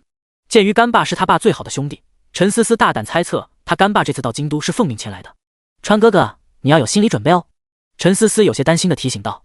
洛川揉了揉陈思思的小脸，笑着说，放心吧，坚决完成任务，把你干爸干妈全部拿下。什么拿下啊？说的我干爸干妈是坏人一样。陈思思嗔恼道。对，你们是一家人，都是好人，我才是那个坏人，整天就想着对你做坏事。洛川故作浮夸地说。噗嗤，陈思思瞬间破防了，笑得前俯后仰的，最后埋进了洛川怀里。送走了保洁阿姨，吃过了午饭，两人才出了门，开上那辆奔驰前往京都机场。站在熟悉的接机口，洛川多少有些紧张，陈思思则是挽着他的手臂，一脸的幸福。不断有人推着行李箱走出来，却一直没看到陈思思干爸干妈。又过了好一会儿，陈思思才在空荡荡的通道尽头看到了干爸干妈，欣喜的神色顿时涌上俏脸，但只持续了十几秒便消散而去。因为在他的视线之中多了一个意料之外的男人，男人名叫刘胜华，是陈氏集团副总的大儿子。刘胜华追求陈思思，这在陈氏集团甚至是一件公开的事情。不过刘胜华足足比陈思思大了7、8岁，陈思思怎么都想不到刘胜华竟然跟着干爸干妈一道来了。如果说干爸干妈来京都是有爸爸的授意，那刘胜华的到来绝对不可能是爸爸的意思。趁着三人还没走到近处，陈思思把情况简明扼要的说了一遍。洛川只是淡淡一笑，思思，你放心吧，我又不是第一次见情敌了，没什么大不了的。川哥哥，你说什么呢？什么情敌啊？我根本就从来没对他产生过一点点的好感。陈思思嘟了嘟小嘴，我错了，我们家思思的初恋一直是我。洛川忍不住笑着说。陈思思哼了声道，本来就是，一直都是你。说话间，三人已经快走到跟前了。见状，陈思思赶紧迎了上去。干爸干妈，我的思思，快让干妈看看。三人互相嘘寒问暖的时候，刘胜华来到了洛川的面前。伯父伯母让我跟你说，人太多了，你那小小的大众坐不下，所以你就先回吧。洛川正想纠正刘胜华的话，陈思思走了过来。刘胜华，谁给你的脸让你赶我男朋友走的？不想坐我男朋友的车，你可以自己打车走，这里没人拦着你。闻言，干妈走了过来打圆场。思思，不关他的事，是我没说清楚，在飞机上随口说了句，担心你这位朋友的大众坐不下我们这么多人。辉腾是2厢车，后排坐3个人确实不够舒适，但坐不下的说法未免太过牵强。陈思思干妈这明显是想要支开洛川，以方便跟陈思思说些话。洛川没把干妈的敌意放在心上，淡淡的说，干妈，车子的问题不用担心，绝对够坐的。刘胜华立马插话道，小子，不是我说你，我在你这个年纪都开上宝马5系了，看来你在京都混得不怎么样嘛。说完，他又回头跟陈思思干妈说，干妈不用担心，我已经让朋友开奥迪来接我了，待会你们跟我走吧。谁是你干妈？刘胜华，你能不能要点脸？陈思思生气地说。好啦，我们先出去吧，到外面再说。干妈赶紧拉着陈思思往外走。一行人到了外面，刘胜华的朋友还没就位，而洛川的奔驰就在不远处。刘胜华似乎为了掩饰尴尬，指着洛川的奔驰跟他说，小子，如果我是你来接干爸干妈，起码要去租辆这种奔驰啊，一辆破大众，你也不嫌寒碜。第82章，陈家又来人。租奔驰？洛川看傻子一样看刘胜华，这奔驰就是他的呀，还租个屁啊！刘胜华见洛川不说话，顿时说得更起劲了，听说你可是有100万年薪的，怎么着，连这辆奔驰都租不起吗？你那100万年薪是自吹自擂的，还是说不愿意为干爸干妈花这个钱啊？洛川只是淡淡的回道，说的好像你租得起这辆奔驰一样。闻言，刘胜华哈哈大笑起来，小子，你是在搞笑吗？我租不起这辆奔驰？你说对了，你就是租不起这辆奔驰。洛川语气淡漠地说，你真是个人才，我还租不起这辆奔驰了，我真不知道你是怎么想的。我随便都能买一辆奔驰，还租不起这辆奔驰，你真搞笑。刘胜华冷笑着说。洛川面无表情地说，别的奔驰我不知道，总之这辆奔驰你就是租不起，你可以尽管试试看。刘胜华当即就来了脾气，是就是，我要是租不起这辆奔驰，我把它的轮胎给你吃了都行，如果我租得起，你就给我滚得远远的，永远都别靠近思思。敢不敢赌？好啊，赌就赌，开始你的表演吧。洛川听得这话都快笑出声来了，这家伙赌什么不好，赌吃轮胎，脑子都是怎么长的？可是刘胜华见洛川答应下来，却是兴奋不已。没有了洛川整日整夜的纠缠陈思思，他有会很大机会拿下陈思思了。只见刘胜华径自走向奔驰，看了眼里面，发现真的没人后，开始大喊大叫起来：谁的奔驰啊？出来一下，我租来用一下，3000块2个小时够不够？可是无论他如何叫喊，都没有人过来认领奔驰。于是刘胜华只好加大筹码，5000块，来人啊！1万，谁的奔驰？还不给我出来？5万，拿奔驰钥匙来！一手交钱，一手交货。刘胜华的高价叫喊很快引来了围观，大家都很想知道奔驰的主人究竟是谁，又会不会答应租车给刘胜华。众人议论纷纷，有说愿意租的，毕竟5万可不能算小钱了，也有说不愿意的，觉得开这种奔驰的人根本就不缺这点钱。然而不管众人议论的再热烈，始终不见有人来开走这辆奔驰。洛川见差不多了，缓缓走向刘胜华。所以你至多就愿意为干爸干妈花5万块钱是吗？我还以为你多有钱呢，原来仅此而已啊！刘胜华豁然转身，激动地分辨道：5万块租这辆奔驰2个小时还算少了，那你觉得多少才合适？我觉得洛川耸了耸肩，多少都不合适，因为不管多少，你都租不起这辆奔驰。说着话，洛川拿出了奔驰车的钥匙，并且按了下开锁键。随即洛川转走到奔驰车后面，麻利地取下备胎，望着洛川手里滚动着备胎朝自己一步一步地走来，刘胜华不由自主地哆嗦起来。怎么会这样？这辆奔驰车居然是这小子的，他开的不是辆破大众吗？你的轮胎慢慢享用，我们先走一步。洛川拍了拍刘胜华的肩膀说，然后招手让陈思思他们上车，留下刘胜华一个人在风中凌乱。奔驰缓缓驶离机场，干爸不住地扭头去看刘胜华。思思，他可是陈氏集团副总的儿子，这样做并不妥当吧？陈思思不以为意地说，没盯着他把轮胎吃完就不错了，这么大个男人了，说话都没个谱。干爸，你不觉得他很幼稚很无脑吗？要是让他进了陈氏集团，那才叫真的不妥当。干爸一时间无言以对。半晌，干爸再次开口，能买一辆奔驰面包车证明不了什么，想要当陈家的女婿，最起码要有管理一家大型集团公司的能力，在京都的话，像万泰集团、大唐集团等等都算。思思，你问问他有吗？洛川当即发现这话不好回，因为他确实没有管理过万泰集团哪怕一天，经验都没有，更遑论能力了。装逼吹牛皮是一回事，睁眼说瞎话则是另一回事。在陈思思干爸面前，他自然不会睁眼说瞎话。干爸，洛川他现在已经是他们公司的大股东了。陈思思忙不迭替洛川说好话，这事洛川之前就已经跟他说过了的。通过倒卖股份成为一家公司的大老板，可说明不了管理能力的问题，只能说明他是一个踩了狗屎运的投机分子。陈思思干爸似乎对洛川的情况掌握了不少，这话就像是提前排练好的。干爸，陈思思再次不干了。思思，你干爸说话是直接了点，但是他说的并不是没有道理的呀。你以后可是要继承陈氏集团的，你未来的丈夫难道不应该具备一点管理一家公司的能力吗？陈思思干妈这时出来打圆场，说完后又感觉好像并没有打圆场。陈思思闻言当即真的生气了，那我以后不继承陈氏集团总强了吧？我爸他爱让谁继承就让谁继承好了。听到陈思思这样说，两人才不敢再继续说下去。好了好了，我们不说了，行了吧？干妈拉过陈思思的手臂，试图缓和她的情绪。四人回到别墅，将干爸干妈安置好后，陈思思立马拉着洛川出去散心。川哥哥，你没生气吧？陈思思挽着洛川的手臂问他。他们说话这么直接，多少有些不爽，但也仅此而已，毕竟他们说的也不是毫无道理的。洛川坦然地说，照这个情况来看，他要是此时公开他是万泰集团的董事长，恐怕得到的也不会是认可。既然如此，那就更不能公开了。至于怎么样才能得到陈思思干爸干妈的认可，只能看一步走一步。这个时候，洛川的手机突然响了，是安天泽打来的。洛川按下接听键后，直接问道：什么事？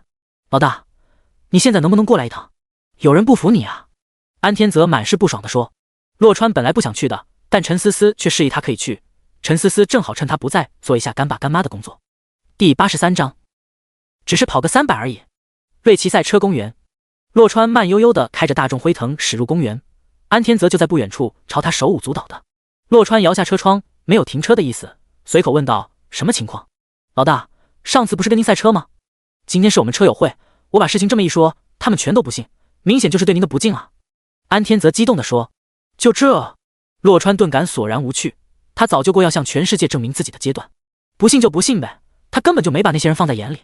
闻言，安天泽不好意思地挠挠头，我一时嘴快，答应了跟那家伙打赌，如果输了的话，我要让阿雅跟一叫的。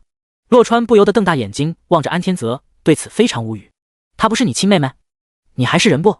安天泽也觉得自己这次玩过火了，满脸羞愧地说，所以啊，只能拜托老大您出马了。这是你自己打的赌，她是你妹妹，又不是我妹妹，要比你比去，我没兴趣。洛川满脸不悦地说。别啊，老大，对方是不信您，指明了要您骑一圈，您要是不比的话，我就直接输了呀。我妹她罪不至死的呀。安天泽哭丧着脸说。洛川叹了口气道，看在你最后一句还算是人话的份上，我就骑一圈吧。这是完全是因安天泽大肆吹嘘而起的，说洛川开辆辉腾能轻松超过500时速，车友会的人不信，就说如果洛川的车技这么厉害的话，那骑摩托岂不是也能轻松超过300时速了？结果安天泽拍着胸脯说当然，就有了这场打赌。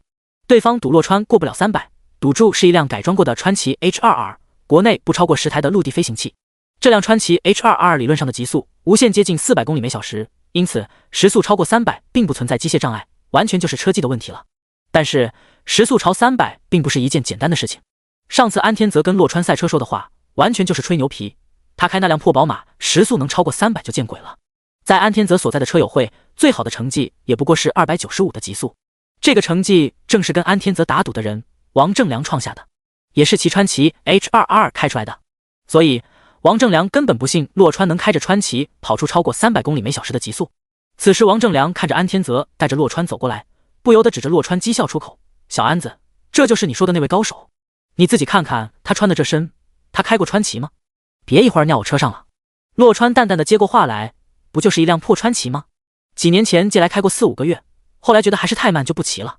400公里每小时确实没达到过，但390几还是有过几次的。监测到宿主吹牛成功，已经转换为现实。洛川可不管他3721，上来就先把牛吹起来再说。多少？390几？小子，你是不是把这当吹牛比赛了？一会儿吓尿了，我可是要你赔清洗费的。王正良庞佛听到了一个天大的笑话，说到最后忍不住哈哈大笑起来。洛川瞥了王正良一眼，我没让你赔使用费就不错了，你最好趁现在多开心一会儿，我开完以后这车就是我的了，到时候有你哭的。你小子，算你有种，车子就在那，你有本事就说到做到，别就只有一张嘴。王正良被呛得不行，气恼地催促洛川赶紧开始。洛川也不再废话，朝着川崎 H22 走过去。这就是传说中的地表最强摩托车吗？因为成功挑战过军用战斗机、1级方程式赛车以及布加迪等等各路跑车而闻名于世，被尊称为陆地飞行器。他之前只闻其名，未见其车，遑论开过了。不过现在这些都不重要了，他已经吹牛成功。洛川直接拿起头盔就想要跨坐上去，顿时引来了王正良的嘲讽。你们看到没有？这家伙居然想直接戴头盔，明显就是一个菜鸟中的菜鸟啊！闻言，安天泽也是有些尴尬，小声地问洛川：“老大，还是把赛车服穿上吧？这可不是寻常的骑车遛弯啊！要想跑出300公里每小时的极速成绩，就必须尽可能的将各种阻力因素降到最低。专业的赛车服对骑行时整体阻力的降低作用可不是一星半点的呀！若是以洛川此时身上的这套行头来计算阻力，跟赛车服相比，简直就是一个低一个天。”洛川摆摆手，拒绝了安天泽递上来的赛车服。没这个必要，这次只是跑个300而已，就当是放水了。说完，洛川戴上头盔，直接驱动了川崎摩托。一开始，洛川并没有开多快，主要是先让身体适应一下。开2个轮跟开4个轮还是有很大不同的。不知不觉，洛川就骑着川崎 H22 逛了一圈，悠闲的跟在自家后花园散步似的。在王正良他们这种经常跑出250的半职业车手眼里，这车速俨然是个笑话。小安子，他到底行不行？实在不行，赶紧打电话给你妹吧，就说我一会儿发酒店房间号给他。王正良嘚瑟地说。他这话顿时引来身后一群人的哄笑。而就在他们笑得合不拢嘴的时候，一阵刺耳的声音传来，紧跟着是一道幻影从他们眼前掠过，根本就看不清楚是什么。那声音是风声，也是川崎跟空气摩擦的声响。严格的说，是川崎 H22 穿过空气发出的声响。王正良等人怔了几秒钟后，不约而同的循声望去。当那道幻影再次映入眼帘后，一个个都瞪大了双眼。这速度也太猛了吧！不可能的，他是怎么做到的？王正良怔怔地望着那道急速穿梭在跑道上的幻影，整个人都傻了。在洛川戴着的头盔上有一个高清摄像头，可以随时记录仪表盘的情况。而为了更清晰的显示速度，仪表盘的右下角还有一个纯数字测速器。此时此刻，测速器上清晰地显示出了川崎 H22 的时速。第84章摩托女王，数字不断闪烁，来回跳跃，却可以清晰地看出在323左右。看到这个数字，洛川满意地松开了油门，任由其一点一点地降速。差不多又是一圈的时候，川崎 H22 缓缓地停了下来。洛川摘掉头盔，一脸轻松地下了车。老大，你真是太牛逼了，刚才绝对超过300了，我的心脏都快超过300。安天泽激动地朝洛川冲过去，就差没给洛川一个熊抱了。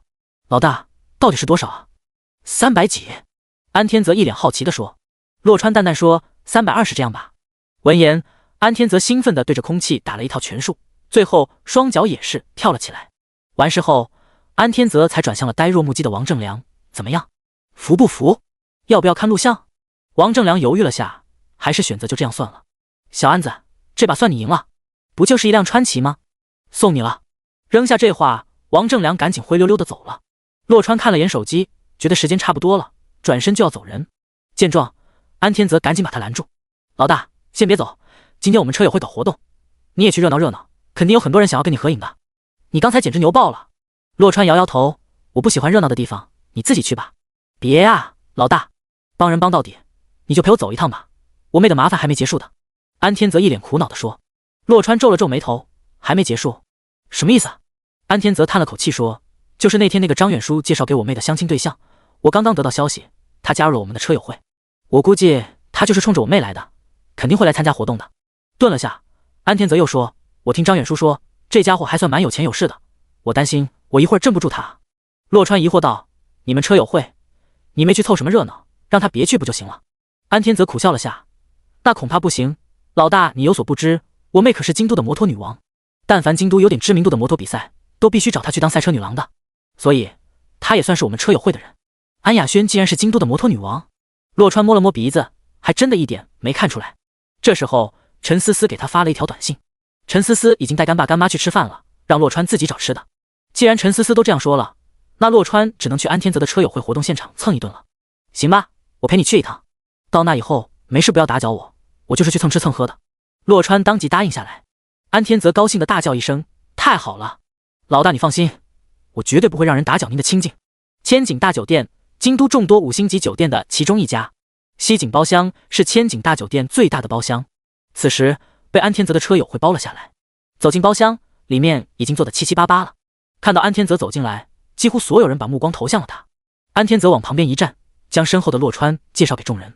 只是还没等他开口，众人已经开始热烈的鼓掌，显然他们都收到了消息，知道洛川开着川崎 H22 跑出了300多的极速成绩。洛川不做理会，直接走向了休息区的沙发。安天泽赶紧跟众人解释，说洛川不喜欢热闹，没事不要打扰洛川，有签名以及合照需求的先跟他报备。休息区除了一张大沙发，还有茶台以及吧台，吧台里全是清一色的短裙美女，她们都跟安雅轩一样是赛车女郎。其中2个高挑美女对视一眼后壮起了胆子，扭着白花花的大长腿走向洛川。帅哥，听说你刚刚赢了一台川崎 H22， 有空带我们去兜兜风可以吗？兜完风后我们可以陪你到很晚很晚哟。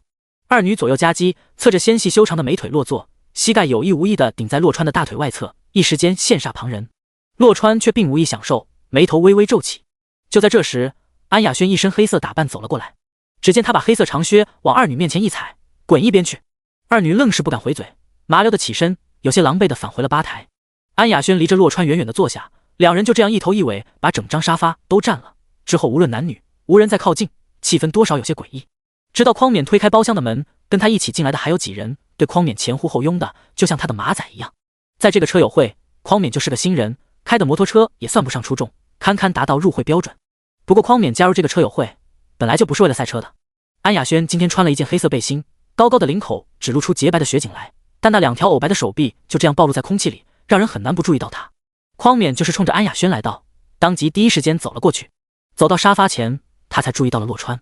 匡勉愤恨地瞪了一眼洛川，并没有多做理会，几乎是挨着安雅轩坐下的。安雅轩警惕的双手环抱胸前，蹙着眉头说：你还来做什么？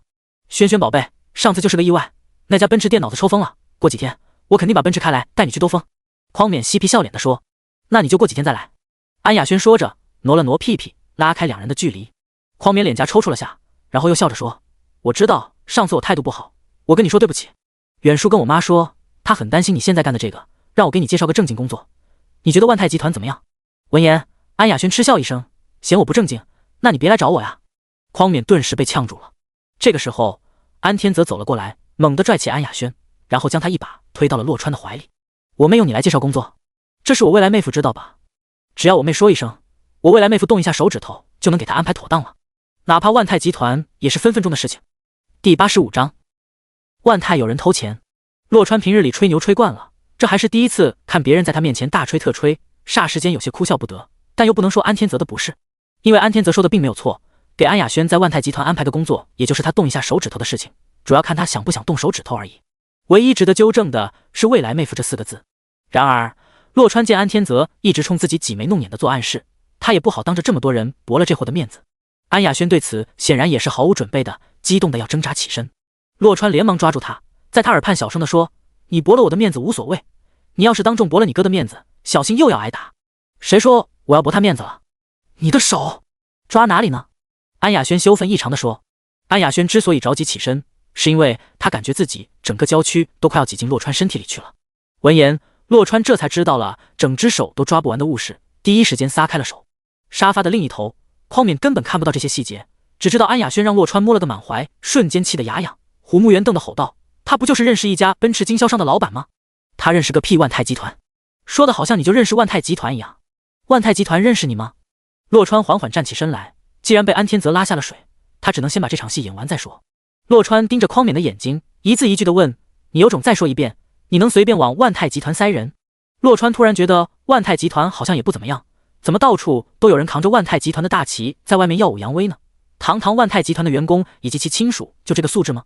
结果匡冕瞬间就怂了：“我说的是万泰药业集团，我舅舅是万泰药业的董事长。”顿了下，匡冕拔高了声量说：“万泰药业可是万泰集团的全资子公司，你们以为是可以随便进的吗？”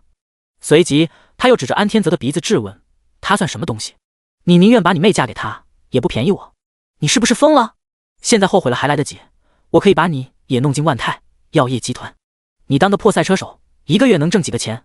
你只要答应我，把你妹送给我，我保证你在万泰药业集团月薪10万以上，你妹进去了也不会少于这个数。月薪10万的话，年薪就超100万了呀！”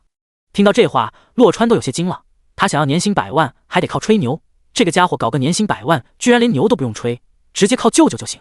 你舅舅是谁？你敢为你刚才说的话负责吗？洛川一脸愠怒地说。既然万泰药业是万泰集团的子公司，那匡冕的这些操作毫无疑问就相当于在偷万泰集团的钱，偷他的钱啊！而匡冕显然还没意识到洛川生气的后果有多可怕，只当洛川这是在质疑他，不禁冷笑出声：“告诉你也无妨，我舅舅叫李振华，你尽管去查。大惊小怪，这种事我又不是第一次，查就查啊！”洛川当着匡冕的面就打起了电话，自然是打给程佳佳，给我查万泰药业集团董事长是不是叫李振华。程佳佳已经有些习惯洛川如此行事作风，想也不想就回道：“万泰药业是万泰集团的全资2级子公司，是去年万泰集团旗下为数不多处于亏损的子公司，董事长是叫李振华。万泰药业的100万年薪，匡冕说给就给，公司能不亏损吗？如果这样胡作非为都不亏损，那才叫见了鬼了呢！给我一查到底！”洛川语气严肃地说。程佳佳意识到这里面问题不小，不敢怠慢，立马回道：“好的，董事长，我现在就先把这个李振华给炒掉。”洛川不置可否，直接挂了电话。匡冕不明所以，十分费解洛川突然演这一出是几个意思。小子，你有病吧？哥这演什么呢？就你还认识万泰集团的人，还想要查万泰药业？不得不说，你的胆儿可真肥啊！我来给你演示一遍吧，让你知道什么才是真的上面有人。匡冕说着，拨出了一个号码。电话接通，匡冕直截了当地说：“我找万泰药业的人事主管。”说完，他还不忘打开了手机扬声器：“我就是万泰药业的人事经理。”匡冕顿时换了一副口吻：“王叔啊，我是匡冕小匡，帮我安排2个人进公司，跟以前一样，这次月薪要给高点，至少10万。”人事经理为难地说：“是小匡啊，你说的这事现在办不了了，不，以前也办不了，从来都办不了。”这么多人听着呢，电话那头竟然当众打了他的脸，让匡冕瞬间无地自容。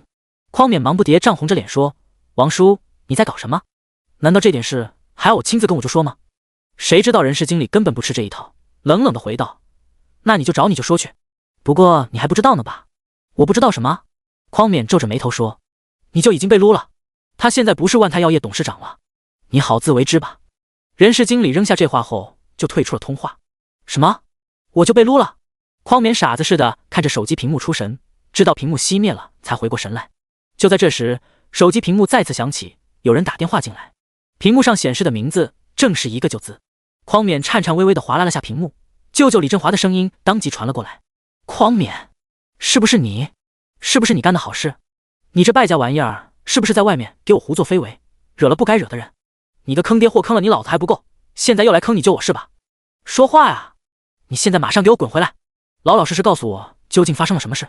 老子的董事长都让人给撸了，你知道不？匡勉，你听到没有？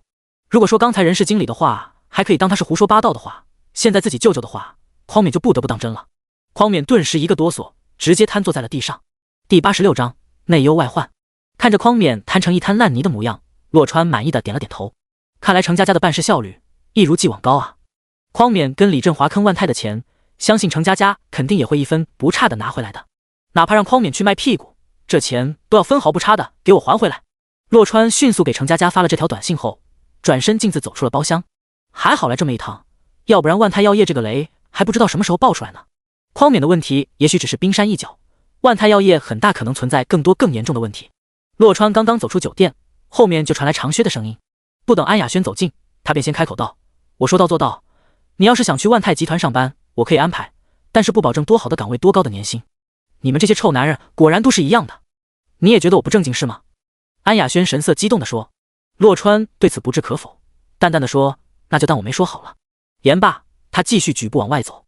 安雅轩没有去追，只是冲着洛川的背影大喊：洛川，你混蛋，姓洛的，你陪我奔驰男。安天泽来到安雅轩身边，缓缓地点燃一根烟，罕见的没有数落安雅轩。安雅轩扭头看了眼，伸手就要抢烟。安天泽没有阻拦，牙齿紧咬了下，口齿不清地说，我记得老大他不喜欢抽烟的女人。安雅轩怔了下，随即收回了手。不给就不给，废话那么多。董家别墅，董家兴的书房里，董家兴瞥了眼刚刚放下电话的董丽红，脸色很不好看。事情已经过去差不多24个小时，叶立峰和叶家居然毫无动作。董丽红非常郁闷地说，爸，叶立峰还在重症监护室，不过已经醒了。叶家找了相关专家做了一次联合会诊，结果跟以前是一样的，叶立峰从此断后了。会诊结果既然一样，为什么叶家还没有任何动作？叶立峰可是他们叶家的大儿子、大孙子、大宝贝啊！董家兴越说越激动，满脸都是愤怒和不解。董丽红挠了挠头，好像有人跟叶家打过招呼，叶家有所顾忌，暂时不敢轻举妄动。是谁？谁打的招呼？董家兴豁然起身。董丽红摇摇头，不知道具体是谁，只知道那人是亲自跟叶家家主谈的。闻言，董家兴扬手就要给董丽红一个耳光。这话说了跟没说一样，纯纯的废话。董丽红害怕的后退了几步，然后赶紧补充道，不过叶家不会就这样算了的，他们在等国外的消息发回来。董家兴恍然，微微皱眉说，这样看来，叶立峰那姑姑给大唐集团那位又生了2个儿子的消息是准确的。现在正坐月子，最迟不会超1个月就会有消息传回国内。1个月久了一点啊，但是有消息总比没消息好，晚到总比不会到要好。现在只能等了，没有其他的办法。董家兴瞪了躲得远远的董丽红，这个大儿子这次办的事情着实差劲，险些把他们2父子都折了进去。董建业从董家兴眼里捕捉到失望的神色，不由得心头大喜。大哥失宠，他的机会就来了啊！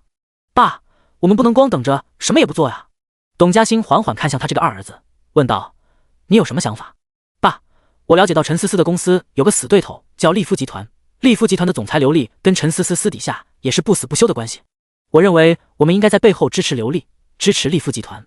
董建业刚说到这里，就被老大董丽红粗鲁地打断了。利夫集团这种名不见经传的小公司，有什么好支持的？能成得了什么大事？董建业当作听不见，自顾自地继续说，如果利夫集团打败了陈思思的公司，那我们就可以说陈思思连经营管理一家小公司的能力都没有，还想进董事集团，门都没有。听得这话，董家兴蓦地眼前一亮，不错的想法，可以试一试，这主意是你的，这事就由你来负责。事不宜迟，马上联系这个利夫集团，援助资金从我的账户走。董建业顿时大喜，谢谢爸，我一定不会让你失望的。现在利夫集团正好遇到了一些困难，是我们雪中送炭的好时机。董家兴点点头，见董建业还不走，不确定地说，你还有别的想法？董建业这才说，爸，小叔那边，我听说跟万泰集团一位高管级别的人物牵上线了，正朝着联姻的方向走呢。什么？有这种事？董嘉欣大吃一惊，没想到内忧外患一起爆发了。董嘉欣非常不满地转向董力宏，用眼神质问后者为什么对此事毫不知情。董力宏低着头，愣是不敢吭声。爸，现在不是追究责任的时候，我觉得我们也必须有所行动。万泰集团的高管里面还是有几个女的，我可以尝试发展一下。董建业试探着说。董嘉欣一咬牙，当机立断道：你自己挑选目标，需要多少钱，到时候直接跟我说。我们只有靠自己攀上万泰集团的关系，才能彻底去除陈思思的影响。这事已经刻不容缓。如果真的能够跟万泰集团其中一位高管完成联姻的话，那以后把陈思思彻底踢出董家，就不会再有任何的后顾之忧。好的，我一定全力以赴。董建业大声地应道。董嘉欣走过去，欣慰地拍了拍董建业的肩膀：你终于长大了。这2件事办成以后，董氏集团总监的位置就是你的。闻言，董力宏身躯一震，对董建业恨得牙痒。本来这总监的位置是留给他的啊，但是此时此刻他已经没法改变董嘉欣的决定。董力宏悄悄地退出书房，斟酌再三后拨出了一个号码：给我马上去查董家俊那边是谁在跟万泰集团搞关系，对方叫什么，是万泰集团什么职位。约莫半个小时，消息传了回来：大少爷，是董静文。很好，想办法把这个消息告诉洛川。第87章，董静文。洛川离开千景大酒店后，在附近随便吃了点东西，随即就回了香山路园。刚回到别墅门口，手机突然传来有新短信的提示音。打开短信一看，洛川霎时间感到莫名其妙。号码是陌生的，短信内容是董静文、萧海军，实际上就是2个人名，完全不知道对方究竟想要表达什么。正疑惑间，手机又响了起来，却是陆福打来的。洛川当即按下了接听键：福伯，你来的正好，我有事找你。少爷，您请讲。陆福恭敬地说：是这样，我刚刚收到了一条莫名其妙的短信，你帮我查下这个手机号码，还有短信里提到的2个人，一个叫董静文，另一个是叫萧海军，看看他们之间有什么关系。洛川说是这样说，但并不抱太大的希望。这2个人都不知道是不是在京都的，即便是在京都，同名同姓的何其多，无异于大海捞针啊。陆福没问更多，直接答应了下来。随即陆福又说：少爷，我这边有个事要跟您汇报一下。洛川这才反应过来，这电话还是陆福打过来的呢，笑着说：什么事？京都左家的左宇宁想要跟您当面道个歉。左宇宁当面道歉？我们认识吗？陆福苦笑着解释：少爷，你们应该在宝格丽酒店见过的，他现在可是您那个高端美容仪在京都地区的独家代理商。听陆福提及宝格丽酒店，洛川瞬间就记起来了。当时他跟这个左宇宁确实打过照面，不过之后都是由黄一鸣代表他跟左宇宁打交道。想不到左宇宁现在居然成了京都地区的独家代理，他招惹我了吗？为什么要当面跟我道歉啊？洛川带着疑惑说。陆福继续解释，詹梦手里的美容仪是他亲自卖出去的，他觉得是因为他审核不严，给您添麻烦了，这事怪不到他头上去吧？有空再说吧。他怎么会让你给我带话？洛川顿时觉得不大对劲，他跟陆福的关系是绝对保密的，这个左宇宁是怎么知道的？陆福带着歉意说：少爷，这事还是因为那个偷怕到詹梦去美容院的家伙，这个家伙不但把视频卖给了我，转头又把视频卖给了左宇宁，最后左宇宁通过这个家伙找到了我。这样说来，左宇宁几乎是第一时间就在想着帮忙解决詹梦的问题了。不得不说，左宇宁非常的靠谱，深谙唇亡齿寒的道理，知道绝对不能让詹梦抹黑了艾斯美容仪。陆福让人先一步发布了视频，左宇宁查到是陆福先卖走了视频，自然就不难猜到陆福跟他的关系了。这个左宇宁有点意思，你安排一下，我争取这几天抽空跟他见一面。洛川饶有兴趣地说，见面前把你能查到的关于他最详尽的资料发给我。好的，少爷。陆福当即记下了。少爷，还有一个事，你直接说。我给少夫人找了一个司机，车技好，身手也好，您看要不要问下少夫人的意见？陆福这一说，洛川顿时也觉得非常有必要给陈思思找一个司机兼保镖，听起来没有什么问题啊，我相信你的眼光，这是我能做主。洛川拍板道。问陈思思，他肯定会说不要的，所以这是必须先斩后奏。少爷，你放心吧，她是退役特种兵出身，虽然是个女的，但是还真没几个男的有资格当她的对手。不过她现在人还在国外，要过几天才能到位。陆福信心满满的说，退役特种兵，还是个女的，那简直再好不过了呀，晚几天就晚几天，问题不大。洛川一脸爽快的说，好的，少爷，那我就先不打扰您了，您有事随时找我。陆福说。洛川应了声后挂了电话。陈思思他们已经回到别墅，思思干爸在1楼客厅自娱自乐的喝茶看报。看到洛川回来，思思干爸故意咳嗽了声，本事不大，应酬还挺多。洛川都不知道接什么话好，他倒是想要陪着一起吃饭来着。问题是思思说您老不情愿啊，毕竟是关爱思思的长辈。洛川微微躬身示意，转身上了楼，没有跟思思干爸计较。路过陈思思闺房的时候，听到里面传出思思干妈的声音，看样子是在说贴心话，他也不好打扰，只能先回了房间。刚回到房间坐下，陈思思的电话就打了过来。思思，我已经回到家了的。洛川笑着说。陈思思则是郁闷地说，我知道啊，干妈她讨厌死了，老是缠着我说话，还说今晚要睡我房间，害我都不能跟你单独说话了。洛川往后一倒，躺到床上说，没事啊，这么久不见你，有很多话要跟你说，跟正常的，我要是跟你分开这么久，我指定有更多话，有说不完的话跟你说呢。听得洛川毫无征兆地说起情话来，陈思思心头蓦地甜的跟喝了蜂蜜水一样。川哥哥，你真好。对了，你明天能不能抽空陪我干妈他们去一趟居然之家啊？把干妈需要的家具全买回来，明天她就没借口睡我房间了，我们就可以说悄悄话了。顿了下，陈思思又补充道，不用你出钱的，我干爸干妈他们大把钱，不用替他们省钱的，而且东西又是他们要用的。可以啊，那我明天陪他们去一趟吧。一夜无话。翌日，陈思思跟往常一样，早早出了门去上班，把大众开走了，留下奔驰给洛川用。吃过早餐，洛川便带着思思干爸干妈他们前往居然之家。到了居然之家，洛川老老实实跟在后面，省得说多错多，还露了怯。突然有人喊了他一声，洛川，真的是你啊，你来这里做什么？不会是背着陈思思跟别的女人逛街吧？女人打扮的花枝招展的，踩着高跟鞋朝洛川走了过去。洛川看清女人的长相后，不由得一愣，这就是昨晚他让陆福查的其中一个名字的主人董静文。第88章厚重的黑历史。不得不说，陆福的办事效率非常高。陈思思出门前就已经查到了董静文的资料，没想到刚好董家就有一个董静文，而这个董静文确实跟一个萧海军的有关系。董静文是董家俊的私生女，不过因为是在董家俊成婚以前的事，董老太太还是接纳了董静文，只是董家俊不敢让董静文住在董家而已。不过董家上下都是知道董静文的存在的。上次董老太太70大寿的时候，董静文也是在场的，因此他见过洛川。董静文根本不怕洛川，觉得洛川就是一个吃软饭的小白脸，所以看到洛川，他第一时间就走了过去。本来董静文还以为洛川是跟一个富婆逛街的，走到近处才发现洛川他们是3人行来着。行啊，洛川，上班时间你居然到这里来瞎逛，陈思思知道吗？他们是谁？不会是你另一个女人的爸妈吧？洛川不禁觉得这个女人莫名其妙，自己逛自己的，碍她什么事了吗？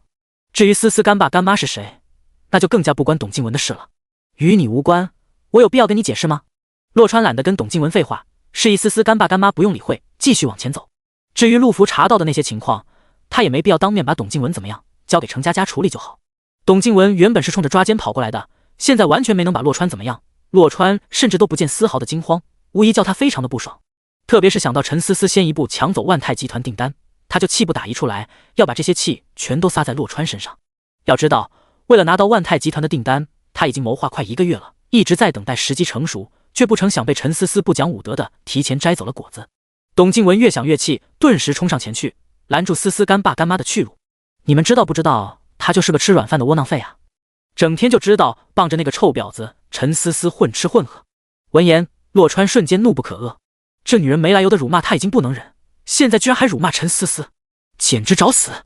你说谁是臭婊子呢？你骂谁呢？思思干爸干妈当即也是非常的激动，尤其是思思干妈张牙舞爪的就要上前抓烂董静文的脸。不过董静文也不是一个人，身后男人及时拉了一把，才让董静文逃过一劫。干妈，这事交给我来处理就好。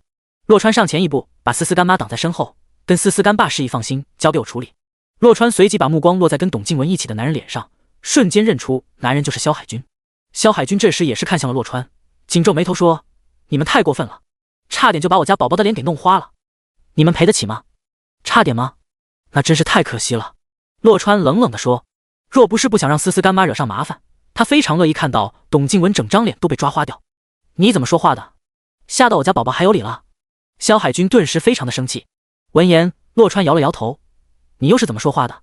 瞎了你的狗眼，谁对谁错都看不清楚，怪不得你会看上这种货色。此时董静文定了定神，挽着萧海军的手臂跟洛川说，你个小白脸说什么呢？你知道我男朋友是谁吗？他可是万泰集团的行政总监，是万泰集团董事长跟前的大红人。卧槽！洛川本来以为他吹牛已经够厉害了，没想到董静文吹起牛来比他还要离谱，这就是传说中的吹牛不打草稿吧。居然说萧海军是他跟前的大红人，而他在这之前压根就没见过萧海军，这牛吹的都快能评上奥斯卡最佳吹牛奖了。身为万泰集团董事长跟前的大红人，就这种眼光吗？我真的很好奇，你到底是怎么看上这种整容医院批量生产出来的三流货色的？洛川淡淡的说。一听到整容医院这4个字，董静文脸色都变了。你胡说八道，我才没有整容，我这是天生丽质。董静文慌得不行，说话的声线都在微微颤抖。洛川就知道董静文不会承认的，直接捅破窗户纸。前年在京都和美医院做无痛人流8次，去年又到京都嘉禾医院做了6次，业务真是繁忙啊！你是时间管理大师吗？董静文打死都想不到洛川竟然连这个都知道，惊恐万分的大吼：什么和美妇儿医院，我根本就没去过，我听都没听过，都是你胡说的。洛川自顾自般往下说，去年1整年你在蒲曼酒店足足开了200次房，你到底是怎么做到的？一起登记入住的有谢晨生、黄三、李科武、杨华龙、顾景、冯君全、黄玉玲等等，这些全是陆福查到的，都不需要洛川吹牛。听到这些名字一个不差，董静文眼睛都快瞪出来了，面无血色的摇头道：不是真的，这些都不是真的，全都是你杜撰出来的。洛川不做理会，接着说他的。对了，你还在丽人妇产医院做了几次处女膜修复手术？做倒数第2次的时候，主治医生告诫过你，不能再做任何手术了，否则以后办事的时候会有经常性的流血事故发生的。说到这里，洛川转向了萧海军，有些同情地说：萧总监，你最近没发现自己经常闯红灯吗？也对，交管123可断不了你们的家务事。萧海军脸色变了又变，一副被说到了痛处的模样。他随即愤怒地转向董静文，一字一顿地问：究竟是怎么一回事？他说的都是真的吗？洛川说的情况他并不是没有怀疑，跟董静文才认识不到1个月，他就闯了3个星期的红灯，每次问董静文得到的回答都是周期太乱了。现在想想看，根本就不是周期太乱了，而是董静文之前的性生活太乱了。当然不是真的。军哥，你千万不要信他啊，他怎么可能知道的这么清楚啊？肯定是他自己编的啊。董静文使劲的摇头，矢口否认道。萧总监别着急生气，我这还有一个更劲爆的，你先听完再生气也不迟。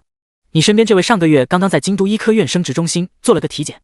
不等洛川说完这话，董静文彻底崩溃了。不要，洛川，你别说了，我求你了，不要再说下去了啊。第89章，公司团建。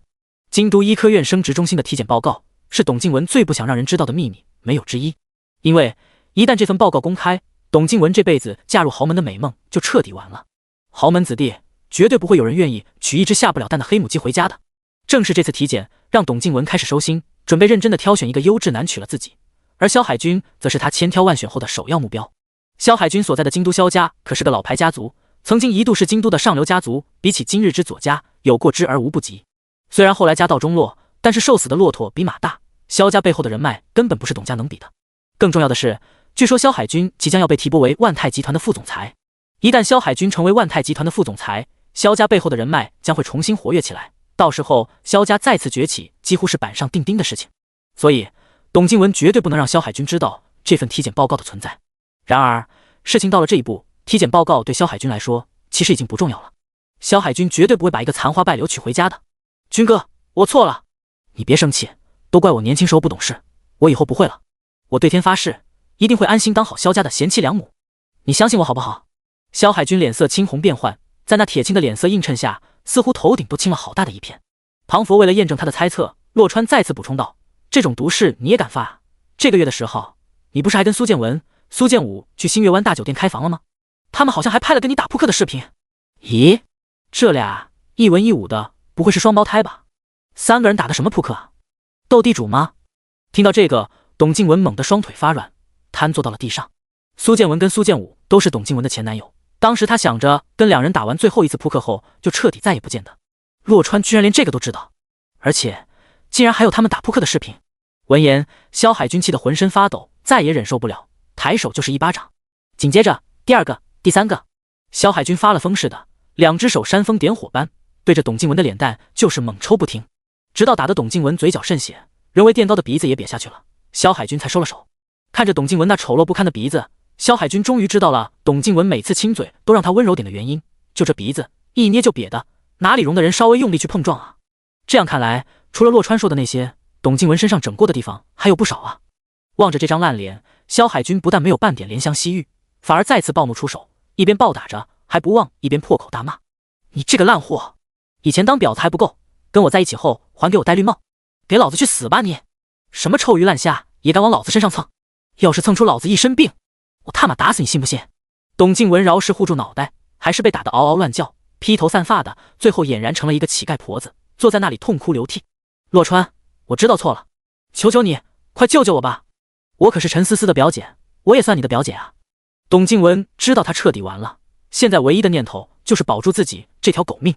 洛川哪里会可怜这种人，赶紧躲开。现在才知道错，晚了。洛川根本懒得多看董静文一眼，带着思思干爸干妈赶紧走了。随即他给程佳佳发了条短信，立马开除萧海军。这种男人继续留在万泰集团，只会挥霍万泰集团的财产。万泰集团的财产要挥霍，也只能是他来挥霍。似乎被洛川的手段镇住了，接下来思思干爸干妈一直没有话，麻溜的把家具置办完，就让洛川把他们送回别墅。洛川盯着工人把家具全都安装好后就出了门，实在不想跟着二老一待就是一整天。洛川想起昨天思思干爸说的话，决定回公司一趟，好好提升一下管理公司的能力。回到公司才知道，今天是公司团建的日子，公司连门都没开。洛川只能打给王大春，问人都到哪里去了。开车1个小时，洛川终于抵达公司团建的地方，88号轰趴馆。因为是公司团建，今天没有任何领导，所以洛川走进去后，根本没有人主动搭理他，全都在吃喝玩乐尽情嗨。洛川也乐得清闲，随便找了个靠窗的位置坐下。可是椅子还没坐热呢，外面就出了一些状况。3个公司的美女去附近买了奶茶，正想要返回轰趴馆，却被一辆宝马7系拦了下来。这3个美女的眼光也是够挑剔，根本就不看宝马7系的面子，非常生气的跟车里的男人理论起来，似乎还要男人给他们赔礼道歉。因为其中一个美女被吓到，奶茶直接扔了，奶茶洒了一地，还把高跟鞋搞脏了。而车里的男人显然没有道歉的意思，反倒是开始挑衅3个美女。不就是一双高跟鞋吗？只要陪我去附近尊上酒店打1小时的扑克，我可以给你买10双，怎么样？宝马7系主驾驶的男人一脸淫邪地说：“你有病吧？光天化日的就要去酒店，你他妈的就这么喜欢睡觉吗？还1个小时？看你这衰样，就算吃蓝色小药丸，你也到不了1小时吧？”罗世兰一脸鄙夷地说。宝马男瞬间就怒了，推车下车就要打罗世兰：“你个臭婊子找死！”就在这个时候，洛川开着奔驰猛按喇叭，径自朝着宝马撞了过去。罗世兰趁机一记绝户脚正中宝马男的下怀，宝马男痛得嗷嗷叫，涨红着脸弓着身，忽而又跳起来转圈圈。砰！奔驰直接撞上宝马的车头，打开的车门猛地甩在宝马男的面门上，宝马男被撞翻在地，头破血流，狼狈不堪。随即坐在副驾驶的苏子健心有余悸的赶紧下了车，气冲冲地跑向奔驰车。第90章赔偿加道歉。洛川要的正是苏子健滚过来见他，缓缓摇下车窗。你他妈没长！苏子健脏话骂到一半才认出了洛川，瞬间闭上嘴，硬生生把后面的字一个个咽回肚子里去。洛川，洛先生，怎么是你？苏子健惶恐地说。洛川扭头看去，一字一句地说：“你他妈的是不是没长眼啊？你开辆破宝马挡着我了，知道吗？破宝马，这可是宝马7系，比你这辆奔驰贵多了。”然而这些话打死苏子健他也是不敢说出口来的。苏子健勉强挤出一丝笑容说：“洛先生，不是我开的车，我也不知道他怎么开的。”苏子健说完这话，想死的心都有了。明明是洛川不看路撞过来的，他们根本动都没动一下，但是他能跟洛川讲道理吗？明显不能啊，所以他只能把锅甩给林震。没错，主驾驶上的宝马男正是当初跟苏一梦相亲的林震。这时候满脸是血的林震愤怒不已地冲了过来：“你他妈的到底会不会开车啊？开辆破奔驰了不起啊！”林震一边骂脏话，一边生气地拍打着奔驰的车前盖。苏子健扭头不断地给林震使眼色，但是林震根本就看不懂。苏大少，你怎么了？你的脸也被撞伤了吗？要不要紧？我们必须让这傻逼赔到裤衩都不剩。苏子健见林震不但不知道收敛，还变本加厉地骂，顿时都要哭出来了。洛川推开车门，边下车边说：“我倒要看看是哪个傻逼让我赔钱。”随着洛川下车，林震终于看清了他的脸：“是你。”洛川没有搭理林震，看着苏子健说：“是你要把你姐嫁给这个大傻逼的？他有你想象中的那么傻逼吗？你这么确定这傻逼能把你姐坑到这辈子都翻不了身？”苏子健支支吾吾半天也说不出第二个字来，因为林震确实是他挑的，但是此时他显然不能做出肯定的回答，要不然就是承认了林震是个大傻逼呀。你他妈的说谁是大傻逼呢？林震说着话就要去揪洛川的衣领，却被苏子健拦了下来。苏子健可不敢让林震再次冲撞洛川。林震不知道洛川是谁，仗着他姑奶奶是左明浩的奶奶，对谁都摆出不可一世的模样。但是苏子健却知道洛川的身份，左明浩左家乃至左氏珠宝在万泰集团面前算个屁。正当苏子健不知道该怎么劝说林震的时候，林震却突然感到精神恍惚，像是脑震荡发作。只听他意识混乱地说：“苏子健，你解释真有味道啊，我好想马上尝尝。你他妈挡着我了，我要杀了这小子！你快给你姐下药啊，我实在等不了了，现在就想吃了他。”苏子健一听这话，全身上下的汗毛都竖起来了。苏子健不确定苏一梦跟洛川到底什么关系，但是有一点他是可以肯定的，苏一梦真被人欺负了，洛川绝对不会坐视不管。这个傻批林震在搞毛啊，这种话是能随便往外说的吗？洛川皱了皱眉头，却不管那么多，直接说：“你姐的事先放一边，说说我这奔驰吧，让他立马给我赔偿加道歉，要不然苏家的订单我马上取消掉，看看苏家敢不敢来拿违约金。”苏子健脸色一阵青一阵白，非常清楚洛川没有跟他开玩笑，只要洛川一声令下，苏家拿到的订单立马就会不算数。至于合同里规定的违约金，苏家是没有胆子去万泰集团要的呀。可是让林震给洛川赔偿加道歉，那也是不可能的呀。别说道歉，林震只要还是林震，估计到死都不会向洛川低头的。等等，有了。林震清醒的时候，苏子健自然没有办法让他向洛川道歉，但是林震现在明显就是不清醒的呀，意识混乱，精神恍惚，完全像个大傻批一样。是的，洛先生，我现在就让他给你下跪认错。苏子健一咬牙，猛地向前半步，身后的林震果然站立不稳，扑通的一下跪倒在了地上。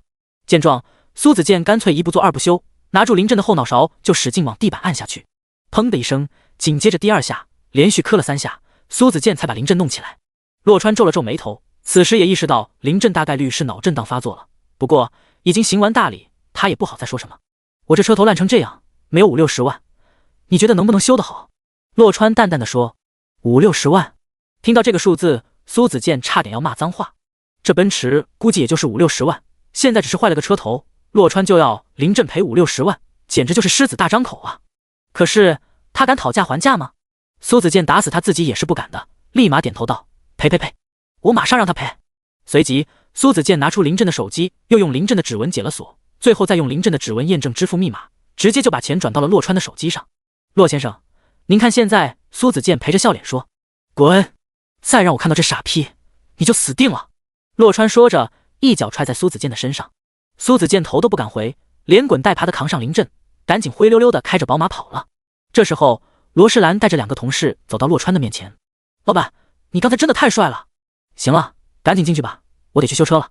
洛川挥挥手，转身回了车上。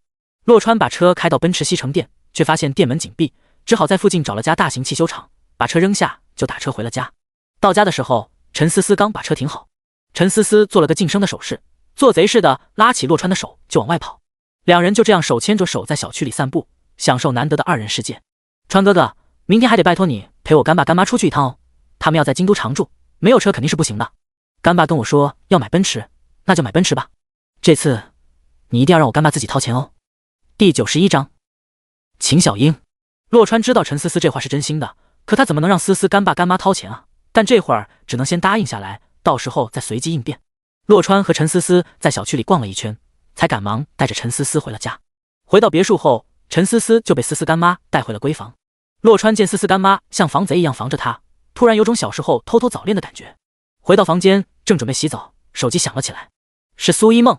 响了响后，洛川还是拿起了手机，电话接通，却没有任何声音传来。又等了一会儿，洛川皱起眉头，正要挂电话，苏一梦终于说话了：我不喜欢欠别人的，这次是你主动的。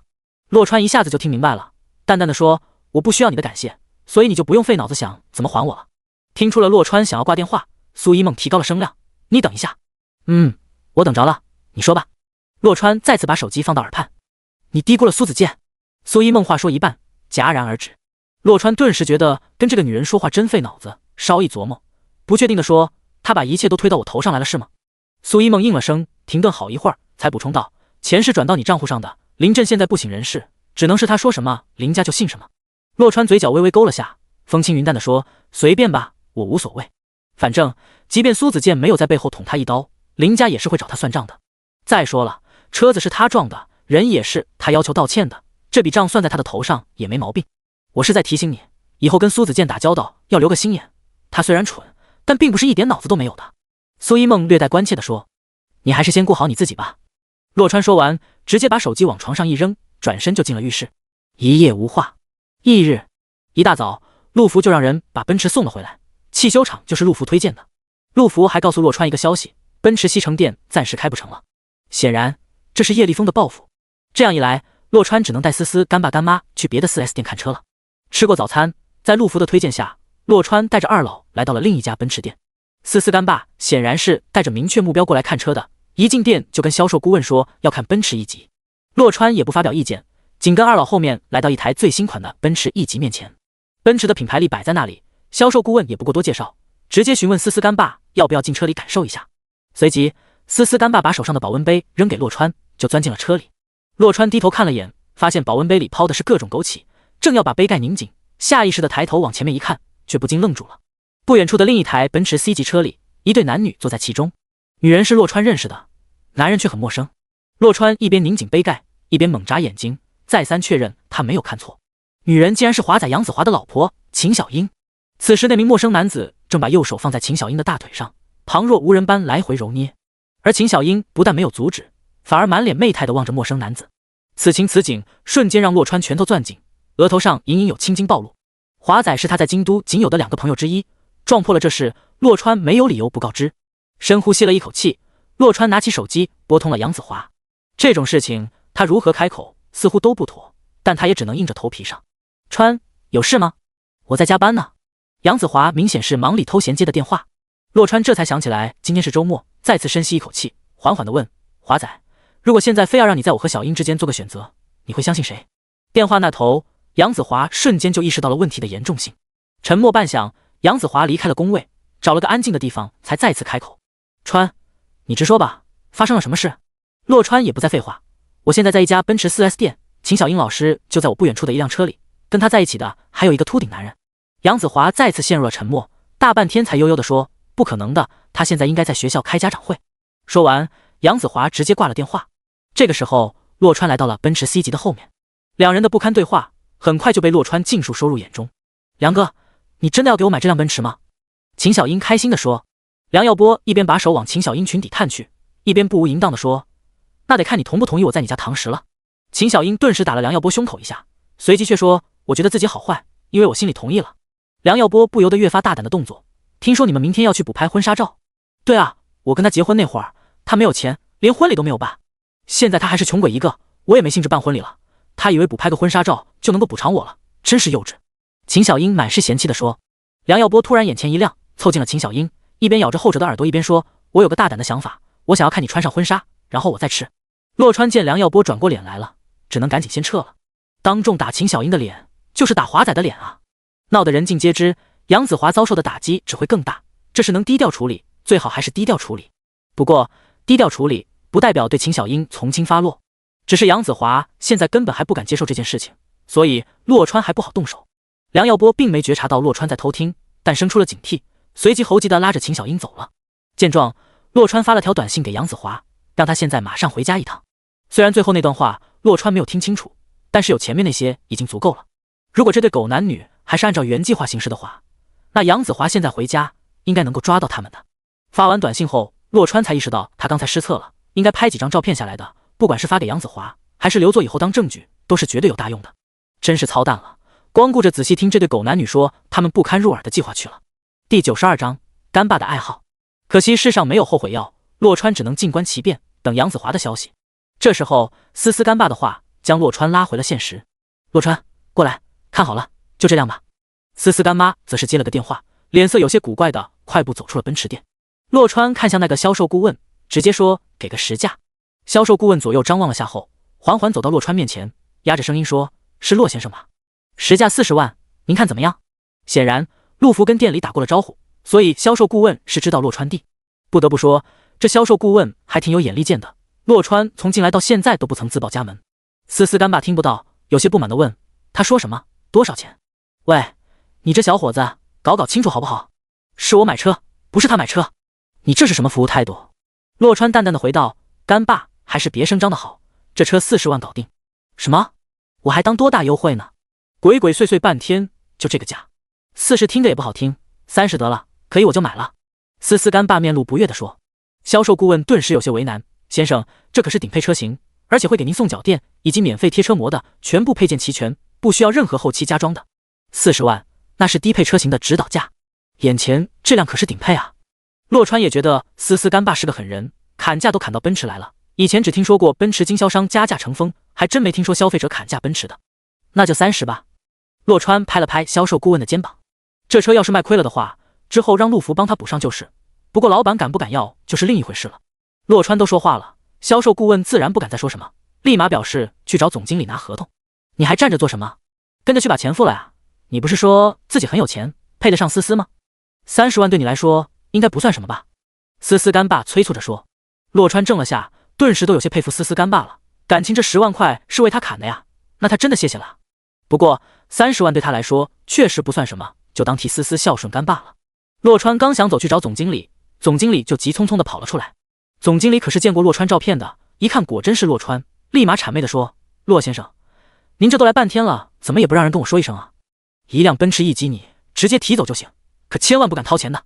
行吧，我会跟陆福说一声的，你让人把车子手续什么的弄好就行，我不需要你作陪。既然洛川不愿意高调，总经理也不敢违背洛川的意思，转身找来店里最漂亮的展厅经理，让他去陪着洛川。车子全部弄好后，思思干妈才从外面回来。思思干爸直接坐上驾驶位，大手一挥道：走，回家。洛川开着奔驰 V 级跟在后面，回到别墅后，正准备掉头出去，却被思思干爸喊住了。你干什么去？思思干爸问道。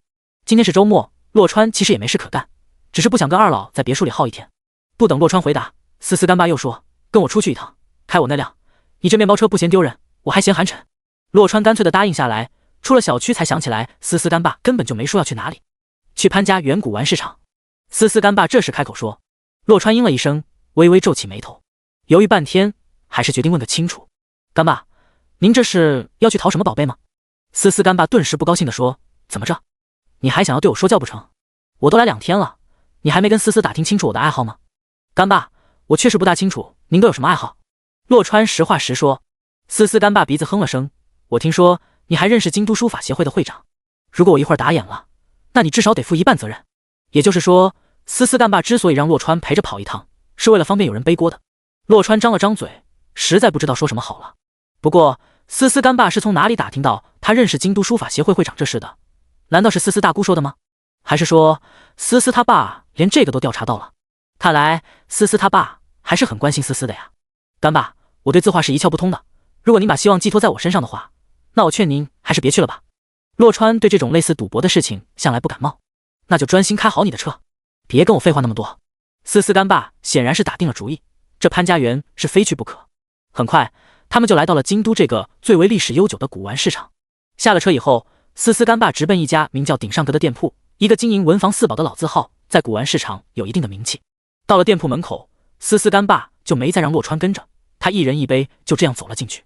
洛川对古玩了解不多，只是在思思大姑来的时候做了一些字画方面的功课，因此对大街上各种叫卖完全不感兴趣。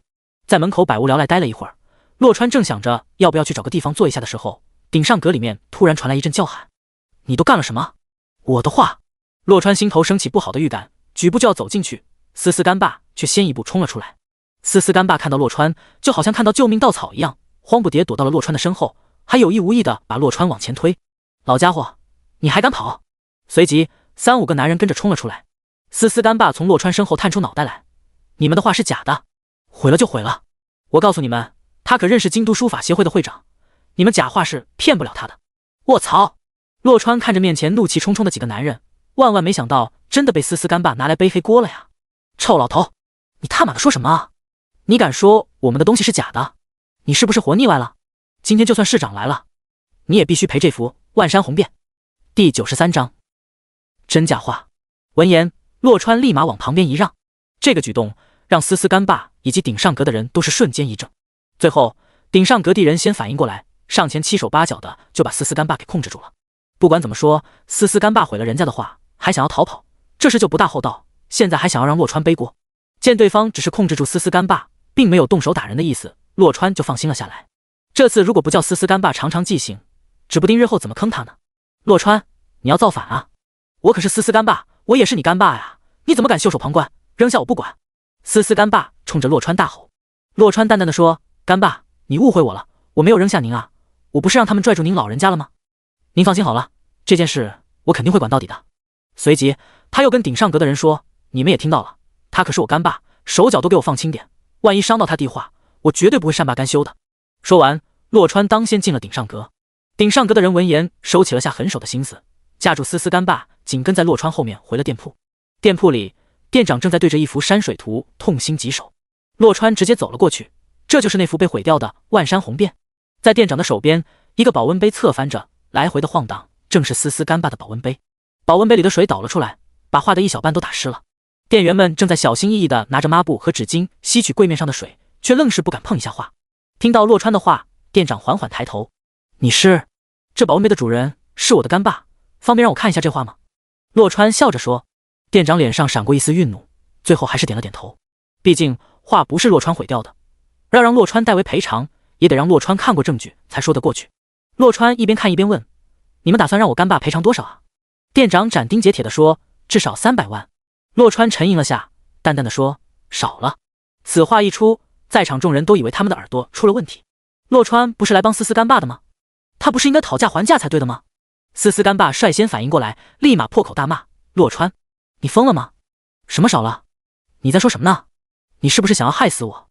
洛川却不理会他，缓缓抬起脸庞，看着店长一字一顿地说：“300万少了，起码要400万才对得起万山红遍。如果这幅是真迹的话。”听到最后，顶上阁的人终于明白过来，感情洛川不是失心疯的站到了他们这一边，而是在怀疑这幅画的真假。年轻人，你说话可是要负责任的。店长当即瞪圆了双眼：“我们顶上阁开张不是1天2天了，你敢说我们在卖假货？”洛川还真不知道吹牛还需要负责任的，遑论他有足够的理由怀疑这幅画是假的。如果这幅画是真的，你不是应该第一时间声称他经过谁的鉴定，然后来历可查之类的吗？你先放狠话，未免心虚的太明显了点。洛川稍作停顿，继续说：“据我所知，万山红遍公认的只有7幅，并且每一幅都有据可查。还有就是最便宜的那幅也拍出了400多万的价格，这还是上个世纪末的事情了。20-30年以后，价格不升反降。你看不起谁呢？看不起我，还是看不起大师？”据传，万山红遍在第7幅以后，李可染先生就停止了该系列的创作。那第7幅还是李可染先生特地为了建国15周年才再次创作的。现在顶上阁这幅，难不成是从未听说过的第8幅？洛川的话一时间让店长无言以对，因为这幅画确实不是举世皆知的那7幅中的任意一幅。不过这幅画又的确来自大师的后人，只是其中的曲折实在不足为外人道。而也正是考虑到这些不能说的曲折可能会给顶上阁带来名誉风险，最近顶上阁才决定把这幅画售出的。此次售出还不是公开的，几乎就限定在大师的山水画爱好者这个范围里面。基于以上种种原因，这幅万山红遍才会以如此低的价格售出。可是顶上阁万万没想到，画没卖出去，反而先被人给毁了。店长的沉默让洛川心里的把握又大了几分。就在这时，有人走了进来。怀疑归怀疑，怎能随便说出口？古玩行的规矩，这位先生难道一点都不懂吗？婉转动听的声音让洛川本能的扭头望去，只见一个身穿花白旗袍的童颜美女正缓缓朝他走来。婴儿肥的脸蛋看起来就跟18岁少女一样，高挑的身材却被合身的旗袍衬托出玲珑曲线，浑身上下散发出成熟的韵味。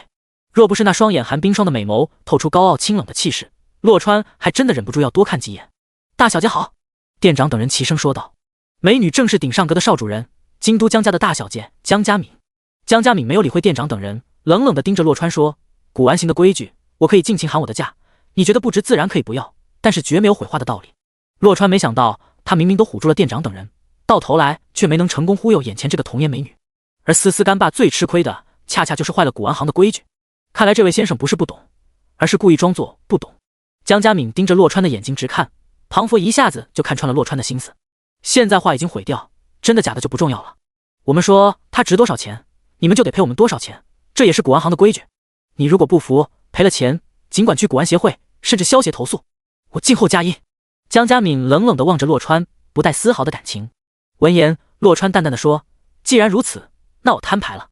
我保证，这幅画100%是假的。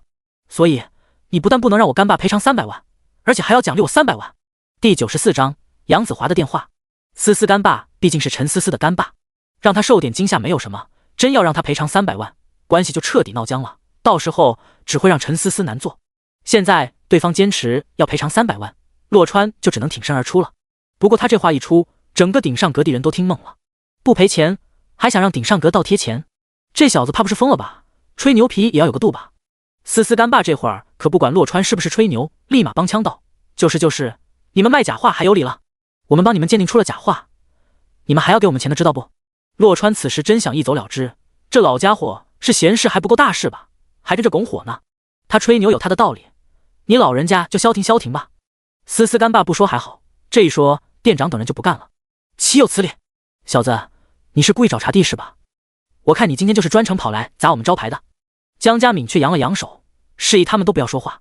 他顿时饶有兴趣地望着洛川，一字一句地说：你先说说，我凭什么还要奖励你300万？因为我帮你发现了真的大宝贝。我干爸有句话没有说错，这300万就是你给我的鉴定费了。洛川自信满满地说。你继续。江家敏冷冷地说。洛川顿时淡淡地说，这幅画里的万山红遍确实是假的，但这幅画确实出自李可染先生之手，那是因为在这万山红遍的下面还有另一幅画，是李可染先生最得意的木牛图。监测到宿主成功吹牛，已经转换为现实。画中画？什么？听到这话，在场众人不禁既惊又疑。江家敏霎时间也是怔住了，不敢完全确定洛川是在胡说八道，因为他非常清楚这幅画的来历，就是从李可染先生的后人手里赚出来的。但是传说中的画中画，难道不就是个传说而已吗？小子，你少在这里胡咧咧，哪里有什么画中画？这么薄的一张纸，怎么可能藏得了另一幅画？还有，现在画都湿了，就算底下有另一幅画，现在也已经毁掉了。店长显然对洛川的话持严重的怀疑，甚至连一个标点符号都不信。你要是有那个眼力见，不早就看出来了吗？还需要等我来帮你们长见识？谁跟你说下面那幅画的大小也是一样的？不懂就不要说话。洛川冷冷地说。江家敏沉吟半晌，半信半疑地冲里面喊了一声：郭老，这次又得拜托您了。原来顶上阁的动静并没有引起所有人的注意，郭老就是那个一直置身事外的人。如果不是江家敏的话，甚至连顶上阁的人都差点忘记了这位老者的存在。而一旦记起这位老者，就连店长都不得不对他肃然起敬，尊崇有加。郭老的鉴定能力，放眼整个顶上阁也是数一数二的存在。不过如今80有1的他已经很多出面鉴定，现如今在顶上阁，郭老的唯一工作便是修复古玩，当然得是小磕小碰的古玩，真要碎成稀烂了，郭老也是没办法的。听说郭老曾经是1等1的造假高手，后来被人戳破打了个半死，在江家敏的父亲收留下才捡回了一条命。郭老虽然之前一直置身事外，但是店内发生的事情他也全都尽收眼底。郭老缓缓地走到山水画前，只是看了一眼，便冲江家敏点了点头。江家敏顿时吃惊不已，洛川说的话他可以怀疑，但是郭老的话就由不得他不信了。居然是真的，真的有画中画。只见郭老把整张脸都贴在柜面上，然后不知道从哪里弄来一小块刀片，沿着山水画的边缘干净利落的划拉开来。这一系列行云流水的动作，堪称胆大心细的完美诠释。不一会儿的功夫，山水画被一分为二。这个时候，众人终于看到了隐藏在下面的另一幅画。正如洛川所说，是一幅木牛图。我的天啊，真的是画中画！我了个乖乖，是木牛图啊！难道这才是李可染先生的真迹吗？太神奇了吧！顶上阁众人瞬间疯了，气氛如同炸了锅一样。可是郭老仍然非常的平静，对着木牛图仔细的端详起来，最后拿手在那2个牧童身上摸了又摸。半晌，郭老再次抬头，又冲江家明点了点头，意思不言自明。随即郭老便转身走回了只属于他的角落里，安静的待着。而顶上阁的众人却再次激动坏了，既然郭老都说是真迹，那就绝对是真迹了。竟然真的让洛川说中了，而且一字不差，又是画中画，又是木牛图。这个小子嘴巴开过光吗？还是有一双火眼金睛啊？洛川不理会众人的诧异，看着江家敏说：眼见为实，现在你相信了吗？你真的非常厉害。江家敏美眸里闪过少女般的光亮，却很快就转为轻了，语气淡淡的说：恭喜你赌对了。所以你怎么说，这幅木牛图可远远不止300万。我对拍卖不感兴趣，所以直接把钱打给我吧，剩下的就当便宜你们了。洛川也是淡淡的说。江家明本就是个干脆利索的性子，瞥了眼店长说：300万，一分不差，现在就打给这位先生。在他的运作下，江家敏非常有信心能将这幅木牛图拍出超过600万的天价，因此洛川的要求也算合情合理。先生，我们需要您留下联系方式。江家明转回洛川的脸上露出了职业性的笑容。洛川也不问江家敏要他电话干嘛，只想尽快把事情处理完毕，随手写下了号码。现在我们可以走了吗？还是说你们需要我干爸赔偿你们的精神损失费？毕竟他刚才害你担心受怕了好一会儿。洛川完全不介意对方给思思干爸放点血，不吃点教训不知道痛。这老家伙恐怕是不会长记性的。可惜江嘉敏完全无视了他的疯狂暗示，冷声说道：“两位，你们现在可以走了。”思思干爸闻言不禁拍了拍胸口，刚才真是吓了他一大跳。洛川当即转身先往外走，这时候突然接到了杨子华的电话：“川，你赶紧过来一趟，我好怕我控制不住，真的会杀了这对狗男女的，求你了，兄弟。”第95章，什么臭鱼烂虾？洛川一听这话，脸色都变了。杨子华他还是了解的，一旦发狠，可不是开玩笑的。这也是洛川之前没有当众戳破秦小英的原因，免得杨子华受不了刺激。然而现在看来，杨子华终究还是没能保持冷静啊。华仔，告诉我你在哪里，我马上过去。洛川边加快脚步往外走，边着急的询问。杨子华显得很痛苦的说：“我在家。”洛川，你还是别来了，我干脆杀了他们，一了百了算了。别，华仔，你听我说，我一定会让他们付出代价的。现在你什么都不要做，等着我过去帮你，一定要等我。洛川几乎是吼着说完的这话。杨子华沉默了好一会儿，边深呼吸边回道：“川，你要快点，我真的快要控制不住我自己了。我知道，我现在已经在路上了，你一定等我。”洛川说完就站在路边试图拦车，结果拦了半天都没成功。转身见思思干爸正悠哉悠哉的走过来，顿时就气不打一处来。他直接上车启动锁门，一气呵成，吓得思思干爸慌忙冲到窗边：“洛川，你想干嘛？你敢扔下我试试？”“干爸，今天这事你应该不想让干妈和思思知道吧？”洛川扭头冷冷地问。思思干爸立马摇头：“那肯定不能让他们知道。”“这就对了啊，所以你不能坐这个车回去，否则他们一查导航记录，不就知道你来过这里了吗？我建议你最好走远一点，再搭个地铁或者公交车什么的回去，那样最安全了。”听完洛川这话，思思干爸猛地一拍大腿：“对哦，你说的太有道理了，我怎么没想到这茬？”洛川见成功忽悠到了思思干爸，笑了笑说：“那我们就这样说好了，我把车开走，您自己回去，到时候万一他们查到了什么，您就说车子一直是我开的就行。”言罢，洛川赶紧驱车走了。思思干爸总觉得有哪里不对劲，但一时半会儿又实在找不到毛病，只好按照洛川的建议步行了好几个公里，然后又跑去跟成百上千号人一块挤地铁。而另一边，洛川趁着红绿灯的间隙戴上了蓝牙耳机，给陆福打了个电话说明情况，询问陆福的建议。“少爷，您的意思是您朋友那边有可能已经见血了是吗？”陆福再次确定情况。洛川点点头说：“应该是的，希望不会出大事吧。”“好的，少爷，我现在马上派一些专业人士过去协助您。少爷请放心，他们是绝对信得过的，有什么事您尽管吩咐他们去办就是。”陆福斩钉截铁地说。洛川随即挂了电话。京都南郊新创如玉小区，这个小区最大的房子也不超过90平，属于纯商品小户型的小区。杨子华当年在这里只花了40几万首付就买下一套房子，对于在京都漂泊的外地打工一族，简直就像是圆梦了一般。首付和房贷全都是杨子华一个人承担，包括婚房的装修、置办家具等等，从没问秦小英要过1分钱。想不到秦小英直至今时今日还嫌弃杨子华是个万年穷鬼，他也不想想自己什么出身，每月工资又是多少。赶盖间，洛川站到了杨子华的房子外面，不由得着急的敲门。杨子华透过猫眼看到是洛川后，这才打开了门，一把将洛川拽进屋去。屋里狼藉一片，不知道的还以为是家里进了贼呢。人呢？洛川拍了拍杨子华的肩膀，对其遭遇多少有些感同身受。杨子华手里拿着一根高尔夫球棒，低着头默不作声地往前走，然后进了房间。洛川来到卧室门口，就看见了秦小英两人，身上什么都没有，手脚都被工业绑带死死地捆住，不能动弹半分，嘴里一个塞着臭袜子，一个塞了黑底裤，愣是发不出声来。秦小英脸都被打肿了，而梁耀波则是更惨，不但鼻青脸肿，还头破血流。见状，洛川松了一口气，不是可怜这对狗男女，纯粹是担心杨子华要吃牢饭。现在这样都算是便宜这对狗男女了。洛川先走向狗男人，随手捡起地上的超大屏手机，重重地甩在其脸上。吃痛之下，梁耀波连血水带臭袜子一块喷了出来。“你是谁？你敢打我？你知道我是谁吗？”梁耀波愤怒的大吼：“你们最好现在马上放了我，要不然我会叫你们死得很难看。”听得狗男人这时候还有狗胆放狠话，杨子华扑了上来，差点一脚把男人那张狗脸蛋踹个稀烂。洛川伸手拦了下，冷冷地望着梁耀波：“别说我不给你机会，现在说说吧，家里什么档次，敢在我面前放狠话，我倒要看看你究竟是个什么样的臭鱼烂虾。我老婆是京都左家现任家主唯一的宝贝女儿，你敢惹我，左家绝对不会放过你的。”梁耀波说着，眼神里流露出浓浓的鄙夷。在他看来，洛川和杨子华才是上不了档次的臭鱼烂虾，又是京都左家。洛川差点被气笑了，这个左家就跟阴魂不散似的，最近总是在他眼前晃来晃去。你不会是入赘了左家吧？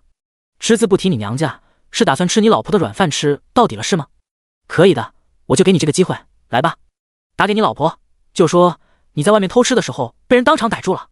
洛川把手机往梁耀波的嘴里猛塞进去，谅这狗男人也没胆子打这个电话。偷吃的事情，梁耀波恨不能把屁股擦得能有多干净就多干净，怎么可能还让左家知道？也不怕左家把他抽筋扒皮了？怎么不敢打？洛川冷笑一声，拿出手机拨通了苏一梦的号码。我发你一张照片，让你弟转给左家，然后叫他给我先滚过来。洛川直截了当地说。闻言，梁耀波先是脸色大变，随即突然哈哈大笑。这下你死定了，你们彻底玩完了，左家绝对不会放过你们的，你们会死得很惨很惨。第96章，听，那是什么声音？左家不知道是一回事，现在左家知道了，就又是另一回事了。左家兴许会跟梁耀波秋后算账，但是在那之前，左家绝对会先收拾了洛川，因为洛川捅破这事就是给左家难堪。堂堂左家就这样颜面扫地，左家怎么可能不生气，怎么可能不愤怒？一想到洛川会被左家收拾得很惨，梁耀波就止不住笑声。哈哈哈！你这个蠢货，你绝对想象不到左家的怒火有多么的恐怖，等死吧你！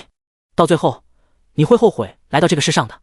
你要是想留全尸，最好现在松开我，也许我会给你求下情地。你算个什么东西，连左家的面子都敢下，你完蛋了！洛川像是看傻子一样看着梁耀波，真想不明白左家怎么会容忍这样一个憨憨当他们的赘婿，还不如养一条狗。电话那头，苏一梦听到梁耀波的傻言逼语，也是瞬间蹙紧了眉头。照片里的男人就是现在说话这个吗？按照我说的去做就行。洛川不置可否地说。苏一梦顿时不满地回道：你没有我弟的号码？这里面根本就没他的事情，而且洛川言语之间明显也不想要他多管闲事。有啊，那你到底要不要告诉你弟？洛川淡淡地说。苏一梦冷冷地回道：这算是你欠我的，不是我欠你。苏一梦一时间也搞不清楚，洛川这是故意要送个立威的机会给他，还是不想麻烦去找他弟的电话了。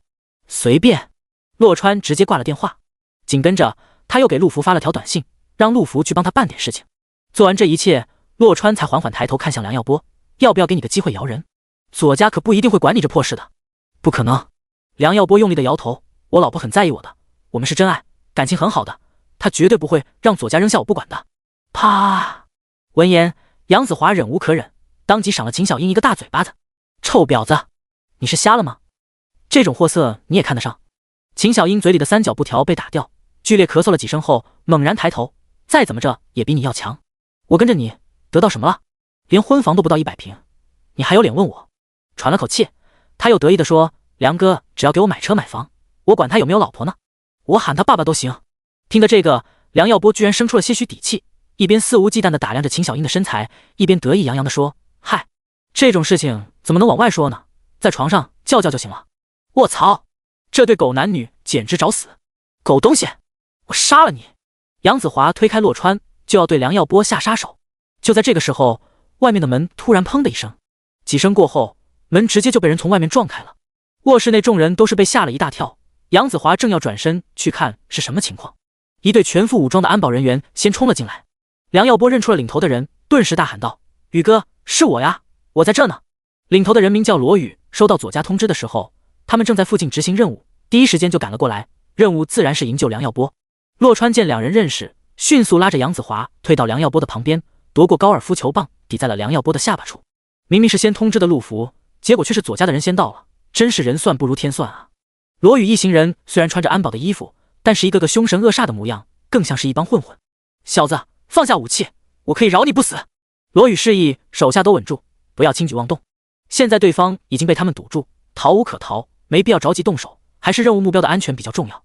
梁耀波这会儿也是火上浇油道：小子，我刚才说什么来着？左家绝对不会不管我的，你现在后悔已经来不及了。哈哈哈！操，这左家的女婿是个大傻子吗？以前怎么没发现啊？罗宇在心里咒骂了两句，慌不迭伸手向前，试图稳住洛川的情绪。小子，做最后的挣扎是毫无意义的，你还是想想怎么少遭点罪吧。你是个聪明人，应该知道怎么做的。而梁耀波却还不肯闭嘴，继续说：没错，小子，别说我不给你最后的机会，现在马上给我跪一个，再向你爷爷磕个头，大声的求饶，我也许会考虑给你留一条全尸的。卧槽！罗宇这次直接咒骂出口了，见话已经说到这里，只能顺着梁耀波的话往下说：小子，珍惜你最后的机会吧，我会把你第3条狗腿给你留着，再留你1条狗命，如何？洛川嘴角微微翘起，淡定地摇了摇头，不怎么样。还是我给你最后选择一次吧，现在立刻跪下，你还可以保住你这条狗命，否则狗腿全给你打断了。你说什么？罗宇不可思议地望着洛川，心道这小子是看不清楚形势吗？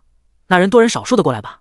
洛川兴许可以把梁耀波怎么样，但是绝对不可能把他怎么样的呀。小子，你是不是疯了？你再骂一个试试，信不信我马上要了你的狗命？罗宇顿时也是来了脾气，大不了不管梁耀波。洛川既然如此嚣张，必须要让他付出代价。竖起你的狗耳朵，好好听听，那是什么声音？洛川丝毫不慌，一脸淡然地说。罗宇下意识地竖起了耳朵，好像还真有什么声音由远及近地传来。不过他听得不这么真切，最重要的是他自认为那是无关紧要的声音，只是洛川耍的小心眼而已。听不到吗？那你真是连条狗都不如，那是来取你狗命的声音。庞佛为了验证洛川说的话，随即那阵声音快速的靠近，已经明显能够听得出是脚步声了。10几秒后，几十个身穿黑色安保服的男人冲了进来，将这套房子的所有出入口全部封死。不知道怎么的，同样是安保服，这波人身上穿的总感觉要比罗宇他们威严几分，人也要高大强壮几分。而罗宇在看清楚了对方身上的安保服后，瞬间脸色大变。怎么会是他们？第97章左家来人。这波人的安保服右上角全都绣着4个字：顺天安保，说明他们都是来自顺天安保集团地。顺天安保集团，京都最有名的安保公司之一，同时也是最早一批获得武装押运拍照地公司之一。竟然是顺天安保的人！罗宇声音不禁开始颤抖，随着一张威严的国字脸映入眼帘，他更是连身躯都不禁颤抖了起来。龙头，真的是你？来人名叫邓祥龙，顺天安保的创始人之一，长期担任顺天安保地总教头，因此业内人都尊称他为龙头。邓祥龙不仅是顺天安保的代表人物，更是顺天安保的真正主人。所谓的集团董事长只是给他打工，帮他管理公司的手下而已。所以邓祥龙出现在这里，说明对方能够指挥得动顺天安保集团，可想而知对方的背景有多么的厉害。邓祥龙却没心思第一时间关注罗宇这种小人物，首先迎向洛川，恭敬地说：洛先生，您没事吧？他们没有对您做什么吧？哦，你来的刚刚好，他们正准备对我做点什么呢？比如说打断我的手脚，取我性命之类的。洛川暗暗松了一大口气，明面上却还是一副云淡风轻的模样。什么？是谁？哪个王八蛋吃了雄心豹子胆，竟然妄想打断洛先生的手脚？邓祥龙非常生气，豁然转身，在罗宇等人身上一一巡视起来。罗宇只是被邓祥龙看了眼，就立马受不了了，扑通一声跪倒在地。龙头，我事前真的不知道这位是您的客户啊。是他喊我来的，是他一直叫嚷着让我打断洛先生的手脚的，他才是罪魁祸首啊！客户你大爷！洛先生是我的老板！邓祥龙飞起一脚就把罗宇踹翻在地。狗约的罗宇，我老板的主意你都敢打，你现在是想骑到我头上来了是吗？邓祥龙说着话，又是一脚狠狠地踹在罗宇的小腹上。罗宇瞬间从地上弹起来，一口气没顺过来，脸色瞬间惨白一片，整个身躯都是卷缩在了一起，却愣是连屁都不敢放一个。邓祥龙这才回过身去，重新面向洛川，恭敬非常地说：洛先生，是我来迟了，让您受了惊吓，您责罚我吧。洛川淡淡地说：你的事以后再说，先把眼前的事解决了再说。有了洛川这话，邓祥龙顿时大手一挥：给我打，往死里打！要是你们打不死这帮孙子，我就打死你们！随着邓祥龙的一声令下，顺天安保的人瞬间扑向了罗宇的人。罗宇的人连还手的胆子都没有，直接抱头蹲下护住要害。可是没一会儿，全都被打得嗷嗷乱叫，最后死猪一样趴在了地上。顺天安保的人都打累了，不得不停下来稍作休憩。邓祥龙看向洛川，用眼神询问还要不要继续。他们只是帮凶，主使还搁着待得好好的呢。洛川有些不满地说。顺着洛川的眼神望过去，邓祥龙看到了无一蔽体的梁耀波二人。邓祥龙正想要走过去亲自招呼这对狗男女，却被罗宇抢了先。罗宇此时已经缓了过来，他可不想再挨揍了，不得不赶紧将功补过。我操你奶奶的，连龙头都敢惹，我去你大爷的，连洛先生的都敢惹，我他妈打死你们这对狗男女！罗宇冲上去就是一顿拳打脚踢，直接往死打。这每打一下可都是在为自己续狗命啊，哪里赶不下死手？没一会儿，梁耀波就被打得满脸是血，连鼻子都歪掉了。不要啊，宇哥，是我呀，别打了，我他妈打的就是你这个蠢货！见梁耀波这时候还想要跟他套近乎，罗宇不禁打得更卖命了。另一边的秦小英，罗宇也没有放过。罗宇边打还不忘边骂：你这个贱货，烂货，女人的脸都给你丢光了。很快秦小英就被打得假体乱飞，皮开肉绽。然后鼻梁塌了，苹果肌没了，甚至连胸大肌都歪了。也是这时候，杨子华才后知后觉，秦小英身上竟然挂了一堆硅胶零件。我错了，我真的知道错了，求求你别打了呀！秦小英嗷嗷大哭，此时想死的心都有了。早知道杨子华的兄弟这样牛比，打死他也是不敢乱搞的啊！住手！快住手！罗宇正打得起劲的时候，身后传来了一个男人的声音：“还有没有王法了？你们简直是一群地痞流氓！”男人名叫左明浩，是左氏珠宝如今公认的少东家。左明浩定了定神，认出打人的是罗宇，不禁更气了，指着罗宇说：“你在做什么？我是喊你来救人的啊！你都干了什么？”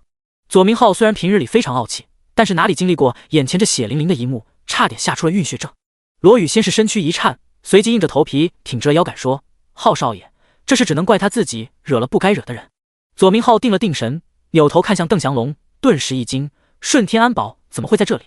罗宇出他左明浩而已，邓祥龙却是一点都不出的，冷冷的回道：“姓左的，我还没问你派宇宙安保公司的人来这里是要做什么呢？你还想恶人先告状？你当这里是你们左家吗？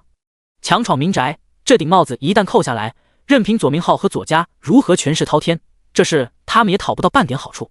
更何况区区左家在偌大的京都，还远远谈不上权势滔天。好了，龙叔，麻烦您先把无关人等全都带到外面去。至于这位左家少爷，就让我来跟他谈谈吧。”洛川淡淡的说。陆福特的嘱咐过，让邓祥龙万事听从洛川指挥，他不敢不听，点了点头，就让人把罗宇他们先带到外面去。光是顺天安保还真不敢跟左家硬拼，这一点连他手底下的人都知道，否则左明浩也闯不进来。但是左家在洛川的面前同样不堪一击。小子，我不管你是什么来头，今天这事左家绝对不会就这样算了的。左明浩率先发难道：“说得更清楚点吧，左家一定不会放过你的，你死定了，你彻底死定了，我保证你见不到明天的太阳。”第98章，苏家变天了。左明浩说到最后，简直就是在用吼的。这个时候，苏子健才不紧不慢地走进来，听到左明浩居然在对洛川大放狠话，他的心肝胆肺差点一下子都下了出来。我的小祖宗啊，你真当洛川是个毫无背景的愣头青吗？洛川看到苏子健，朝他招了招手。苏子健不敢不从，颤颤巍巍地走到洛川的面前。真是倒了8辈子血霉了呀！最近诸事不顺，难道皇历上都写的不宜出门吗？昨天林震那大傻子有眼不识泰山，刚刚冲撞完洛川，现在又轮到左明浩狗眼看人低，他到底结识了一帮什么神仙队友啊？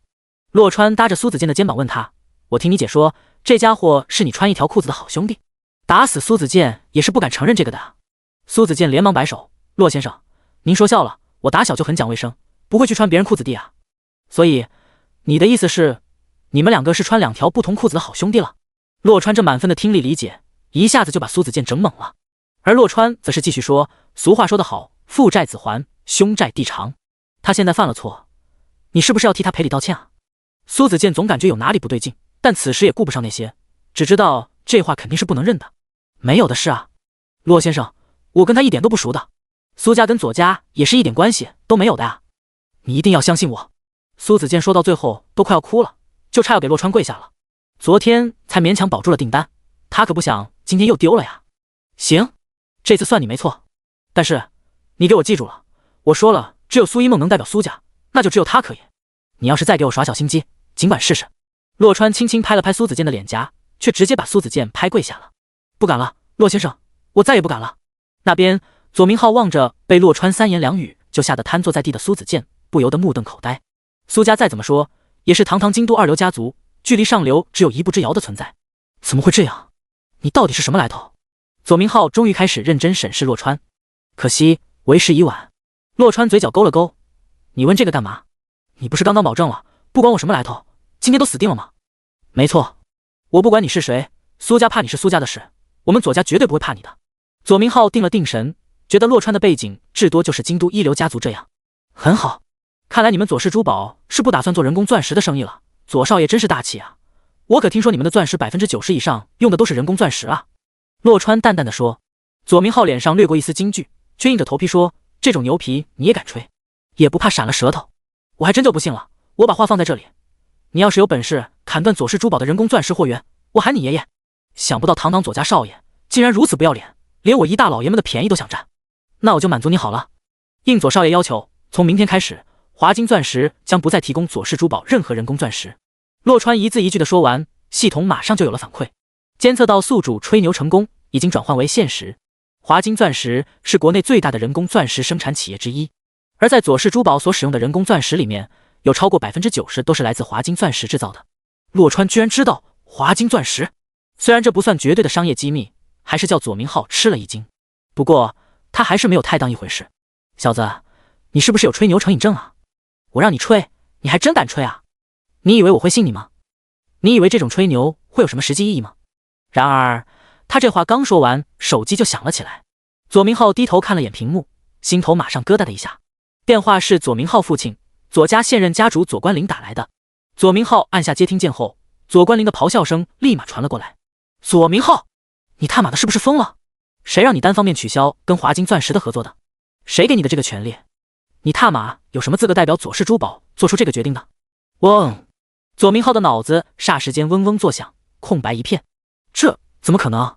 这明明是洛川吹牛的，怎么会就成了真的了？左明浩慌不迭回道：爸，这不是我干的呀，是这小子吹牛吹成了真的。话说一半，左明浩就说不下去了，因为这实在是太荒谬了。这话要说出来，只会让父亲把他骂得更狠，认为他肯定是疯了。什么吹牛？你他妈是不是活腻了？竟然敢对洛先生如此不敬！你知道洛先生是谁吗？你个混蛋玩意儿！左关林怒不可遏地说。就在刚刚，左关林见到了多年不见的大儿子左宇宁。本来他是不相信左宇宁说的话，直到得知华金钻石取消了合作，才知道左宇宁没跟他开玩笑。左宇宁口中的洛先生也没有跟左家开玩笑。如果左家不按照洛川的意思去行事，那么左氏珠宝的生意就等着一落千丈吧。而左明浩并不知道这一切。爸，你说什么呢？洛先生，你怎么会知道这小子的？你认识他吗？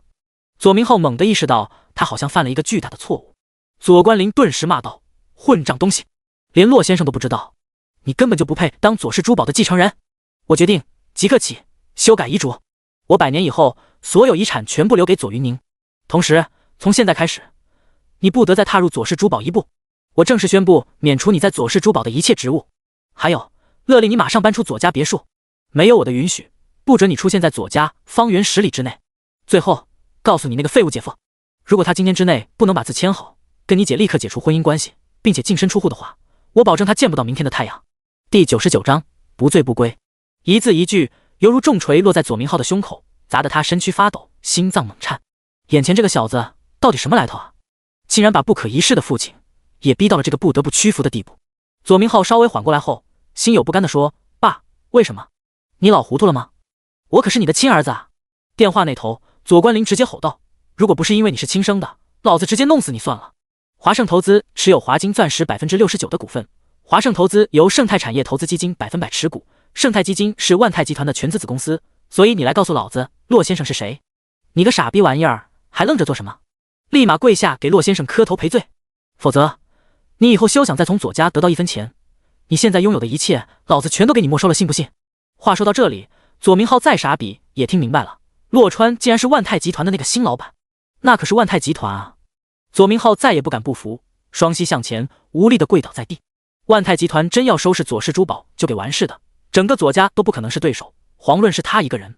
骆先生，对不起。左明浩一想到现在拥有的一切将会化作泡影，顿时害怕极了，脑袋使劲地往地上磕去。我错了，请您原谅我吧，我真的知道错了。洛川不说话，左明浩就一直磕到额头破了，皮也不敢随便停下。我跟我哥有些交情，看在你哥的面子上，这次就饶了你。洛川淡淡地说。闻言，左明浩终于把胸口的大石放下，整个人都要虚脱掉了。这时候，手机里再次传来左关林的声音：还不赶紧谢谢骆先生的大人有大量，然后把你前姐夫变成真正的废物。这个不要脸的玩意儿，差点让左家颜面扫地，绝对不能让他安享晚年。扔下这话，左关林这才挂了电话。左明浩赶紧又给洛川磕了一个：多谢骆先生大人不计小人过，请骆先生准许我代劳，将那个傻逼处理掉。洛川耸了耸肩：那是你的家事，不需要我同意，这对狗男女都是你的了。闻言，左明浩缓缓起身，一脸愠怒地走向梁耀波。这一切的一切都是廖耀波搞出来的，如果不是廖耀波乱搞女人，左家就不会惹上洛川，他也就不会被剥夺了继承人的资格，甚至连左家别墅都没有资格住了。左明浩顿时把所有的怒火都发泄到梁耀波的身上，先是干净利落一脚踩爆那只管不住自己的傻鸟，然后拎起高尔夫球棒猛砸梁耀波仅剩的2条腿，直到确保了梁耀波这辈子再也不可能站起来，他才收了手。随即，左明浩又转向了秦小英。可以预见，秦小英的下场不会比梁耀波好上太多。华仔，我们先走吧。当然，你也可以喊停，这是你最后的机会了。洛川转身先走了。杨子华看了秦小英最后一眼，顿时咬了咬牙，紧跟着转身，头也不回地离开房间。任凭秦小英在身后如何叫喊恳求，他都全当听不见。洛川来到客厅，见杨子华跟着出来了，暗暗点了点头，这才是他的好兄弟，拿得起也要放得下。他正想跟杨子华说几句，罗宇突然凑了上来。洛先生，我跟您汇报一下，我已经浪子回头了，宇宙安保正式并入顺天安保，以后你有什么大事小事，尽管吩咐我就是。龙头是干大事的人，脏活累活就交给我吧。显然，罗宇已经知道了刚才发生的事情，决定投靠洛川。左家在洛川面前大气都不敢出一下，抱紧洛川的大腿肯定没错的。你这么喜欢干脏活累活是吧？等等把那对狗男女处理掉，然后把这套房子给我里里外外弄干净来，要跟新房一样，做得到吗？洛川淡淡的说。罗宇正愁没有表现的机会呢，立马应道，没问题，保证完成任务。你最好手脚干净点，这事但凡有什么首尾，或者让我兄弟以后惹上任何麻烦，我绝对饶不了你。洛川扔下这话，就拉着杨子华先走了。杨子华现在情绪非常的低落，洛川不敢让他一个人待着。本来洛川想让杨子华也住到香山路园去的，反正另外那几栋别墅空着也是空着。可是杨子华说什么也不愿意，洛川只能在附近找了一家酒店，然后打电话给老胡。什么？我早就知道那个女人不是梁家，臭婊子现在在哪里？我非得替华仔出了这口恶气不可。老胡一听说了这事，就激动到不行。行了行了，事情我都解决了，打电话给你不是让你搞事情的，马上滚过来喝酒，今晚不醉不归。洛川说着给老胡发了个地址，随即洛川又发短信跟陈思思说了声。陈思思让洛川不要惦记二老，尽管陪好华仔，晚上不回来也不要紧的。洛川不禁感慨，能得到陈思思，他真是上辈子修来的好福气啊。杨子华喝酒向来豪爽，不一会儿就把一箱啤酒喝完了。洛川不放心杨子华一个人待着，正要打电话给胡子浩，有人按响了门铃。打开门一看，胡子浩已经来到，跟胡子浩一起来的还有庞佳慧以及安雅轩。安雅轩瞥了眼里面直接坐在地上的杨子华，冷冷地说，切，男人就这点能耐，不就是一个女人吗？洛川懒得跟他吵，让老胡进去陪着杨子华，他下去买酒。胡子浩指了指安雅轩的手，洛川才看到安雅轩非常有先见之明的买了一打易拉罐的。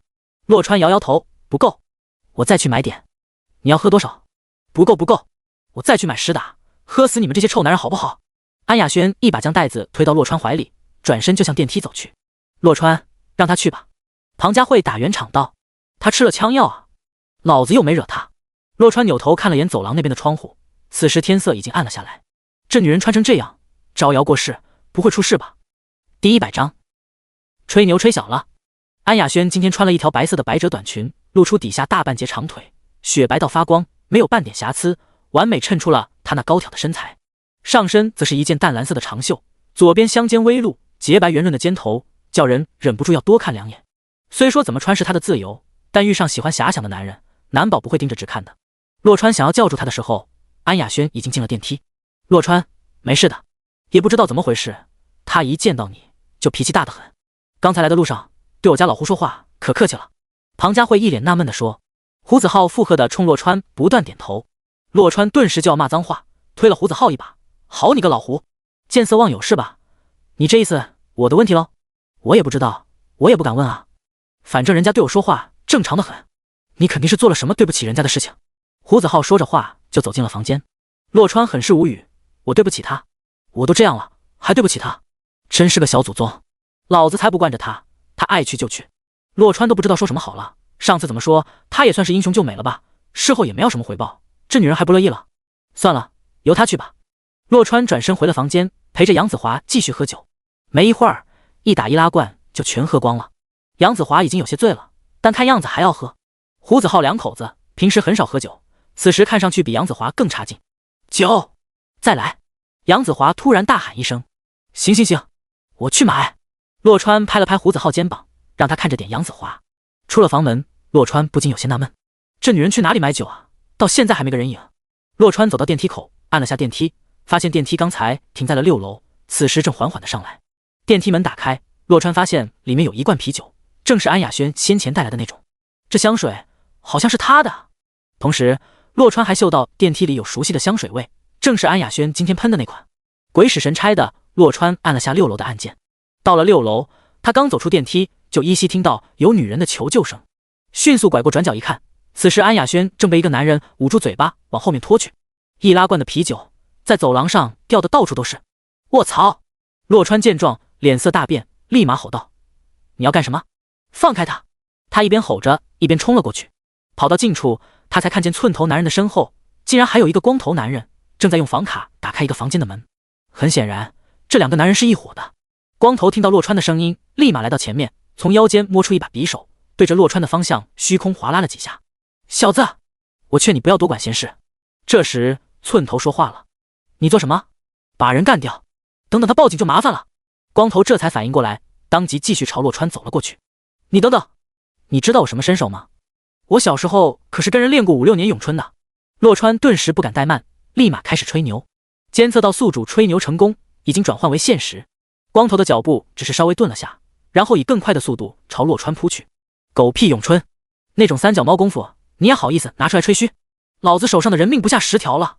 对方竟然是亡命之徒，完全没被洛川唬住。洛川气沉丹田，赤手空拳的迎了上去。甫一交手，洛川一拳将光头逼退，叫光头吃了一惊。是个硬点子，过来帮忙，待会儿来人了。寸头闻言低头看了眼怀里的安雅轩，不由得一咬牙，直接把他的脑袋撞向旁边的墙壁。安雅轩被撞得晕晕沉沉的倒地，眼睛眨了眨，就要闭上之际，却被他强行睁开了。洛川，不要，快跑啊！你个混蛋！安雅轩张着嘴，却只能勉强发出声音，根本就没法让别人听到。在他的注视下，洛川这时主动攻向了光头，光头则是一刀划过去，洛川完美躲过，并且一拳正中光头的胸口。可是这一拳显得绵软无力，竟不能让牛高马大的光头动弹半分。我了个去！这明明打中了，但好像又没打中。光头低头看了眼洛川的拳头，然后龇牙咧嘴的一笑，紧跟着又是一刀。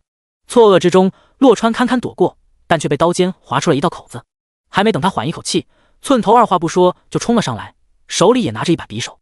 接下来洛川光顾着左右躲闪，连气都来不及缓一下，更不知道要怎么吹牛才能躲过这一结束。刚才的吹牛吹小了呀，小时候练过4、5年咏春，根本不足以应付眼前这2个凶恶的歹徒。没几分钟的功夫，洛川身上就多了10几道口子，鲜血很快染红了他的衣服。再这样下去，恐怕就要交代在这里了。老子的女人你们也敢碰？老子跟你们拼了！此时洛川不但不跑，干脆搏命般冲了上去。危急关头，眼前突然有一道黑影闪过，光头2人的刀口刚刚刺到洛川身上，他们就被人从背后击倒了。洛川看着2名歹徒倒地，紧绷的神经一下子就放松下来。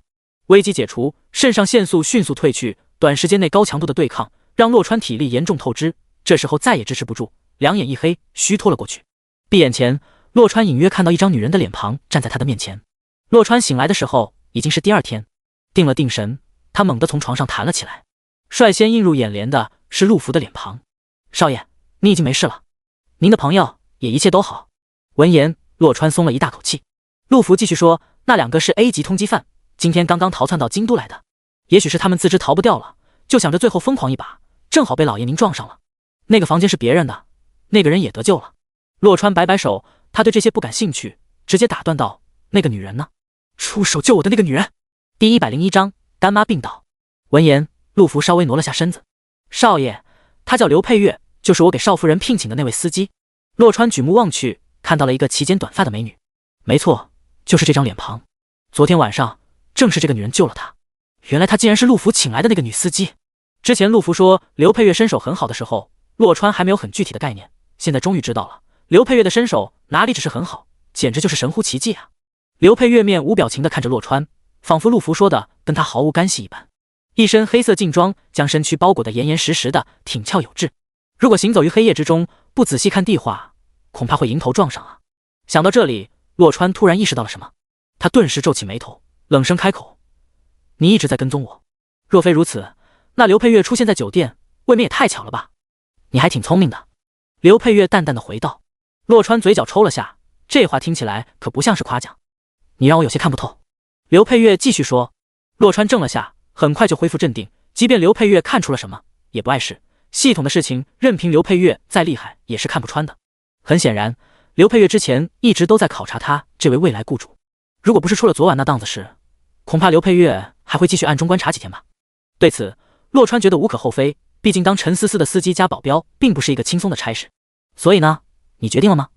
洛川笑着说。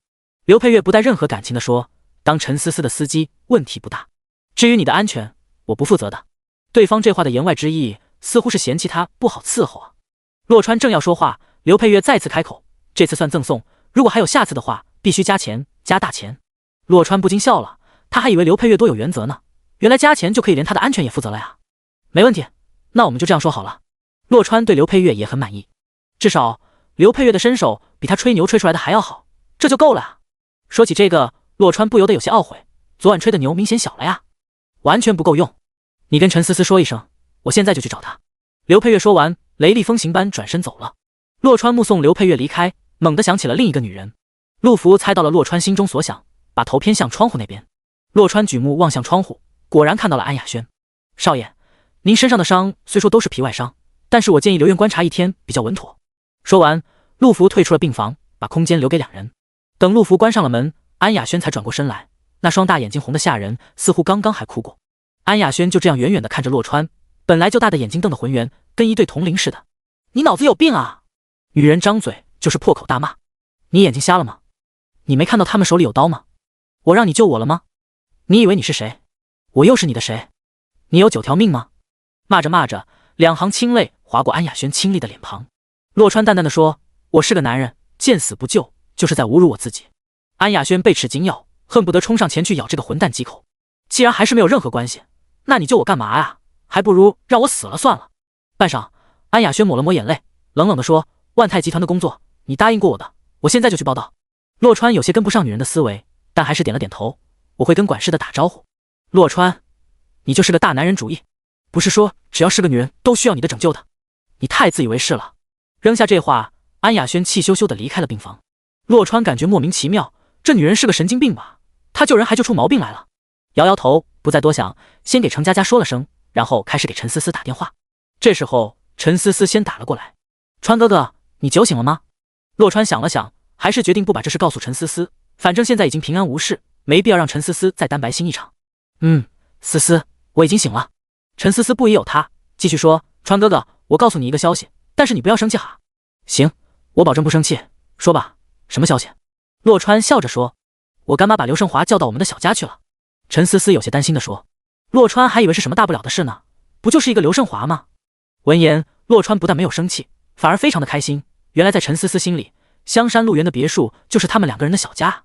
没事的，思思，这样吧，我现在回去看看，免得这家伙不老实，在我们的小家里头上跳下窜。洛川开心地说。听得洛川这样说，陈思思顿时觉得好笑极了，川哥哥，你真是太坏了。那你自己看着办吧，这只猴子还是有点背景的，我也捉摸不透他们家在我爸心里面的地位。我可没说猴子，是你说的。好的，我现在去看看这只猴子想要干什么。洛川当即离开医院，直接回了香山路园。身上的伤都没有伤到动脉，所以没有大碍，就是还有些痛，行动也是有些不便。香山路园，洛川直接推门而入，没想到刘胜华听见动静，提前堵在了门口。门只开了一半，从打开的门缝里能够看到刘胜华的大饼脸。你做什么？谁让你进来的？刘胜华大义凛然地说，别逼我喊保安，这别墅是我的，滚一边去。洛川直接一脚踹在门上，刘胜华猝不及防，被门撞翻在地。哎呦！乍一听，洛川还以为是刘胜华的痛呼呢，仔细再听，发现不是，是思思干妈的。哎呦！痛死我了！来人啊！救命啊！老头子，胜华，你们快来看看我啊！我的胸口好痛啊！闻言，洛川脸色大变，立马循声跑去。第102章，选医院。胸痛可不是小事，分分钟要人命的。洛川不敢怠慢，第一时间冲到了2楼。只见思思干妈此时已经躺在了地上，捂住胸口，一副非常痛苦的模样。干妈，你怎么样了？洛川边问边打通了急救电话。不知道怎么的，思思干妈看到第一个赶到的竟然是洛川，当即恢复了几分精神，挣扎着就要坐起来。你怎么回来了？干妈，你别乱动啊！你胸口痛得很厉害吗？洛川顿时感到莫名其妙，刚才还痛苦不堪的模样，现在怎么就跟没事人似的了？这时候急救电话打通了，而思思干爸这会儿也跑上来了。老婆子，你怎么了？哪里不舒服啊？你别吓我呀！洛川只能走到一边去讲电话，询问那边像思思干妈这种情况应该怎么做。等洛川搞清楚所有状况，重新走回去的说话，刘胜华也是上来了。看到洛川走回来，刘胜华指着他的鼻子就骂：“干妈都病倒了，你还有心情聊电话？你还是人吗？”洛川根本就不愿意搭理他，径直来到思思干妈身旁，一脸关切地说：“干妈，我刚才和急救中心通过电话了，他们说像你这种情况，必须马上去医院做检查。”不等思思干妈回话，刘胜华又大声地嚷嚷起来：“这还用你说吗？当然要去医院啊！还打去问急救中心，这种常识还需要问地吗？真是人才！”洛川本来是要让急救中心派车过来的，但是急救中心说现在所有车都派出去的，可能没有这么快有车过来，建议他们自己开车去最近的胸痛中心，有必要的话可以请交警帮忙开路。刘胜华不等洛川解释这些，赶紧一脸焦急地凑到思思干妈跟前：“干妈，我现在马上送你去医院做检查。”思思干妈点点头：“好啊好啊。”这态度跟对洛川的相比，简直就是一个天一个的，还不快点让开！你是不是恨不得干妈死早点？刘胜华扭头冲洛川又是怒吼一声。洛川看了眼思思干妈，知道当务之急是把思思干妈送到医院去，只能暂时忍下这口气。刘胜华吼完洛川后，转身想要背思思干妈起来，然后就尴尬了。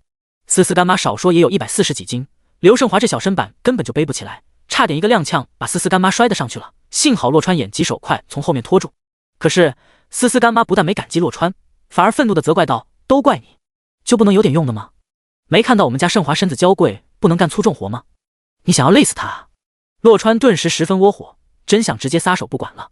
这他妈的叫做身子娇贵，明明就是肾虚加伪娘。洛川真是服了这个女人了，但不看僧面看佛面，总不能让陈思思亲自回来一趟吧？累死活该！干妈，她这是嫌您胖啊，要不然以您这身子骨怎么可能背不动啊？洛川说着话，一脚把刘胜华踹走，蹲在思思干妈前面，3两下就把人驮到了背上。洛川这话一语双关，搞得两人霎时间都不敢回嘴了。来到楼下，洛川想要把思思干妈放到奔驰车里的，却被刘胜华喊住了：“你去哪里？你那破奔驰能有我的奥迪快吗？能有我的奥迪舒服吗？赶紧的，放我车上，磨磨蹭蹭的，是不是想要看到我干妈出事你才开心？”思思干妈也是附和出口：“对对对，快把我放到胜华车上去，我才不要坐你的破奔驰。”奔驰一急，到了这俩人嘴里，居然成破车了，而且这辆奔驰可是思思干爸的。至于刘胜华的奥迪，不过就是一辆奥迪 Q5罢了。洛川懒得争辩，越快送思思干妈到医院就好。他把思思干妈放进车里后，正要喘口气，刘胜华却直接把车门关上：“行了，没你的事了，别挡道。”扔下这话，刘胜华就驱车驶离了别墅。洛川有些不放心，只能开上奔驰跟在后面。从思思干妈刚才的表现来看，胸痛应该不是持续的，只是先前剧痛了那么一会儿，所以见刘胜华没有求助交警开道，他也不管。刘胜华开车来到最近的胸痛中心，做了检查后，却并不着急给思思干妈办理住院，而是开始联系别的更好的医院。干妈，稳妥起见，还是先住进病房去吧。洛川觉得刘胜华就是在瞎指挥，现在这个时候，安全比舒适更重要。你懂什么啊？人家医生说了，现在只有加床，你想要让干妈睡在走廊外面吗？你安的什么心？刘胜华激动地叫喊道。说完，刘胜华转向了思思干妈：“我在德安医院认识一位主任，我们要住就住德安，干妈您觉得呢？”“德安好啊，我听你的，你来安排就好。”思思干妈笑着说。德安医院是京都最大的高端综合性医院之一，同时也是唯一一家获得国际医疗标准认证的私立医院。思思干妈当然听说过德安医院，想不到刘胜华居然有关系能让他入住德安医院，自然喜不自禁。洛川叹了口气，总不能对思思干妈用强的吧？既然思思干妈喜欢住德安医院，那他只能想办法让其早点入住，免得待会出什么意外。念及于此，洛川转身走到一边，拨通了陆福的电话：“少爷，你有什么吩咐？”“福伯，有没有办法帮我搞到一个德安医院的单人病房？”洛川直截了当地问。陆福笑了笑，肯定地回道：“当然没有问题。您看您想要豪华病房还是高级病房？”“少爷，我多嘴问一句，是谁要住呢？”“思思她干妈。”“豪华病房吧，要单人的。”洛川干脆地说。“少爷，需要把整层楼给您清空了吗？这样就不用担心会有其他人打扰了。”陆福问道。“可以这样做吗？那就再好不过了呀。”洛川点点头。“少爷，如果您有需要的话，整个德安医院都可以是您的。”第103章顶级病房。洛川本来还在犹豫要不要吹个牛，直接拿下德安医院的了，结果突然听到陆福这话，马上就来了精神。“福伯，您这话是什么意思？德安医院不会也是您的私人产业吧？”陆福否认道：“那倒不是，德安医院前前后后可是花了几十个亿的，我可没有那么多钱。”“几十亿啊？那看来这医院真的可以啊。”洛川不禁感叹道。陆福点点头，确实非常不错。这家医院其实几年前已经被老爷收购了，现在是老爷在国内的10几个产业之一。原来是他那个便宜老爸的产业啊。陆福继续说：“老爷曾经跟我说过，少爷您可以随意增持他在国内的产业，不过测试的难度也会相应的增大。是这样啊，那就没什么好犹豫的了，直接转到我的名下吧。洛川完全不做任何思考就做了决定。什么能力测试，他打一开始就没放在心上，通不过就通不过，先爽了再说。好的，我马上去安排。以目前的市场价值估算，德安医院大概是50个亿，所以少爷您想要通过测试，必须保证2年后您的总资产在661亿以上。陆福娓娓道来，之前是601亿，现在加了50亿的德安医院后，要求却涨到了661亿，似乎提高了一点难度啊。不管了，把思思干妈赶紧搞进德安医院才是当务之急。没问题，病人是李丽萍，症状是胸口痛，刚刚做了胸透，正在等结果。你先跟德安那边说明一下情况，我们马上过去。李丽萍及思思干妈。说完这话，洛川赶紧转身去找李丽萍。没想到的是，刘胜华的办事效率也不低，这时候已经联系好了德安方面，搞到了一间单人病房。干妈，我们现在赶紧过去吧。刘胜华关切地说。李丽萍喜笑颜开地说，我们家胜华真是有本事，连德安医院这种高端私立医院都认识有人。那当然，不像某些人到京都发展这么些年，居然连德安医院都进不去。刘胜华临了还不忘讥讽洛川，我进不去德安医院，老子这次连吹牛都不用，直接就拿下了整间医院，但是需要跟你这傻子解释吗？洛川不想浪费时间跟刘胜华吵，再次紧跟奥迪后面来到了德安医院。园林式的景观给人一种高档小区的即视感，如果不是能看到大楼顶上的那个大红十字，洛川都有些恍惚，以为他来到了什么公园里面呢。一行人走进大楼，来到咨询服务台前，病人李丽萍马上安排入住。洛川先开了口，听到病人的名字，护士瞬间笑得更灿烂了。您好，先生，病房已经安排好了，麻烦您在这份家属登记表上签个字，然后我马上让人带你们上去病房。随即护士递给洛川一个文件夹，洛川正要签字，却被刘胜华一把抢了过去。要点联好吗？病房是你安排的吗？你又算干妈的什么亲属？刘胜华一边骂骂咧咧，一边在登记表上写了名字和联系方式。洛川也不知道护士口中的病房究竟是谁安排的，无意争执，先送李丽萍到病房要紧。在另一名护士的引领下，他们走出电梯，继续往病房走。这层楼异常的安静，仿佛除了他们就没有其他人。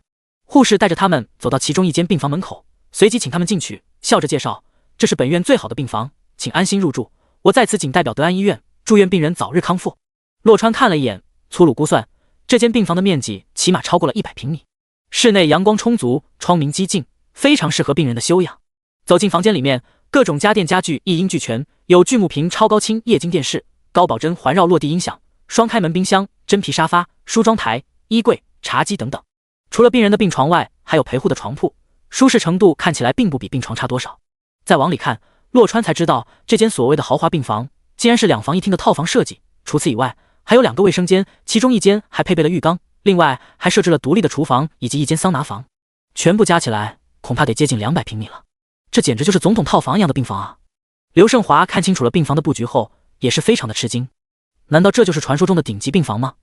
李丽萍跟刘胜华想到了一块，亲热地拉着刘胜华说，多亏了我们家胜华，才让干妈住进了这样的顶级病房，你真是太了不起了。刘胜华灿灿一笑，他可没让那位主任搞这样的一间顶级病房，到时候钱还得他来出，这样的病房价格肯定不便宜，一想到这个他就肉疼不已。该死的，随便搞一间单人病房就可以了啊，这是要让老子大出血啊！思思干爸这时候也想到了这些，总觉得太过铺张浪费了，微微皱眉说，这种病房收费标准肯定不低，是不是奢侈了点？要不让人换一个吧，真的没必要啊。刘胜华倒是想换，但是眼角的余光看到洛川，他只能一咬牙，故作大方地说，干爸，钱都是小事，你跟干妈不用担心这些，只管安心治病就行。他说什么也不能让洛川小瞧自己，大不了以后戒了新茶少打扑克就是了。刘胜华都这样说了，思思干爸也不好再说什么。喂，那谁让你进来了吗？这里没你的事了，滚吧。刘胜华却越想越不忿，就想着拿洛川来撒气。就在这个时候，一阵脚步声响起，由远及近的传来。很快，脚步声来到病房门口，紧跟着一大帮人就冲了进来。领头的人显得异常震怒，大吼一声，指着刘胜华的鼻子破口大骂，卧槽你大爷的，你们他妈的是谁啊？谁让你们进来的？知道这里是什么地方吗？给我直接打出去，狠狠的打。还有，去找到那个放他们进来的人，打死那个狗日的。第104章系统发放奖励。领头的是名叫陈其礼，是宇宙安保公司的人。陆福本来是派顺天安保过来的，毕竟是少夫人的干妈住院，他有所不敢怠慢。但是罗宇听说了这事后，向龙头毛遂自荐领了这差事。陈其礼就是罗宇派来打头阵的，因为陈其礼刚好在这附近。罗宇在电话里说得很清楚，除了老板以外，任何闲杂人等未经允许都不准进入这层楼。谁知道陈其礼带人过来一看，不但有几只阿猫阿狗偷溜进来了，而且居然还打算住下来，这瞬间就让他火冒三丈。随着陈其礼的一声令下，刘胜华首当其冲被暴打了一顿。李丽萍离得近，也是未能幸免。洛川对此同样是始料未及的，只能顺手拉了把丝丝干巴，一时间也做不了太多。对方没有携带任何武器，只是一些拳打脚踢而已，让李丽萍吃点苦头也好，免得她总是分不清好歹。反正李丽萍总归是要住院的，一些跌打损伤，顺便治疗就是。直到有人朝他这边追来，洛川才大喊一声：“瞎了你们的狗眼！罗宇平时就是教你们这样做事的吗？”洛川躲过对方一拳，随即反手就是一记寸拳，直接把这人打得后退了好几步。多年前练过的咏春对付这些小虾米还是游刃有余的。听到洛川的叫喊，所有人都停了下来，然后他们全都扭头看向洛川。眼前这小子敢直呼他们老大的名讳，显然是认识他们老大的呀。我叫洛川，要不要打电话问下罗宇，让他来告诉你们我是谁？洛川带着几分愠怒说。洛川二字一出，陈其礼瞬间身躯一颤。宇哥口中的老板就是叫这个名字啊？您真的是洛川？陈其礼半信半疑地说。话音刚落，外面就传来了罗宇的大骂：“混账玩意儿！洛先生的名讳也是你能叫的？我操你大爷的！”罗宇嘴上骂着，脚下也不慢，一个飞踹，直接就把陈其礼给踢到了墙上。他今天出门的时候明明给菩萨上香了呀，怎么还是出事了？幸好洛川看上去并无大碍。罗宇硬着头皮快步走向洛川。洛先生，都是我管教无方，我这也是第一次给您办事，太过激动了，下次一定不会派这种蠢货过来叨扰您了。洛川扭头看了眼李丽萍，见他没有大碍，便拍了拍罗宇的肩膀。也不能这样说，他有句话还是说对了的，从现在开始绝对不准放一些闲杂人等进来。介绍一下，这位是我干爸，那边那位是我干妈。我干妈是病人，让你的手下多多关照。这里面算上洛川，一共是4个人才对啊。然而洛川只给罗宇介绍了2个，那剩下的那个就是闲杂人等了。罗宇扭头示意了刘胜华所在的地方，不大确定地问：“洛先生，那边还有一位呢？”“我不认识啊，我也不知道他是谁，为什么会出现在这里的？要不你去问问。”洛川淡淡地说。有了洛川这话，意思就很清楚了，那边那小子果然就是个闲杂人等啊。罗宇顿时心领神会，扭头就是一个怒吼：“谁让你们停下来的？还不赶紧问候一下那个小子，问清楚是谁让他进来这里的？什么臭鱼烂虾也敢往豪华病房里跑，还不给我打出去！”刘胜华被打得最惨，都被打趴下了，这会儿好不容易才翻过身来，怎么都没想到，随着罗宇的一声令下，陈其礼等人再次朝他扑了过来。“不要再打我了呀！你们不要听他的呀，他认识我的呀！”陈其礼才不管洛川到底是真不认识刘胜华，还是假不认识刘胜华，现在洛川要他们揍刘胜华，他们就要把人揍到位了。于是已经鼻青脸肿的刘胜华很快就被打得头破血流，然后像垃圾一样被人拎着扔进了电梯，狼狈至极。他说谎啊，他真的认识我啊！随着最后一个字的落下，电梯门关上，陈其礼拍拍手，满意的返回病房复命。病房里，罗宇还没有离开，李丽萍想要冲洛川发火，瞥了眼罗宇，最后还是不敢说出口。罗宇等人的存在让李丽萍非常难受，骂又骂不得，不骂又憋得慌。洛川明明认识罗宇他们的，早不亮明身份，让自己白白挨了一顿打，他怎么能不怨洛川啊？那个洛川，你陪你干妈回去一趟吧。来得匆忙，我连换洗衣服都没有带。李丽萍此时恨不得洛川赶紧离开他的视线。没问题，我等医生给您做过检查先。洛川说着，心脏科的医生和护士走进了病房。德安已经跟之前那个胸痛中心联系了，胸透的检查结果显示并无明显的异常。心脏科的医生给李丽萍做了个心电图，同样看不出有什么毛病。见状，洛川才安心的跟思思干爸离开。医生给李丽萍已经上了监测仪器，又有护士24小时守着，没有什么可担心的。经历了刚才那一出，思思干爸张威也是对洛川客气了不少。张威小心翼翼地问道：“洛川，那可是德安的顶级病房，你是怎么把干妈搞进去的呀？”洛川随口回道：“他们院长之前欠了我一个人情，这就算是还上了。原来只是走了狗屎运，让德安院长欠了他一个人情，还以为他在京都真的经营出了什么了不起的人脉关系呢。”张威心里重新泛起了不屑，并没有对洛川改观。回到别墅，张威忙着给李丽萍收拾换洗衣服，洛川则犹豫要不要给陈思思打个电话。突然，张威抱着一堆东西走进房间。“干爸，你这是？”张威直接把东西塞到洛川的怀里。“诺，我为了那点爱好淘的宝贝全给你了，昨天的事情你千万不要给我说出去，就算你说出去了，我也是不会承认的。”扔下这话后，张威转身离开了。洛川嘴角不禁泛起苦笑，低头去翻看怀里的各种书籍字画，翻看了几下，目光落在一本古籍封面上，差点没给他笑喷了。然而就在这个时候，系统毫无征兆地发出了声音：“第105章通风报信。监测到宿主接受了新的吹牛挑战，获得奖励，吹牛技能之一学就会。洛川正纳闷着，他都没有吹牛，系统怎么就突然发生了？认真听了下后，不由得既惊又喜，系统发放奖励了，吹牛技能一学就会。洛川琢磨了下后，眼前瞬间一亮，这意思无非就是发动了这个吹牛技能后，不管什么东西都能一学就会。举个简单的例子，不会炒菜的人，只要发动技能，看一个别人炒菜的视频，马上就能学会炒这个菜，这简直就是开挂啊！要知道，之前洛川吹牛看似简单，其实非常复杂。他吹了一个牛，就要吹更多的牛来圆这个牛。比如他吹牛说自己小时候练过几年咏春，背后就必须吹更多的牛来说明具体几岁，在什么地方，跟什么人学了几年。他之前用咏春没能打过那2个悍匪，就是因为吹牛不够多、不够具体导致的。如果他说的是跟一位咏春宗师学弟，并且他的拳术已经大成，结果就不一样了。现在有了这个吹牛技能，将会是一个非常厉害的补充。就拿眼前这本奇门遁甲来说，他要是发动了技能，那么里面所有的东西他就全学会了，非常的具体，只要里面有的他就一定会，无疑大大的增强了确定性。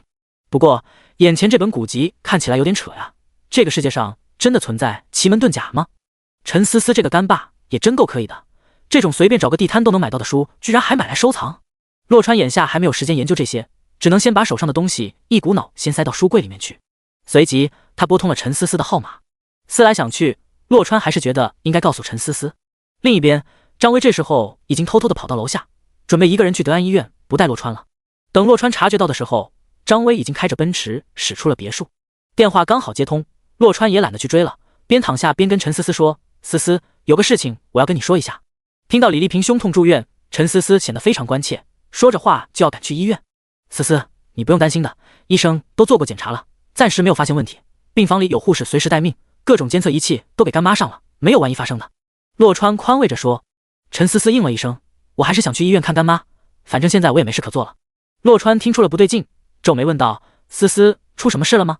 面霜已经准备好进入量产阶段了，但是现在包装设计还没定下来呢。本来已经找到了一名设计师，名气不算太大，却非常有才华。说到这里，陈思思突然沉默了下来，显然后面出了问题。然后呢？他开价太高了吗？洛川疑惑地说：“如果是钱的问题，那就不是问题。最开始是让加钱来着，后面如他所愿，给他翻倍了，也达成了口头协议。但是今天他的助理突然来电话说，不能帮我们设计了，却不给任何的解释。”陈思思沮丧地说：“不就是一个包装吗？没什么大不了的，酒香不怕巷子深，包装再普通，艾斯日记肯定也能爆火的。”陈思思自我安慰般说道。洛川顿时附和道：“我家思思出品100%精品啊，你就安心去医院看干妈吧，干爸刚刚拿了换洗衣服，已经过去了。”嘴上这样说，洛川心里却有了别的主意。陈思思显然听出了洛川的无奈，满怀歉意地说：“川哥哥，干爸是不是扔下你一个人去的医院？我知道你受委屈了，对不起。”他的干爸干妈，他自然了解得很。没事，他们既然不愿意让我赔，那我也就不去他们跟前惹他们烦了。洛川淡淡的说：“川哥哥，我会补偿你的哦，你最好了。”陈思思突然想起了什么，开心的说：“对了，川哥哥，你是怎么认识月月姐的呀？她会功夫的，你知道吗？”闻言，洛川笑了笑，他能不知道吗？这女人的功夫比他吹牛吹出来的还要厉害。一位朋友介绍的，有个专职司机的话，你以后就可以在车里稍作休憩了。洛川如是说道。川哥哥，你对我真好，有月月姐在，我以后就不害怕了，你也不用整天担心我了，你就安心去做你想做的事情吧。陈思思善解人意地说。又说了几句，两人才结束了通话。什么狗屁设计师这么了不起，明明答应了思思，现在却嚣张跋扈的食言，敢让我家思思受委屈，我倒是要看看你究竟有多牛皮。洛川对此非常生气，马上发短信询问陈思思的秘书。很快，洛川就收到了一条短信，不过短信却不是陈思思的秘书发的，而是上次通风报信说董静文跟萧海军有一腿的那个号码发来的。陆福并没能查到这个号码是谁在用，这个号码的登记人已经举家移民海外，国内没有任何人可以联系到他，所以陆福怀疑是别人在用这个号码，只是到底是谁并没能查到。而且陆福一度让人24小时拨打，结果都是关机状态，现在又冒出来了，跟上次一样，还是只有几个简短的词语信息：杨思涵、红钻美术馆、董建业。这次是2个人名加一个地址。洛川对这2个名字毫无印象，这个董建业难道又是出自董家？董家人丁兴旺，洛川实在记不住每个人，加上几次去董家，陈思思都没有把人一一介绍给他认识。如果这次也是通风报信的话，那这个董建业十有八九就是董家人。可是这个杨思涵又是谁呢？洛川觉得去一趟红钻美术馆应该就会有答案。就在这时，陈思思的秘书回复了信息，信息上只有3个字：杨思涵。又一个杨思涵，还是同一个杨思涵？原来出尔反尔的那名设计师就是这个杨思涵吗？难道说杨思涵出尔反尔的原因竟是董建业？为了搞清楚这一切，洛川决定立马动身前往红钻美术馆。第106章，真正的高级。红钻美术馆，洛川此时正站在一幅宣传海报面前，看着海报上的介绍，他便确定了，这个杨思涵就是让陈思思受了委屈的那个家伙。杨思涵的作品展被安排在2号馆。走进2号馆，举目望去，杨思涵正被人团团围住，围观地人大多数都是媒体记者，举着各种相机，对着杨思涵就是一顿猛拍。在杨思涵的侧后方，洛川看到了一个有些眼熟的男人。如果没猜错的话，这个男人应该就是董建业，在董老太太70大寿那天，董建业也在场的，只是没有太大的存在感。洛川还知道董建业是董家老大董家兴的儿子，也就是说，董建业现在所做的一切都是得到了董家兴授意的。这场作品展主办方应该就是董建业，要不然他没理由出现在这里。董建业是个艺术爱好者，这种话洛川都不敢拿来吹牛。至于董建业跟杨思涵对陈思思出尔反尔这件事有没有关系，现在还不得而知。管他有没有关系呢，让杨思涵付出代价才是当务之急的。洛川没有着急现身，就站在外围静静的听着杨思涵在里面胡说八道。杨思涵很享受眼下这种在镁光灯下的感觉，闭着眼睛侃侃而谈。很多客户都会跟我说高级感，而从设计的角度来展示高级感，其实无外乎信息的简化、抽象与色彩的远离。杨思涵一边说着，一边通过旁边的画板用构图来进一步说明。所谓简化，就是去掉多余的字体符号，然后辅以唯美的字体设计，这样一来就可以表现出品牌的精致与细腻。洛川听得很认真，看得也很认真，同时尝试着使用了吹牛技能之一学即会。约莫30分钟，杨思涵才停了下来。一场作品展愣是被这家伙演讲成了发布会的感觉。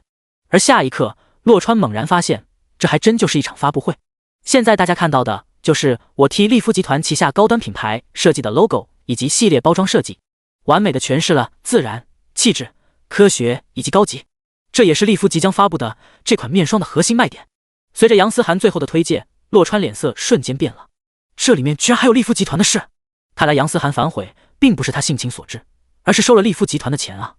这时候一直沉默的董建业说话了，我代表戴威，谢谢大家的光临以及支持，这是我们跟利夫集团共同出资共同打造的高端品牌，希望大家给我们多多宣传。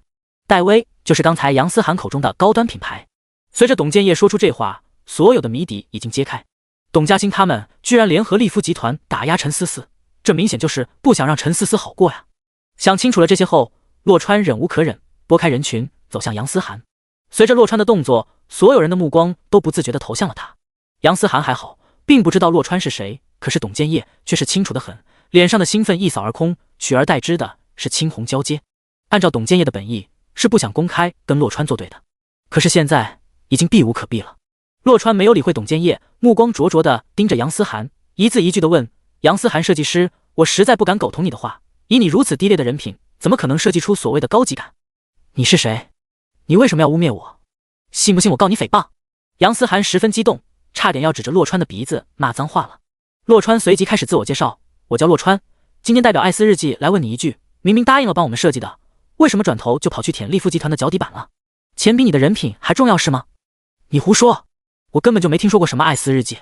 杨思涵矢口否认。洛川早就猜到他会这样说，拿出了陈思思秘书发给他的视频，当着众人的面开始播放。首先是陈思思的说话，好的，杨思涵先生，我代表艾斯日记诚挚的欢迎您加入我们的大家庭。紧跟着就是杨思涵的回复。董建业听了视频的开头就意识到了大事不好，立马跟一众媒体记者打招呼，让他们赶紧关掉所有视听设备。洛川将董建业的小动作尽收眼底，直接退出了视频的播放。董建业，我的好表哥，真有你的啊！现在都开始联合外人打压自家人了是吧？你绝对是帮理不帮亲的当代典范啊！董建业脸色变了又变，却没有被洛川吓住，厉声回道：陈思思做护肤品做的，我做护肤品就做不得吗？天底下有这种道理吗？你就算告到老太太那里去，我也是占理的。洛川冷笑一声，根本无意拿这种小事去叨扰老太太，他只是缓缓走向杨思涵，而杨思涵则是心虚的往后退了好几步，以为洛川要打他出气。媒体们见状，顿时敏锐的纷纷打开了摄像机和照相机。在机器打开的一瞬间，洛川停在了画板前，随手擦掉上面的图画，然后开始他的设计。同样是以戴威为名，设计一个 logo 还是几个外包装。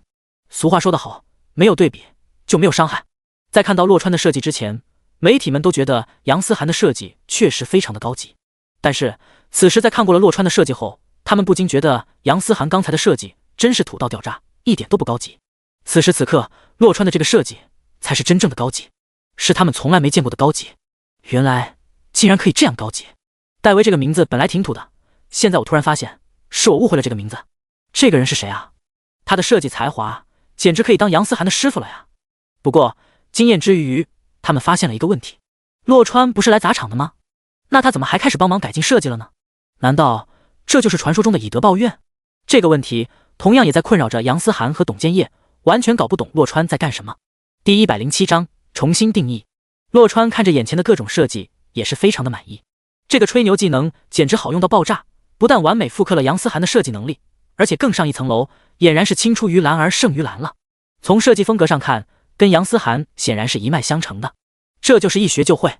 等他回过神来，察觉在场众人都在用一种古怪的眼神看着他，他瞬间就明白了众人心中所想，嘴角微微翘起。洛川率先看向董建业，淡淡的说：“表哥，你觉得我这个戴维怎么样？是不是比这憨憨设计的更高级啊？”董建业像是看傻子一样看着洛川，点了点头说：“自然更高级。我的好表弟啊，你表哥，我非常喜欢你这个戴维。”对董建业来说，谁设计的根本不要紧，最重要的是谁的设计更好，他就用谁的。反正戴维这个商标他已经注册了，所以这个设计洛川愿意给他要用，不愿意给他也用定了。这个傻批还以为是来砸场的，原来是来送人头的呀。洛川看到董建业露出开心的笑容，他顿时就放心了。喜欢就好，毕竟灵感来自于你。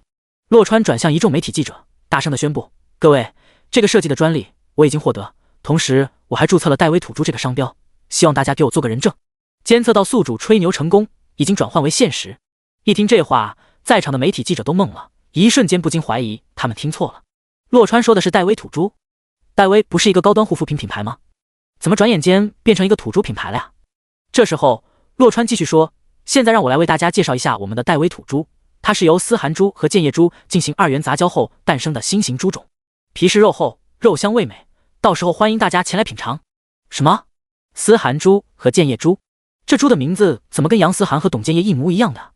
此时此刻，众人才回过味来，洛川从头到尾都不是来帮董建业的，洛川就是来砸场的，不但砸了场，而且还嘲讽杨思涵和董建业是猪，十分嚣张，跋扈至极。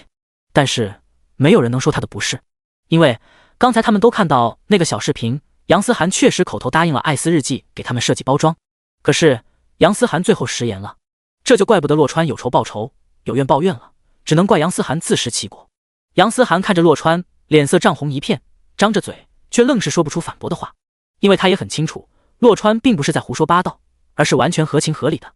既然是洛川的设计，那他自然可以拿去做任何产业的用途，别说土猪了，就是阿猫阿狗同样无可厚非。而前一刻还开心到差点笑出声来的董建业，此时瞪大了双眼，一脸不可置信地望着洛川，整个人都傻了。意识到洛川在骂他是猪后，他跟杨思涵一样，想骂却骂不出来，脸色青一块红一块的变幻不定。谢谢各位的支持，我这就走了，免得耽误你们欣赏这里的低级设计。说完，洛川潇洒地离开。至于画板上的设计，留着也不碍事，反正专利已经获得，若是董建业他们胆敢盗用，正好可以向他们索要高额侵权赔偿。杨思涵还愣在原地，不知道如何是好。董建业见状，却立马追了出去。洛川，等等！洛川稍微放缓脚步，却没有要停下的意思。董建业快走几步，拦在了洛川的面前。洛川，看在大家一场亲戚的份上，把你的设计便宜卖给我吧。这时候开始论亲戚了。你当初计划在背后耍阴招的时候，可曾记得你跟陈思思还是表兄妹场？便宜卖给你，你可真够不要脸的！说你是猪，还真是高看你了。洛川冷冷地说。董建业不甘心地说：“不卖给我，难道你真的打算去养猪吗？大家都是成年人，就不要说气话了好吗？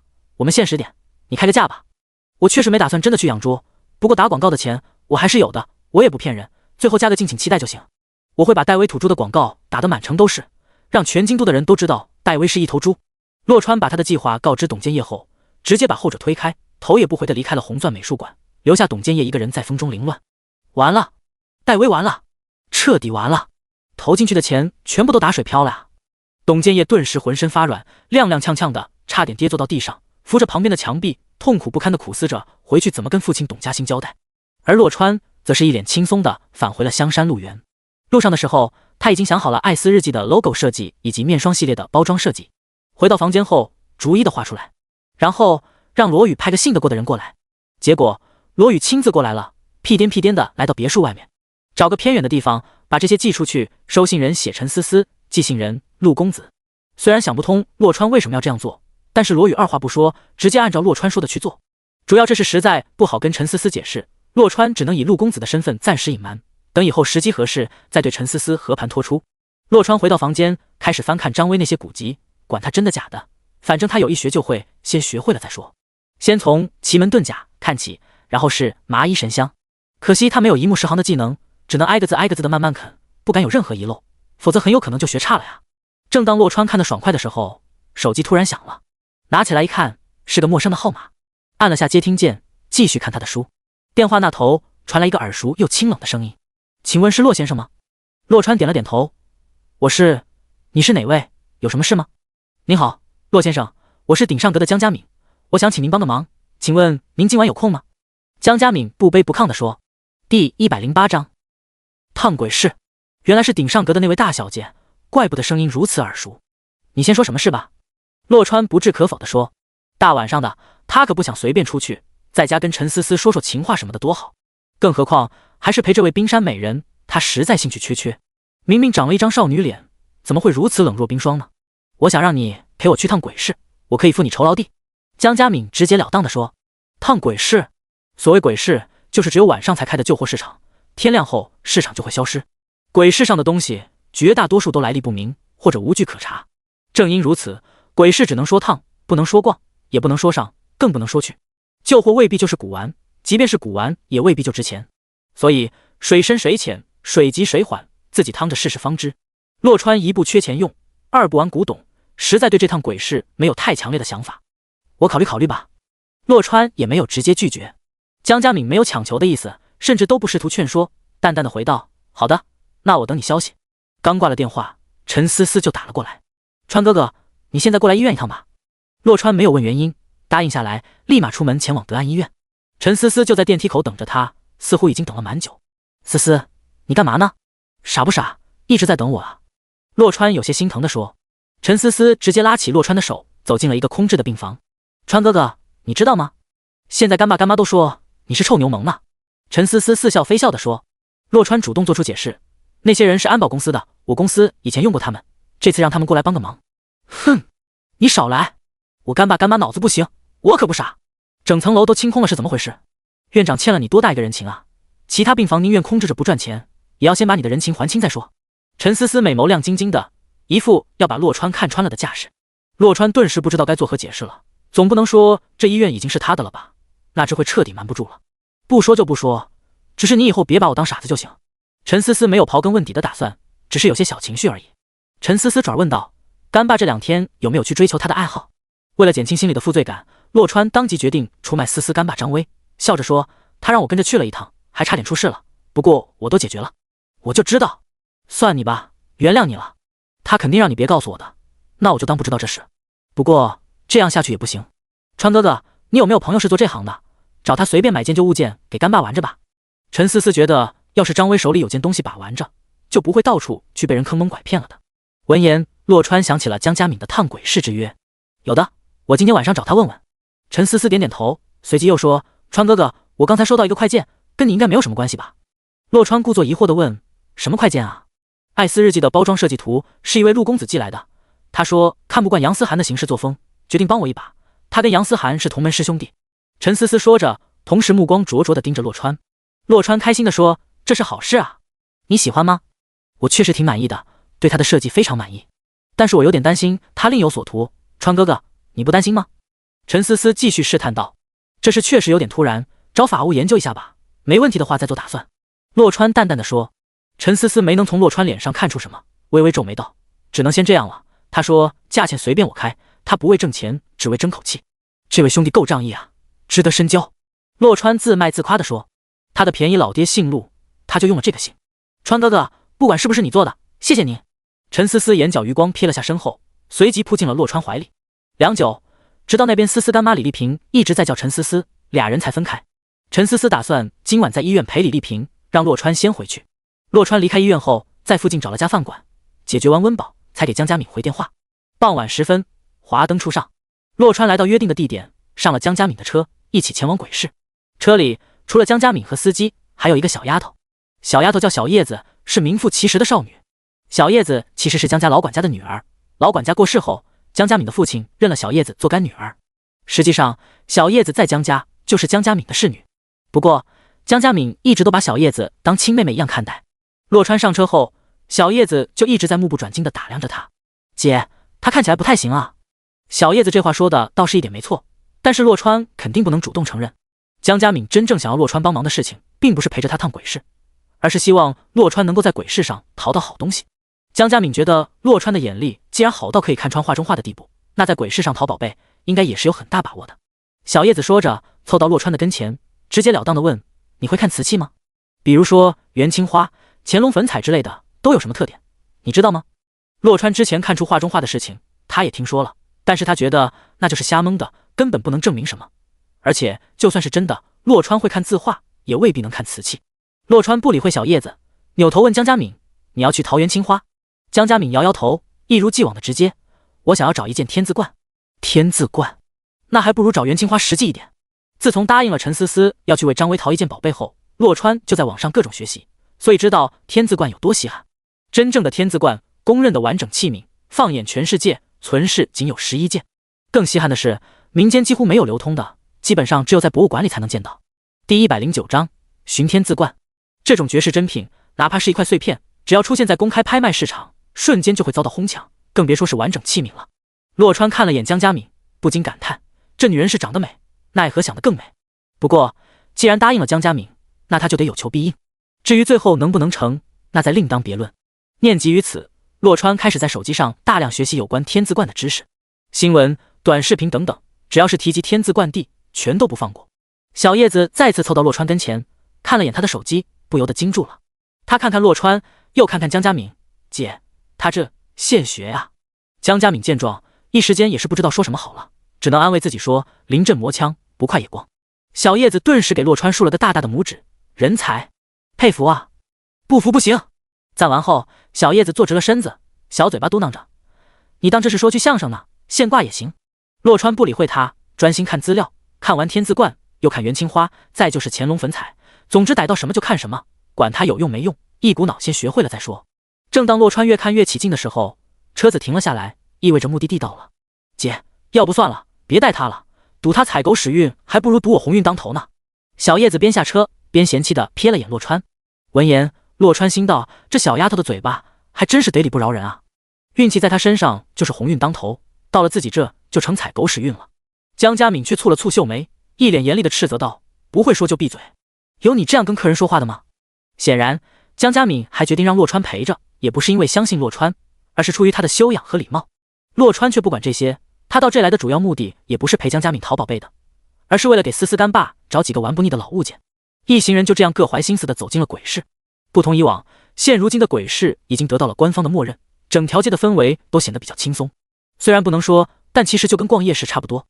唯一的不同是，鬼市有鬼市的规矩，没有任何的灯光，需要自备手电筒，并且手电筒只能照宝贝，不能照人脸。突然，也不知道是谁，一点规矩没有，就差没把手电直接打在江佳敏的脸上了，一闪而过后，快速的靠近。敏敏，真的是你啊！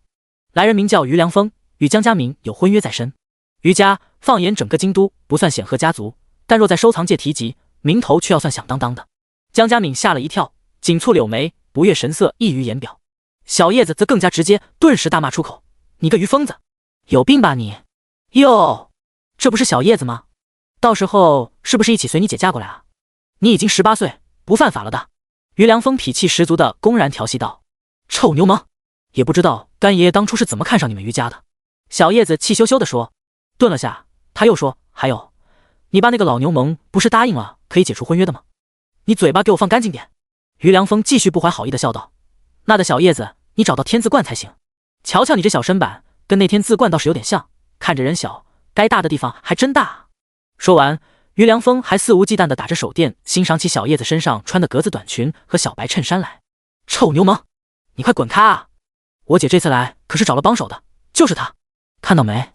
他肯定能淘到天字冠的，到时候麻烦拿着你的天字冠滚远点，离我姐越远越好。小叶子说着话，躲到了江佳敏的身后，白衬衫比较透，手电一照，都快看见里面的胸衣了。听小叶子这话，江佳敏要找天字冠，竟然是因为要解除婚约。不过这条件明显就是说了也白说啊。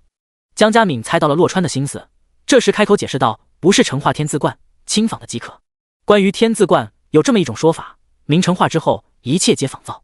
真是应了那句出道即巅峰啊。不过仿造的并不就意味着一文不值。大概10几年前吧，一件清代官窑仿造的天字冠，拍卖出了500多万的价格。所以听到江佳敏这个解释后，洛川顿时苦笑了声，那也是400、500万的宝贝啊，你还不如直接给他500、600万算了。”闻言，于良风不干了：“小子，你说什么呢？你看我的样子像是缺那5、600万的主吗？那就是我爸的一句玩笑，恰好那天倒霉摔碎了那件轻仿天字冠，所以才会有此一说。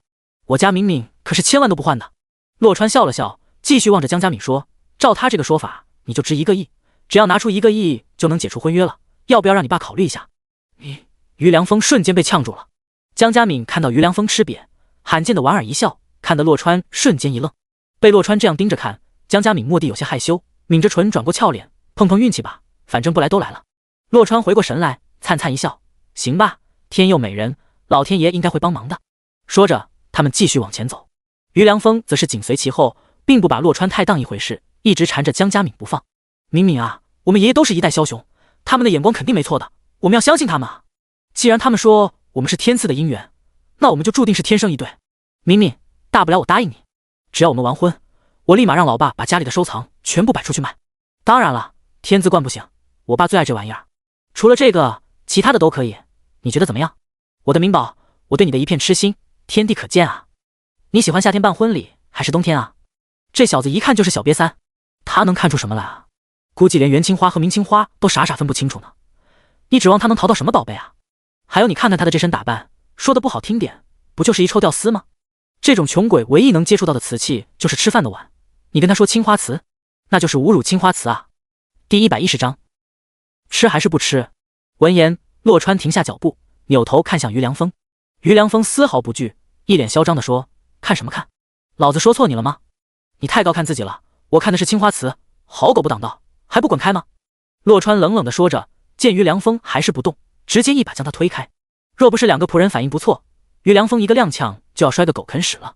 虽然没有摔倒，但是于良风依然非常生气，一个小瘪三居然胆敢推搡他。此时洛川已经蹲在一个地摊前，捡起了一块瓷片，仔细地端详起来。刚才在车上现学了那么久，眼下他有种迫不及待验证学习成果的冲动。见状，于良风愤怒地冲了过去，大吼一声：“你个臭吊丝，装什么大尾巴狼？看你那没见过世面的样儿，一块破瓷片也看得这么认真，还青花瓷呢？老子跟你赌，这就一破瓷块。”洛川缓缓转头：“你要跟我赌？没错，敢不敢？瞧你那怂样！”于良风嘴角勾起不屑的弧度。洛川淡淡的回道：“这有什么不敢的？就你这种分不清元青花和明青花的小瘪三，我都不稀罕赢你，跌份知道不？”你……于良风缓了缓，不禁冷笑出口：“还原青花呢？这要是元青花，我把这里的瓷片全吃了。如果不是，你马上给我滚，以后不准再接近敏敏，怎么样？敢不敢赌？那你还是先把救护车喊来备着吧。”洛川说完，询问老板多少钱卖，随即一口价50块成交。紧跟着，他拿着瓷片起身，高举过头顶。这时候，他故意停顿了下，扭头看向于良风：“要不还是换个赌注吧，我真怕你要吃死在这里，我有晕血症的。小子，你少跟我阴阳怪气的，我说全吃了就一定会全吃了。我现在对天发誓，要是我做不到，我不得好死，我全家都不得好死。现在你满意了吗？到底是继续赌还是不赌了？”于良风满是鄙夷地看着洛川，觉得洛川这是害怕了，想要打退堂鼓。然而洛川听到这话后，正式开始他的表演，一边打手电照着瓷片，一边大声吆喝出口：“有没有喜欢元青花的？今天我心情好，便宜卖了，便宜卖了，都过来看看啊！”这一吆喝，于良风以及地摊老板他们都愣住了。现淘现卖啊，简直闻所未闻！真要是淘到了宝贝，哪个不是赶紧走人，第一时间拿回家再说的？洛川倒好，直接悬空支起了摊位，也不怕地摊老板反悔，更公然扬言手中瓷片是大名鼎鼎的元青花，假一赔十，假一赔十了呀！绝对正品，正宗的元青花。洛川继续吆喝，而随着他的吆喝，越来越多人朝着他聚拢过来。反正看热闹的不嫌事大，于是越来越多的手电也打在了那块瓷片上，甚至有人递给洛川一个高倍放大镜，让他把放大镜置于瓷片周围，从而能够让众人看得更仔细。见人数已经非常可观，洛川不再吆喝，淡定从容的安静等待识货的人仔细看完再说。很快有人开始报价了，我出1万，兄弟，直接卖给我算了。有人开了头，就不怕没人竞价。去你的1万，瞧不起谁呢？我给10万，成交了吧，哥们？你也一边去吧。这可是真的元青花，碎片怎么了？我出30万。釉色是典型的舒府釉，足底则多砂无釉。我信了，60万。还说个屁，大不了就打眼，又不是没试过。我70万。其他人都退下吧。一时间场面火爆至极，让地摊老板和于良风都看傻了。他们无论如何都想不到，区区一块破瓷块居然真的是元青花，而且竟然当场喊出了大大几十万的价格。这可是一块碎瓷片啊！最后价格喊到了86万，再也无人敢往上加。毕竟这只是一块碎瓷片而已，毕竟黑灯瞎火的，实在很难有100%的把握。洛川非常干脆的把瓷片卖给了这位识货的大哥，当场就收到了对方的转账，86万，一分不少。而这位大哥显然觉得还赚到了，到手后转身就走，一溜烟离开了鬼市。看到这位大哥溜得这么快，在场好些人都发出了可惜的哀叹，亏了呀，真的是元青花啊，应该出90万拿下的。谁说不是呢？绝对是元青花，他要赶回来，我100万都愿意出。行了行了，也算是见着元青花了，今晚就不能算亏，都散了吧。众人来也匆匆，去也匆匆，很快就散场了。人都散去后，洛川静静地看着于良风，想要听听这小瘪三还有什么话可说。看什么看？我怎么知道他是不是你的托？洛川眯了下眼睛，淡淡的说，要不要我把人追回来？真追回来了，赌注就不只是这个了。你要不要再赌一下，我能不能把人追回来？你……于良风愣是不敢赌了。我什么我？你输了，给我吃！洛川顿时大吼一声。于良风被洛川这一吼，差点直接跪下，多亏2个仆人及时出手扶住。这时候小叶子有些怕怕的说，你真要让他把这些瓷片吃完啊？别说吃完了，只要吃1-2块下去，人都会死翘翘的吧？听到这话，洛川顿时非常不爽。小丫头就是小丫头，若以德报怨，何以报德呢？洛川看向小叶子，笑盈盈的问，丫头，你的意思是希望他全家都不得好死了？因为于良风刚才发过誓的，如果他不能把瓷片全吃了，那他全家都会不得好死的。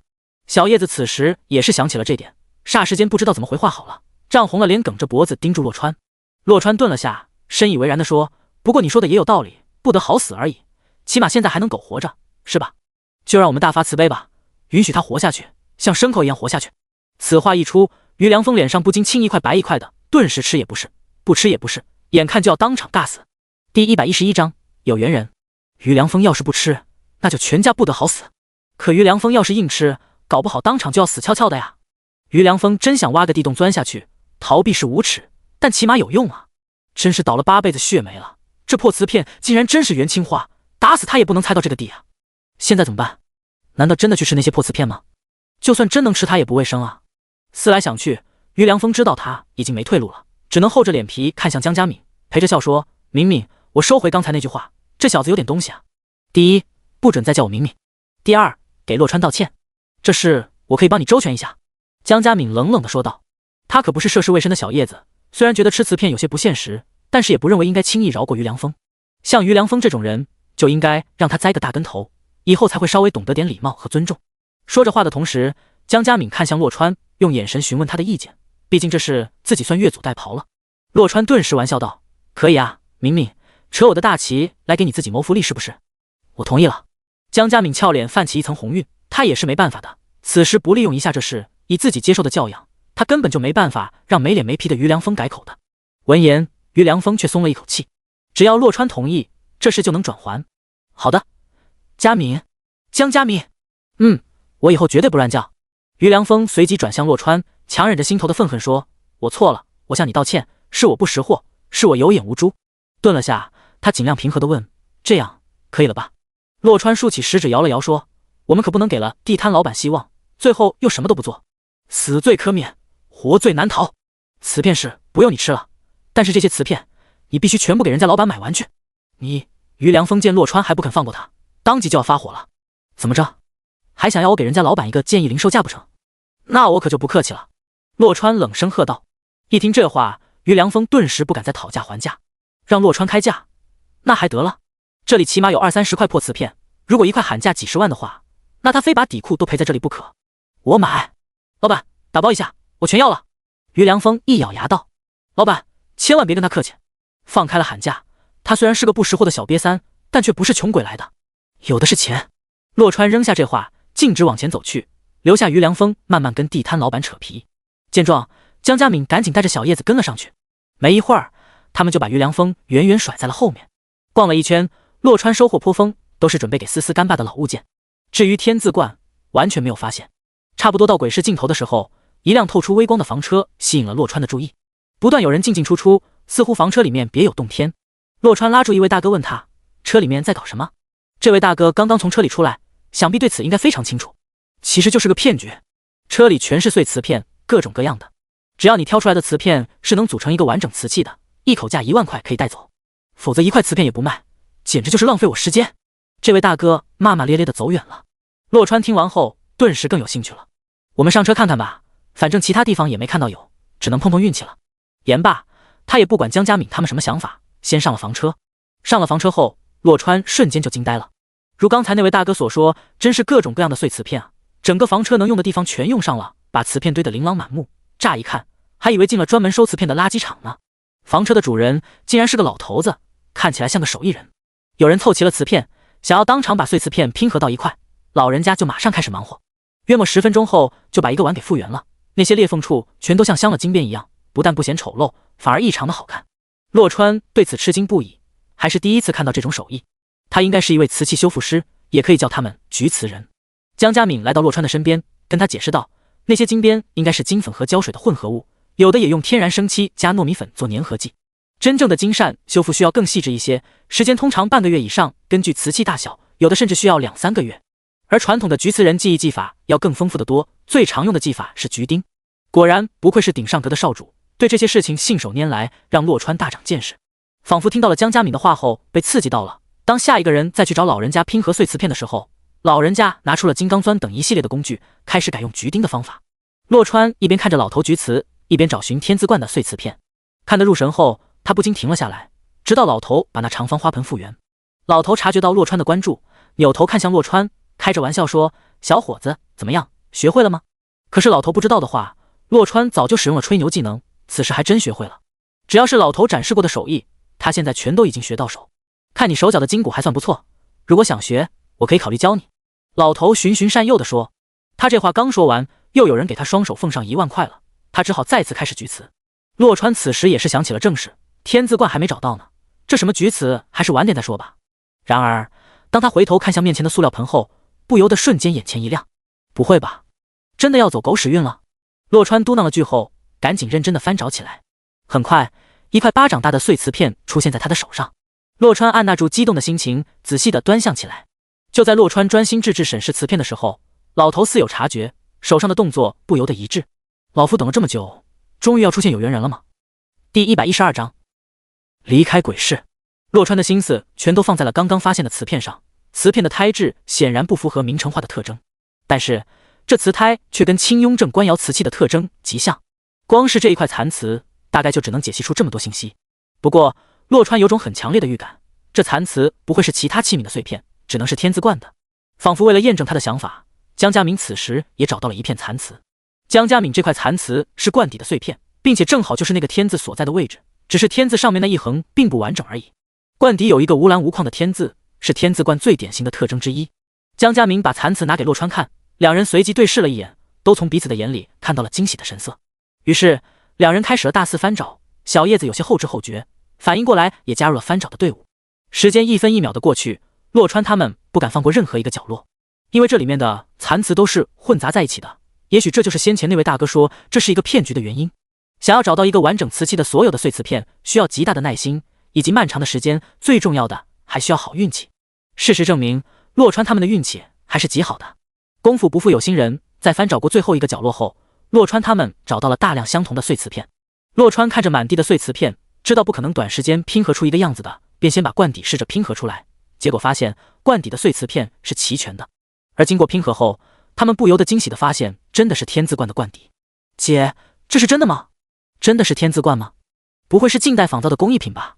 小叶子将信将疑地说。江佳明也拿不定主意，默默地望向洛川。毕竟这些碎瓷片都是经过洛川的鉴定后，他和小叶子才挑拣出来的，说明洛川对此应该是颇有把握的。洛川此时已经恢复了平静，淡淡的说，却是青雍正的无疑。他的话音刚落，老头走了过来。小伙子，要不要我帮忙啊？洛川正有此意，诚恳地说，老爷爷，麻烦您了，我只能大概给你拼合出几个部分，这么多碎片，这么大的一个物件，只用一晚上肯定是弄不完的。老头说道。没事，老爷爷，您尽力就好。洛川回道。老头让他们先把碎瓷片大概整理出几个部分，然后开始了锯瓷。洛川就站在老头的后面，一边使用吹牛技能，一边认真的观看，不敢放过任何的细节。老头开始展示他的各种技艺，看得洛川心潮澎湃。也不知道过了多久，老头拼好了6个部分，伸了个懒腰说，我出去一下，活动活动筋骨，老了不中用了。洛川微微躬身，示意老人家尽管放松好了再说。这时候又有人进来看瓷片了，听说免费帮拼接的是吧？来，弄一下。洛川看了眼寸头男人拿来的碎瓷片，居然有4种不同的残瓷，分别是明瓷、元青花、龙泉宋瓷以及景德镇龙窑。不但瓷片的种类不同，而且连颜色图案都不一致。大哥，你这也太随便了吧？洛川有些无语。怎么了？有问题吗？合在一起不是正好能拼出一个茶盏来吗？寸头男说。不说不知道，一说吓一跳。闻言，洛川试着拼合了下，还真是如这人所说，勉强能拼出一个茶盏来。不得不说，这人的眼睛是真毒啊！不是，到底行不行？你给个话啊！寸头不耐烦地说。见这人有些急了，洛川不由得看向外面。刚才江家明已经让小叶子出去把老头找回来了，可是到现在人还没回来。算了，正好试试手。说干就干，洛川开始了他的第一次锯瓷。没想到还挺顺利，很快就把这人的茶盏拼好了。这人对此也很满意，付了钱就走了。在这期间，江家明也出去帮忙找老头了，此时走回来却说没找到。你们继续找，我先帮老爷爷顶班。也不知道怎么的，生意突然多了起来，忙得洛川根本停不下来。说来也奇怪，老头那边收到账应该会看到的呀，看到了以后就应该回来才对啊。可是直到洛川修复了差不多10件瓷器，还是不见老头回来。而此时天色已经非常晚，洛川看了下时间，居然到凌晨2点了。洛川不可能一直等到老头回来，当即让江家敏他们带齐碎瓷片，趁着此时没有客人，下了房车，然后把车门关上。到这个点，鬼市的卖家也少了很多。洛川他们径直离开了鬼市，走到外面一看，于良风居然还没走，就等在江家敏的车旁。看到江家敏他们走过来，2个仆人才把于良风给喊醒。江家敏，你终于出来了，我等你很久了。于良风睡眼惺忪地说。江家敏直接把天字罐的罐底递给于良风看，我找到清雍正的天字罐了，这只是其中一部分。于良风望着只有1个罐底的天字罐，你不是跟我开玩笑吧？就这？小叶子顿时不满地插话道，瞎了你的狗眼啊，你没看到上面漂亮的缝合线吗？我们已经基本找齐碎片，只要继续缝合，总会拼出一个完整的天字罐来的。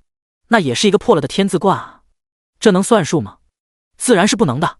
于良风神情激动地说。顿了下，他又说，这不就是金善修复吗？以为我不懂吗？如果修复好也能行得通的话，我家那堆碎片还在呢，我爸直接找人修复好不就行了，何必要让你们再找一个破的？说完，于良风无语地翻着白眼。洛川淡淡的开口，别人修复的跟我修复的能一样吗？我敢跟你打赌，经过我手修复好的天字罐，其价值绝对要比原来完好的天字罐更高，高得多。于良风张了张嘴，终究没敢跟洛川赌，他已经有些怕了。我不跟你赌这个，总之我拒绝接受这个破的天字罐。你确定？你最好不要后悔，如果让你爸知道你拒绝了这个天字罐的话，我保证你一定会被揍得很惨的。洛川并没有吹牛，只是淡淡的说。第113章，公司有人失联。洛川不需要吹牛，在房车老头倾囊相授以及吹牛技能一学即会的双重作用下，他现在的举此技艺已经青出于蓝胜于蓝，所以他有充足的理由相信他的修复对天字罐来说绝对是锦上添花的，不但不会让天字罐的价值降低，而且还会让其大大增值。如此鬼斧神工般的举此技艺，少说也得是1000年前传下来的，其价值跟天字罐相比，甚至都不遑多让。然而于良风显然不信这个邪。小子，你不吹牛会死是吧？就这么一破罐子，我爸会看得上？你瞧不起谁呢？洛川懒得再跟这不识货的小瘪三争辩，淡淡的说，我替这个价值1000万的天字罐跟你说一声，今天你对我爱答不理，明日我让你高攀不起。随即他扭头看向江家敏，看来你的婚约今日是解除不了了，我需要一些时日来细细的修缮这件天字罐，你等我消息吧。江家敏点了点头，他相信洛川的能力，也相信洛川所说的话。万一到时候真的行不通，于良风他爸不买账，那就再做打算好了。现在并不着急，只管等洛川修复好天字观便是。然后他们就上了车。于良风见没有办法挤上车，只能悻悻然先走了。洛川正准备闭目养神一会儿，刚才不断的举词虽然让他的记忆熟练度大大提升了，但是同时也消耗了他大量的精力，此时已经有些昏昏欲睡。突然车子一个急刹车，立马就让洛川睡意全无。谁啊？怎么开车的？司机骂骂咧咧地说。原来是一辆加长版红旗挡在了前面，而且看起来对方是有意为之的。只见一个顶着寸头的男人从车里下来，径自走向司机。不好意思，师傅，我找一下您车上的那位先生。洛川听得这声音有些眼熟，定睛一看，这个寸头男不就是刚才在房车里让他举词的第一个人吗？洛川干脆推门下车，疑惑地看着寸头男，你找我？先生您好，我们家老爷对您的修复技艺赞叹不已，想要请您跟我们回去一趟，我家老爷有个老物件需要您帮忙修复一下。寸头男恭敬地说。洛川微微皱眉，所以说刚才你是在考验我吗？寸头灿然一笑，不知道回什么了。告诉你家老爷，他找错人了，就算找对了，我也不感兴趣。洛川扔下这话，重新回到了车里。洛川觉着对方应该是冲着房车老头去的，只不过巧合的是，寸头男来的时候，房车老头不在，所以搞了个大误会。寸头不甘心地敲了敲车窗，先生，我家老爷是邹海龙，你要是修复得好，我家老爷绝对有重谢的。洛川依稀听到了这话，一边让司机开车走人，一边询问江佳敏，他说的这个邹海龙你知道吗？听说过，好像是海龙国际会所的老板，人脉很广，更多的就不知道了。江佳敏回道。见洛川不说话了，他不禁好奇地问，你真的不打算去吗？我听说他为人十分的豪爽。洛川摇摇头，我不缺钱，主要是我觉得他要我修复的东西不简单，万一惹上什么麻烦，那就得不偿失了。如果江佳敏说的属实，那邹海龙肯定能够找到一些知名的修复师，没必要专程到鬼市找名不见经传的房车老头。因此洛川大胆推测，邹海龙要修复的物件来路不正，或者有别的不可告人的秘密。回到之前约定见面的地点，洛川带着一堆碎瓷片下了车。一夜无话。翌日，洛川早早起来了，打算今天专心的修复天字观。可是他还没修复多少呢，手机就不合时宜的响了起来。是王大春打来的，肯定是公司的事情，洛川不能不接。老板，公司出事了。又出什么事了？有好几个人都失联了，今天都没来上班，各种联系不上。听到这里，洛川停下了手里的活。难道又有人找他的麻烦？不应该啊。洛川皱眉问道，这次有人指名道姓要找我算账吗？王大春立马否认了这种可能，没有啊，不像是有人故意找茬的。那就太奇怪了，一个人没来上班还说得过去，现在好几个人没来上班，而且还失联了。报警了吗？洛川问道。王大春苦笑地说，老板，这事我们也没有证据啊，而且时间也不算长，应该是立不了案的。洛川顿时有些无语，连警察都帮不上忙，那你找我是几个意思？老板，是这样的，我有他们的家庭住址，但是我走不开，公司缺了他们几个，现在快要忙不过来了。王大春试探着说，你的意思是让我亲自去找他们？洛川有种想要揍人的冲动，不过转念一想，这公司再怎么说也是他的产业啊。行吧，你把地址发我。洛川决定勉为其难跑一趟。很快洛川就拿到了翘班员工的名单，上面居然有罗世兰的名字。罗世兰是他们公司公认的丝花，同时她也是公司的拼命三娘，加班女王。很多时候她都是第一个到公司，然后最后一个离开的。这样一个工作狂，一声不吭就翘班了，实在是太不正常了。带着绝对不能让公司优秀员工无故流失的光荣使命，洛川决定第一个先去找罗世兰。罗世兰租住的房子居然在东南6环下面的一个村里。找到楼下，看了眼大门的租房广告，洛川再次对罗世兰刮目相看。这里的房子最便宜的只要400-500，最贵的也才1000块。以罗世兰的工资，居然跑来这么偏远的地方租这么便宜的房子，真的太夸张了。推门进去，首先看到2个男人蹲在角落里，有些奇怪。不过洛川也没有多想，径自往罗世兰那屋走去。而当他来到罗世兰屋子外面的时候，还没等他敲门呢，门就被人从里面拉开了，然后一盆水猛地泼了出来。第114章，失联的原因。泼水的人是罗世兰，而且罗世兰还是故意的。只不过罗世兰万万没想到，站在屋外的人竟然是洛川。小洛，洛总，怎么是你啊？罗世兰疑惑地说，说着又把脑袋探出门外，朝着大院的角落望去。原本蹲在角落里的那2个男人居然不见了。罗世兰本来想泼的就是那2个男人，洛川一来他们就溜了。他们有那么怕洛川吗？转念想到几天前洛川开着奔驰怒撞宝马的事情，当时那个宝马看起来十分有钱有势，但是在洛川面前最后只能像条狗一样趴着。一念至此，罗世兰就越发肯定那2个小混混就是被洛川吓跑的。也许洛川真的能够让他彻底摆脱眼下困境也说不定。罗世兰心思急转起来，望着眼前被淋成了落汤鸡的洛川，不由得扑哧的笑出声来。你还好意思笑？这是不是洗脚水来的？洛川说着，理直气壮地去看罗世兰那2条大长腿。此时大长腿上套了一双黑色丝袜，而罗世兰的那双被黑丝紧紧包裹住的玉足明显是湿的，只是洛川并不能确定到底是什么时候弄湿的。闻言，罗世兰脸颊飞起了2朵红晕。这水严格说来并不是洗脚水，但他刚刚又确实恶作剧的拿来湿了下脚。本来他洗了澡，换上丝袜，正准备出门的，听到外面有动静，以为又是那2个小混混，便去匆匆忙忙打了盆水，临了还把包裹着黑丝的脚踩进去，泡了那么几秒钟。可是他的脚是刚洗过的，丝袜也是刚换上的，泡了那么几秒，应该不脏的啊。这样想着，罗世兰便理直气壮地说：“你少来！你以为你是谁啊？还有洗脚水那么好的待遇给你？”停了几秒，他赶紧招呼洛川进屋：“先进来擦擦吧。”把洛川拉进屋里，罗世兰看了眼后，又是痴痴地笑了2声：“不行了，擦不干了，还是去洗洗吧，我给你拿换洗衣服。”洛川完全没有发表意见的机会，直接就被罗世兰推进了浴室。那条蓝色的毛巾是干净的，换洗衣服我给你放门口洗衣机面上了，都是新的，没穿过的，知道你有洁癖，放心用吧。闻言，洛川在浴室里无声的苦笑着：“洗就洗吧，保不齐真是洗脚水的，毕竟女人的嘴骗人的鬼。”衣服还算合身，看起来像是罗世兰前男友的风格。在罗世兰还喊他小洛的时候，他跟罗世兰前男友打过一次照面。洛川边走出去边拿毛巾使劲的擦拭头发：“这毛巾哪里买的？好香啊，改天我去买1条来用。”“香的好闻吗？”罗世兰笑盈盈的问。洛川点点头：“好闻啊，总是忍不住想要多闻几口。”“傻瓜，那是我用过的毛巾，能不香吗？我的身上更香，你要不要闻一下？”罗世兰顿时娇笑起来，眼波流转，俨然一副娇媚撩人的姿态。洛川仿佛回到了曾经的岁月，听得他一阵脸红耳赤的。不过以前罗世兰最多就是喊他小洛，可没像现在这样开放过。听说她跟前男友在一起2年多，手都没让前男友碰过的呀，今天怎么变这样了？兰姐，你不大对劲。洛川换过来后微微皱起了眉头。罗世兰本来就大他2、3岁，叫兰姐一点毛病没有。见洛川这只雏鸟没有咬钩，罗世兰失望之余又不禁松了一大口气。他刚才也是一时冲动，根本就没有完全想清楚后面的事情。万一洛川真的咬钩了，他都不知道是拒绝还是顺从好。